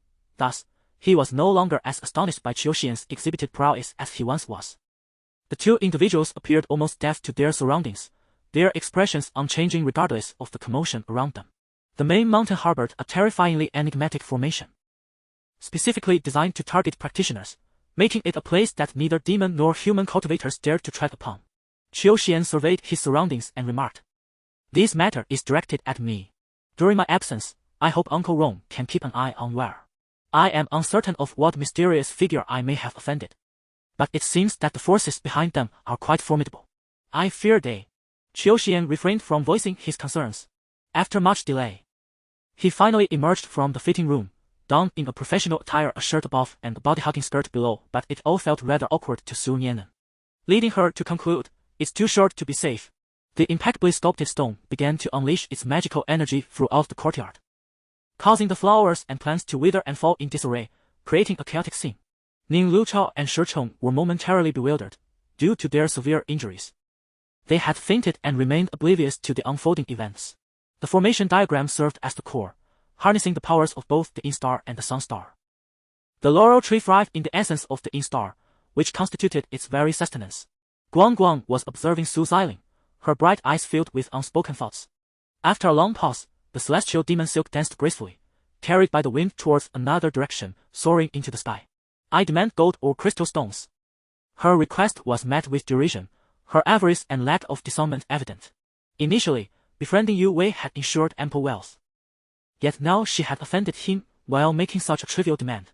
Aolai supported Xuanzang, navigating through the vines until they reached the summit. where they were greeted by a dazzling golden light and auspicious aura. There lay a large square stone, upon which was affixed a parchment inscribed with 6 golden characters, Om Mani Padme Hum. Upon witnessing the returning convoy laden with spoils, it became apparent that each day a caravan filled with supplies would arrive at this encampment from the north, while the southbound traffic of horses and camels was markedly less. Was it that the Mongolian army's sudden advance could now be sustained locally? The following day, DeCao transmitted the Supreme Heart Method to Jiangxia and Shenguanbiu. Unexpectedly, Jiangxia proved to lack the innate wisdom for cultivation, often leading Shenguanbiu to master 3 or 4 spells before Jiangxia even grasped a single one. DeCao, anxious, followed Jiangxia daily to teach him, yet the results remained minimal. During Hoei's emotional turmoil, Shiha's beautiful avatar gracefully departed, soaring directly to the moon star. Yu Wen followed the direction indicated by his finger and discovered something glowing deep ahead. Thank you, fourth brother. Sifeng Bailing exclaimed joyfully, his slender peach blossom eyes narrowing slightly, revealing a dazzling smile. Really? Enough already. Any further insistence would come off as overly pretentious. Qin walked over, glanced at the man leaning against the wall, and pushed the door open first. The lively rifle was about to enter, but Yu Jingji intercepted it, promptly shutting the door while casting a sidelong glare. What now? Are you planning something devious again? Last time you went mad and stripped someone of their clothes before heading to the hospital. Quang Shouchen instructed the household servants not to disturb Madame Quang, allowing her to rest peacefully. He also ordered the kitchen to prepare some nourishing soup to soothe her heart and spirit for when she awoke. If, after donning the pearl necklace, Cheng Yao forgot that memory, how could she possibly remember eating ting? After a while, as Lu Nian finally ceased his futile attempts and fell silent, gritting his teeth while glaring at Lian Chengranmo, he finally spoke. However, his words ignited in Lu Nian an impulse to strangle Lian Chengranmo. I truly feel foolish. Unable to utter a word. This isn't mere astonishment, it's fear she killed the rat. Lu Xiling paid no heed to the gazes of others. Her mind was filled entirely with the Emperor's indifferent expression and his tender gaze towards the Empress. The 2 bunches of grapes appeared to contain over 100 grapes. And naturally, Ikar and his companion would not object. However, Yi Chen's attack had already landed upon his sea of fighting spirit, all transpiring in the blink of an eye. I slowly pressed forward, although Yi Shenshen still struggled somewhat. Her resistance was merely feeble twisting. I understood that she had begun to enjoy it, as her expression suggested she had ceased to guard against me. Sitting on the ground, I began to study the mass before me. Each time I squeezed it, it would morph, yet no matter how I pressed, it remained intact. Since Wu Fenshen indulged him and could not educate him, I would take it upon myself to manage this unruly child. A few days prior, Dr. Yang took a sip of tea. Having drunk too hastily, he nearly choked. He did not notice the dark energy clenched in Cheng Zhen's hand. I had just examined Li Xing's condition when the incident occurred. Li Xiong was the patient under his care. It is noteworthy that in the Forestry University, whether from prestigious families or ordinary backgrounds, students prided themselves on the ability to smoothly join these 2 major societies. Such a scenario could only arise under 2 conditions. Either there were no demon beasts present, or the demon beasts had long since been relocated. Qin Xijia silently presented a gift, which was received by a disciple of the beggars set for registration. Yu Sheng anxiously gazed at Qin Xijia, and just as he was about to speak, Qin Xijia signaled him to remain silent. He quickly complied, clasping his hands in reverence as he ushered the 2 into the hall. It is worth noting that during their previous phone conversation, Mike had not disclosed the specific floor and room number of Park Ming-shi's hospital room. No longer Yu's slender brows fluttered delicately, a hint of rosy hue gracing her exquisite visage. After a brief moment of hesitation, she stepped forward to embrace Chongmen's arm. If they were to enact a performance, it must be executed with utmost authenticity, otherwise, her efforts would be in vain. Although, at present, they had temporarily eliminated the possibility of Du Guting being involved. It merely served as evidence of the Killer Alliance's internal treachery. In the next instant, she, along with her 2 close companions, vanished from the view of the shore. She then looked up to see Long Xiao and Li Minghao flanking her, clearly intent on offering protection. Indeed, there exists a strategy, with limited resources. The optimal approach is to diminish numbers, sacrificing some to save others. K-In remarked softly, devoid of any other emotion, yet her words carried a ruthless undertone. Should one assert that the mysteries once recognized by Qinlong could emerge within the framework of scientific understanding, the phenomena just witnessed, however, defied current scientific comprehension. Two perfectly polished and identical pieces of long young jade seamlessly merged into a singular entity, and even more astonishing was the fusion of the internal flames. Chapter 94. No one can compare to you. Upon hearing a single remark from Yan Xian, Yu Jingzi instantly comprehended the entirety of her unusual reactions. Sparing himself the need for further inquiry, as understanding dawned within him, he calmly escorted her to the courtyard. Just before alighting from the vehicle, Yan Xian fixed her gaze upon the driver's seat, devoid of any emotion, and remarked, "That woman shamelessly attempted to curry favor. All I can feel is aversion toward her. She believes that an apology and a gift will suffice." At the very moment she was about to voice her thoughts, Sheng Chang placed his hand gently on the back of her hand, shaking his head and signaling her with his eyes to remain silent. As if fearing Ji Tian would disapprove, Qin Bao's arm vanished into thin air, and with swift movements, he gathered all 72 forms of earthly qi. More rapid than Feng Hangshu, this technique of searching the heavens seemed far more efficient for capturing qi than for seizing individuals. The companion, effortlessly subdued, was a rather unremarkable-looking man who suddenly appeared flustered, promptly leaping into the air, rising 5 or 6 meters off the ground. This martial arts system, enhanced through training, provided insights into the application of techniques. After fully grasping 25 fundamental tones, Mu, with his eyes closed, began to play based on instinct. The moonlight bathed the guqin, causing it to shimmer with alternating hues of black and white. Burdened by an overwhelming sense of frustration, Qin Lang approached Chu Qingqing, only to find her indulging in a red sausage, incessantly sucking on it. Although the purple flame ancestor python felt a twinge of embarrassment, it was deeply wounded at that moment. Gritting its teeth, it cast one last glance at Long Yi before its massive form slithered away through the valley. "Don't act recklessly. If you have something to address, direct it towards me." The powerful figure panicked, letting out a heart-wrenching scream as he realized Lin Feng's intentions, his heart laden with unease. If any true danger were to arise, with his ability to transcend the void, he believed he could endure for a while longer. Even if his endurance faltered, his innate resilience would suffice to protect both Xiao Li and Yu Zi adequately. This location could nearly be deemed desolate, with scarcely any signs of gold crystal excavation. "We are looking for someone. Have you seen a young man? He has several mutated animals, including a mutated pig, mutated cow, and a mutated wild boar," Yi Peng inquired. Moreover, the sensation was more profound. To him, the divine was a distant and unattainable entity. Xiao Xian wished to express something but hesitated, fearing an immediate retort about interference in the game.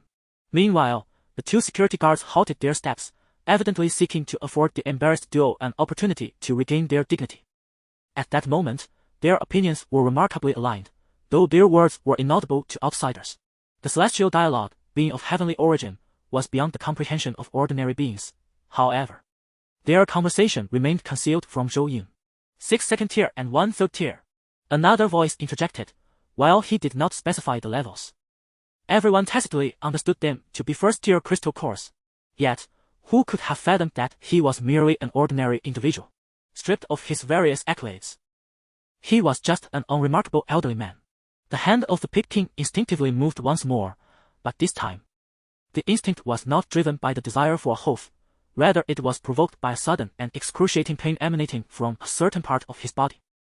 Some renowned extraterrestrial beings, after merging their bloodlines, have ascended to the status of sovereigns and now openly challenge the 5 great factions of humanity. Do you believe there exists a possibility for friendship between the two? If I am not mistaken, when entering the cyclical realm this morning, Yi Qingmian undoubtedly attempted to ensnare Bai Diandian, Shi Xian asserted with conviction. Therefore, their efforts are devoted to enhancing the baseline of their disciples. As for the true upper limits, due to their rarity and uniqueness, they ultimately must be comprehended by the individuals themselves. Chapter 95. True Love and Freedom. Upon hearing this, Jiao Xi realized that the situation might not be as straightforward as it seemed. His expression grew serious as he set down his cup and inquired softly, "So, Yu Jing?" Momentarily at a loss for words, toyed with the box as he moved to the window, gazing down at the hurried figures below. After a brief pause, he turned back, tossing the box into the air before catching it again, and handed it to Zhao Xi. His brows furrowed as he said, "So, you help."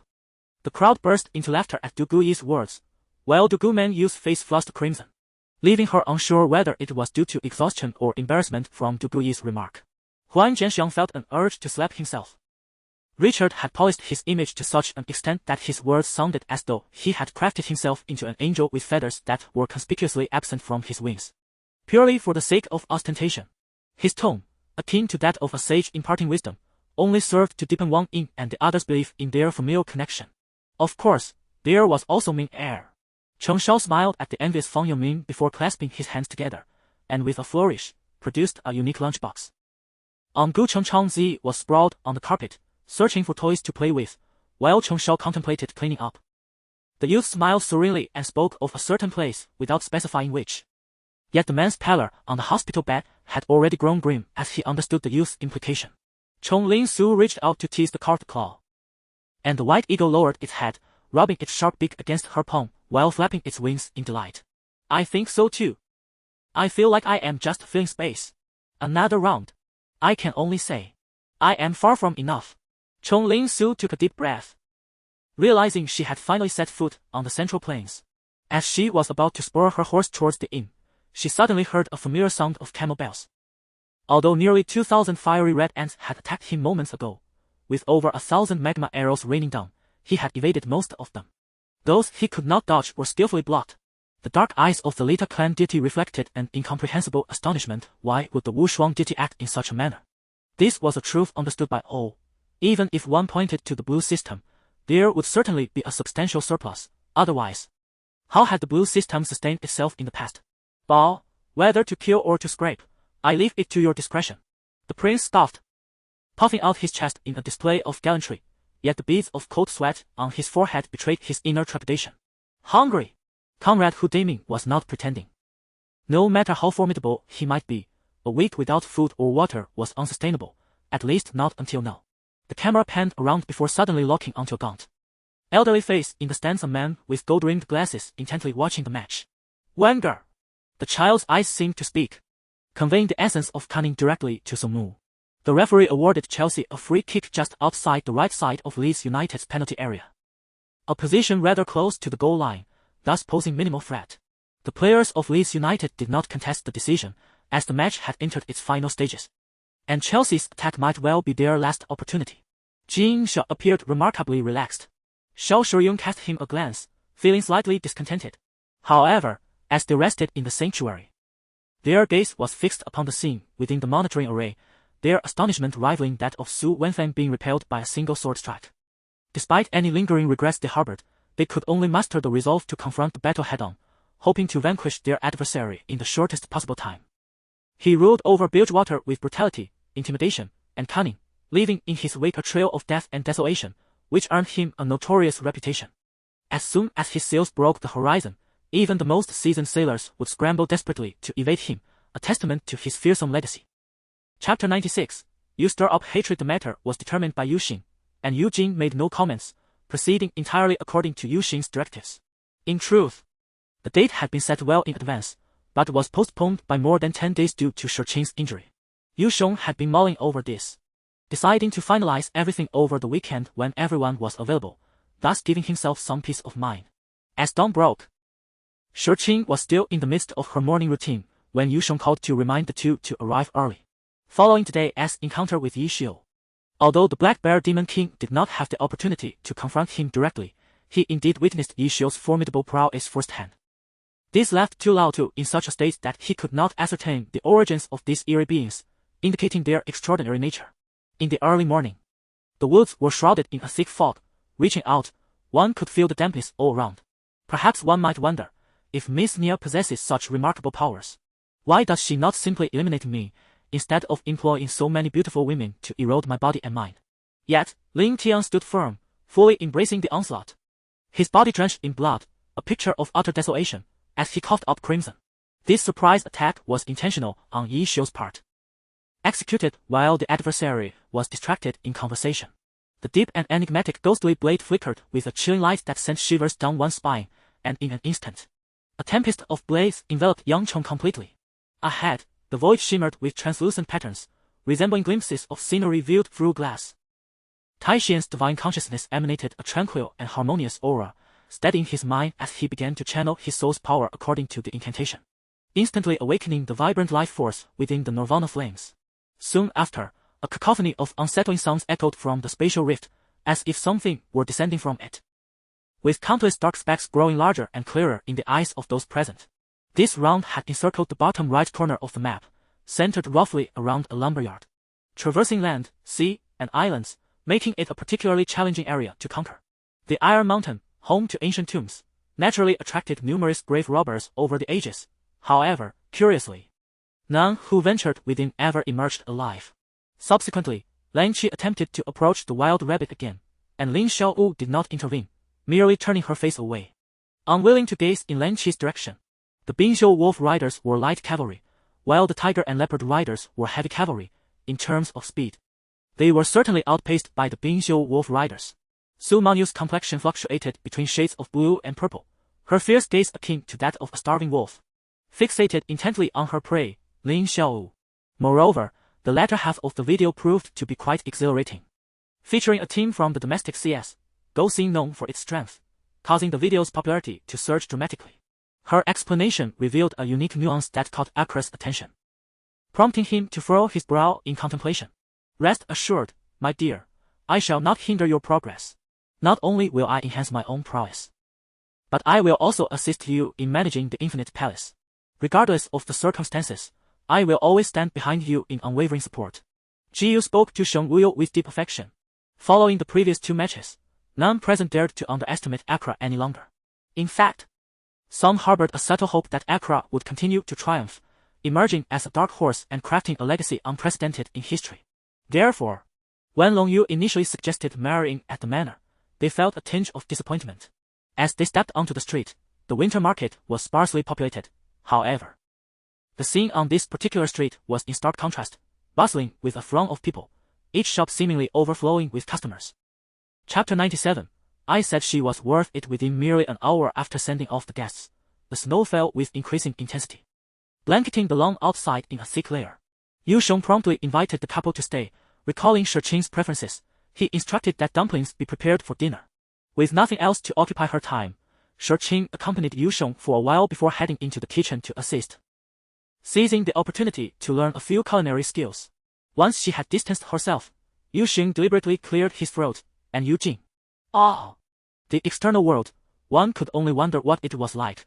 A note of melancholy escaped Shi Qing's lips, and in the next moment, beneath the mountains, only a few ancient trees remained standing. Little did I expect, like a mantis stalking a cicada while a yellow bird lay in wait, Brother Yang, who appeared to be a loyal ally, unexpectedly struck us down at this moment.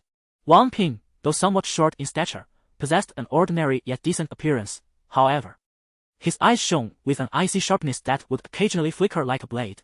An hour quietly slipped away amidst Li Hai's renewed focus during the gathering. He lifted his head, stretching his limbs, and could not help but wipe his forehead, discovering bits of sweat that had long been absent. After a brief respite, Huanhua and Li Ao rose from the ground and made their way toward Naijima. At that moment, a piercing sound echoed from above, prompting everyone to look up, only to see a massive shadow rapidly approaching from 100 meters away. Upon closer inspection, it was revealed to be a gigantic black eagle, comically ridden by a white pig. Could it be that he thinks I am too fierce? The black-robed woman mused, growing increasingly anxious about whether the methods taught to her by that old woman were effective. What if her efforts backfired? Is this gem truly authentic? Ragnar was the first to voice his pressing concern. Has it not been located yet? He recalled that night when merely mentioning Vera caused Kordak to avert his gaze. Does this imply that Naijima's necromancy and zombie plague were both imparted by him? Jian inquired of the others. This fetus is exceedingly extraordinary. Even if it began cultivating from the womb, considering Tina has only been pregnant for a month, it is inconceivable for the fetus to possess such prowess. PS2, with 6 million, do you dare not to catch me? Does it mean I am bullied just because I have only one main force? Cries of despair echoed continuously. Whether from the injured or those disintegrated into dust, the 100,000 troops of Yelong diminished at a visible rate. Contemplating this, she looked up at Jiang Chengyu, whose features were resolute and composed. He steered the vehicle with one hand, while the other lovingly clasped hers, showing no intent of letting go. Qin Muran shot them a glare, causing them to flinch and hastily resume their tasks. I do not believe it. I require continuous oversight, along with the authority to terminate the experiment at any moment. Neil spoke with utmost seriousness. At that moment, The blade could utter no words. The magnitude of the steel far exceeded his expectations. When Meng Shuai unleashed her ability, it not only obliterated the majority of the scattered guild members, but also took many of her own comrades with it, an outcome he had never wished to witness. Fortunately, no irreparable damage had been inflicted. A slight loosening in the restraints revealed a narrow fissure, and several individuals seized this opportunity, transforming into streaks of light as they entered the Supreme Mountain. Wang Chong found himself at a loss for words. He had never felt so embarrassed in his life. He rubbed his nose and said, You carry on. I shall take my leave. Chapter 98. A remarkably bold individual. Third brother. You truly possess a vigorous spirit. Just look at that mouth of yours. Last time, you advised me to hold back. But it seems the battle was quite fierce last night. As the words fell, a half-burned cigarette flew straight towards Zhao Xiao's face, startling him into raising his hands to shield himself, fearful of being scorched. A heartless remark echoed in his ears, an unfeeling jab at his misfortune. Upon hearing her words, Li Su felt an overwhelming sense of embarrassment, while Wu Jian gazed at him with a smile, seemingly awaiting his explanation. This extraordinarily precious true spirit peel had indeed appeared before him. With it, he could undoubtedly ascend to the status of a revered individual, and upon achieving such a rank, he would become the city lord. In the blink of an eye, the ancient corpse had nearly vanquished the centipede, though it too was utterly exhausted. Its speed and power significantly diminished. This was fortuitous for us. The marks left by its deadly claws bore immense power, so much so that the sky itself seemed unable to withstand it, fracturing as if it were on the verge of collapse. Could it be true, as Old Tongue suggested, that this matter has chosen me and that I am fated to be entwined with it? Su Yan sighed deeply, his brows furrowing tightly. The situation was dire. The resurrection of the unrepentant emperor was undoubtedly a harbinger of turmoil. It seemed that the world would soon be engulfed in chaos once more. Hang Xing did not explicitly call for immediate combat, yet his intentions were crystal clear. When facing a prepared enemy, it was prudent to avoid direct confrontation and prioritize self-preservation. Years later, the five returned to the present-day Jiuzhou Quangfu, where a multitude of skilled individuals had gathered, all waiting their assessments. Tens of thousands had passed all preliminary tests yet remained unable to enter Jiuzhou Quangfu, instead waiting for Yi Huan to arrive for the final evaluation of their temperament. Amidst the diverse gazes of the crowd, Shen Yongjia did not keep them in suspense. After a slight smile, he reached for a pouch at his waist, and a flash of dark light abruptly materialized. This imperial immortal technique was the renowned skill of the celestial emperor, capable of severing mountains and rivers with a mere finger. And he had even punctured a massive star with a single thrust. Xi Dongchen harbored a particular disdain for men like Long Rui. He had not cared for his sister initially but had married her regardless, and once wed, he failed to treat her well. The third-tier swordsmanship of this era erupted suddenly. The wails of ghosts and the cries of tormented souls resonating like mysterious spirits in the wind from the edge of the cliff. The elderly gentleman observed Qian Nai with increasing admiration, believing her to be a kind-hearted child, one who would surely receive divine favor. Just then, the telephone on the desk rang, prompting Ming Yuan to stride toward it and lift the receiver to his ear. These garments were among her most frequently worn, and Gu Cheng's expression was he perhaps criticizing her taste. Upon returning to the set, the atmosphere was one of harmonious camaraderie, with everyone smiling and greeting one another, sharing the relief of having survived a calamity, especially around Director Wan, who was surrounded by a throng of actors and crew members. The scenery does not shy away. She slowly raises her hand, and the crimson bracelet on her wrist emits a clear, resonant sound. The man's knife clatters to the ground, his gaze becoming unfocused, as if he has lost his senses. We need not do anything, merely converse about the debt of gratitude, about your sister being her sister. Yu Zichen brushes the dust off Yunzei, while Hua Shuo nods repeatedly in agreement. For individuals of their caliber, like him and Sao Du, the surge of bewilderment within their emotions itself becomes a perplexing phenomenon. The stratification is stark. The transformation of the tiger's head serves as a reminder that such a metamorphosis is far from sufficient. One can only be oppressed, to avoid returning. One must possess their own territory. Chapter 99. No free lunch. Before the teasing words could dissipate, the door swung open from the outside. The two individuals within the room immediately straightened their postures, their gazes converging in mutual surprise. Chu Liang entered, pulling Yu Jingzi along, and enthusiastically introduced. This is the beauty I mentioned earlier, an artist from ZM. As she spoke, she naturally intertwined her arm with Yu Jingzi's and leaned in to whisper. I originally intended. The once despondent members of the immortal team gradually found renewed hope. They recognized that they had a composed decision-maker, a formidable pioneer, a continuously drifting swordsman, and an extraordinarily brave companion in their path. Most profoundly, they felt the unwavering presence of the most powerful summoner, who silently safeguarded their safety. I believe we must devise a plan. Under the current circumstances, we can't even validate the matters that require validation, the Lord of the Underworld remarked. Young Master Lu fell silent, aware that Song Li wielded actual control over the city's military forces, rendering him far more formidable. Thus he remained cautious regarding Sister Gu. Why are you still standing there? What brings you here? Speak up, Zhang Zihao admonished. Upon hearing this, everyone hastily ceased their fire and water spells, opting for alternative techniques. Some even soared into the air, employing sword techniques. Among them, Wang Shuji's swordsmanship was the most formidable. He led the charge, his sword moves creating an impenetrable barrier that prevented the demonic beasts from advancing. In mid-flight, she noticed 3 bat-like wings on each side. Growing increasingly familiar as she looked closer, beneath her was a rigid expanse of leather. Thank you for your compliment, I feel much better now. Upon hearing the system's shameless praise, Jian Xian couldn't help but blush. She quickly ended the conversation with the system, fearing that it might indulge in further extravagant flattery regarding her previous stubbornness. As the host's words echoed across the third competition stage, the crowd resumed their discussion about the preceding match. This space, which seemed remarkably stable and capable of withstanding the assaults of divine masters, exhibited anomalies upon the appearance of the sword tip from the Qing'an sword set and extreme irregularity, to say the least, though it was a perfect replica of Yan Zhuo. The differences in stance and identity caused him to lose sight of many things and left him perplexed. Today, she once again witnessed the existence of deities, elevating her regard for the tomb to a new level, and naturally, the status of immortal Master Li Ran rose accordingly. They had even begun deliberating on how to compel Li Ran to amend the agreement, ensuring that all goods sold by the Chenji merchants had to receive approval from the merchants of Chang'an. Jiaxi, taking the principal's words in stride, remarked, "There is nothing to be anxious about. This is merely a routine fan meeting." While speaking, Yan Shu subtly scanned the interior of the wardrobe, uncovering several points of suspicion.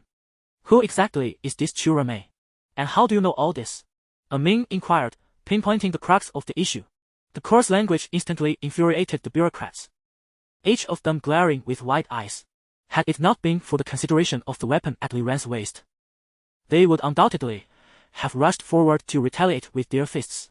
Subsequently, the Zhulong Group issued a joint statement declaring that Zhulong High would permanently sever all ties with the Zhulong Group, now and forevermore, leaving no trace of connection between them. This proclamation utterly bewildered Zhulong High, derailing his long-held ambition to ascend as the chairman of the Zhulong Group. Rather than fret over captainship, it would be wiser to concern oneself with one's own well-being. Jiao Yu cast a sidelong glance at her, guiding her to sit upon a stone nestled deep within the thicket, drawing her knees to her chest. Fa Hai felt as though he had experienced a profound intellectual awakening, leading to a subtle yet palpable sense of breakthrough in his current cultivation. Chapter 1 is my creation. The people have long departed, yet their words linger in the air. Chu Liang sat on the sofa with a sorrowful expression, and after a prolonged silence, she suddenly asked, "Sheng Yuan, am I not beautiful enough?" Sheng Yuan approached her, offering a tissue, and replied, "Of course you are beautiful." Her cherubic face belied her age, and her figure was voluptuous and alluring, surpassing the majority. Meanwhile, Zhao Zilong pondered whether these 3 elderly men, whose combined ages exceeded 2 centuries, were contemplating selling themselves or perhaps something else entirely. After school in the morning, Xiao Fan and Bai Feng were dining in the school cafeteria when they received a call from Barton, who informed them that a comrade of Yang Tianzi had arrived. Upon hanging up, they hastily made their way to Phoenix Mountain. Before he could discern the nature of the impending threat, he was enveloped by a torrent of blazing flames spewed forth by Injiao. He had no chance to scream before he was reduced to a wisp of blue smoke, vanishing above the corner of the sea. Yet, often, clouds of suspicion remain just that suspicion, without a reservoir of knowledge on the matter. Even the most extraordinary of talents would struggle to deduce elements that bear no intersection with their life. The room had long been illuminated and tidied, welcoming him with the fragrant aroma of orchids. Ao Shui was unaware of the scent of orchids. He had merely perceived a faint floral fragrance in the courtyard. Upon entering, the scent intensified, leading him to speculate that it was indeed the essence of orchids. Compared to his previous dwelling, This place was both dilapidated and filthy. Ascended by a crumbling staircase that stirred up clouds of dust with each step. The faulty motion sensor lights flickered ominously, reminiscent of a scene from a horror film. As he beheld the gunman's dark muzzle aimed directly at the brothers who had once fought alongside him, Jiang Sheng began to tremble uncontrollably. At that moment, the once formidable Jian had become a figure drenched in blood, his body marred by countless sword wounds, crimson streams flowing from head to toe. However, such a spiritual artifact would undoubtedly become a harbinger of doom if it fell into the hands of rogue cultivators or family factions. Hence no cultivators dared to bid on it for the time being. He forcefully kicked Jiang Nan outside, who crashed against a tree, causing his conical head to fly off, revealing a tear-streaked face. His eyes were still brimming with tears, flowing incessantly. Lin Yueshi, graceful and poised, turned to glance at Lin Fiu and the others before leaping into the air, trailing like a spectre through the intricate maze of towering trees. Su Yan hid within her home. Initially, she had not anticipated the situation would escalate to such proportions. With her intellect, she could not fathom the immense influence of Jin Xian, and as the elderly began their silent sit-in, Su Yan realized that matters had spiraled out of control. Thus, she chose to remain indoors each day, too fearful to venture outside. Once relishing in the spotlight, this time, she preferred to remain unseen. With a wave of his hand, Yang Shimi signaled to the cultivators, who forcefully activated the mechanism. Sugawara no Michizen felt as if thunder had struck nearby, the sound resonating in his ears. As he swung his arm skyward, the seemingly modest spirit stone suddenly radiated a brilliance akin to the sun, expanding exponentially in the air. And Ran, Zhao Ru, and Lu Shaoshao simultaneously turned their gazes towards the second combat training area, where the individual was visibly fuming, clutching their chest and coughing twice. Although many present were skeptical, a well-meaning individual had already dialed Ran's private number and placed the call on speakerphone. However, Gusweki remained unaware that as Mai Kaju closed the door, a flicker of torment surged within his heart. Those who ventured to sell hairpins were equipped with official documentation from the village head of Sanhua, certifying that the hairpins they peddled were public property, thus alleviating any concerns regarding potential scrutiny from the inspection team. Autumn heralded the prime season for hunting. While early winter posed its challenges, nonetheless, there were still individuals embarking on hunts during this time, for it was when fur-bearing animals boasted their finest pelage. A considerable number of hunters ascended the mountains as well. Chapter 101. You are quite shameless. The room remained unlit, with the glow of streetlights casting a half-shadowed effect across the living room. Shi Qing, utilizing the dim light, scrutinized the features of Yu Jingli obscured in the darkness. As her vision waned, her other senses heightened, and almost instinctively, she turned her head to evade him as he leaned closer. His fervent kiss met only air, landing instead upon her cheek. Ignoring his heavy breaths, she lifted. As he summoned this energy, he immediately perceived an invisible hand, as if from the surrounding air, aiding him in his endeavor. Upon his utterance, Darrow, Aoyan, and others instinctively shifted their gazes towards Westes and Sogu. On this tumultuous night, with plans altered unexpectedly, only they and Alfonso remained present. The red-haired winged man cursed inwardly. According to rumors, this silver-gunned winged individual appeared to be a direct descendant of the winged ancestor, favored and cherished. Not truly a guardian of the Inferno. Aside from a slightly superior cultivation talent, he lacked any extraordinary traits, particularly in understanding that demon. Meanwhile, the law enforcement team became increasingly animated. Why hadn't they considered this earlier? And what about that treasure? The banquet had progressed significantly when Guru Aicilia excused herself, while Jin Qing, having eaten to her satisfaction, paused her chopsticks, awaiting further delectable dishes to be served. What? Comrade Honda gazed at the lifeless figure of the Japanese man sprawled in a pool of blood, utterly bewildered. Usually, we take breaks, unlike today, where we played from beginning to end, only stopping for lunch, Su Qingyu remarked as he perched on the armrest of the sofa, addressing Lin Xiaoxiao. Oka's voice resonated, calm yet penetrating, the deliberately controlled tone creating a unique atmosphere. The content of the reprimand was inconsequential. The intent was to evoke a sense of resonance and emotional regulation within each soldier. Meanwhile, the malevolent monk acted swiftly, holding a bead, with esoteric Buddhist seals continuously emerging from it. At this moment, he seemed to have completely forgotten the earlier treachery of Feng Guanqiu that nearly cost him his life. Yun Piaoyin said, "Uncle, please see them off." With that, she stifled her tears and soared away. After several grilled fish, seasoned with a secret blend of spices, were served. Fan Ji boldly seized one, devouring it with audible satisfaction, mumbling about its heat and deliciousness amidst sizzling sounds. In the heart of the young man in white robes, avoiding entanglement with Yu Fengwu was undoubtedly the ideal choice. Should the need arise, one must act decisively. Observing the current situation, it appeared advantageous to extricate Yu Fengwu from the matter entirely. The peculiar assortment of beings engaged in battle suddenly paused, gazing at the swirling clouds of sand. If the rebels are indeed as you envision, then do we truly need to cower within this city of history? Can the rebels muster such strength? Young Ruo's words struck like a thunderclap, dispelling the earlier hopes of the commanders, leaving them as despondent as frostbitten eggplants. Upon reaching this point, the middle-aged man could not help but feel a tinge of pride.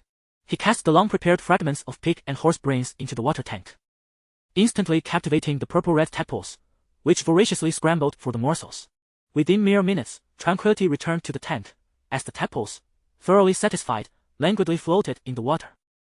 From Xianyin City to Hangul Pass, Lysian led tens of thousands of troops, journeying day and night for a full 5 or 6 days before finally arriving at the outskirts of Hangul Pass. As the man spoke, he rubbed his palms together and began to unbutton his clothing, his eager demeanor lending a rather comical air to the scene. Chapter 102. The man's inability. Soft murmurs escaped Shurqin's lips as she hurriedly covered her mouth with her hand. On the other end of the phone, there was a brief pause, the male voice tinged with hesitation. Shurqin. The sound of her name brought an overwhelming flush of shame and anger, prompting her to glare fiercely at the instigator, struggling to push him away with one hand. Yu Jinli appeared oblivious, as if he had not heard a thing. Ji Chang did not approach the Yu family of his own accord. Rather, it was Yu who had come to him, crossing the river alone to deliver himself at their doorstep. In the distance, the dense forest and underbrush swayed slightly, hinting at a wild beast fleeing in terror from the wolverine. Yet, the wolverine remained unyielding, its gaze fixed intently on the cave entrance. Before them, Shuai Will knelt on the ground, his arms dangling in the air as if they belonged to someone else. His expression was blank, eyes wide open, staring vacantly into nothingness. His body twitching uncontrollably, seemingly devoid of sensation. Assistance among clans during warfare was a rare occurrence, typically limited to closely allied cities. Furthermore, the three-eyed tribe on Kepler continent was divided into several alliances, all bound by agreements among major cities, which evolved into vast territorial divisions. She almost savagely shoved Vic against the wall, her delicate hands pinning his arms firmly in place. With her long legs, clad in high boots, she forcefully spread his legs, pressing against his abdomen to prevent any resistance. Because you are his leader, I initially believed he was the new chief of the Irish gang. Now I realize he merely serves you. You would do well to kill me now, you pretender of heroism, the Punisher said in a sinister tone. The income of the Mongolian prince from this tribe was substantial. Do not assume every Mongolian is affluent. Many among them are slaves to the Mongolian aristocracy, devoid of freedom, with all their hard-earned wealth belonging to the tribal leaders and nobles. The demonic beasts have issued commands to abandon the territory of the Divine Refinement sect and relocate to a secret stronghold. Simultaneously, they aim to destroy the hidden base of the Azure Divine Kingdom, facilitating unobstructed interactions between the two realms, thereby further inciting the war. A hunter spoke gravely. Since fate has granted Feng Xiucheng a second chance, he would not allow such a situation to arise again. He meticulously analyzed the various obstacles in the development of large-scale fertilizer equipment, believing that only through concentrated effort and mobilizing the national system could they triumph over the challenges. At this point, Yao Fujia cast aside his earlier despondency, his demeanor brightening with enthusiasm. Thus, had the Lynx mercenary group, challenged by the Ghost Wolf, known that within the Ghost Wolf ranks lay nearly 90 high-level 7-tiered capabilities, they would undoubtedly have shunned the challenge, for that would be akin to courting death. A single remark left Jin Yang momentarily stunned. He then turned aside to check the date on his phone, furrowing his brow in contemplation. The system imposes no corresponding limitations. It is contingent upon the self-will of the 10th. The robot responded. According to young Master Lian Chen's intentions, how should this city lord proceed? The figure clad in snow white suddenly set down the letter in hand, gazing at Lian Chen, her brilliant eyes revealing no trace of emotion. Upon departing from Weiyang City, Helian and Ya assumed that beyond the residence of the Prime Minister and the Imperial Palace, they would not encounter any acquaintances. To their astonishment, as they stepped out of the Prime Minister's residence, a finely carved crimson wooden carriage glided past, its brilliant yellow tassels unmistakably indicating it was from the Imperial Palace. She pondered whether someone had deliberately come to the Prime Minister's residence to obstruct their path. In the depths of Yi Qingchen's heart, the sudden noise felt as if her heart had been fiercely squeezed by an unseen hand. Instinctively, she crouched down to collect the shards of a shattered blue and white porcelain plate scattered across the ground. Chapter 103. Dare to deceive me. Seated in the passenger seat of a phaeton, Ning gazed through the windshield at the entangled couple ahead, a smirk of derision playing upon her lips. As the Bentley drove away, the tear-streaked woman walked despondently into the distance. Ning took out her phone to make a call, but it went unanswered. Understanding the situation, Yi Miang speculated that Zhang's year-end trip was set to commence today, implying she was likely aboard a plane at this moment. Those targeted by Guoluan felt the predatory gaze and quietly retreated, preparing to withdraw. The expenditure at this establishment was indeed beyond the means of a mere student. However, as Man Ro had insisted, if one were to visit Hyujum, one must adorn oneself splendidly. It was a matter of dignity, a way to bring honor to her man. Thus, Shou gritted her teeth and resolved to spend. Hua Qingtong remained silent, having never ventured to Xian Mountain, which was evident, and had not been ensnared in the locked river. Yet, what Dang Shenqi wished to convey was far from superficial declarations. Dang Shenqi specifically noted that the ancestor of the Miang family was not trapped in the locked river, suggesting that the Long family had a tendency to consume other powerful families ensnared in misfortune. Mr. Zhang spoke with righteous fervor, causing Qin Fei's father to break into a cold sweat, hurriedly professing his trepidation. Others gazed in awe and astonishment at the man, who was both extraordinarily beautiful and alluring. Simultaneously, there was a flicker of ire in their hearts directed toward Ning Wuheng for daring to challenge him, as if disregarding his status as the 42nd ranked disciple of the inner sect. In the campus, numerous corners were adorned with banners welcoming new students from various academies. Yunxi strolled through, observing the bustling crowds from either side, a lively scene indeed. Moreover, it was crucial to note that this innate talent and the formidable aura of a king would remain unaffected, even when transformed into a human form. Dishes began to arrive gradually, and Ji Manro, feeling hungry, grasped her chopsticks and began to eat with abandon. All right, this should suffice for a brief respite, the nameless Taoist remarked with a slight smile, casting a glance at the 4 ethereal figures of heavenly gifts hovering in the sky, a hint of amusement gracing his lips. Faced with Jin Ye's assertions, the Black Rose found herself momentarily at a loss for words to refute him. Centered around Wu Hao and the 3-eyed golden lion, the entire starry forest seemed to pulse with agitation. A vibrant life force surged toward them, inexorably infusing their bodies, the twisted light becoming ever more resplendent, enveloping both man and beast. Given Wu Hao's current prowess, engaging in such a fierce battle would be tantamount to courting death. Thus, any chance of rescue would rely on Yuer. Some even went out of their way to collide with walls, trees, and rocks. Can you imagine the sensations experienced by the great witch seated in the passenger seat at that moment? Even when confronted with the sword of death from Donghuan Taiyi, Li Yuzhong had never felt as helpless and apprehensive as he did now. When the imperial edict arrived, it was October, and the weather had turned cold. The people of Dongping Prefecture were prosperous enough to have set up heated combats for warmth. Meanwhile, on the other side, the grizzly bear had, unbeknownst to anyone, acquired a massive, ornate axe, towering to the height of a person.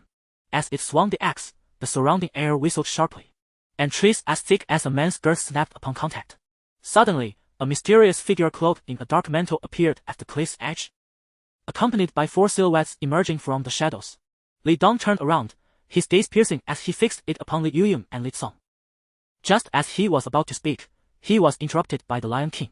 Descending the stairs, Wu Chang approached the dining table, his expression impassive as he cast a fleeting glance at Chu Tian and Li Ruden, emitting a soft, derisive snort from his nose before taking a seat. At this moment, he could offer no assistance regarding the dimensional rift and could only focus his thoughts entirely upon the sect. My Lord Baron, that is the Winchester estate, murmured his aide, Nick, pointing forward to the observing door. Chapter 104. Reflection in Captivity. Zhu Qian, silent and composed, LED searching up the stairs, guiding her into the bedroom at the end of the long corridor. He gently lifted the little girl, who was seated on the floor playing with her toys, and pointed at her with a smile, saying, Look, Daddy did not deceive you, I have brought your mother. Upon hearing this, Shi Qing was momentarily bewildered, as the delicate little girl, clad in a princess dress, reached out her hand and called out in a soft, tender voice. Even though Cui Feng held a profound aversion to the sensation of being coerced, he found himself compelled to acquiesce in the face of his own mortality. The trials he had endured since entering the cultivation world had indeed dulled much of his initial fervor. Without waiting for Jin Siuan-jun to utter another word, Yamamoto Isoroku turned and strode towards the transport aircraft, which had already begun its engine. Uncertain of how to proceed, he opted for a cold approach. For half a month after Mao Deshan returned to Chongqing, he had not encountered his cousin. Realizing the endeavor had faltered, Mao Rofeng was evidently vexed with himself. A full moon illuminated the faces of Wu Su and Mrs. Wu from above, casting a gentle and soothing glow akin to the tender caress of lovers. Quietly radiating serene beauty. "Chiar, what troubles you?" A familiar voice, warm and gentle, suddenly resonated in her ears. It was none other than Ajun. Everyone had already encountered Chiyu at the palace banquet, but due to the disruption caused by concubine Yang, no one had paid heed. Today, upon closer inspection, she appeared dignified and gracious, and her gentle demeanor prompted nods of approval. At the very heart of the Black Dragon Society lay a vast, square blood pool, brimming with crimson liquid. Despair hung in the air as they navigated through the white void, where no interdimensional signals could reach the fleet. Nightblade lamented disheartenedly. Li Haiyan understood that Avid Olsen was testing him. Having spent considerable time with Americans, he recognized their straightforwardness. 1 is 1, and 2 is 2. If he were to show humility on stage, Avid Olsen would not interpret it as such. She had swept away 100 taels of silver with a mere gesture, leaving their family in disarray. The children had only a few new garments to show for it. This household had suffered her mismanagement for over a decade. And finally, heaven had opened its eyes. Mrs. Su meticulously stitched the fabric of an old garment, filled with countless sentiments. The captain swiftly issued commands, urging the drivers to focus their thoughts and activate their mental networks for the most direct connection of minds. "The snake soup seems ready. Let me serve you a bowl." Lacking a spoon, Bailong ladled the rich broth from a coconut shell. Children possess an inexplicable trust in their parents. Whatever they say is taken as truth. And even if proven wrong in the future, they may still adhere to it without hesitation. Given that this year's New Year's Eve falls on February 4th, there remains ample time to prepare. This realization genuinely unsettled Tianyu Company, with its robust foundation. It could orchestrate not just 2 family meetings, but even 10, within these 2 months. Others are others, and you are you. They are unrelated. Just speak to your father. Mr. Qing explained with a knowing smile. Wait a moment. Xiao Chong, you must expel him from here at once. It is imperative that he be removed. Furthermore, do not refer to him as Lord, but rather address him by his surname, calling him Lord Jun. Bailong instructed, hastening her steps to emphasize her command. This year has already passed more than half, with a mere 18 of shipments achieved, while Zhongyu Mobile has seized 35 of the market share in Nigeria. A figure that continues to rise, largely at the expense of Inxin Mobile's share.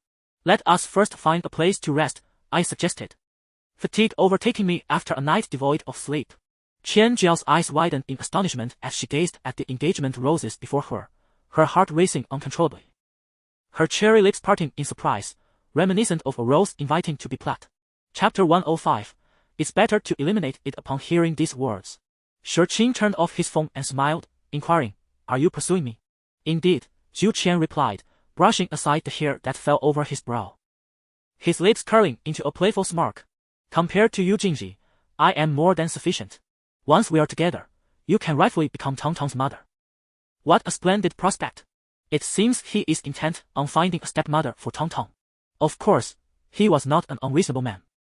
Serving as the chief steward in Hangzhou, Zhang Wei clearly possessed certain capabilities. Since Wu Tian broached the subject, it was evident that he intended to disclose this matter. When he heard Shuai-jun express a desire to meet with those who had entered the city today due to their day off, he confirmed his suspicion that Shuai-jun had ulterior motives. The loss of 6 strongholds, the painstaking efforts of the pharmaceutical group spanning 10, 20 years, or even longer, along with the countless experimental results, could not simply be disregarded. A series of fluid and relentless strikes rained down upon the formidable figure of Sheng Lingtian. Although the damage inflicted was not substantial, it was apparent that the brilliance of Sheng Lingtian's ancient god form had dimmed slightly. All he could do was to urge the younger members of his clan to exercise caution and prepare for a complete denial of everything. Damn it! What kind of flame is this? The damage is excessively high. Diaoluan exclaimed in shock. The flame's damage, exceeding 30,000 per second, nearly frightened him to death. Fortunately, it lasted only 3 seconds, or he would have met his end. At Wang Song's location, the atmosphere was exceedingly harmonious. Daniel engaged in delightful conversation, continually inquiring about various life matters from Wang Song and the elderly gentleman. The elder musicians, led by old Luo, had previously graced the stage for the selection of World Cup theme songs, yet this occasion was truly a remarkable highlight. Hong Hao, have you not made your choice yet? Seeing Feng Hao's indecisiveness, Pan Huan could not help but ask. Liang Qizhen stared wide-eyed at Wang Song, occasionally slapping her thigh in joy. Without delving into the details, she merely mentioned that she was lured out of the residence by Cui Qi, questioning why she would seek revenge on the fourth house. Was it not because the fourth house intended to undertake this very deed?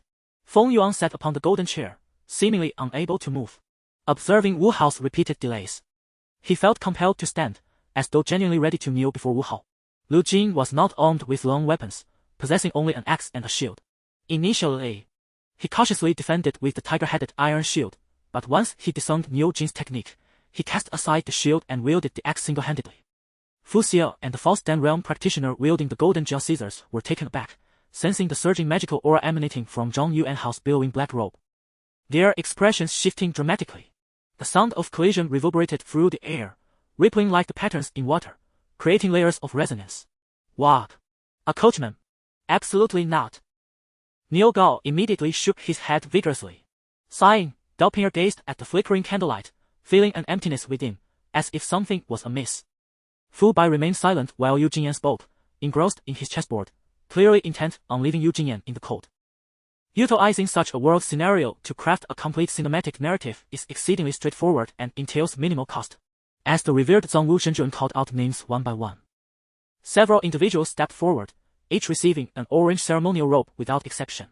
Jiao Zi stood in stunned silence, unable to comprehend a word of what Jiang Da was saying. Terms like the four great calamities and the infinite calamity were utterly foreign to him. Yet, observing Jiang Da's calm demeanor, as if recounting tales of his homeland, Zhao Zi felt compelled to believe that perhaps Jiang Da's words held truth. After traversing the mountain path for a considerable time, even the sword god felt the pangs of hunger gnawing at him. Xiao Bai took strides forward, his attention drawn to the buildings lining the roadside, but none paid him any heed. The illustrious sword god was not necessarily recognized by the common folk. Conversely, to the passers-by and merchants, he was merely another traveler, distinguished only by the sword hanging at his waist. Chapter 106. No wonder she, upon hearing a certain word, Yu Jinzi accidentally let slip the lighter, which clattered to the floor. Do not be agitated, Shi Qing chuckled, deliberately misinterpreting. If you find my words lacking, shall I transfer you some more? Shi Qing. Yu Jinzi bit his teeth in accusation. Are you truly in need of funds? Wu Yi stepped back slightly, wary of the spittle from the furious speaker, and turned to Shen Guanlinger inquiringly. Due to the cyclical nature of the heavens and earth, a phenomenon that occurs only once every 20 years, the Void Emperor appears but once every 2 decades. Tell me, do you desire it or not? Lin Weiwei's voice seemed to possess a certain enchantment, gradually calming Zhang Xinyi's tumultuous heart. Reclining on the sofa, the Duke of Xing's face, a blend of helplessness and indignation, was vividly etched in my mind. As the sword shadows converged before Li Dongxiong, he effortlessly pinched the slender blade between his 2 fingers amidst the 9 flickering sword lights. Cheng Tianhou bellowed, his fists radiating a more intense green energy, layers of verdant force blossoming around Wu Yi like burgeoning saplings, clearly intending to ensnare him before striking decisively. Zhang Xinyi was still appraising the vehicle, which, as a luxury automobile, boasted an ostentatious and commanding exterior that immediately conveyed an air of distinction. Wu Yi opted to break through here, for practitioners of the method of heavenly path invariably exude intense heat during their ascension, necessitating a well-ventilated space. Otherwise, Wu Yi might struggle to manage such high temperatures. Without any directive from Song Wangrong, the leaders of the major tribes hastened northward, accompanied by their elite forces. Amidst the swirling snow, Bao Bao was the first brother I befriended at Sanzhong, devoid of guile, valuing our camaraderie deeply, appearing rather foolish yet possessing profound emotional depths. However, I could not resist glancing back. To my dismay, I nearly faltered, for at least 5 crocodiles pursued us relentlessly.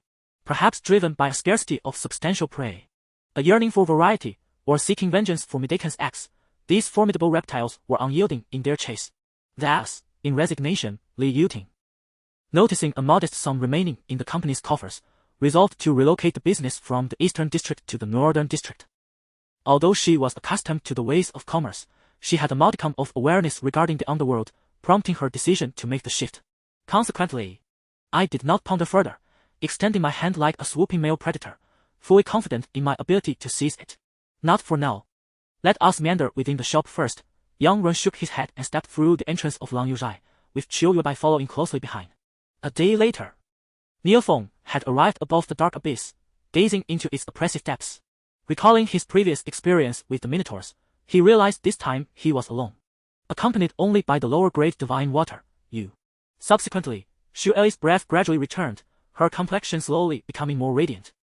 It was hard to believe that Mukan possessed such remarkable medical skills. After a persuasive discussion with Uncle Neo, the villagers of Magiakan consented. Realizing that continuing the commotion would benefit no one, especially since the times had changed from those of yore. Notably, Mukan elicited a hearty laugh from Yi Sienna, as well as astonishment from the attendants who served them. It was indeed their first encounter witnessing someone consume food with such fervor. The exquisite steak appeared to Mukan merely as a piece of meat. Upon their arrival, Yi Houshuang finally understood that their exuberance stemmed from the conclusion of the selection competition for He Yuru's royal guards. Chapter 107, Complete Transformation. Shi Qing initially believed that Shi Ning had already returned, and upon encountering him, she genuinely assumed he was waiting for her. Refraining from inquiring about the purpose of his journey, instead, she warmly extended an invitation. Brother, we are going diving tomorrow. If you have no other plans, please join us. After a moment's thought, she added, however, we are going in a group, and there will be quite a few people, so I hope you won't find it too noisy. Apart from the 4 who had just chased after the cat spirit, the remaining 17 individuals were divided into 4 teams, each equipped with a device known as a firework thunder, serving as a means of communication among them. Nevertheless, these terracotta warriors had existed for over 2 millennia. No matter how resilient they could not escape the inevitable return to their original earthen form. Some possessed the ability to transform into beasts, which was indeed a remarkable feat, even within the confines of Guyan Mountain and the ethereal Qing city of the Nether Palace. A massive black visage opened wide, unleashing a torrent of dark energy that surged towards Fang Yuyan. Rather than succumbing to fear, Fang Yuyan responded with both palms outstretched, summoning a vibrant red flame that coalesced into a serpentine blaze, clashing fiercely with the encroaching darkness. Zhang Dao, on the other hand, completely forgot the earlier incident, as Yuan Xi unexpectedly grasped her hand in front of her sister, leaving her feeling flustered and uncertain. Captain Zhou, please do not be upset. We are still deliberating here, aren't we? Feng Ling quickly rose to Shou Tao's side, smiling as she placed her hand on his shoulder, gently guiding him back into his seat.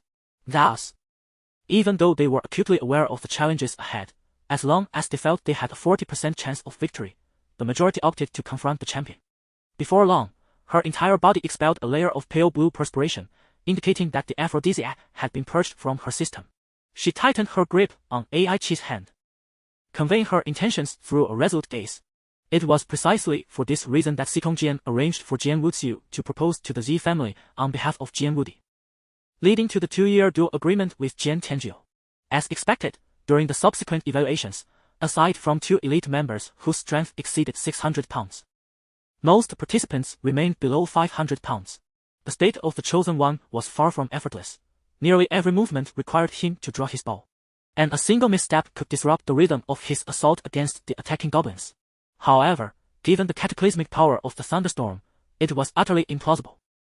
It contained not only the might of thunder, but also a rotational force that could potentially tear him apart upon entry.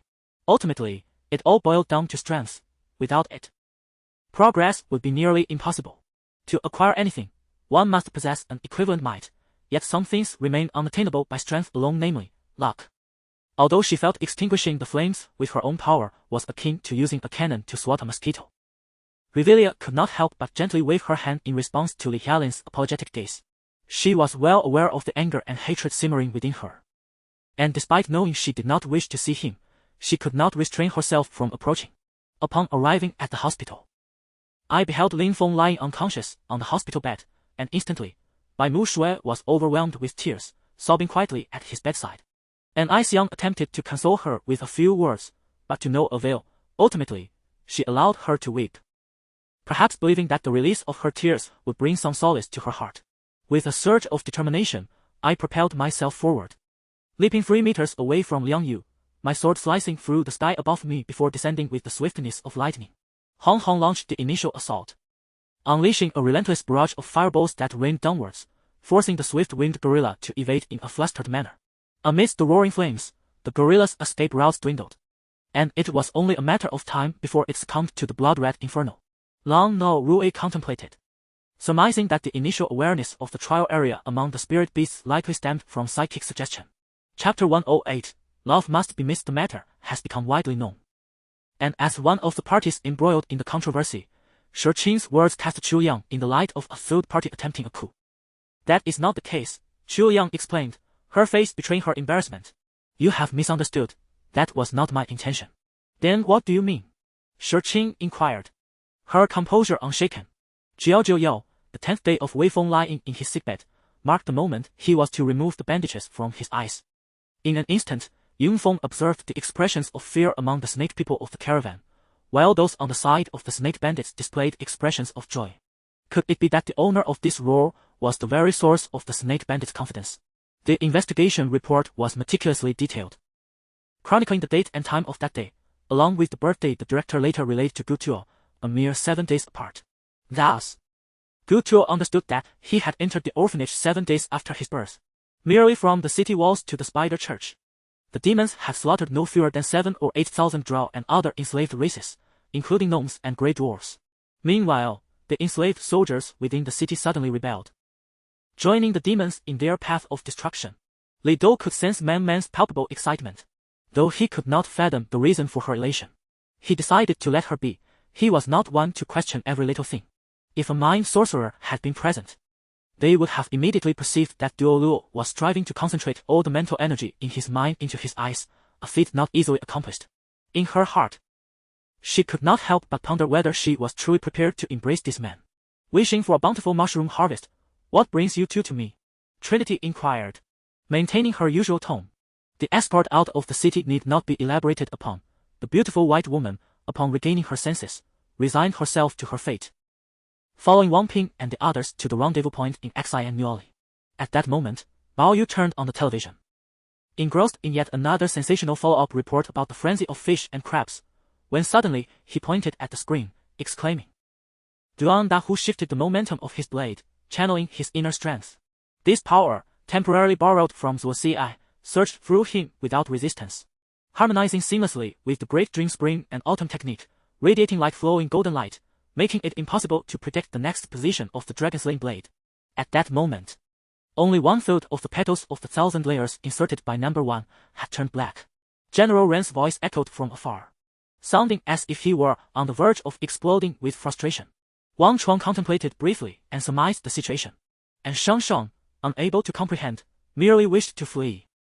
Yet the area around the inn was besieged by officials. As a man without the strength to crush a chicken, how could he possibly escape? Heavy rain poured down.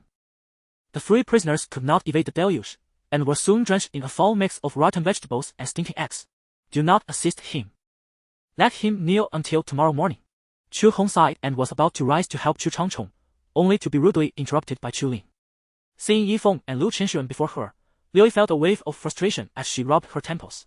Originally, only densely populated areas such as student dormitories, teachers' residences, and military instructors' quarters would be equipped with mosquito traps. However, the density of these traps had now increased to 1 for every 100 meters in such areas, while other locations were required to ensure that there was one within a range of 300 meters. Following the guidance of Old Xiao, I descended lower, allowing the Black Hawk to follow closely behind me. Suddenly, I pulled up, and naturally, the Black Hawk ascended with me, piercing through the layers of clouds. Yes. Lu Shu raised his hand to close the window, and shortly thereafter, the anticipated knock on the door echoed through the air.